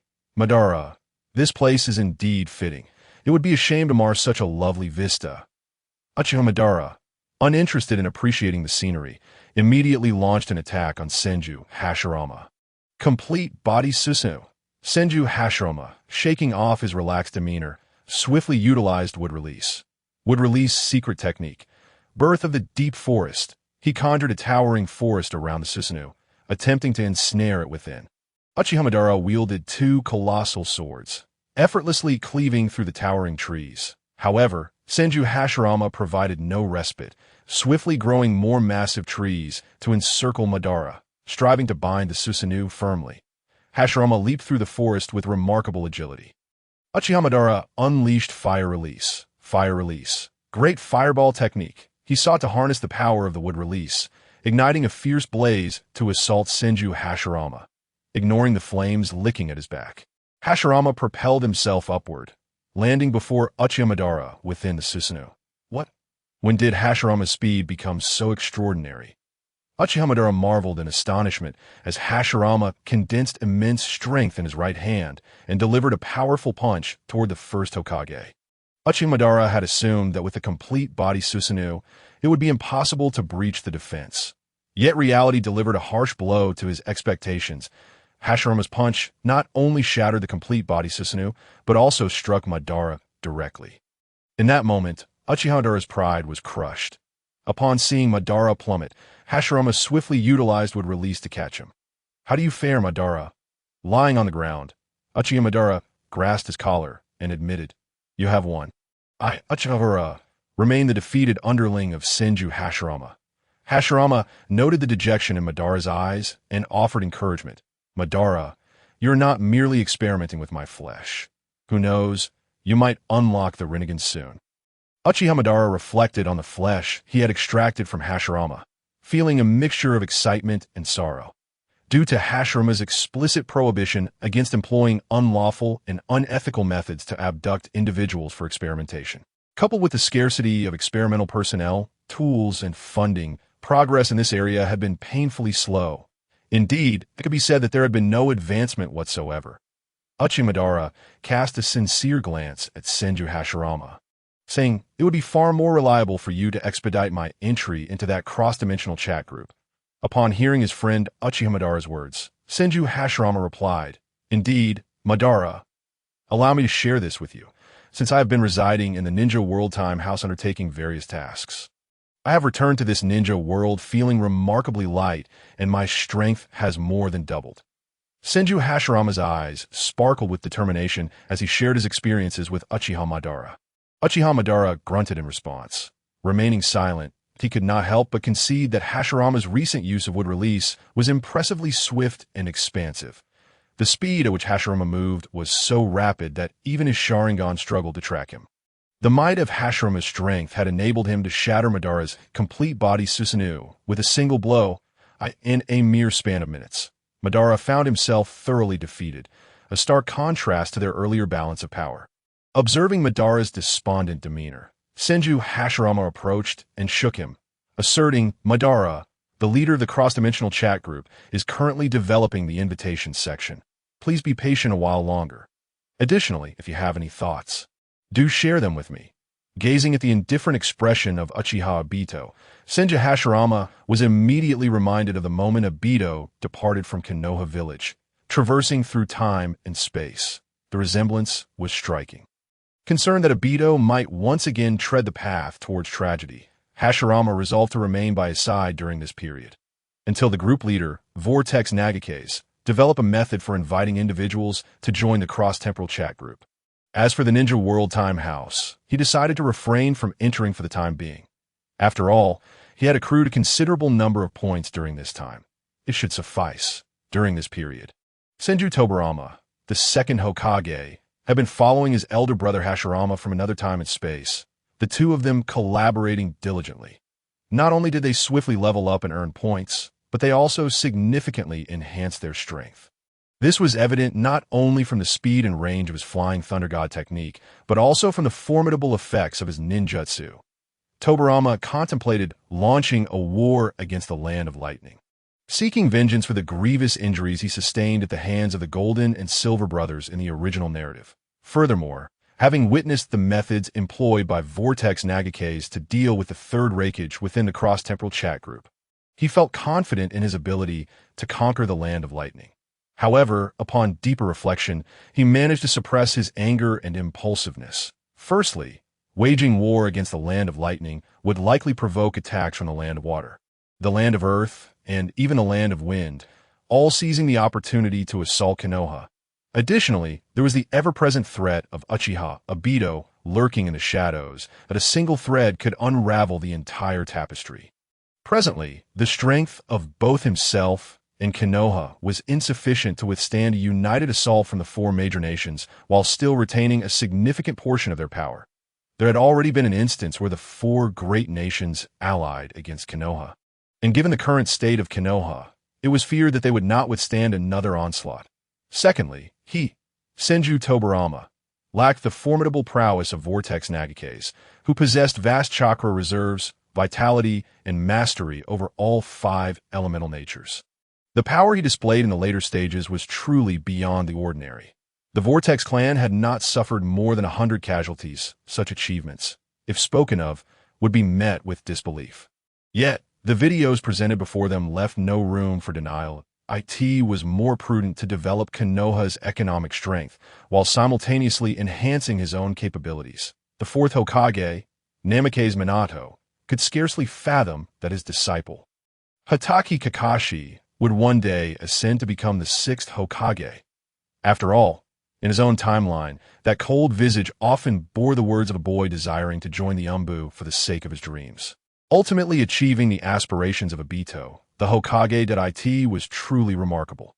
After conversing with sixth Hokage Kakashi, Minato gained a clearer understanding of the future developments within the ninja world, the Akatsuki organization, Infinite Tsukuyomi, and the Otsutsuki clan hidden within this world were enemies far more terrifying than Uchiha Obito. This revelation surpassed Minato's comprehension that in that moment, he resolved to no longer endure. That very night, he summoned Uchiha Fugaku to convene a meeting of the Uchiha clan, urging his kin to begin devising a plot to rebel against Konoha, the third Hokage's shadowy watchers and Umbu members. Observing the Uchiha clan's actions, immediately reported back to Sarutobi Hiruzen and Danzo. Upon receiving the intelligence from his shadow, Sarutobi Hiruzen promptly instructed his subordinates to inform Minato of the Uchiha clan's rebellion. Minato, in a difficult position, addressed Sarutobi Hiruzen, saying, "Third Hokage, I implore you to have your Umbu and Danzo's forces work together to eliminate the Uchiha clan." Minato expressed his concerns, acknowledging that the rebellion of the Uchiha clan was ultimately an internal matter for Konoha. It would be unwise to escalate the situation and involve the leaders and members of other clans. Otherwise, should the other clans learn of how ruthlessly we treated a family that is also part Konoha, what would they think of us, the Hokage, and the upper echelons of Konoha? Secondly, there were other hidden village spies within Konoha. If they were to discover that a clan was planning to rebel, it would not only be a slap in the face to the daimyo of the Fire Nation, but also a challenge to the authority of the Hokage and the dissatisfaction of Konoha's higher-ups. It might even embolden other hidden villages to take advantage of Konoha's internal strife by sending elite shinobi to wage war against them. Thirdly, while I am the fourth Hokage, I have only just assumed this position. I am still unfamiliar with all the affairs and personnel. I can only rely on you. Third Hokage, Sarutobi Hiruzen, hearing Minato's analysis and flattery, replied, "Minato, I doubt the Uchiha clan's rebellion is genuine. Perhaps we should wait until tomorrow to address the Uchiha clan leader. After all, the Uchiha clan is one of the founding families of Konoha. How could they harbor such rebellious intentions? I suspect there must be some misunderstanding, and surely there are alternative ways to manage the relationship between the Uchiha clan and Konoha. Had Minato not seen the Konoha F4 video, he might have been deceived by Sarutobi Hiruzen's demeanor and rhetoric. Suppressing the urge to berate the third Hokage, he said, "Third Hokage, since the Uchiha clan has chosen this path of self-destruction, we should not attempt to retain them. It is best to deal with this swiftly. Otherwise, it will hinder Konoha's development." Seeing Minato's resolute expression, Sarutobi Hiruzen lamented, "It is indeed a pity that the Uchiha clan, rich in talent, has come to this point of rebellion. However, given the present circumstances, we must regretfully cut our losses." He shook his head, displaying a countenance of profound disappointment. Minato responded, "Third Hokage, there is no need to mourn for the Uchiha clan. They are simply not worth it. Let us act tonight." Upon hearing Minato's words, Sarutobi Hiruzen's heart brimmed with joy. Minato, lacking authority, influence, and allies, was incapable of accomplishing much on his own. He would still need to rely on the third Hokage. The thought of Minato personally executing the Uchiha clan would ultimately lead to the revelation of their actions to the neighboring countries. After all, it was he who had supported Minato's rise to power. Exhaling a puff of smoke, Sarutobi Hiruzen said, "Very well, let Danzo handle this matter." With that, he departed from the Hokage office. Once Minato sensed that Sarutobi Hiruzen's chakra had receded, he swiftly made his way to the Uchiha clan. "Uchiha clan leader, are you prepared?" Seeing the serious expression on Minato's face, Uchiha Fugaku replied, "Rest assured, everything is prepared. We are merely waiting for them to come to the Uchiha territory. I will also assist you from the shadows." After saying this, Minato concealed himself in a hidden location. Danzo, summoned by Sarutobi Hiruzen, led a group of Umbu and Root members directly to the Uchiha clan. Upon witnessing that the Uchiha clan was surrounded by barriers and that many members of the Sarutobi clan were present, Danzo's suspicions regarding this operation dissipated. That it was no wonder that Sarutobi Hiruzen could no longer restrain himself from taking action against the Uchiha clan. The measures taken by the Uchiha clan in recent times had been nothing short of provocative towards him. Moreover, he could no longer suppress his covetousness for the Uchiha clan Sharingan. During the Third Great Ninja War, those Root members had proven utterly useless, failing to procure even a single pair of decent Sharingan, thereby stalling his experiments. This time, Sarutobi Hiruzen's intention to eradicate the Uchiha clan entirely must mean that the Uchiha clan had truly crossed a line with him. Why are there no members of the Uchiha clan in sight? "Sir, I too do not see any members of the Uchiha clan here. Where have they gone? What is the situation? Were not the Umbu and Root members supposed to supervise the Uchiha clan? So many living beings have vanished without a trace, yet no one has come forward to report it." The members of both Root and the Umbu exchanged incredulous glances, struggling to comprehend the desolation of the Uchiha clan's territory, devoid of any presence. Just as they contemplated their departure, a swift blade severed neck, leaving the victim to collapse silently to the ground. However, some astute Umbu and Root elites swiftly sensed the anomaly and rushed to report to Danzo. Yet, lying in wait in the shadows was the fourth Hokage, Minato Namikaze, who effortlessly dispatched them with the Flying Thunder God technique. The night grew ever darker, and the unsettling events within the Uchiha compound unfolded in eerie silence. The insidious and cunning Danzo, feeling the strangeness of the Uchiha territory, grasped his sword and prepared to depart. "Danzo, don't you dare flee." The newcomer was none other than Uchiha Fugaku, the clan leader. "You dare to attack me, a high-ranking official of Konoha?" Uchiha Fugaku scoffed. "You, Danzo, have audaciously led the Umbu and Root to annihilate my Uchiha clan. I will report this to the third Hokage, Hiruzen Sarutobi, and the fourth Hokage, Minato Namikaze." Upon hearing Fugaku's words, Danzo realized something was amiss. It was clear that the Uchiha clan was the target of rebellion, and the third Hokage had tasked him with cleansing the clan. How had the narrative shifted to him attempting to eradicate the Uchiha? Could it be that Uchiha Fugaku had orchestrated this scenario to lure him here? Before he could retort, he sensed an unusual chakra surrounding him. It was the third Hokage and the Sarutobi clan. Hiruzen had mentioned coming to eliminate the Uchiha. Before he could finish the thought, Danzo found himself confronted by the fourth Hokage, the Hyuga clan, the Inuzuka clan, the Yamanaka clan, and the Nara clan. The leaders and members of Konoha's various clans had all gathered, having been roused from their slumber by the injured members of the Uchiha clan. Although they had long disdained the Uchiha's arrogance and cold demeanor, they found comfort in the formidable strength the Uchiha provided against common foes.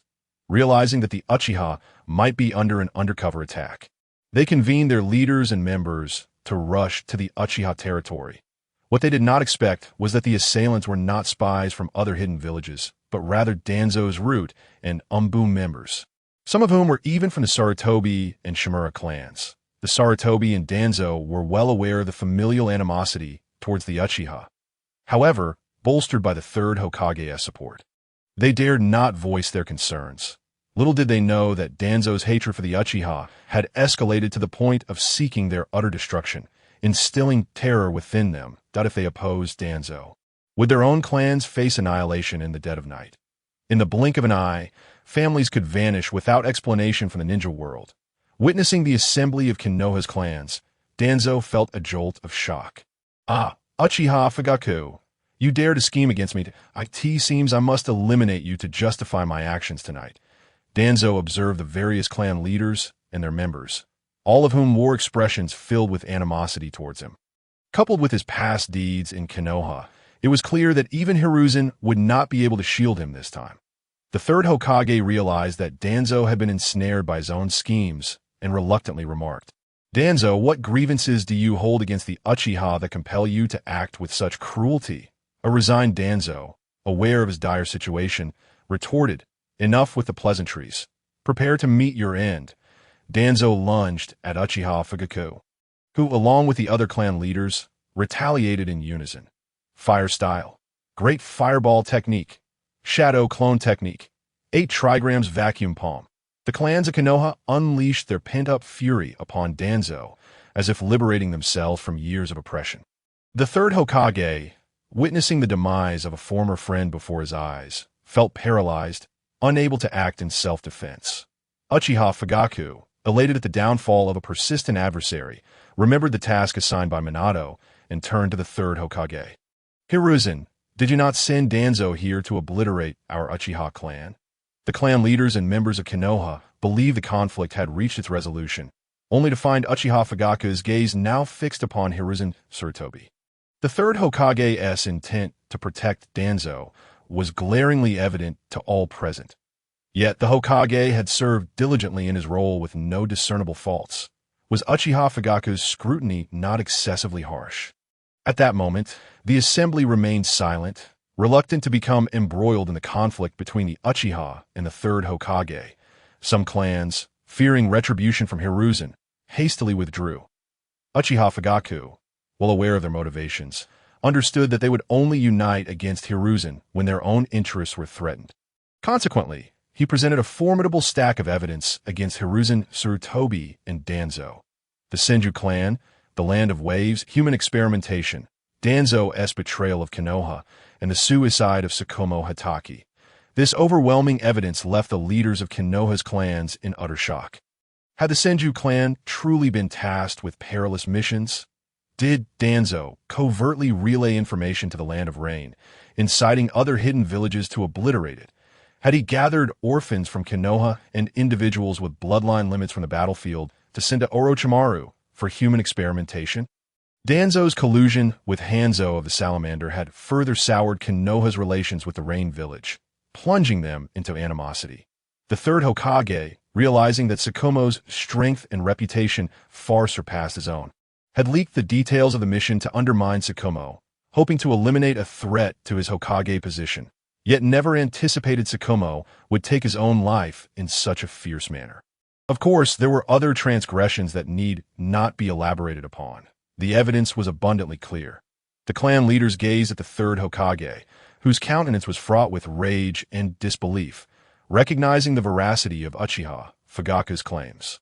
The written accounts, images, and witness testimonies were irrefutably lucid, leaving no room for the third Hokage to deny his involvement. In that moment, the clan leaders and members finally saw through the benevolent facade of Hiruzen Sarutobi. The young Kakashi Hitaki, standing behind the fourth Hokage, was unable to fathom that the kind-hearted third Hokage had orchestrated his father's demise for the sake of power. At that instant, Kakashi's perception of Hiruzen shattered. The third Hokage never envisioned that the illustrious image he had maintained would crumble in an instant. Mito Minyin and T-Rune Koharu, having learned of the night's events, wished fervently to eliminate Uchiha Fugaku. If only Hiruzen had dealt with the Uchiha clan earlier, they would not have found themselves in such a predicament. The fourth Hokage, observing the gathering of Konoha's elite, spoke up, "Hiruzen, what is your stance?" Mito Minyin and T-Rune Koharu, seeing Danzo's lifeless body on the ground, immediately interjected on behalf of the third Hokage, asserting this is all the result of Danzo's individual actions and has nothing to do with Hiruzen Sarutobi. Danzo has already met his end, and the deceased can no longer speak. The third Hokage, Sarutobi Hiruzen, must not be dragged down any further. All the burdens of guilt must rest solely upon Danzo's shoulders. Uchiha Fugaku, observing the Konoha advisors Mitarashi Anko and Tien Kamachi, inquired, "Over the years, how have you both and your clans fared within Konoha?" Upon the utterance of these words, the heads of the various clans in Konoha recalled the illustrious lineages behind these two individuals, including the Sarutobi and Shimura clans, which had thrived while others bore the brunt of perilous missions. Indeed, it was their families that spearheaded many of the ninja world wars, while the upper echelons of Konoha refrained from engaging directly in the fray. Even their own clan members were relegated to roles of logistics, security, and administration, positions of authority that bore no risk. Where one might ponder, had the vast resources, shops, and lands owned by the Senju clan vanished to? Uchiha Fugaku subtly reignited the ire of the Konoha elite regarding their negligence. The clan heads began to contemplate his words. As one of the founding families of Konoha, the assets of the Senju clan were not merely abundant, but surpassed the combined wealth of all the other clans by an order of magnitude. Yet the once magnificent assets of the Senju clan now dwindled to a few clan estates and a single commercial street under Tsunade's name. The vast forests, extensive lands, and myriad shops had long since come under the management of the families of Sarutobi Hiruzen. Shimura Danzo, Mitarashi Anko, and Tien Kamachi. It was evident that the profits from these assets had long since found their way into the pockets of these four families. Mitarashi Anko and Tien Kamachi exchanged furtive glances, stammering their denials. Such nonsense. We have ledgers available for scrutiny. Uchiha Fugaku countered, "I possess the ledgers as well. Shall we reconcile them here, or shall we summon Lady Tsunade back to the village to verify the assets?" At this juncture, Mitarashi Anko and Tien Kamachi dared not retort. The clan heads of Konoha, witnessing the tacit acknowledgement from Anko and Kamachi, grew increasingly incensed. Their discontent with these two advisors had already simmered. Now they yearned to strip them of their skins and cast them out of Konoha. The fourth Hokage, Namikaze Minato, turned to the third Hokage, Sarutobi Hiruzen, and queried, "What course of action shall we take regarding these two Konoha advisors?" Sarutobi Hiruzen, casting a dissatisfied glance at Namikaze Minato, replied, "This matter ought to be entrusted to you, the fourth Hokage. I have long since abdicated my position." Having awaited this response, Namikaze Minato declared, "Then let us detain the two advisors." Promptly, upon receiving the order from the fourth Hokage, Uchiha Fugaku directed his clansmen to apprehend Mitarashi Anko and Tien Kamachi. The two advisors cried out for Sarutobi Hiruzen to save them. But the third Hokage, preoccupied with his own survival, offered no response. After the two advisors were subdued, Namikaze Minato turned to Sarutobi Hiruzen, stating, "Furthermore, you have sheltered and enabled Danzo in committing a series of transgressions, as well as in misappropriating the Senju clan's assets and leaking Konoha's mission secrets, which led to the suicide of Hitaki Sakomo. Given your past contributions to Konoha, I propose that you be barred from leaving the Sarutobi clan estate. Would that be acceptable?" Sarutobi Hiruzen, observing the smile on Namikaze Minato's face, sensed a subtle threat in his words. In that moment, he recognized the unusual chakra emanating from the fourth Hokage, realizing that the events of the evening had likely been orchestrated by Minato in conjunction with Danzo. Anko and Kamachi, as he surveyed the assembled clan heads and their members, He noted that the respect and admiration once afforded to him had vanished. He had truly grown old, without uttering a word. Sarutobi Hiruzen turned and made his way toward the Sarutobi clan estate. Namikaze Minato exchanged a knowing glance with Uchiha Fugaku. The latter comprehended the unspoken directive to position elite Uchiha ninjas to protect Sarutobi Hiruzen and remarked, "Today, I am immensely grateful for the support of the 4th Hokage and the heads of the various clans in aiding the Uchiha clan. I shall endeavor to lead my clan in unwavering dedication to Konoha." The clan heads responded with rare expressions of gratitude, echoing, "You are too kind, Uchiha leader, as families of Konoha. It is only right that we look out for one another." After some cordial exchanges, the clan heads and their members departed from the Uchiha estate. As the Yamanaka clan leader observed the Nara clan leader deep in thought, he inquired, "Nara leader, what troubles you?" The Nara leader reflected briefly before responding, "Tonight, we may have been mere pawns in a larger game. It is best we return." He refrained from elaborating further, for the downfall of Sarutobi Hiruzen and Danzo was undoubtedly advantageous for their clans. They recalled how Danzo had annually selected promising youths from their smaller clans to join the route, where the indoctrination was not only devoid of humanity, but exceedingly cruel. They had been most reluctant to allow their clan members to be chosen by Danzo. Yet, given that Danzo was an aide to the Hokage and Sarutobi Hiruzen's staunch supporter, they, as smaller clans, lacked the strength to firmly refuse him.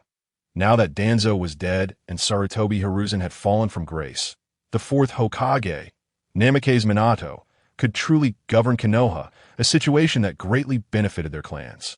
The Akimichi and Yamanaka clan leaders, upon hearing Nara's words, suppressed their doubts and returned to deliberate further.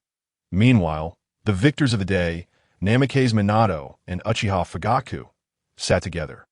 "Come, let us share a drink," Uchiha Fugaku proposed to the 4th Hokage. "Uchiha leader, it is imperative that you keep a vigilant eye on the movements of Sarutobi Hiruzen, Shimura Danzo, Mitarashi Anko, and Tien Kamachi. Furthermore, I would like Uchiha Shursui and your son, Uchiha Itachi, to remain close by my side." Uchiha Fugaku replied with a smile, "4th Hokage, rest assured that I will have trusted clan members monitor the actions of those 4 families. Very well. I shall instruct them to report to the Hokage's office tomorrow." Namikaze Minato affirmed. The Uchiha clan had relied on the 4th Hokage for their resurgence, and he would not permit the 3rd Hokage any opportunity to undermine the promising future of the Uchiha clan. Considering Namikaze Minato's character, it seemed he intended to cultivate Shursui and Itachi as his confidants. The future appeared exceedingly bright for the Uchiha clan. Namikaze Minato observed the upward curve of Uchiha Fugaku's lips. He refrained from discussing the future state of the ninja world at that moment. Perhaps it is best to wait a while longer.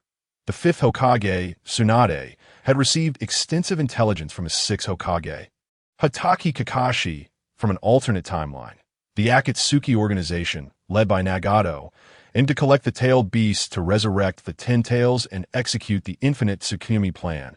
The unfamiliar terminology left the 5th Hokage. Tsunade, momentarily stunned, unable to process the gravity of the situation at that moment. Her focus strayed from whether Uzumaki Nagato would attack Konoha in that timeline, or the plethora of information concerning the development of the ninja world economy, and the promotion of peace within the world of ninjas. Given the current crisis in the ninja world, discussions of economic growth seemed utterly futile. "Summon Hatake Kakashi," Tsunade commanded, recalling that he was currently bedridden in the hospital. She made her way to the Konoha hospital, stating, "Kakashi, please recover swiftly so that you may teach Naruto and Sasuke various jutsu." Kakashi Itachi found himself perplexed by the sudden decisions made by Tsunade. The 5th Hokage, sensing his confusion, Tsunade elucidated the grave circumstances facing the future of the ninja world. An organization known as Akatsuki was actively gathering tailed beasts, with none other than Obito Uchiha orchestrating the plot from behind the scenes.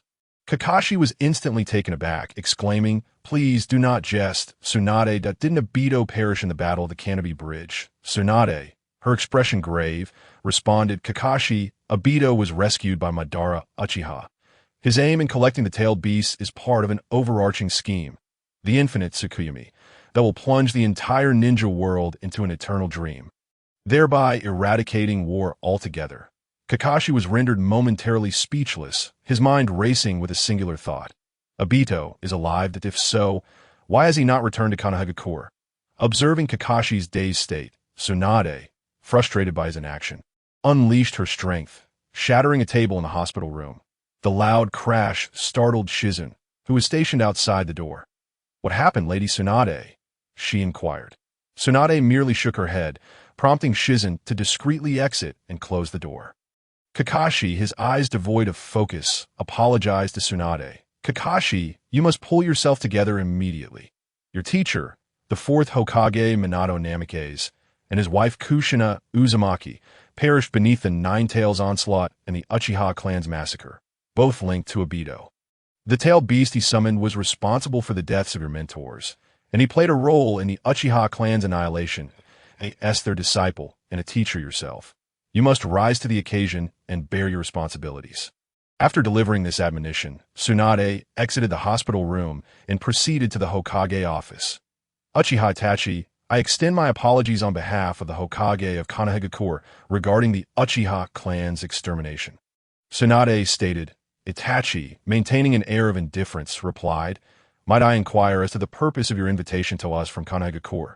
Lady Tsunade, as the very instrument of the Uchiha clan's demise, he felt he had no right to accept any apologies. Had it not been for Tsunade's request to meet concerning his younger brother, Sasuke Uchiha, he would not have been present. I have acquired intelligence regarding Akatsuki's collection of tailed beasts, and Obito's impending initiation of the Fourth Great Ninja War to enact the infinite Tsukumi plan." Tsunade disclosed. Both Itachi and Jiraiya were utterly astonished. "Jiraiya, the leader of Akatsuki is none other than your former student from the Land of Rain, Nagato, along with Konan. You and Itachi must journey to the Land of Rain to see if you can persuade them to desist. Here is information regarding the weaknesses of Nagato's Rinnegan." Upon hearing Tsunade's directives, Itachi scoffed. "Why would you presume I would comply with your orders, Lady Tsunade?" Tsunade continued. "Itachi, you need not feign indifference. All your actions are motivated by your desire to protect your brother. Sasuke, however, are you aware that in the future, after killing you, Sasuke will learn the full truth from Obito and harbor resentment towards Konoha and the entire ninja world?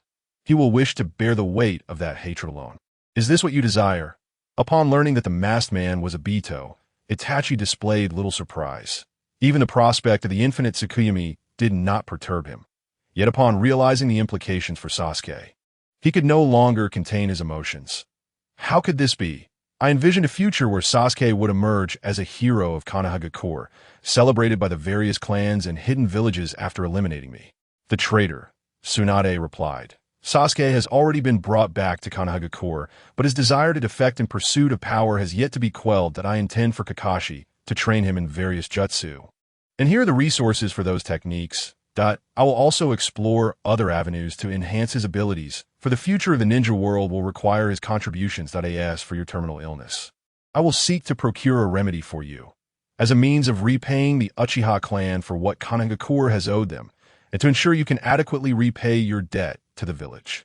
Itachi, puzzled by the source of Tsunade's information about the future and his illness, contemplated the secrecy surrounding it, but did not press the issue. After weighing the potential collaboration with Tsunade, he ultimately acquiesced. "However, before that, I must first deal with Danzo Shimura." Itachi noted that Danzo had acquired one of Shursui Uchiha's eyes, though he had been labeled a rogue ninja by Tsunade and had left Konoha. Itachi knew Danzo would not overlook his brother, Sasuke. He would undoubtedly return to the village to covet Sasuke's Sharingan. To ensure Sasuke's safety, Itachi resolved to eliminate any threats against him. He deduced that Danzo's current hideout was likely in the lair of Orochimaru. Given their history of collaboration, Jiraiya, upon hearing Itachi's thoughts, also recalled Orochimaru. "Itachi, I will accompany you," he declared. Tsunade, recognizing the soundness of Itachi's plan, provided them with intelligence regarding Danzo. Danzo possesses cells from Hashirama Senju's wood-release techniques, as well as the Uchiha clan's Sharingan. Exercise utmost caution during your mission. Itachi received the documents with astonishment, casting a glance at Tsunade before stowing them away. Jiraiya, aware that Tsunade had acquired this information through the interdimensional chat group, was unfazed. Jiraiya, you must be careful. As Jiraiya prepared to depart, he felt elated by Tsunade's concern. With your words, Tsunade, I shall assuredly return safely. Watching Jiraiya vanish, Tsunade re-entered the interdimensional chat group to consult Kakashi Hatake, the sixth Hokage. After swiftly perusing the rules and records of the chat group, Kakashi was astonished by its functionalities: time travel, the Bilibili video platform, and the Ninja World S-Time House. Keen to explore these features, he soon discovered they required exorbitant points, prompting him to abandon the idea. As for entering the Ninja World Time House to earn points, he found himself too occupied. The Ninja World was currently at peace. Yet he had just assumed the role of sixth Hokage, with a plethora of administrative duties awaiting his attention. Perhaps it would be prudent to wait a while. Moreover, he felt that the various propositions made by the group leader, Nagato, regarding the unification of the ninja world, the development of hidden village economies, and the engagement of ninjas in production, greatly broadened his perspective. He promptly downloaded the extensive compendium of jutsu and economic development strategies shared by Nagato. Recognizing this as a potential breakthrough, he envisioned a way to maintain equilibrium within the ninja world, asserting that peace need not be attained solely through warfare. As he immersed himself in the economic documents, Tsunade from another timeline reached out to him. The sixth Hokage, Kakashi, felt a twinge of curiosity but responded promptly, I wish to further discuss the future of the ninja world with you. The members of the cross-temporal chat group were unknown to their leader, Uzumaki Chōgen, that he had been diligently preparing to code and upload a new section, when unexpectedly, someone dared to provoke trouble. It was the 12 guardian ninja of the Land of Fire, since they had voluntarily approached him with intentions of conflict. He could not be blamed for disregarding the agreement. The breach of protocol lay with them, not him. Thus, he reinforced the sealing barrier of the Land of Whirlpool, determined not to allow a single ninja from the shinobi world to breach this seal and harm any of his kin. He resolved to personally confront these guardian ninjas. Rumor had it that their special jonin was remarkably powerful, yet from Uzumaki Chōgen's perspective, the guardian ninjas were likely overrated. After all, even someone of Asuma's caliber had served among them, which spoke volumes about their actual prowess. Sensing the trajectory of the guardian ninjas, Uzumaki Chōgen instantaneously appeared before them. This path leads to your demise. Retreat or leave behind your corpses, upon spotting the figure with the striking crimson hair. The 12 guardian ninjas halted, questioning, Are you Uzumaki Chōgen? He regarded the group adorned with the emblem of the Land of Fire with disdain, unwilling to respond. The 12 ninja, incensed by his arrogant demeanor, unleashed their thunderous technique, splitting into 4 directions around him to execute their legendary combination attack. Lightning Release, Lightning Dream, Thunderstrike. The 4 swiftly positioned themselves, directing bolts of lightning towards the heavens, which converge into a singular point, enveloping Uzumaki Chōgen in their lethal assault. This combination technique was said to incinerate everything within its grasp. Do you have any final words? The other 8 ninjas believed Chōgen's fate was sealed. With one hand casually tucked into his pocket, he sneered. It seems that the so-called summoning of meteorites and would-release techniques are mere fabrications of the common folk. This young lad is likely relying solely on his good looks and the support of his clan to occupy this position in the Land of Whirlpool. I imagine he has played some tricks to deceive the likes of the Tsuchikage and the blind third Hokage. With his family's power, he has the audacity to hold such a title. Uzumaki Chōgen, unimpressed by the meager power of their lightning technique, refrained from employing any offensive jutsu. Instead, he executed a body flicker technique, appearing beside one of the lightning ninjas and swiftly ending his life with a kunai. As that ninja fell, the so-called lethal lightning combination crumbled into nothingness. Before the remaining ninjas could comprehend the situation, 3 more were dispatched with equal ease. The remaining 8 ninjas, once the 12 guardians, were now reduced to mere onlookers, aghast at Chōgen's speed. Were those words not directed at yourselves? The remaining 8 ninjas, enraged by the revelation, shouted in unison, Die! No longer willing to show restraint, they unleashed their most potent techniques against his perceived weaknesses. Wind Release, Fire Release, Earth Release. Yet Uzumaki Chōgen retaliated with the same elemental techniques. After a few exchanges, he discerned that the remaining 8 ninjas were merely utilizing the most rudimentary jutsu. Such tactics might fool civilians and the daimyo, but any seasoned jonin or elite ninja could effortlessly dispatch them. Even an ordinary chunin could prevail against this group. He found himself incredulous at how the Land of Fire's daimyo had assembled such lackluster guardians. Having expected at least a modicum of genuine challenge, with a resigned sigh, he executed his body flicker technique to swiftly eliminate them. The simplest, fastest, and most chakra-efficient method.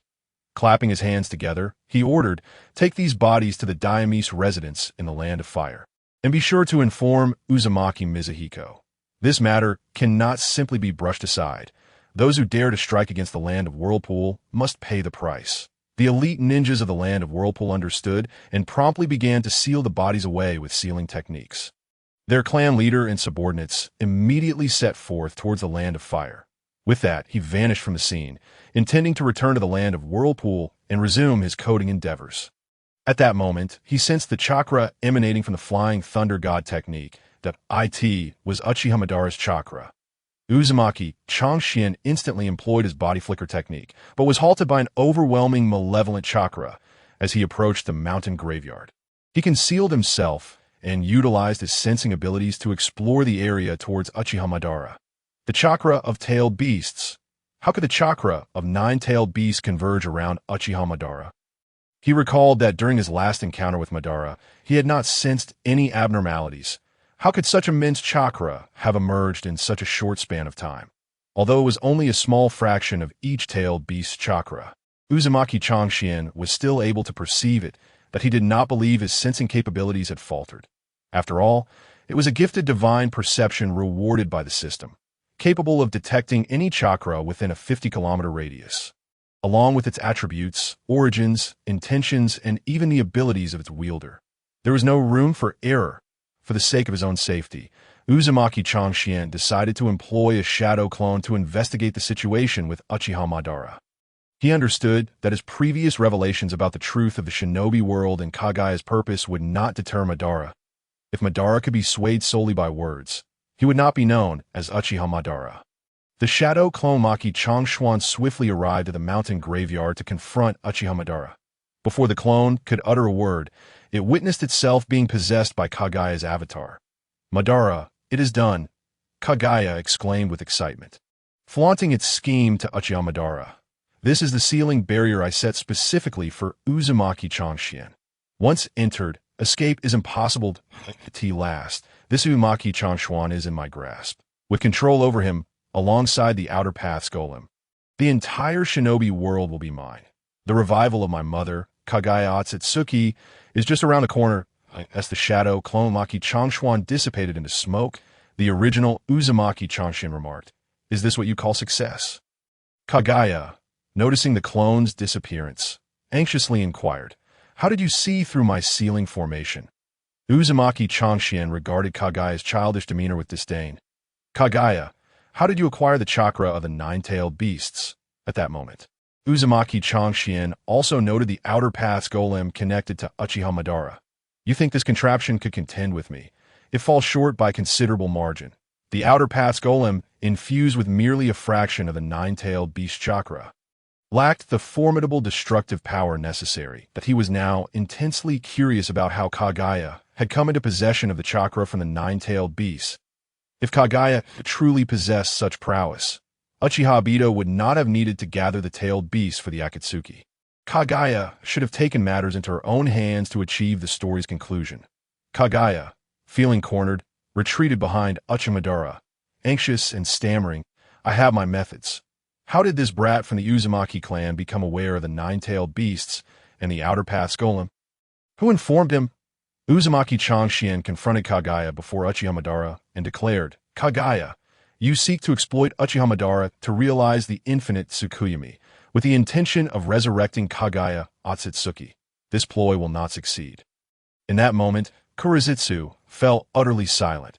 How could this brat from the Uzumaki clan possibly know about Mother Otsutsuki Kagaya? Who exactly is this Uzumaki youth?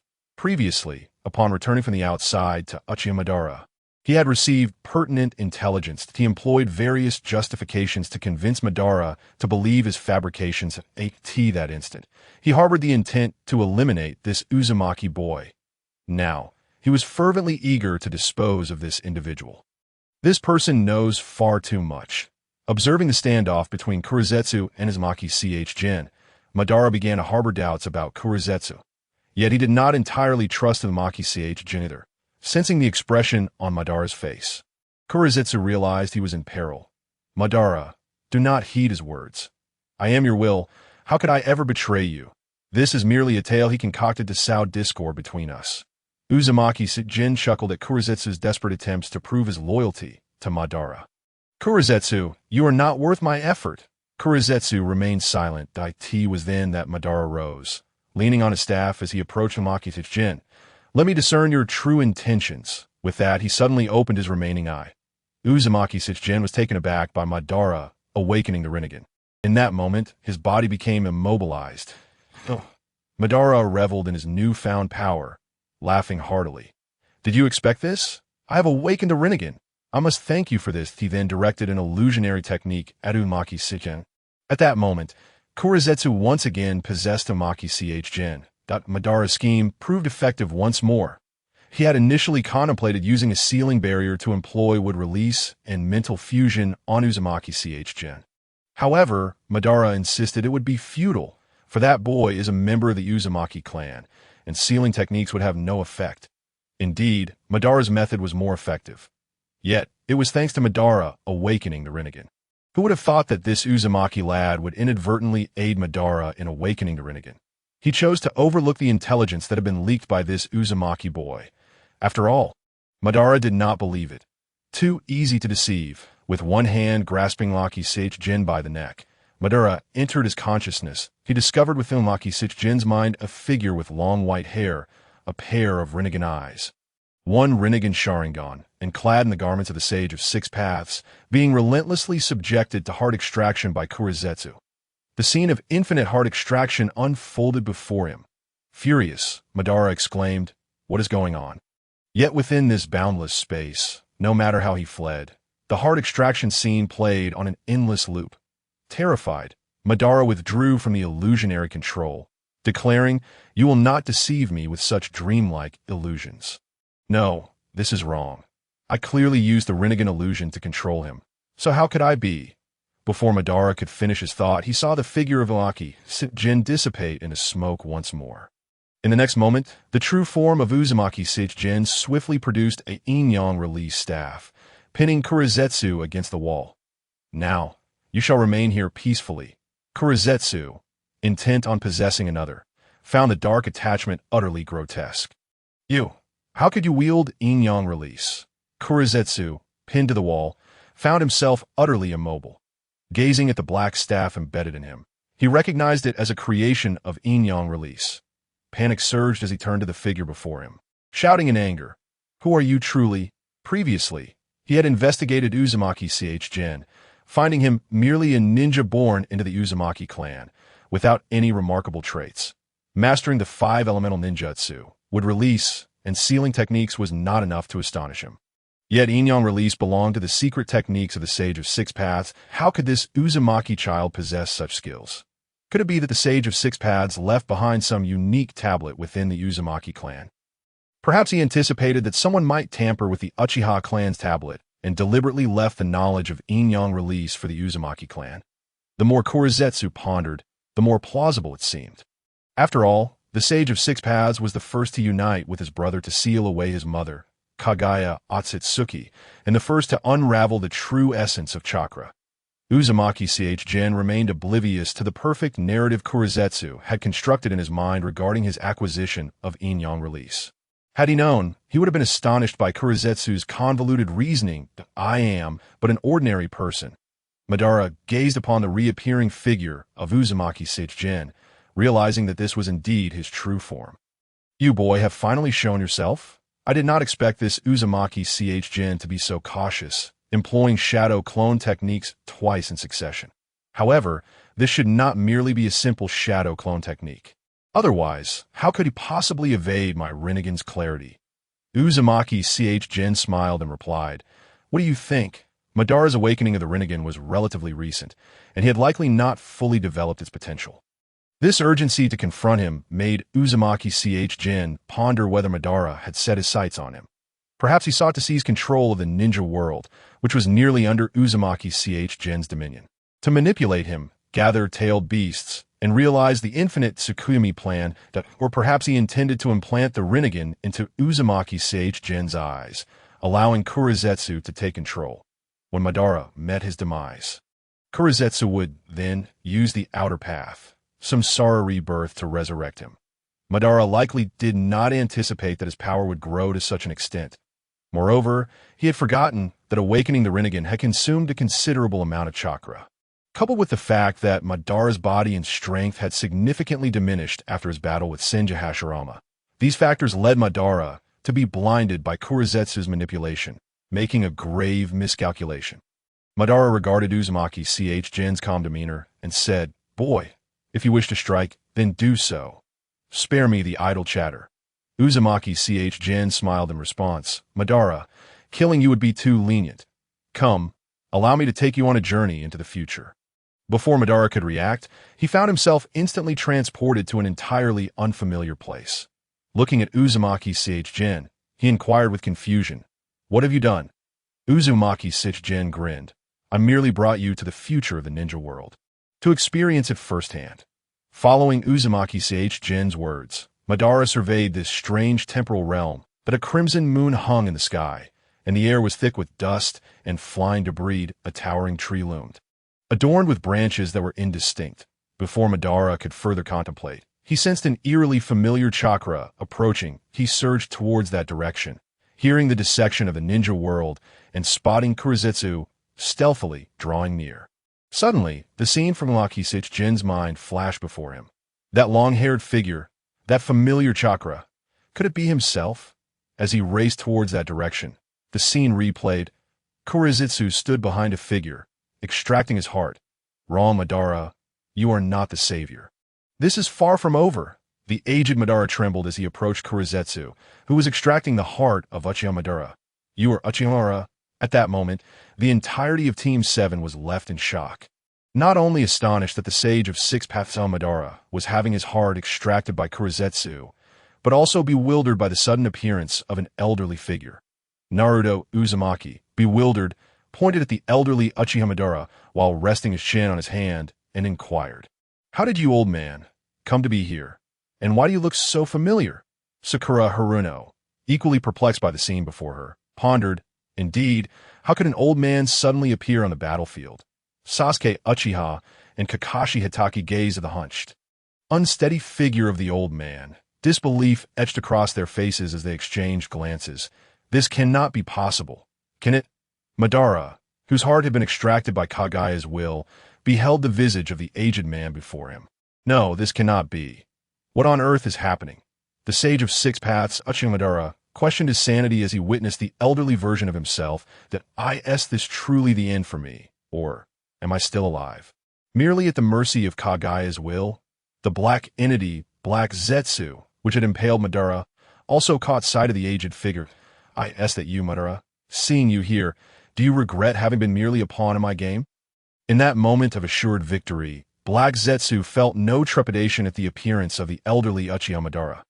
Although it was uncertain why the old Madara was present, it showed no interest in investigating further. It manipulated the Sage of Six Paths Madara, drawing upon the chakra of the fallen ninja beneath the great tree. The time to resurrect Kagaya Otsutsuki had arrived, before the Sage of Six Paths Madara could voice a word. He was enveloped by an overwhelming surge of chakra. "Ah!" he cried out in agony.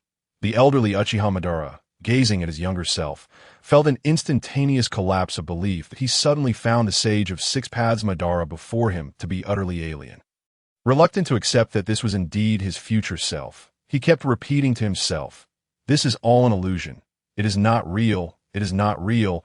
It is not real." That moment, Team 7 sensed the very earth of the ninja world trembling violently. As if it were on the brink of collapse, feeling an ominous presence, Naruto, Uzumaki, and Sasuke Uchiha disregarded the elderly figure and charged towards the sage of six paths. Madara, the aged Madara, stood aside, dumbfounded, watching the two young successors, reminiscent of his own struggles alongside Hashirama Senju in their youth. Listening to Black Zetsu elucidate its intentions regarding Kagaya's army of White Zetsu, the purpose of infinite Tsukuyomi, and the rewriting of the Uchiha clan's stone tablet, the elderly Uchiha Madara was left utterly stupefied. Upon witnessing this future self, now transformed into a super long-haired woman, he was left in complete shock. So, this is the Kagaya Otsutsuki that the young Uzumaki spoke of. At this juncture, Uzumaki Nagato took the elderly Uchiha Madara away from the scene. Meanwhile, Team 7 remained oblivious to this development, their focus entirely on Kagaya Otsutsuki. As the reanimated Hashirama Senju approached, he sensed the presence of the elderly Uchiha Madara. Lifting his gaze, he called out, "Madara, is that you?" The elderly Uchiha Madara recognized the voice of his old friend, Hashirama Senju. Yet, in that moment, he wished to avoid confronting his companion. "Kid, take me out of this ninja world," he implored. Uzumaki Nagato smirked and replied, "Madara, I specifically brought you here to meet Hashirama.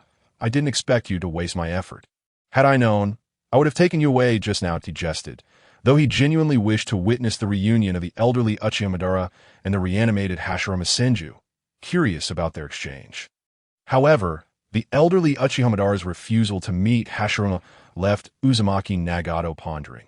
Perhaps the aged Madara did not wish Hashirama to see him in such a frail state, or perhaps he wanted Hashirama to continue cherishing the memory of the youthful, handsome Uchiha Madara. Such thoughts led Uzumaki Nagato to reflect on a universal desire to preserve one's best self for others. Understanding the elderly Uchiha Madara's sentiments, he did not press further and promptly returned him to their time and space in the ninja world. "Madara, I shall take my leave now," Uzumaki Nagato stated, foregoing any further philosophical discourse, as it seemed futile, "and this outer path golem shall remain with you to prolong your life." Initially considering taking the golem with him, he realized that to do so would be tantamount to condemning Uchiha Madara to death, a fate he was not yet ready to impose. He wished to see the layers of arrogance shed from Uchiha Madara's being. "However, I shall take responsibility for Black Zetsu from here on out. It is a nuisance to have it lingering by your side, continually attempting to manipulate you. If this continues, it won't be long before you fall back into sensitivity and overthinking." Without waiting for Uchiha Madara's response, he vanished from the scene. "Black Zetsu, if you seek to resurrect Kagaya Otsutsuki, it is not without its possibilities." Black Zetsu, taken aback by these words, was momentarily stunned. "Do not look at me with such skepticism. Rest assured, I will assist you in reviving Kagaya." Uzumaki Nagato's promise was not made to deceive, but stemmed from his understanding that Kagaya Otsutsuki had once genuinely cared for and protected the ninja world. "But why?" Black Zetsu, now curious, inquired.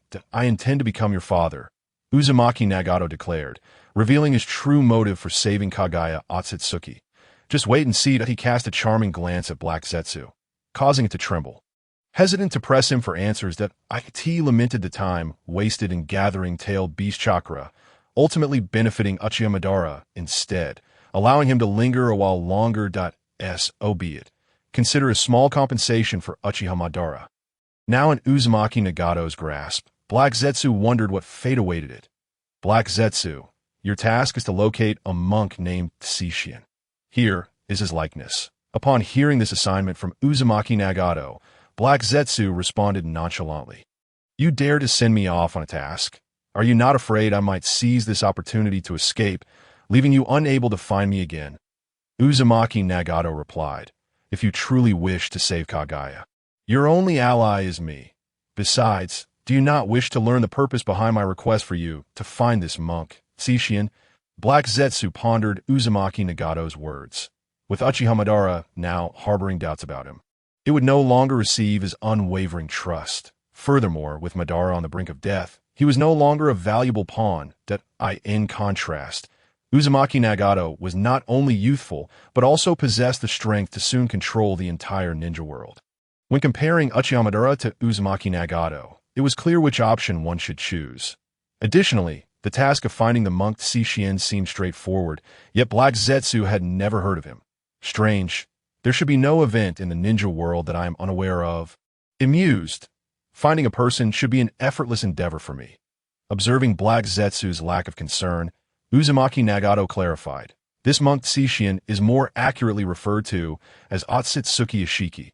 Upon hearing the name of the Tsutsuki clan, Kurezetsu lost all composure. Although his mother, Kagaya Tsutsuki, also hailed from the Tsutsuki lineage, he was acutely aware of the clan's complexities. Otherwise, why would his mother furrow her brow each time she mentioned the Tsutsuki family? Feigning nonchalance, Kurezetsu remarked, I am well aware of this Tsutsuki style. It is nothing extraordinary. However, a wave of astonishment washed over him. The young Uzumaki Nagato, it seemed, possessed knowledge of the members of the Tsutsuki clan, information that eluded Kurezetsu, as his mother had never divulged any details about their family. Nagato discerned Kurezetsu's facade, but chose not to expose him, stating instead, in ancient times, the Tsutsuki style and Kagaya Tsutsuki partnered to plant the god tree on earth. Suddenly, Kagaya launched an attack on the Tsutsuki style, who, on the brink of death, utilized a technique known as SHMI to escape, parasitically clinging to a passing monk, Jigen, to prolong his life. Presently, he is hiding in some corner of the ninja world. You must locate him and inform me. Kurezetsu was once again taken aback by Nagato's insight into the Tsutsuki clan's purpose for arriving on Earth, to plant the god tree. After all, this was a goal his mother, Kagaya, had pursued, one that even her two sons, Hagoromo and Himura, were unaware of. What other secrets did this Uzumaki Nagato hold? Kurezetsu's curiosity about Nagato began to grow. However, this thought lasted only a second before he became alarmed upon hearing the latter's next words. The Tsutsuki style had indeed come to Earth as Kagaya's partner, and Kagaya had seized the opportunity to injure her partner, the Tsutsuki style. This suggested that there was certainly discord between them. Perhaps even enmity. Even if this were not the case, Kagaya's attack on the Tsutsuki style, which nearly resulted in his demise at the hands of the Ten Tails, would surely breed resentment. Should Kurezetsu manage to rescue Kagaya, he would likely face retaliation from the Tsutsuki style. Moreover, since Kagaya had failed to successfully plant the fruit and submit it, this act would inevitably attract the attention of other Tsutsuki clan members. With these thoughts swirling in his mind, Kurezetsu found himself partially convinced by Nagato. Yet, he still retorted defiantly, since this has fallen into your hands, I shall reluctantly heed your commands. He then burrowed underground to seek out Shirze, unwilling to treat the task assigned by Nagato lightly. This was a matter of utmost importance concerning his mother, Kagaya. Nagato, meanwhile, paid no further mind to Kurezetsu, confident that he would not treat this matter with negligence. Furthermore, he was not concerned about the difficulty of locating the Tsutsuki style. It would merely require additional time and effort. Setting aside thoughts of the Tsutsuki style, he focused intently on his work as a programmer. He had several concepts that were approximately 80 complete, yet he was uncertain which to prioritize for upload to benefit the group members. Uzumaki Nagato, group leader. Dear members, I have developed several features, including video conferencing, a time-space marketplace, time-space rescue, combat arenas, chakra power banks, and Pokemon. However, I am unsure which to prioritize for upload. Senju Hashirama, group member leader, please upload the invite friends feature first. It is quite urgent. Second Hokage Tobirama Senju, group member, I believe the time-space marketplace should be prioritized. It is rather practical. Fourth Hokage Minato Namikaze, group member, I think the video conferencing feature is also commendable. Fifth Hokage Tsunade Senju, group member, time-space rescue is the most essential. Sixth Hokage Kakashi Hitaki, group member, is it not possible to upload all these features at once? The group members expressed their respective urgent needs for features. However, upon hearing Kakashi's suggestion, they unanimously agreed with him. Indeed, if they could upload everything at once, their concerns would be alleviated. Uzumaki Nagato, group leader, I apologize, but I can only upload one feature at a time. In truth, had he developed all the features simultaneously, he would have to exert himself tirelessly in subsequent endeavors. Moreover, the system's rewards were not contingent upon the simultaneous upload of multiple features. Adhering to the rules of the time-space chat group system, it was more prudent to upload features periodically. Senju Hashirama, group member. This is quite a difficult choice. Second Hokage Tobirama Senju, group member brother. You merely wish to invite Uchiha Madara into this group. Since you and he have waited so long, what does it matter to wait a bit longer? Let's focus on the needs of the younger generation in the ninja world first. Leader, please develop the time-space marketplace so I can purchase some jutsu to enhance my strength and unify the other 4 hidden villages. Senju Hashirama, group member Tobirama, are you planning to instigate war? Second Hokage Tobirama Senju, group member indeed. I firmly believe that the leader's vision of unifying the ninja world is the righteous path. Senju Hashirama, group member, so we are let my brother be the one to yield. Then, 4th Hokage, Minato Namikaze, group member, 2nd Hokage, Tobirama Senju. Allow me to take this opportunity. I wish to connect with my future son to make amends for my failings as a father. 2nd Hokage, Tobirama Senju, group member, 4th Hokage. You can opt for the time-space travel feature, which allows for conversation and personal companionship. 4th Hokage, Minato Namikaze, group member, 2nd Hokage, Tobirama Senju. You know that time-space travel requires 10,000 points, which is far too costly to sustain. Furthermore, it is only available for a limited time. I was hoping the video conferencing feature might require fewer points and allow for a longer connection. What do you think? Leader, 5th Hokage, Tsunade Senju, group member, 4th Hokage. While video conferencing may indeed allow you to connect with your future son, the future timelines are numerous. For instance, in my Ninja World timeline and Kakashi's, there are likely multiple versions of your son. It would be impractical to connect with them all. Better to have the leader upload the time-space rescue feature. In the next 3 years, my Ninja World will face an assault from the Akatsuki organization. And Konoha may very well perish.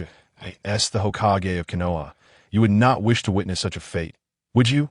6th Hokage Kakashi Itaki, group member 5th Hokage Tsunade. May I quietly interject? Your timeline has approximately 3 years before the Akatsuki's attack, which seems rather alarmist. There remains ample time for you to cultivate talents in your timeline. 5th Hokage, Tsunade, group member according to the timeline of the 6 Hokage's ninja world. That is indeed the case, but who knows whether the future timeline may arrive sooner than expected? 2nd Hokage Tobirama Senju, group member Kakashi, you should focus on nurturing talents in your own ninja world. There is no need to rush. 5th Hokage Tsunade, group member 2nd Grandpa, you should strive to strengthen Konoha before instigating a ninja world war. There is no need for haste. Senju Hashirama, group member Tobirama and Kakashi. You two should cease your competition. Recently, I have been harangued by Madara. I have yet to visit the Ninja World Time House, fearing he might defect from Konoha, causing a series of subsequent events. 2nd Hokage Tobirama Senju, group member brother. Madara is now the 1st Hokage. He would not truly abandon Konoha and leave you behind. Rest assured.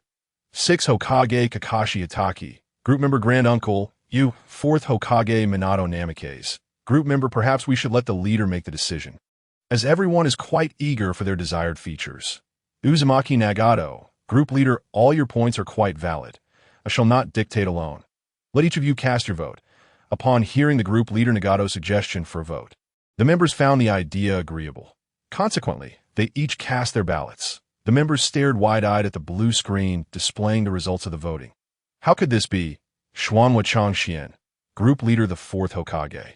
Minato Namikaze has received 2 votes and emerged victorious. Senju Hashirama, group member, I voted for myself. Senju Tobirama, group member, I too cast my vote for myself. Minato Namikaze, 4th Hokage, group member, I voted for myself. Tsunade Senju, 5th Hokage, group member, I also voted for myself.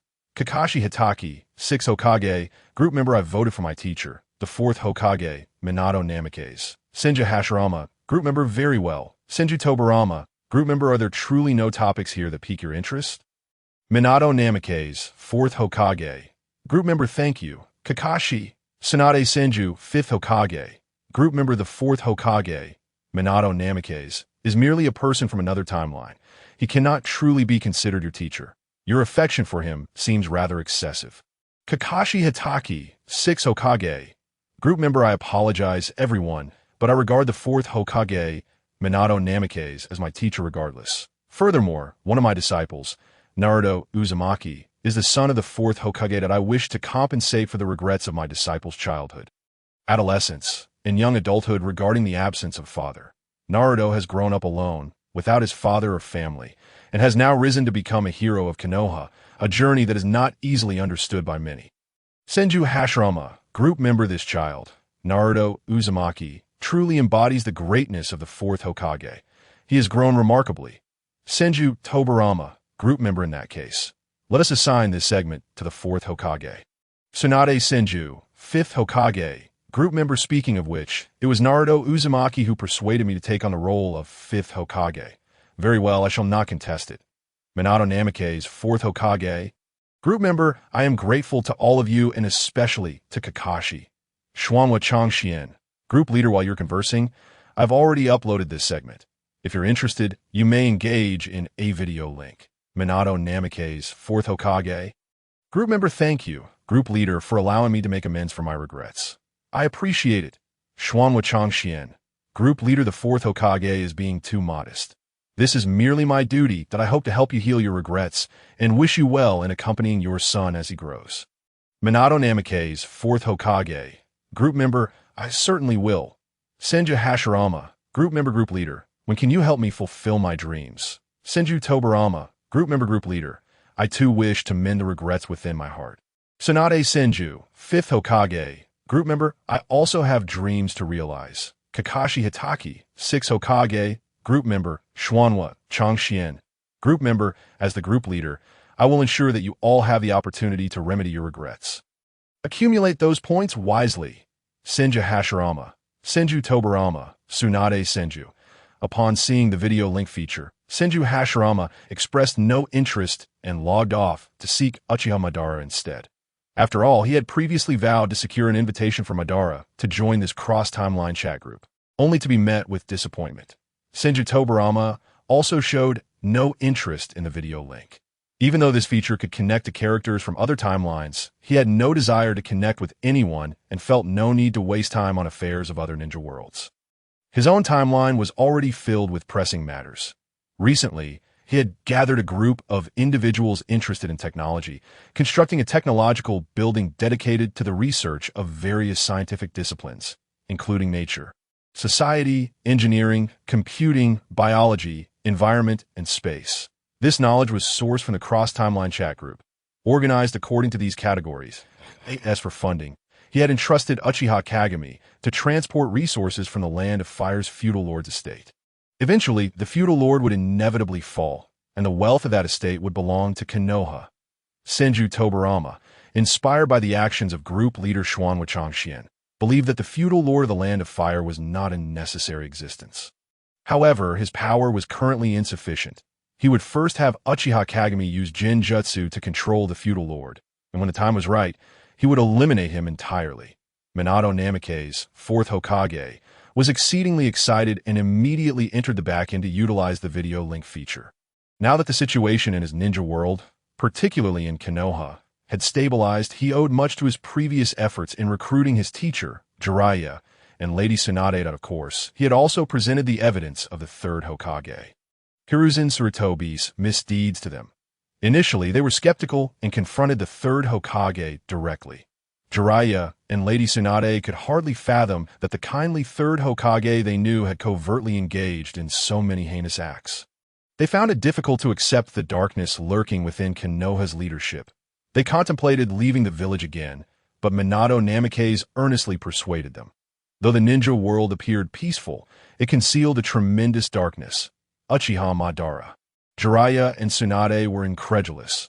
But Minato continued, Jiraiya, one of your disciples, Nagato, possesses the Rinnegan, which is proof that Uchiha Madara implanted it in him with the intent of one day using Nagato's abilities to resurrect himself. He pleaded with both of them, hoping they could set aside their grievances and support him in unifying the ninja world. Jiraiya and Tsunade exchanged glances but remained silent. Then, Jiraiya addressed Minato Namake's, saying, I have always believed in the prophecy of Lord Frog.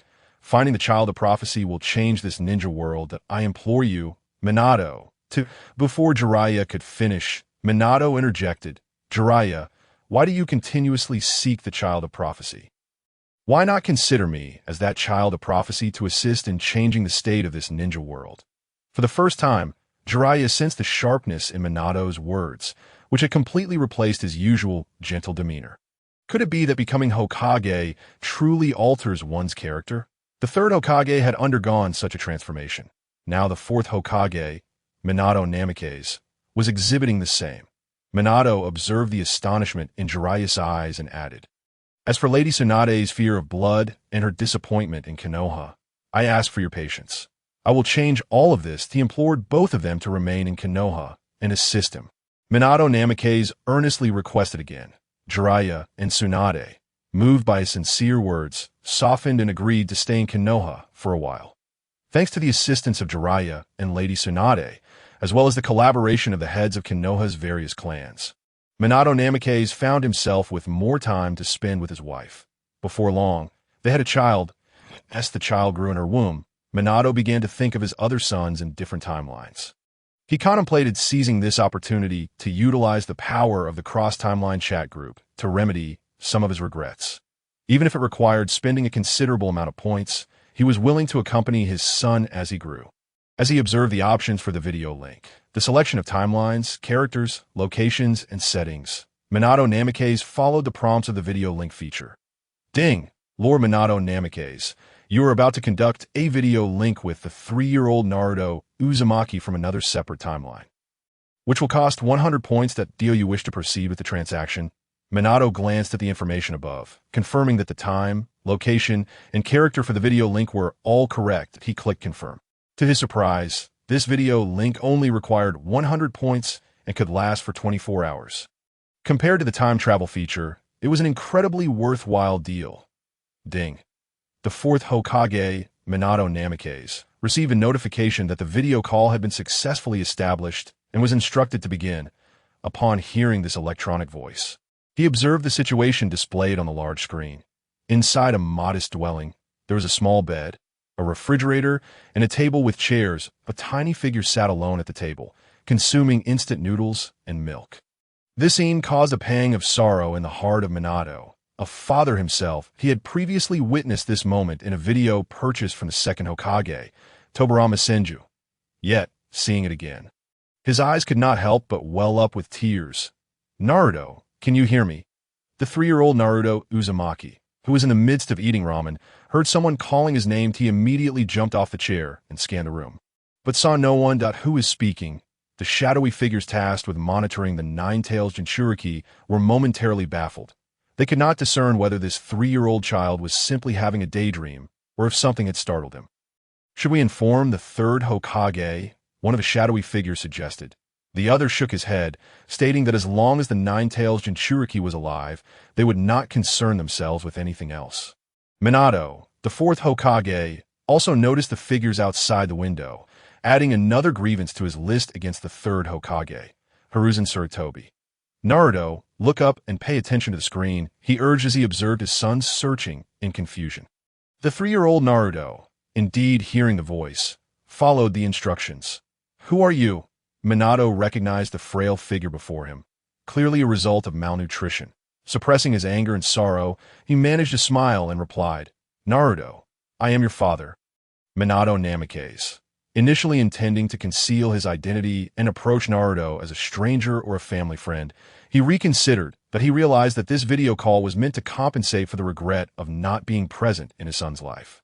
Fabricating an identity would only lead to greater deception. Therefore, he decided to be forthright while Naruto was still young. Upon seeing the familiar hair color and eye color on the enormous screen, tears streamed down Naruto's cheeks. "But my parents said I was an orphan, without a mother or father. If you are my father, why have you only now appeared and not been by my side?" The Nine-Tails within Naruto was equally astonished by the sight of Minato. Wasn't he supposed to have perished sealing it away with the Reaper Death Seal? Could the figure on the screen truly be Minato Namikaze? The fox was incredulous, for the presence before it felt undeniably human. Suppressing its shock, it narrowed its eyes and perked up its ears to listen intently. Minato, addressing the 3-year-old Naruto's grievances, apologized. "I am sorry for coming late." He endeavored to comfort Naruto and urged him to eat.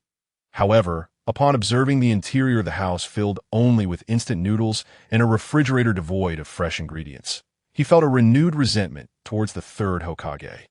As night fell, Minato initiated another video call with the third Hokage, Hiruzen Tsurutobi. The third Hokage, who had been preparing for bed after a long day's work, was taken aback by the sudden appearance of Minato's enormous figure on the screen. Minato, how could this be? He could hardly believe his eyes, suspecting it was merely a figment of his imagination. After a moment of shock, he muttered to himself, "It must be my old eyes playing tricks on me." Seeing Hiruzen's lack of remorse only fueled Minato's anger further. "Third Hokage, how have you been caring for my son?"